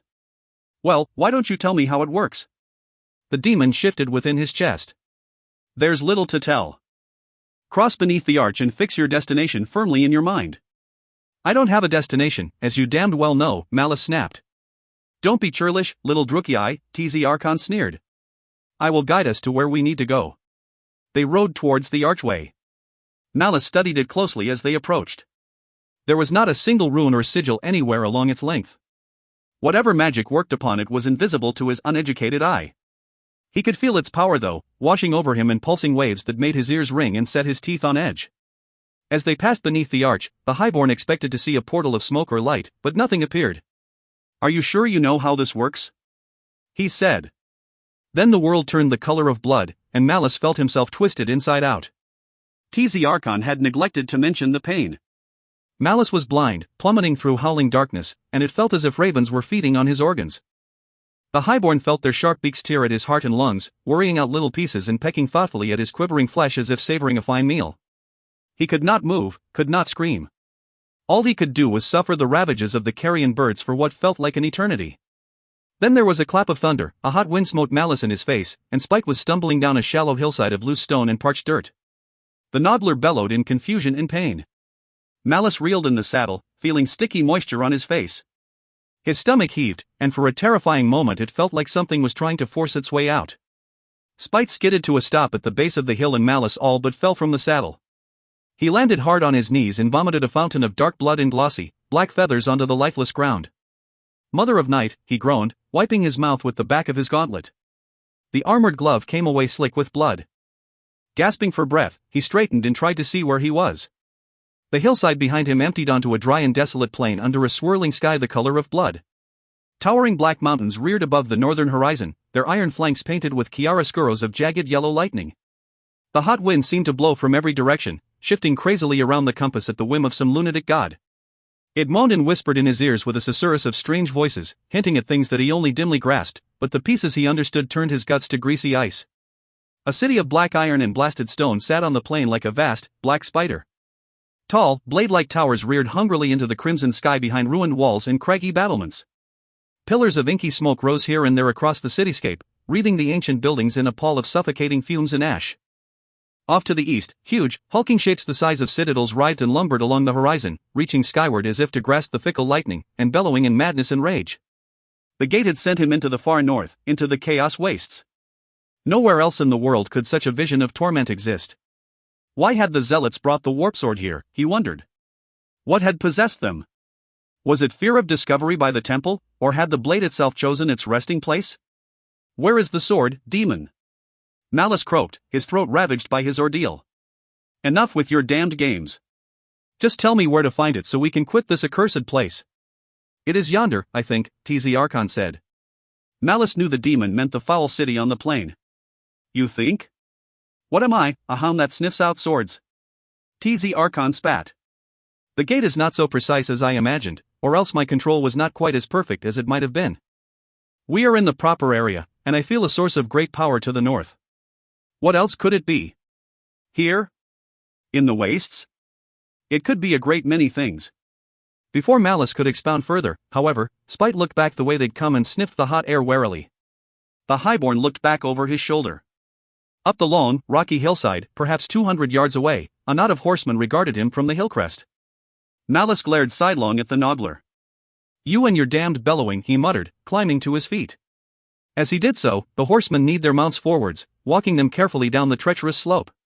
"Time to be going," the highborn said, reaching for his saddle. He swung himself onto Spite's back and kicked the noggler into a trot. His mind racing, he led the war beast out onto the plain. The cold one's feet kicked up puffs of gray dust as the noggler trotted across the wasteland towards the ruined city. The horseman easily kept pace with the cold one, fanning out expertly into a semicircular formation once they came down off the hillside. Malice studied them intently as they rode, but he could make out few details except for the spears that rose above the riders' heads and the skill with which they rode. As near as the highborn could reckon, there were at least a score of them. That either meant a large patrol or a small raiding force. Malice wasn't certain which possibility he preferred. Spite made good time at first, but as the minutes wore on, the highborn noticed that the great beast began to tire. His gait became uneven, and Malice let out a curse. The noggler was going lame from the deep wounds in his hind legs. It was much harder to lame a noggler than a horse, but with only 2 legs to drive it along, when it happened the effects were often much worse. The highborn snarled. He didn't dare stop to let the beast rest, but if he didn't slow down, the cold one would eventually collapse. Having little choice, he reined in and slowed Spite to a walk. The riders gained ground steadily, although they did not seem especially eager to get within spear distance of the lone Drukei. The closer they got, however, the more they hemmed Malice in to left and right. Soon their intentions were clear. They were herding him closer to the city on the plain. Malice considered his options as they rode on. As far as he knew, the sword was somewhere in the city, and it was entirely possible that whoever led those riders might know where it was. However, he doubted that anyone in this goddess-forsaken wasteland would have any interest in helping him. It was far more likely that they were herding him alone like a prize cow for slaughter. That left fighting or running, and at the moment he couldn't manage either, unless he called upon the demon. With TZ Archon's help he could wipe out the riders to the last man, with or without spite, but at what cost? Do I have a choice anymore? Malice thought. Behind him, the riders blew a strange, skirling horn.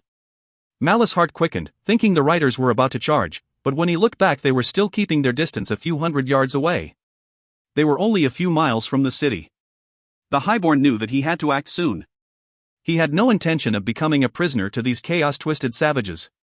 The more he thought about seeking the demon's help, the more he felt his body ache for the taste of TZ Archon's power.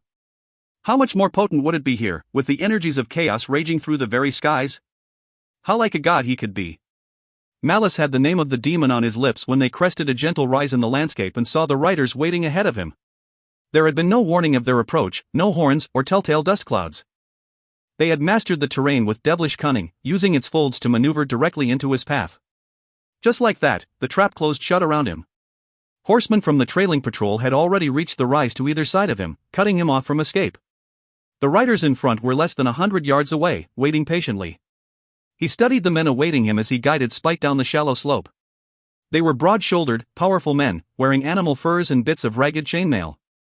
Bracelets of silver or hammered brass adorned their arms, and steel helmets with mail skirts rested on their shaggy heads. Their skin was swarthy, almost like brown leather, and their bodies had been twisted by years of living beneath the boiling sky. Malice saw ram's horns sprouting from the forehead of one warrior, while another stared at the Highborn with a single, cat-like eye set in the center of his forehead. Another man had two heads upon his neck, one broad and flat-nosed and the other shriveled, scaly and bestial. Even their horses showed signs of terrible mutation, with cloven hooves and mangy bodies thick with cable-like muscles. Fangs protruded from their slack mouths, and their lolling tongues were long and forked like serpents. As he drew nearer, three of the riders kneed their mounts forwards upon some unspoken command. Each drew weapons that glinted in the bloody light. The man with one eye readied a long, curved sword and a steel buckler, while the two-headed man brandished a pair of long-handled axes. A third man with piercing blue eyes and a ragged, drooling hole where his mouth should have been, uncoiled a long whip in his left hand and hefted a short, stubby mace in his right.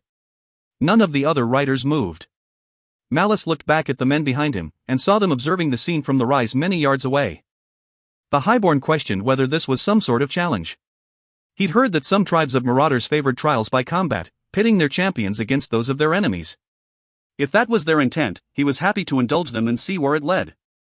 At worst, he could call the demon's name and fight his way free if he had to. The three riders spread out, edging their mounts forwards. Spite, smelling horseflesh, quickened his pace and let out a hungry roar, but the mutated animals were unfazed by the Noggler's hunting cry. Malice realized that they were all going to attack him at once. He guessed that was supposed to be some sort of compliment. He drew his sword and decided to change the rules of the game. Kicking his heels into Spite's flanks, Malice turned the Noggler hard right and charged at the two-headed man. The cold one closed the distance in an eye blink, but the horseman reacted with amazing speed, kicking his mount into a gallop and dodging nimbly out of the Noggler's path. Then he darted back at Malice, slashing at him with both deadly axes. Caught by surprise at the deft maneuver, it was all the Highborn could do to get his sword up in time to block the flurry of strokes. Even so, the rider's last blow rang hard against Malice's pauldron, drawing a hiss of pain from his lips. Malice reined Spite around, but already the two-headed man was darting away, his horse responding to his commands as if they were of one mind. The Highborn started to lunge Spite after the horseman when a blur of motion to his right caught his eye. The one-eyed swordsman was charging at him from the flank, his sword gleaming redly. Malice cursed and twisted in the saddle, blocking the horseman's blow, but the attack had tremendous power behind it, nearly knocking his sword from his hand. The one-eyed rider swept past, and Malice felt something wrap around his sword arm and haul backwards, wrenching the limb painfully in its socket. The blue-eyed man was behind Spite, hauling on his own reins and trying to pull the Highborn from his saddle. Gritting his teeth with pain, Malice wrenched his reins and applied his left boot, and Spite lashed out with his powerful tail. The blue-eyed man had just enough time to comprehend his mistake before the muscular appendage slammed into his horse's side, splintering ribs and shattering the man's leg. The horse collapsed with a strangely human scream, but the wounded warrior held onto his whip with both hands, still drawing Malice with him towards the ground. Hot pain lanced from the Highborn's shoulder across his narrow chest as he heeled Spite around. He looked over his shoulder and saw the one-eyed swordsman sweeping in on his left flank, while the two-headed axeman was coming up fast just behind and to the right. He yanked at the whip wrapping his arm, but the braided rawhide bound him fast. Facing the prone marauder, Malice kicked Spite into a trot. The blue-eyed warrior tried to roll aside, but the whip trapping the highborn worked against him as well. The marauder let out a terrible, gobbling cry as the noddler crushed him underfoot. Hooves thundered to Malice left as the one-eyed swordsman swept in, aiming a mighty stroke for the back of the highborn's neck. Malice gauged the man's approach, and at the last moment he kneed Spite hard and threw up his left arm. The noddler sidled towards the onrushing horse, closing the distance faster than the swordsman expected in throwing off his aim. The flashing sword smashed into the back of Malice's shoulder, hard enough for the highborn to hear the pauldron bending. Then Malice closed his hand around the marauder's wrist and dropped his arm, trapping the sword against his chest. The one-eyed swordsman let out a savage curse and tried to ride past, but he was far too close to the cold one to escape. The noddler's jaws closed on the horse's head and crushed it like an egg. The animal collapsed, throwing its rider forwards, and Malice let the man go. He rolled admirably with the fall, tumbling to a stop more than a dozen feet away. Spite leapt at the man like a cat upon a mouse. The swordsman barely had time to scream before the noddler's bloody jaws clamped down and bit him in half. Malice was just turning to look for the third rider when a pair of blows struck him from behind. One hit square between his shoulder blades, rocking him in the saddle, while the other struck a glancing blow against his head. Pain bloomed behind Malice's eyes and his body went slack. The next thing he felt was the jarring shock of hitting the dusty ground. Vague noises came and went as he slowly regained his senses. He heard the sound of hooves and the roar of the cold one, both noises reverberating oddly in his head. He opened his eyes and saw the two-headed man swinging wide of the cold one and angling back towards him. He tried to sit up, shouting as a spike of pain lanced through his skull. He felt hot blood running down his cheek and the back of his neck. Malice saw a glint of metal on the ground nearby and dimly recognized it as his sword. He rolled over and crawled towards it as the two-headed man kicked his horse into a gallop, bearing down on him. The ground shook as the horse drew closer, and Malice knew that there was no way he was going to reach the weapon in time. As the thunder loomed over him, Malice threw himself flat and rolled onto his back, looking up at the marauder leaning down out of his saddle to strike with his axe. The blade blurred through the air. Malice reached up and crossed his arms, forming an X, and the haft of the long blade crashed against them. The highborn grabbed the leather-wrapped haft and held on for all he was worth. The marauder, already at the limit of his balance, came out of the saddle and hit the ground hard, close to Malice. Malice yanked hard on the axe, pulling it from the marauder's hands, and then rolled drunkenly to his feet. His opponent was on his back, still clutching his second weapon. Without hesitation, the highborn charged at the man, bringing his axe down on the marauder's head. The two-headed man brought up his axe and blocked the highborn's blow, but Malice twisted his weapon and hooked the beard of the axe around his opponent's haft, pulling it out of the way. He rushed in, hammered an armored boot into the marauder's groin, and then broke several of his ribs. Grabbing his axe with both hands, he twisted the weapon out of his stunned opponent's grip and methodically cut away both of the warrior's heads. The highborn straightened, his chest heaving, and looked for someone else to kill. The knot of riders at the base of the depression had not moved during the fight. Now one of their number slid gracefully from the saddle and approached Malice. He was a huge, broad-shouldered warrior, with dark tattoos spiraling across his powerful chest. His skin was the color of polished mahogany, and one of his eyes glowed a nacreous green, like trapped witchlight. Two large broadswords hung from a wide leather belt at his hips, but the man made no move to draw them. A trickle of blood ran down Malice's cheek and touched his lips. He spat it into the dust. "If you don't want to die empty-handed, you'd best draw one of those blades," he growled. To his surprise, the warrior halted and addressed him in passable Droghir. "You were magnificent, Holy One." "Whom do I have the honor of addressing?" The highborn frowned. This was just about the last thing he expected. "I am Malice, of Hag Graf, a warrior of the Druchii." The man bowed deeply. "You bear the blessing of the Lord of Murder in your eyes." He straightened and said gravely, "You have come for the sword." The frankness of the question stunned Malice. "Yes. Yes, I have." "How did you know?" "It was foreseen," the warrior said with a dreadful smile. His teeth were filed to jagged points. "You are the scourge. We have been waiting for you for a very long time." Chapter 22. The Ageless Kings. The dark-skinned warrior turned to his companions and shouted something in a foul, debased tongue. The war band erupted in cheers and savage howls that were echoed by the riders at the crest of the rise. Malice frowned thoughtfully, considering what he'd heard. "Who are you?" he asked. The tattooed marauder bowed again, in a passable impersonation of a Druchii retainer. "I am Shebalai, the chieftain of the tribe of the Red Sword." We serve the ageless kings in the city of Kine, yonder. At first Malice wasn't sure he'd heard the man correctly. The city of Kine, he thought. Who are these ageless kings? Servants of the bloody-handed god, who brought the great sword out of the hands of the blasphemers and kept it safe for many centuries, awaiting the day when Kine's scourge would walk out of the wasteland to claim his due. The chieftain gave Malice another sharp-toothed smile and beckoned to him. Come, we must waste no time. The kings will want to see you at once. Malice was taken aback. Was it possible that the 5 assassins still lived after all this time, guarding the sword until the coming of the time of blood? It seemed incredible, but who knew what strange forces were at work here in the wastes? Slowly, painfully, the highborn recovered his sword. He looked at the bodies of the men he'd slain. Who were these warriors?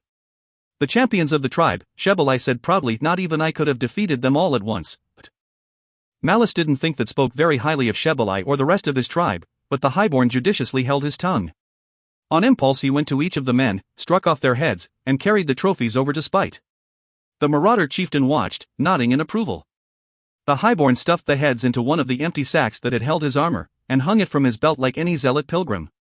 He took Spite by the reins and looked the cold one hard in the eye. Hunt, Spite, he said. See what you can eat in this damned wasteland and wait for my call. Then he slapped the noggler on the neck and sent it loping off to the east. Whoever these ageless kings were, he wasn't about to trust them completely, not with his cache of TZ Archon's relics at stake. Malice turned back to Shebelai. I'll take his mount, he said, pointing to the 2-headed man's horse. The warrior nodded. He's yours, the chieftain said. The horse and all 3 men's wives. It is your right.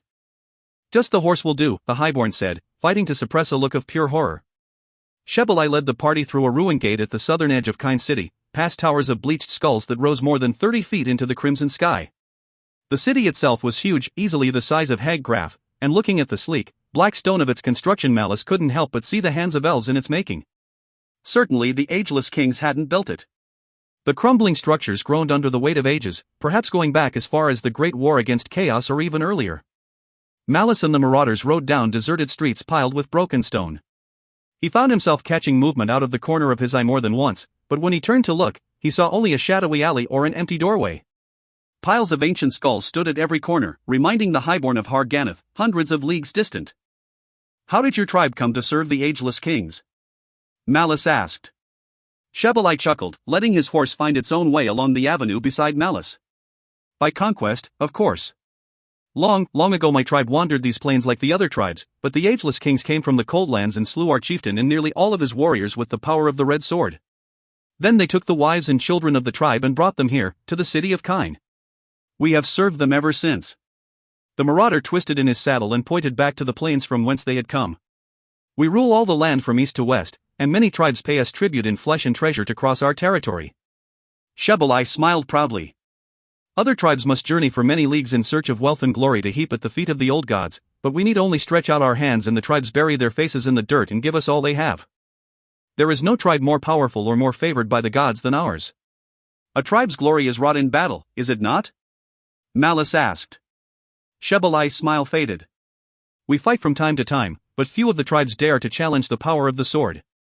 The ageless kings tell us to bide our time and wait for the coming of the scourge, and then we will drown ourselves in hot blood. The highborn nodded thoughtfully. The ageless kings are wise, he said. Tell me, how many of them are there? The legends say there were 5 at first, but now only 3 remain, the chieftain said. Once they rode alongside the tribe, bearing the red sword before them, but for many hundreds of years they have kept to the god's temple here in the city. Shebelai extended a hand. There it is, yonder. Malice saw a squat, square tower rising from a pile of ruins just ahead. Perhaps it had always been a temple or a citadel for one of the city lords. Now its sloped flanks were adorned with thousands upon thousands of skulls. The sheer scale of the offering stunned the highborn. Not all of the temples in Nagaroth combined could equal it. The closer they drew to the temple, the more people Malice saw, hideous, twisted wretches, clothed in rags and bits of fur, who watched the passage of the chieftain and his retinue with hard, feral stares. Many of the buildings near the temple were inhabited, but few were in good repair. Whatever wealth the tribe had accumulated, it hadn't gone towards providing the marauders with luxury or comfort. As they rode through the more populated streets, Malice could sense an undercurrent of tension rising out of the squalor, and wondered how he might turn that to his advantage. Before they reached the temple, the riders passed through a broad plaza. Princes and generals in ages past might have reviewed their armies in such an expanse.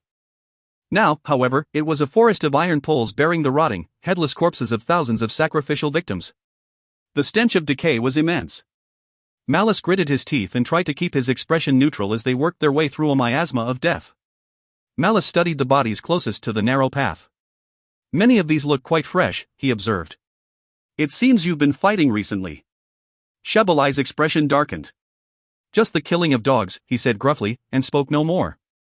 Beyond the plaza of corpses the riders reached a broad flight of stone steps leading up to the tower. As they reined in, a pair of towering doors at the top of the steps groaned open, and a mob of cowering, naked human slaves spilled out. Their bodies were thin and sallow, covered with scars and weeping sores, and they raced to the bottom of the steps to take the marauders' horses and see to their needs. Malice slid gratefully from the saddle, happy to be rid of the mangy, stinking beast, and tossed its reins to one of the trembling humans before following Shebalai up to the open doorway. The chieftain ushered Malice across the threshold with a bow, and then returned to his fellows. A long, broad corridor stretched beyond, lit by globes of flickering witchlight. The highborn composed himself before striding swiftly down the long passageway. Tall figures in ornate, archaic brass armor stood sentinel along the corridor. The men were inhumanly strong, their bodies swollen to hideous proportions, and they held huge, double-headed axes in their broad, scarred hands. The highborn studied them as he walked past, feeling the weight of their gaze, but unable to see the expressions behind their helmets' ornate faceplates. Malice stepped into a large, dimly lit space at the end of the passageway. A single shaft of light speared down into the center of the chamber, falling upon a small stone altar carved of dark marble. Its square sides were anointed in fresh blood, and two grinning skulls rested upon it, their surfaces stained nearly brown by centuries of bloody libations. Malice approached the ancient bones, noting that they were free from mutation and perfect in form.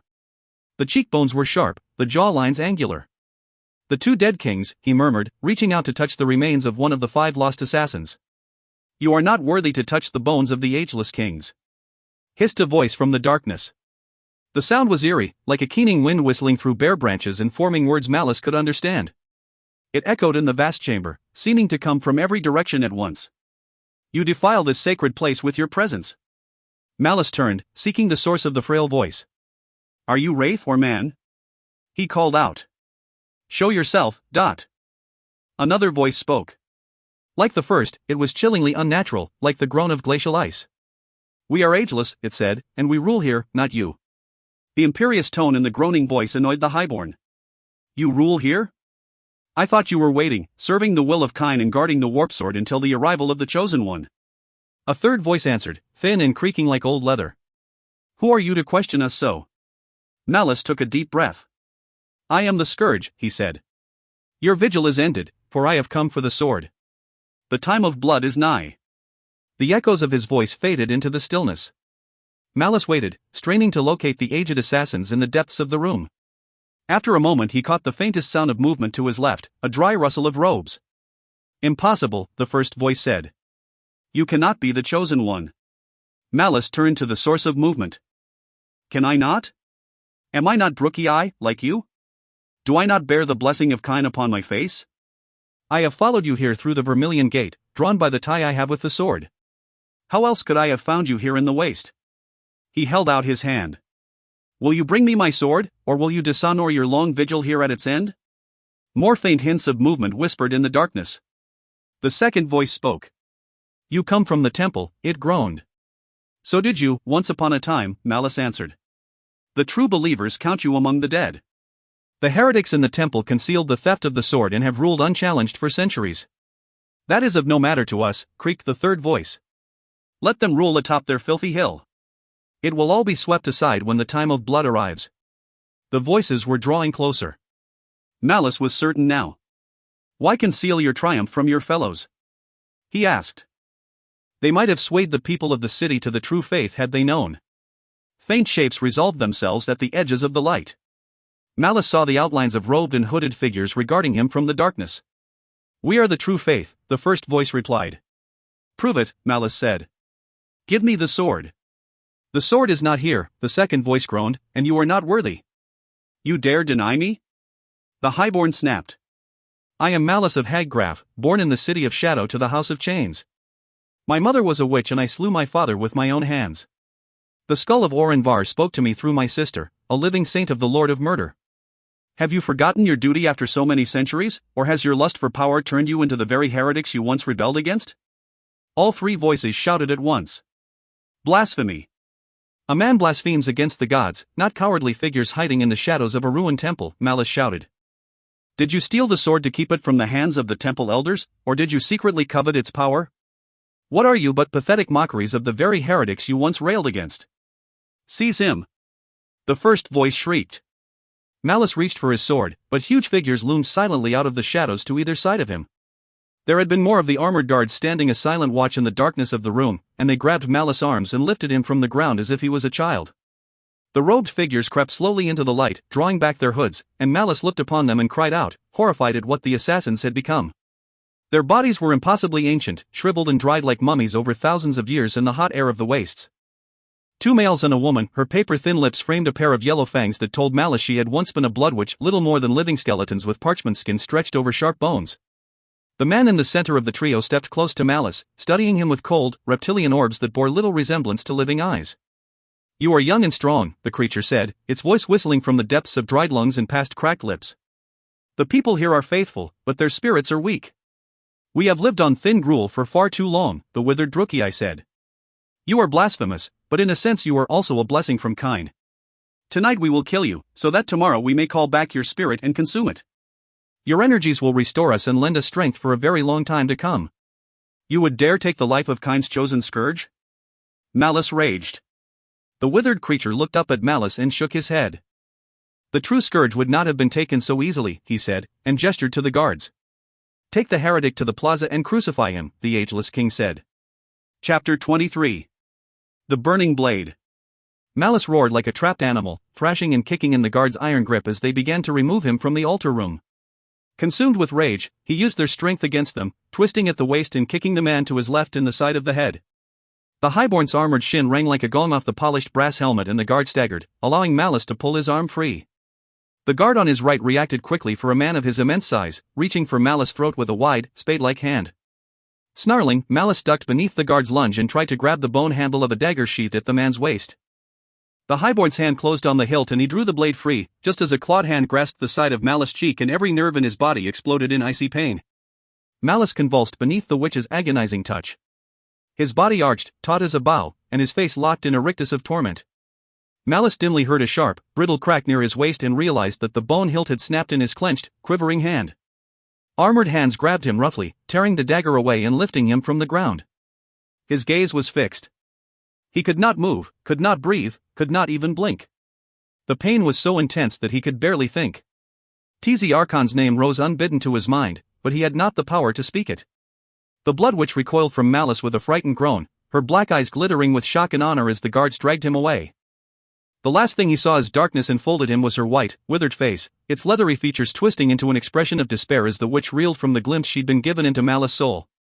In time, the pain began to recede, like a slow tide ebbing from his tortured frame. Visions of red slowly resolved into a crimson sky, painted with twisting shapes of black smoke and ashen clouds. Thunder rumbled in the distance. Long shapes loomed at the edges of his vision. He lay on his back amid a forest of dying men, their ravaged bodies impaled upon iron stakes as tall as saplings. His body was contorted awkwardly on the wide paving stones, like a statue tumbled from its plinth. Figures moved slowly past the limits of his eyesight, their movements perceived as no more than shifting shadows playing across his contorted form. He thought he heard a voice rise in anger, and moans of defeat and despair. Malice could not tell if they were real or part of a dream, and his mind wandered as he stared into the shifting, crimson sky. Once he thought he saw the blood witch standing over him, a curved knife trembling in her shrunken hand.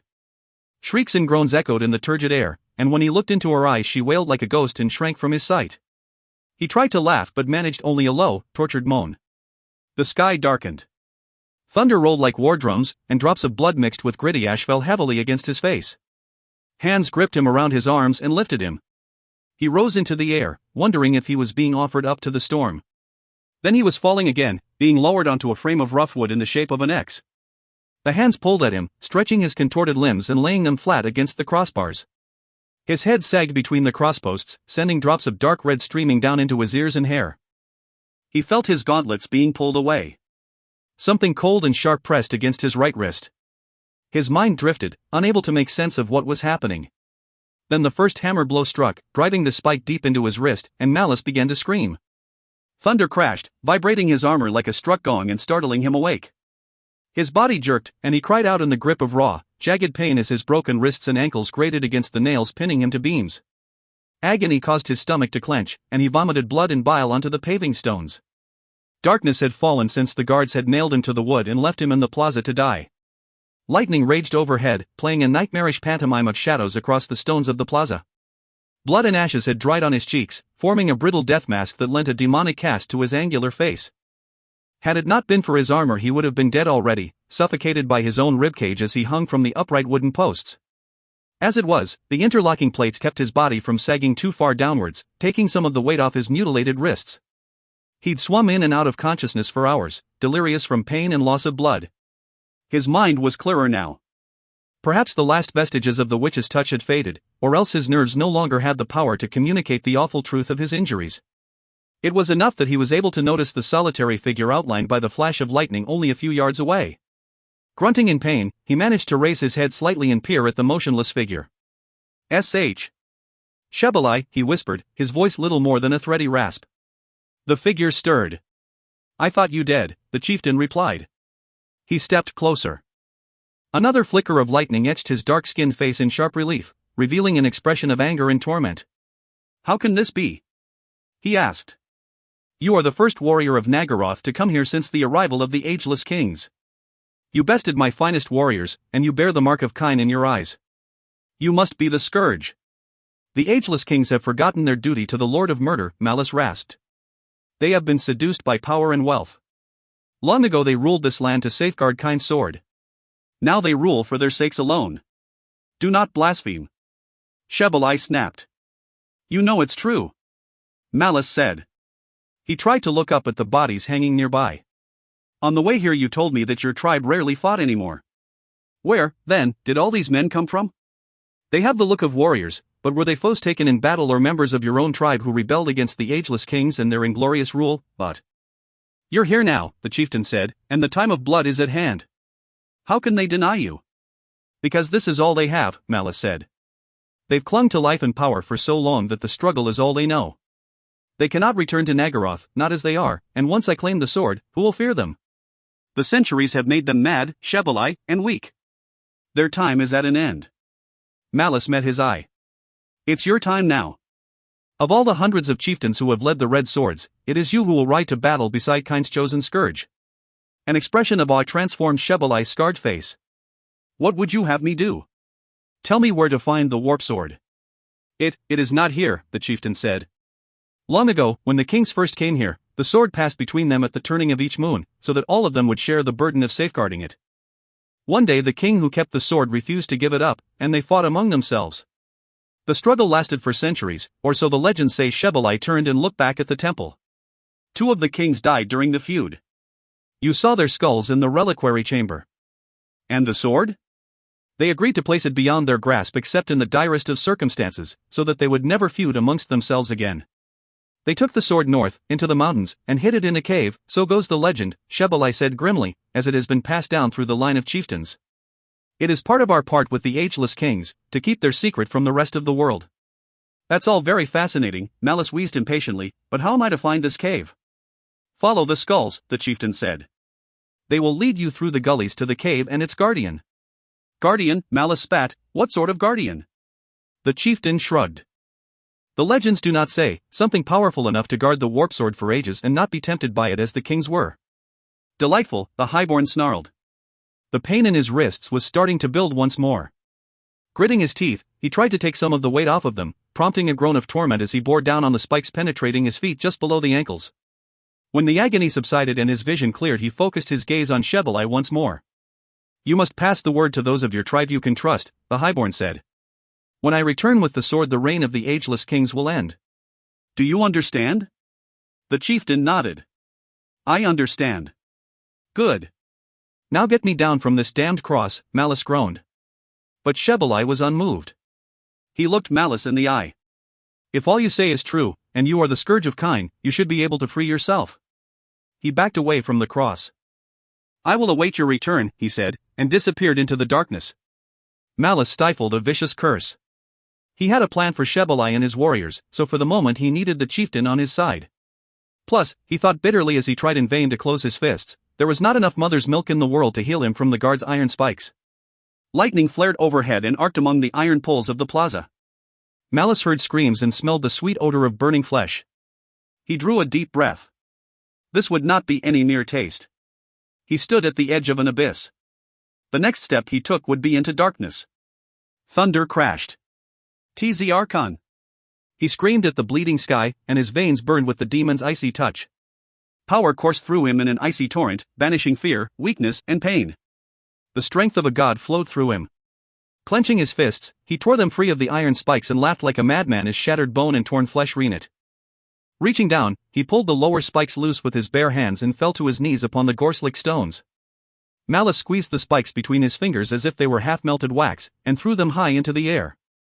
He felt the lightning coming before it flared overhead. He heard the heartbeats of the men slowly dying among the forest of iron poles. He could taste the scent of each and every living thing in the city, and see the peaks of the mountains to the north despite the roiling darkness overhead. It was like nothing he had ever felt before. The demon did not merely strengthen and heal him. He was the demon, and the demon was him. He'd found the cold one a mile outside the city, tracking it through the darkness by its peculiar, acrid scent. It had growled threateningly at his approach, lowering its blocky head and snapping its fearsome jaws, but he had met its red eyes and bent his will upon the beast. The Noddler struggled against him but a moment, and then recoiled with a cry of pain. He advanced on the beast, lashing it again and again with his power, until it lay on its belly and allowed him to climb into the saddle. Malice led Spite around the ruined city under the cover of darkness and up into the broken foothills to the north. His razor-keen senses banished the darkness and allowed him to traverse the narrow, labyrinthine gullies as if it was broad daylight. Shebalai had spoken true. He began to see the bones almost at once, smashed skeletons of men and horses, the long bones snapped and sucked clean of marrow and the skull split open to get at the brains. Shorn armor and broken swords lay rusting in the dirt, enough to equip an army. For the first hour he'd amused himself by counting the skulls, trying to gauge how many souls had gone into the narrow denies in search of kind sword. Before the hour was up he'd counted 1,000, and didn't bother to continue from there. Spite's broad feet were wading through drifts of old bones before long, crushing them and kicking them underfoot. They led unerringly upwards, many times branching off into twisting side paths, but Malice kept to the primary trail, knowing where it must eventually lead. "Whoever lives here, demon, has quite an appetite," he said. "Then let's hope he's sleeping, Malice," Tz Archon replied. The voice reverberated through his skull no differently than the Highborn's own, as if he and the demon were simply two spirits bound to the same body. "Somewhere in these gullies lies the lost warp sword of Kine. We're not leaving until you've found it." The tone in the demon's voice angered Malice, as if he was nothing more than a slave going about his master's business. For the moment, he chose to hold his tongue. Tz Archon's power had subsided somewhat, but still flowed freely, infusing him with strength and power such as he hadn't known for months. Up ahead the gully widened, forming a broad V that pointed to the mouth of a large cave. The gully floor outside the cave was literally carpeted with bones and the detritus of the dead. After many long months, he'd reached his goal at last. Malice reined in Spite and slid carefully from the saddle. The Noddler shied away from him at once, retreating further down the length of the gully. He shot the beast a warning glance. "I found you once, Dragonlet. I can find you again," he warned, and then turned his attention to the drifts of old bones that blanketed the rocky ground. It was a crude but effective alarm, providing the sword's guardian had sharp ears. Choosing his course very carefully, Malice began to pick his way through the multitude of fallen treasure-seekers.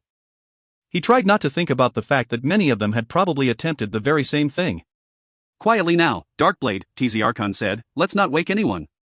"Your concern is touching," the Highborn murmured, slowly drawing his sword. Lightning flickered silently overhead, making the landscape of bones appear to shift and slide. Disorientated, Malice tried to step over a yellowed skull directly in his path, and came down directly on it instead. The aged bone collapsed with a hollow crunch that seemed to echo like thunder between the gully walls. Malice froze, not even daring to breathe. A moment passed, and then another. Still he waited, straining his ears for any signs of movement. 2 minutes passed. Only then did Malice relax, cursing his foul luck. That was when the night air shook with an ear-splitting roar and an enormous figure emerged from the depths of the cave. The guardian of the sword was huge. Its lower body alone was larger than a cold one, covered in scales of indigo and dusky red. Large legs, like those of a dragon, propelled it in a thunderous charge down the slope towards Malice, kicking up clouds of powdered bone with every ponderous step. Above the set of clawed forelegs where a dragon's neck and head would normally be there was instead a broad leather belt, decorated with scales of gold and a buckle shaped like a skull. Above the belt towered the upper torso of a fearsome ogre, clad in crude armor that protected its midsection and capped its powerful shoulders. Tusks thick enough to disembowel a boar jutted from the Shaggoth's thick lips, and its ice-blue eyes gleamed beneath a craggy brow and a round steel helmet.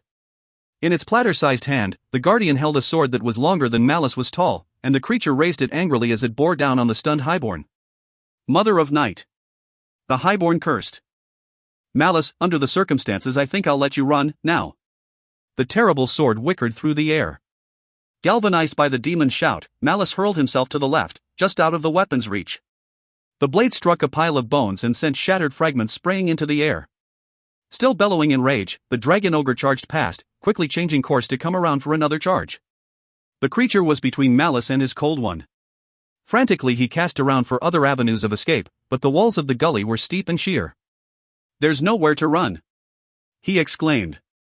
The dragon ogre bore down on Malice again with a terrible crunching of bones. The highborn raised his sword warily.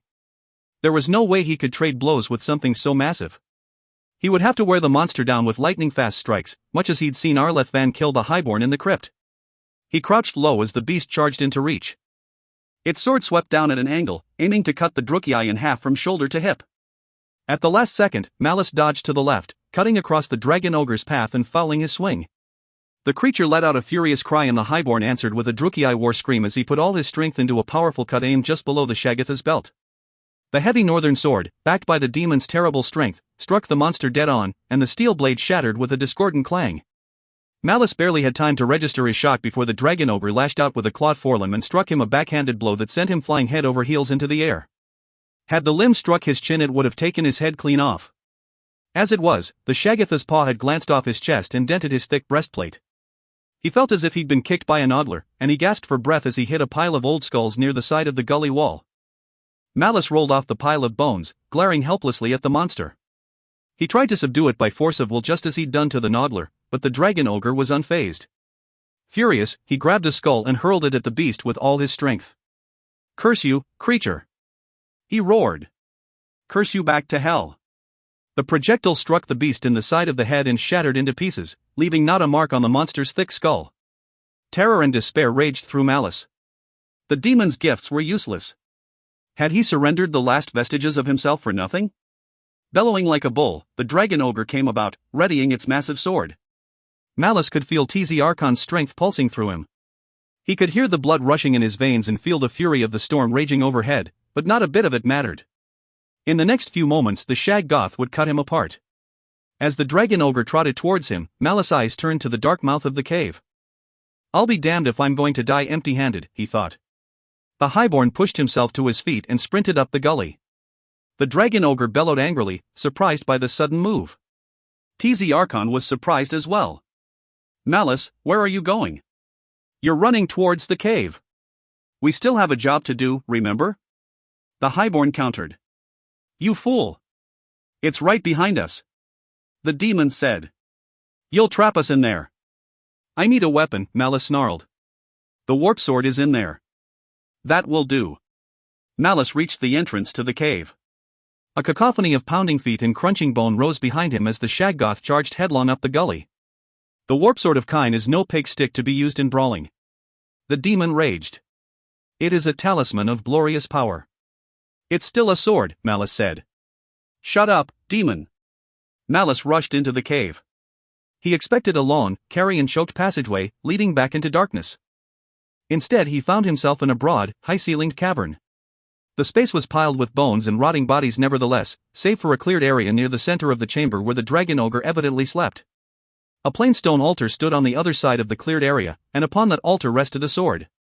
The warp sword of Kine was a double-edged blade nearly as long as a drake, slightly wider at the point than at the hilt to give the weapon extra power to cut with. Its blade was sheathed in a scabbard of black lacquered bone, chased with gold and ornamented with fiery rubies. The weapon's hilt was long and slim, built for 2 hands and wrapped with dark leather. A large cabochon ruby, like a dragon's eye, gleamed at the point where hilt met blade. It glimmered with power, radiating from the entire blade in waves of invisible heat. Malice looked upon the sword and saw the potential hidden within its depths. He saw red battlefields and toppled towers, looted cities and fallen kings. With such a blade a Druchii could conquer the world. Malice, I forbid this. The demon snarled. Was there an edge of fear in TZ Archon's voice? The highborn dashed across the chamber. The Shaggoth burst into the cavern just behind him, shaking the dank air with its furious cries. Then we die here, Malice replied. The choice is yours. In truth, it wasn't. Nothing the demon could say or do would keep Malice from placing his hand upon the warp sword's hilt and drawing the weapon from its scabbard. The hilt was hot to the touch, as if the ancient steel was still fresh from the forge. The warmth sank into his skin, suffusing his muscles with power. He drew the weapon in a single, smooth motion, marveling at the blade's black finish. Its edge shone like fire in the gloom. With a stentorian bellow, the dragon ogre charged. Malice felt no fear. When he turned to face the onrushing beast, he was smiling like a wolf. Malice stepped into the Shaggoth's charge, swinging the warp sword in a clean, perfect arc that was the virtual twin of the blow he'd struck before. The bright edges of the blade left an arc of ghostly light in the darkness as it sliced through the dragon ogre's midsection. The beast screamed, hurled backwards by the force of the blow. It landed in a broken heap close to the mouth of the cave, its armor half melted in smoke rising from the fearsome wound in its abdomen. The beast was dead, almost as if the blade had reached into its huge body and snuffed out its life like a candle. The highborn stared at the sword in wonder. Its warmth coursed through him, banishing TZ Archon's black ice. His heart hammered in his chest, and his mind was suffused with an emotion he hadn't felt in many months: hope. Good sword, Malice said in an awed whisper. No wonder you wanted it for your collection, Ot. The demon seemed to shrink inside Malice, dwindling in presence until it coiled like a serpent around the highborn's black heart. I despair of you, Malice, TZ Archon said hatefully. When the final task is done, there will be such a reckoning. Malice stared into the depths of the blade. A faint smile tugged at his lean face. I'm counting on it, he said. Chapter 24. The Scourge of Kine. Malice Darkblade rode into the city of the Ageless Kings with a gleaming sword in his hand and a chaos storm raging at his back. Lightning roiled the crimson skies, etching the broken walls and crumbled towers in stark relief. Thunder rolled, matched by the terrible growl of the Noggler as it stalked down the debris-choked lanes. Tribesmen rose from the furs they had been sleeping on, clutching axes or swords, and peered into the night, sensing something terrible was at hand. Malice rode through the plaza of impaled men, passing the crossed timbers where he himself had hung mere hours before. The dark bulk of the temple reared before him, its skull-adorned flanks silhouetted in flickering displays of brazen lightning.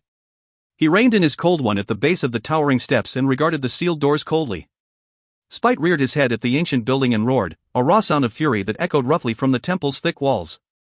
The double doors swung open within moments and a troop of temple guards swarmed out, brandishing long, heavy polearms and axes. Malice slid from the saddle and took the warp sword in a two-handed grip, savoring the heat radiating from the unearthly blade. It pulsed in time with his beating heart, quickening hungrily at the prospect of battle. The temple guards spread out at a run and charged down the steps shouting the name of Kine, blessed lord of murder. A wolfish smile spread across Malice's grim face. Blood and souls, he whispered, and ran to meet them. He saw the battle unfold with dreadful, icy clarity, as if it was a ritual dance unfolding in slow motion. A guard rushed in from the highborn's left, stabbing with his polearm. Malice hacked off the spearhead with a desultory sweep of his blade and cut the man in half with a backhanded stroke. Without pause, Malice swept his sword to the right to block the sweep of another guardsman's axe, before reversing the blade and cutting off both of the warrior's legs just above the knee. Armor parted like rotted paper, flesh blackened and bone splintered at the sword's ravening touch. Men's screams wove a brutal threnody around Malice as he wove among his foes, scattering arcs of hot blood that sizzled and steamed in the air. One guardsman swept low with his polearm, aiming to knock Malice from his feet. Before the blow could land, the highborn reached out and sank the point of the warp sword into the onrushing guard's neck, and then spun on his heel and severed both arms and the helmeted head of the guard charging at Malice from behind. The highborn laughed like a drunkard, spinning and cutting with the seething blade and climbing ever higher towards the temple doors. A guard screamed in fury and leapt for him, heedless of the long fall to the plaza below. The move caught Malice off guard for a fraction of a second, but with the battle fever on him his foe seemed to hang languorously in the air, his muscular arms outstretched like a child's. Fluid as a blade dancer, Malice half-spun and dropped to one knee, bringing the sword up in a glittering stroke that sliced the man open from groin to chin and propelled him in a bloody arc to the grey stones at the Noggler's feet.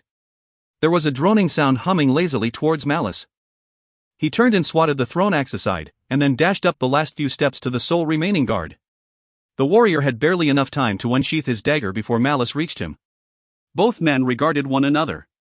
The armored giant towered over the lithe highborn, his masked face looking down at the Druchii as if in startled bemusement.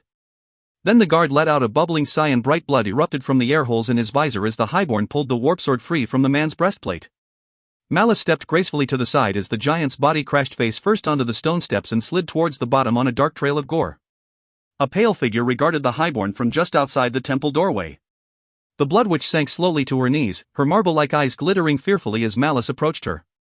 Thin, wrinkled lips pulled back from yellowed fangs in a frightful grimace of dread. "I knew you would return," she groaned. "I tried to tell the others, but they would not believe what I had seen." The ancient blood witch spread her hands. "You are death and ruin given form, O son of the House of Chains, and the blessings of the dark gods go with you. Our time is finished. Let the time of blood begin."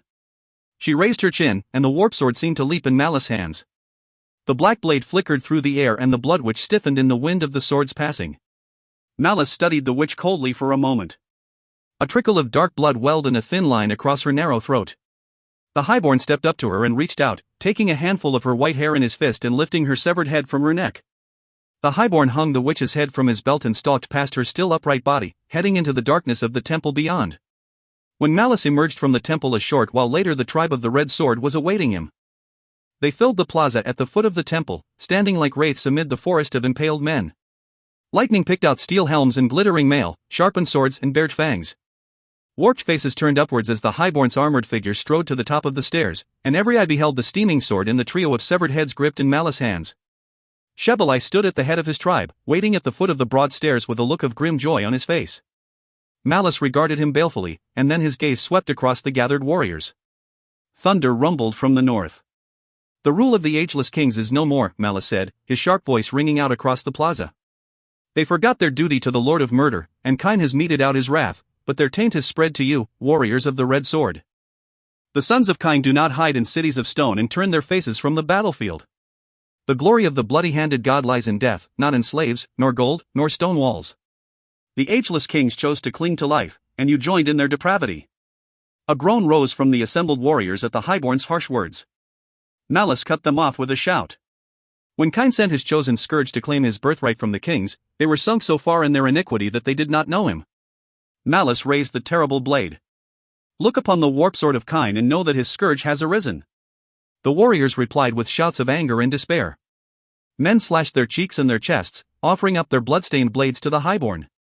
Warriors turned on the weaker men of the tribe and hacked their bodies apart, throwing glistening bits of flesh and bone upon the steps of the temple. "We live to serve." Shebelai cried out, his face a mask of shame and despair. "Forgive us, dreadful scourge." "There is no forgiveness in the eyes of Kine," Malice snarled, "only death. Blood alone can wash away your sins." "Then blood it will be." Shebelai roared. "Show us the way, Holy One. We live and die at your command." The highborn looked down upon the chieftain and smiled an executioner's smile. "Follow me, sons of the Red Sword. Death and glory await." Malice led the tribe out into the wasteland, returning to the place where the Vermilion Gate had left him. He had no idea if it would make any difference, but it gave him some time to think and take stock of the forces at his command. The Chaos Warriors did not march as an army of Nagaroth, in ordered lines and divisions. They swept over the plain in a ragged mob, perhaps 200 strong, riding swift, lean horses that moved as if they shared a single mind with their masters. Hoarse shouts and lusty war cries echoed in the darkness as the warriors followed the scourge from the city. The prospect of battle had quickened their blood, banishing doubt and fear. The same could not be said for Malice. He rode ahead of the unruly mob with the warp sword riding in its scabbard against his hip. With the weapon sheathed he felt cold again, the heat of Kine's hunger leaching slowly from his muscles and leaving him wretched and weak. Every few moments his hand would stray to the weapon's hilt, as if he was warming himself by the side of a small fire. Tz Archon stirred within Malice. Where before the demon's presence seemed to swell within the highborn's chest, now it caused his whole body to tremble. "You grow overbold, little Drukei," the demon sneered. "You trifle with forces beyond your understanding, and you think to lead this pitiful mob to war with your brother, Dot." Malice looked back at Shebelai, riding just a few yards behind the highborn, and beyond to the shifting crowd of riders spread out across the plain. "I don't expect them to triumph," he said coldly.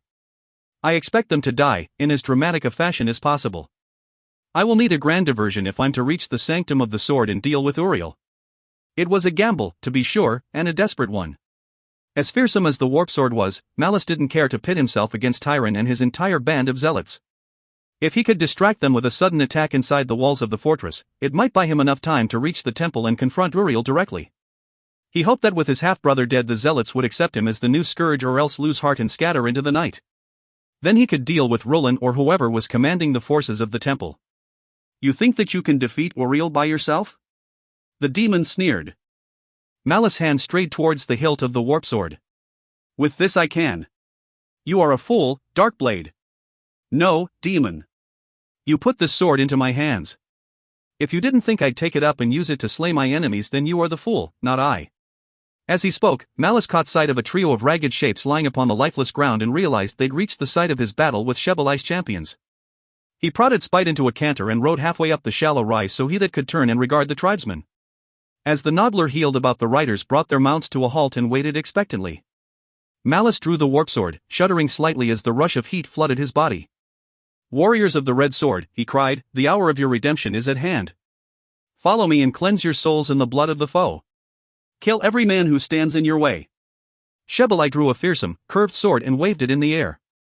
"Blood for the blood god." The night air erupted in a cacophony of bestial shouts to Kine. Malice smiled, and focused his will upon the sword. "Open the gate," he commanded. "Return us to the temple, you damned lord of murder, and we'll reap a red harvest in your name." An angry rumble shook the air.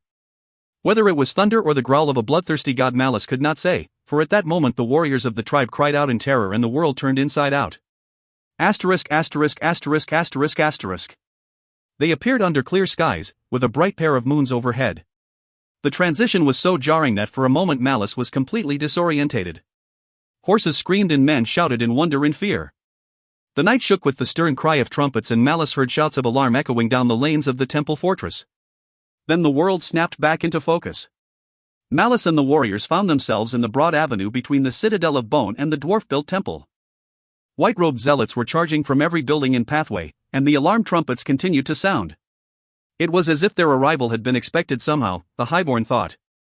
If so, his gambit had already failed. The sounds of battle revivified the Chaos Warriors, however, and already screams and clashes of steel echoed across the avenue. Malice stood in his saddle. "Warriors of Kine, redeem yourselves in the blood of your foes." With a bloodthirsty roar, the marauders spurred their horses and threw themselves headlong at the zealots, and in moments a fierce, swirling melee raged along the length of the avenue. More zealots were streaming in from every direction, but for the moment the horsemen had an edge in both numbers and mobility. The highborn knew the tide would turn soon enough. Malice put his heels to Spite's flanks and dashed for the temple. White-robed warriors raced across his path from left and right, trying to cut him off. The highborn pulled on his reins and headed directly at the zealot on his right. To his credit, the zealot held his ground, readying his weapon to strike at Spite's head, but at the last moment Malice changed direction again, veering left and swiping his sword at the warrior as he went past.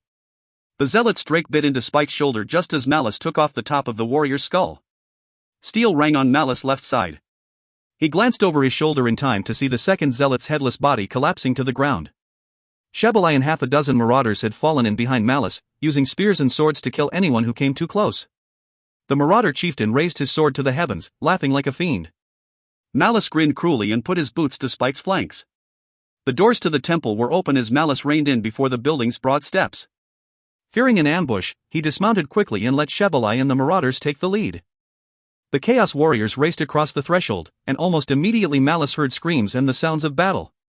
As he charged through the doorway, he found the marauders slaughtering a group of temple servants who had been stacking a new set of trophies near the doors. "This way!" Malice shouted as he dashed across the large chamber. Shebelai and the men followed the highborn as he raced up the stairs to the chapel. He burst into the chamber expecting at least a handful of zealot guards, but the smaller chamber was empty. Something's wrong, Malice thought, feeling the first twinges of dread tickle at his heart. The cauldron of Kine seethed and bubbled on the ceremonial dais with no one to attend it. It felt like an ambush, but how could Uriel have possibly expected this? Gritting his teeth, Malice decided that it didn't matter. He was committed, one way or the other, and would have to see things through to the bitter end. Taking a deep breath, he made his way to the sanctum stairs. Shebelai and the marauders gasped at the towering statue of Kine as they worked their way around the dais and climbed to the red-lit doorway. Malice gripped the warp sword tightly, drawing strength from its heat as he approached the door. He remembered all too well what had happened the last time he'd stood at that narrow threshold. Raw power seethed from the doorway, washing over Malice's skin and making the warp sword vibrate in his hands. Be ready for anything, the highborn warned the marauders, and stepped inside. Malice was not prepared for what he found. The very air howled and shimmered with pain. Malice stood at the foot of a broad bridge fashioned from skulls that crossed a sea of seething red.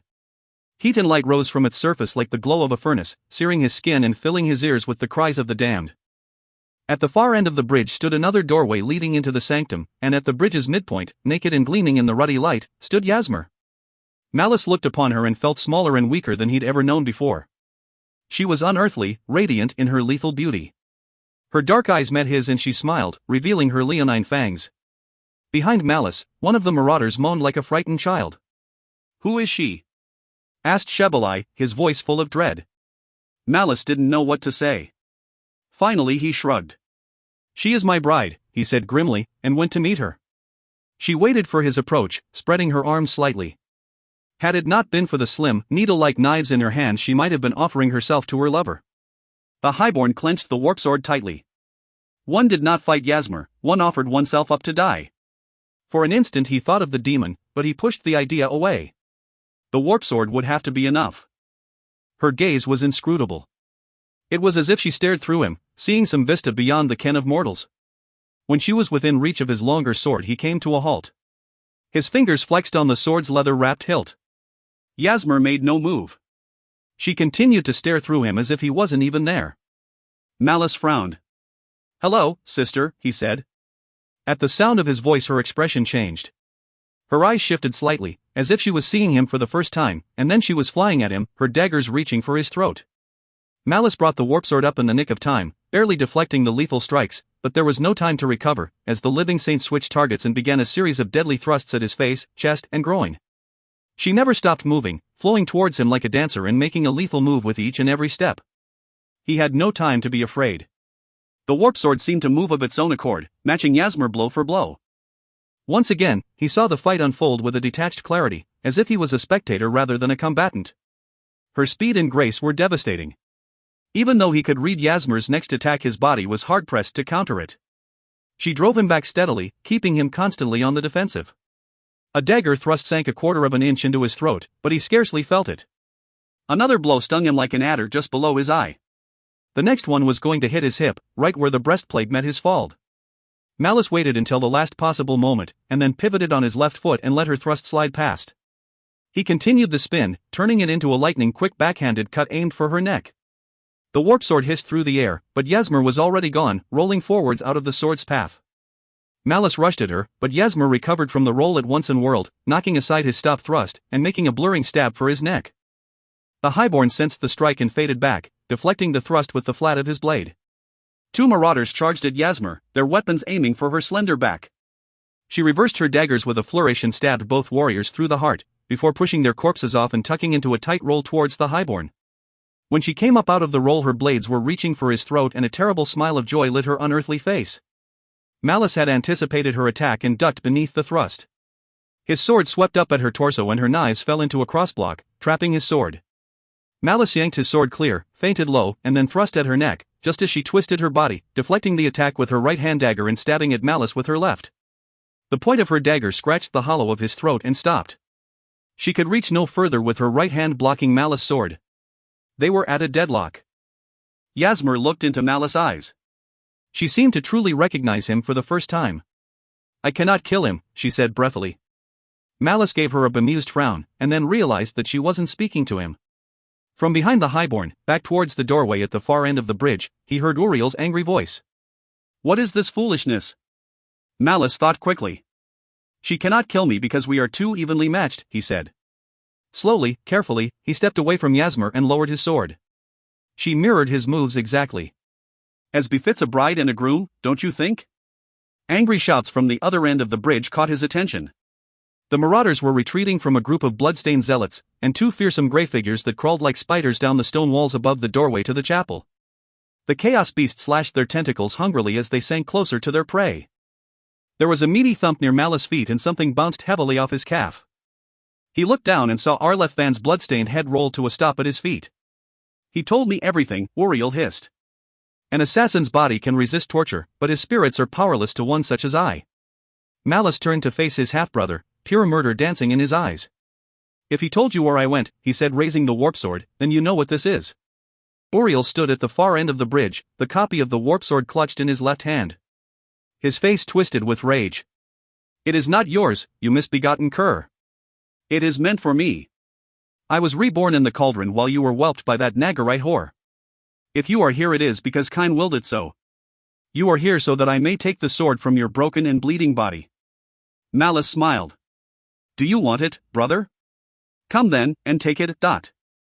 Uriel screamed like one of the damned and charged at Malice, his sword held ready.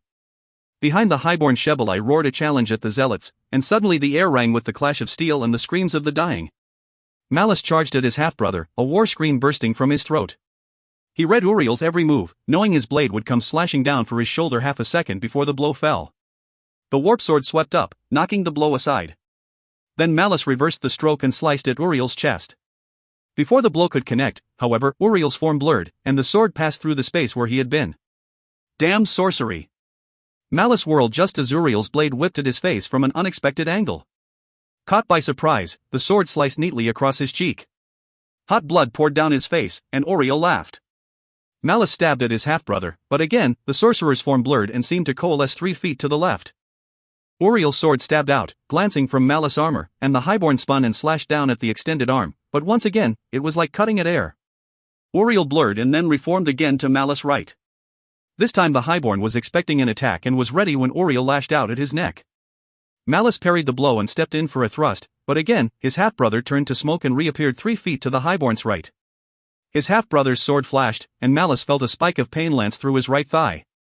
The highborn roared in anger, and rushed at his half-brother just as a heavy weight landed on the bridge behind him.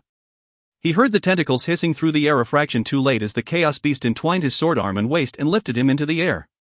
Hissing, gobbling howls rang in Malice's ears as the beast reared onto its hind legs and lashed at Malice with the rest of its tentacles. Barbed hooks grated across Malice's armor as he was spun through the air. He could hear Uriel cursing the beast, but the hunter paid the sorcerer no mind, intent on drawing Malice towards its clashing beak.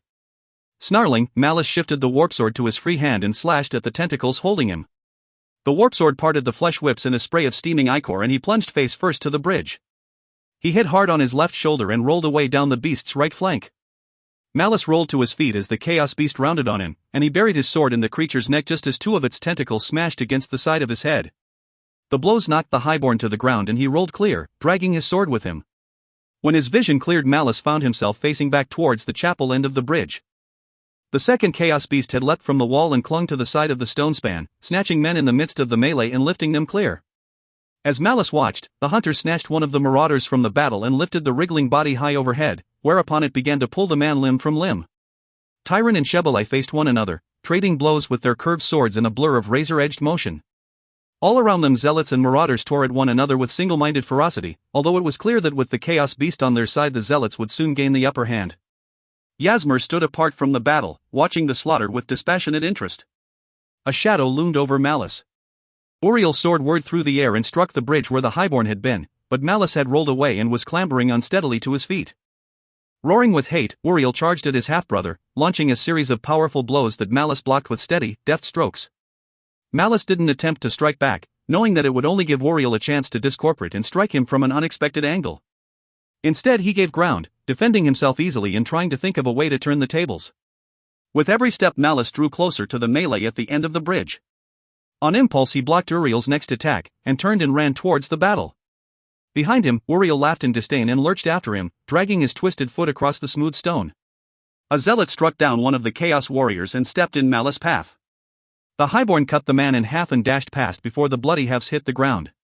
He raced right for the last chaos beast, which saw him coming and reached for him with 8 thrashing tentacles. He seemed to race directly into the creature's embrace, but at the last moment he threw himself to the ground and rolled beneath the creature's head.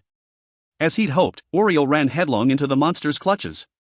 The chaos beast, not able to tell the difference between friend and foe, reached for Uriel as eagerly as it had tried to grab Malice, but again the sorcerer's form blurred and he appeared 3 feet to the left of where he'd stood. Half mad with fury, Uriel stabbed the beast in the eye, and it plunged from the edge of the bridge with a shriek. One of the last marauders leapt at Uriel from behind, but the usurper twisted at the waist and sliced the man in half with a savage swipe of his blade. There was a scream to Malice's left as the last zealot leapt at the 2 remaining marauders. Both chaos warriors buried their blades in the Drukiai's chest, but the zealot crashed heavily into the 2 men, bearing all three over the edge of the bridge and into the Red Sea beneath. Their screams ended as they sank beneath the heaving liquid and did not rise again. Only Tyron and Shebalai were left. Both men circled one another warily, bleeding from scores of deep wounds on their chests and arms. Shebalai raised his sword and charged Tyron with a fierce roar, as Malice looked on. The zealot leader watched the man come and ducked the chieftain's swing at the last second, thrusting with his drake and taking Shebalai squarely in the chest. The onrushing warrior impaled himself on Tyron's blade, the drake bursting from Shebalai's back. Before Tyron could pull his blade free, the chieftain grabbed the zealot leader's wrist. Smiling madly, the chieftain pulled Tyron towards him, driving the man's sword deeper into his chest. Tyron tried to pull away, but the Chaos Warrior's grip was like iron. Shebalai's sword flashed, and Tyron's sword arm was hacked away at the shoulder. The zealot staggered back with a hideous scream and fell backwards off the bridge. Still smiling, Shebalai sank to the ground and toppled over dead. Uriel charged Malice with a roar, thrusting at the highborn's neck. Malice blocked the thrust and swung at Uriel's head, but again the sorcerer's body blurred and reappeared 3 feet away. The usurper's sudden counterattack nearly took Malice's head off, but he saw the blow just in time and ducked out of the way. Malice's half-brother laughed. "You're done for, Darkblade," he taunted. "I can do this all night long if I must." "I know," Malice snapped, swinging at Uriel's chest. The sorcerer's form blurred, but the highborn continued the swing, aiming for a point 3 feet to the left. Uriel screamed, staring down at the black sword jutting from between his ribs. Blood poured down the length of the warp sword, turning to steam against its hot edge. "It makes you predictable," Malice said, and pulled his sword free. Uriel staggered backwards, his sword falling from his hands. Blood poured in a rush down the front of his armor. He fell back, and found himself enfolded in Yasmir's slender arms. She laid him gently on the ground, cradling his head in her hands. Uriel stared up at her, a look of longing in his eyes. His mouth worked breathlessly. Yasmir rose and walked around him, kneeling at his side. Smiling lovingly, she placed her hands at the joint of his breastplate and pulled. Rivets popped and straps broke as she tore the armor away, revealing Uriel's misshapen chest. Then the living saint ran a delicate finger down the usurper's uneven sternum until she found the spot she wanted, and dug in with both hands. Cartilage popped wetly as Yasmir ripped her brother's chest open. The last thing Uriel saw was his beloved sister feeding on his still-beating heart. As it happened, the warriors of the Red Sword acquitted themselves far better than Malice had ever expected. After slaying all the zealots and temple servants they could find, they opened the gates of the fortress and rampaged out into the ravaged city. Several of their bodies were found as far away as the warehouse district when the warriors of the temple made their way back into Har Ganeth. Malice sat back in the throne of the Grand Carnifex as Arch-Hierophant Roland entered the council arena, attended by a handful of priests and priestesses. When the elder saw Malice, his relieved expression turned to a look of abject horror. "You!" he exclaimed. "What happened? Where's Uriel?" The highborn eyed the elder contemptuously. "Why, Arch-Hierophant, don't you remember the plan? I said I would find a way to strike at the usurper directly, and so I did. He will trouble the temple no more." He leaned back in the throne, his right hand resting on the pommel of the unsheathed warp sword. "I would have resolved this more quickly, but the diversion I'd been led to expect never materialized." But Roland gaped at Malice, his eyes widening in fear. That is, we tried, but the citizens had gone mad. We couldn't reach the temple." "Where is that other elder?" Malice interjected, "The striking one with the tattoos?" "Mary Ia?" Roland stammered. She died trying to reach one of the more isolated warbands." "Meaning she tried to fulfill your part of the plan and died fighting while you cowered in a basement somewhere," Malice snarled. "Do not presume to judge me," Roland cried. "I did what I thought best." He looked back at his attendants, and then fixed Malice with a conspiratorial stare.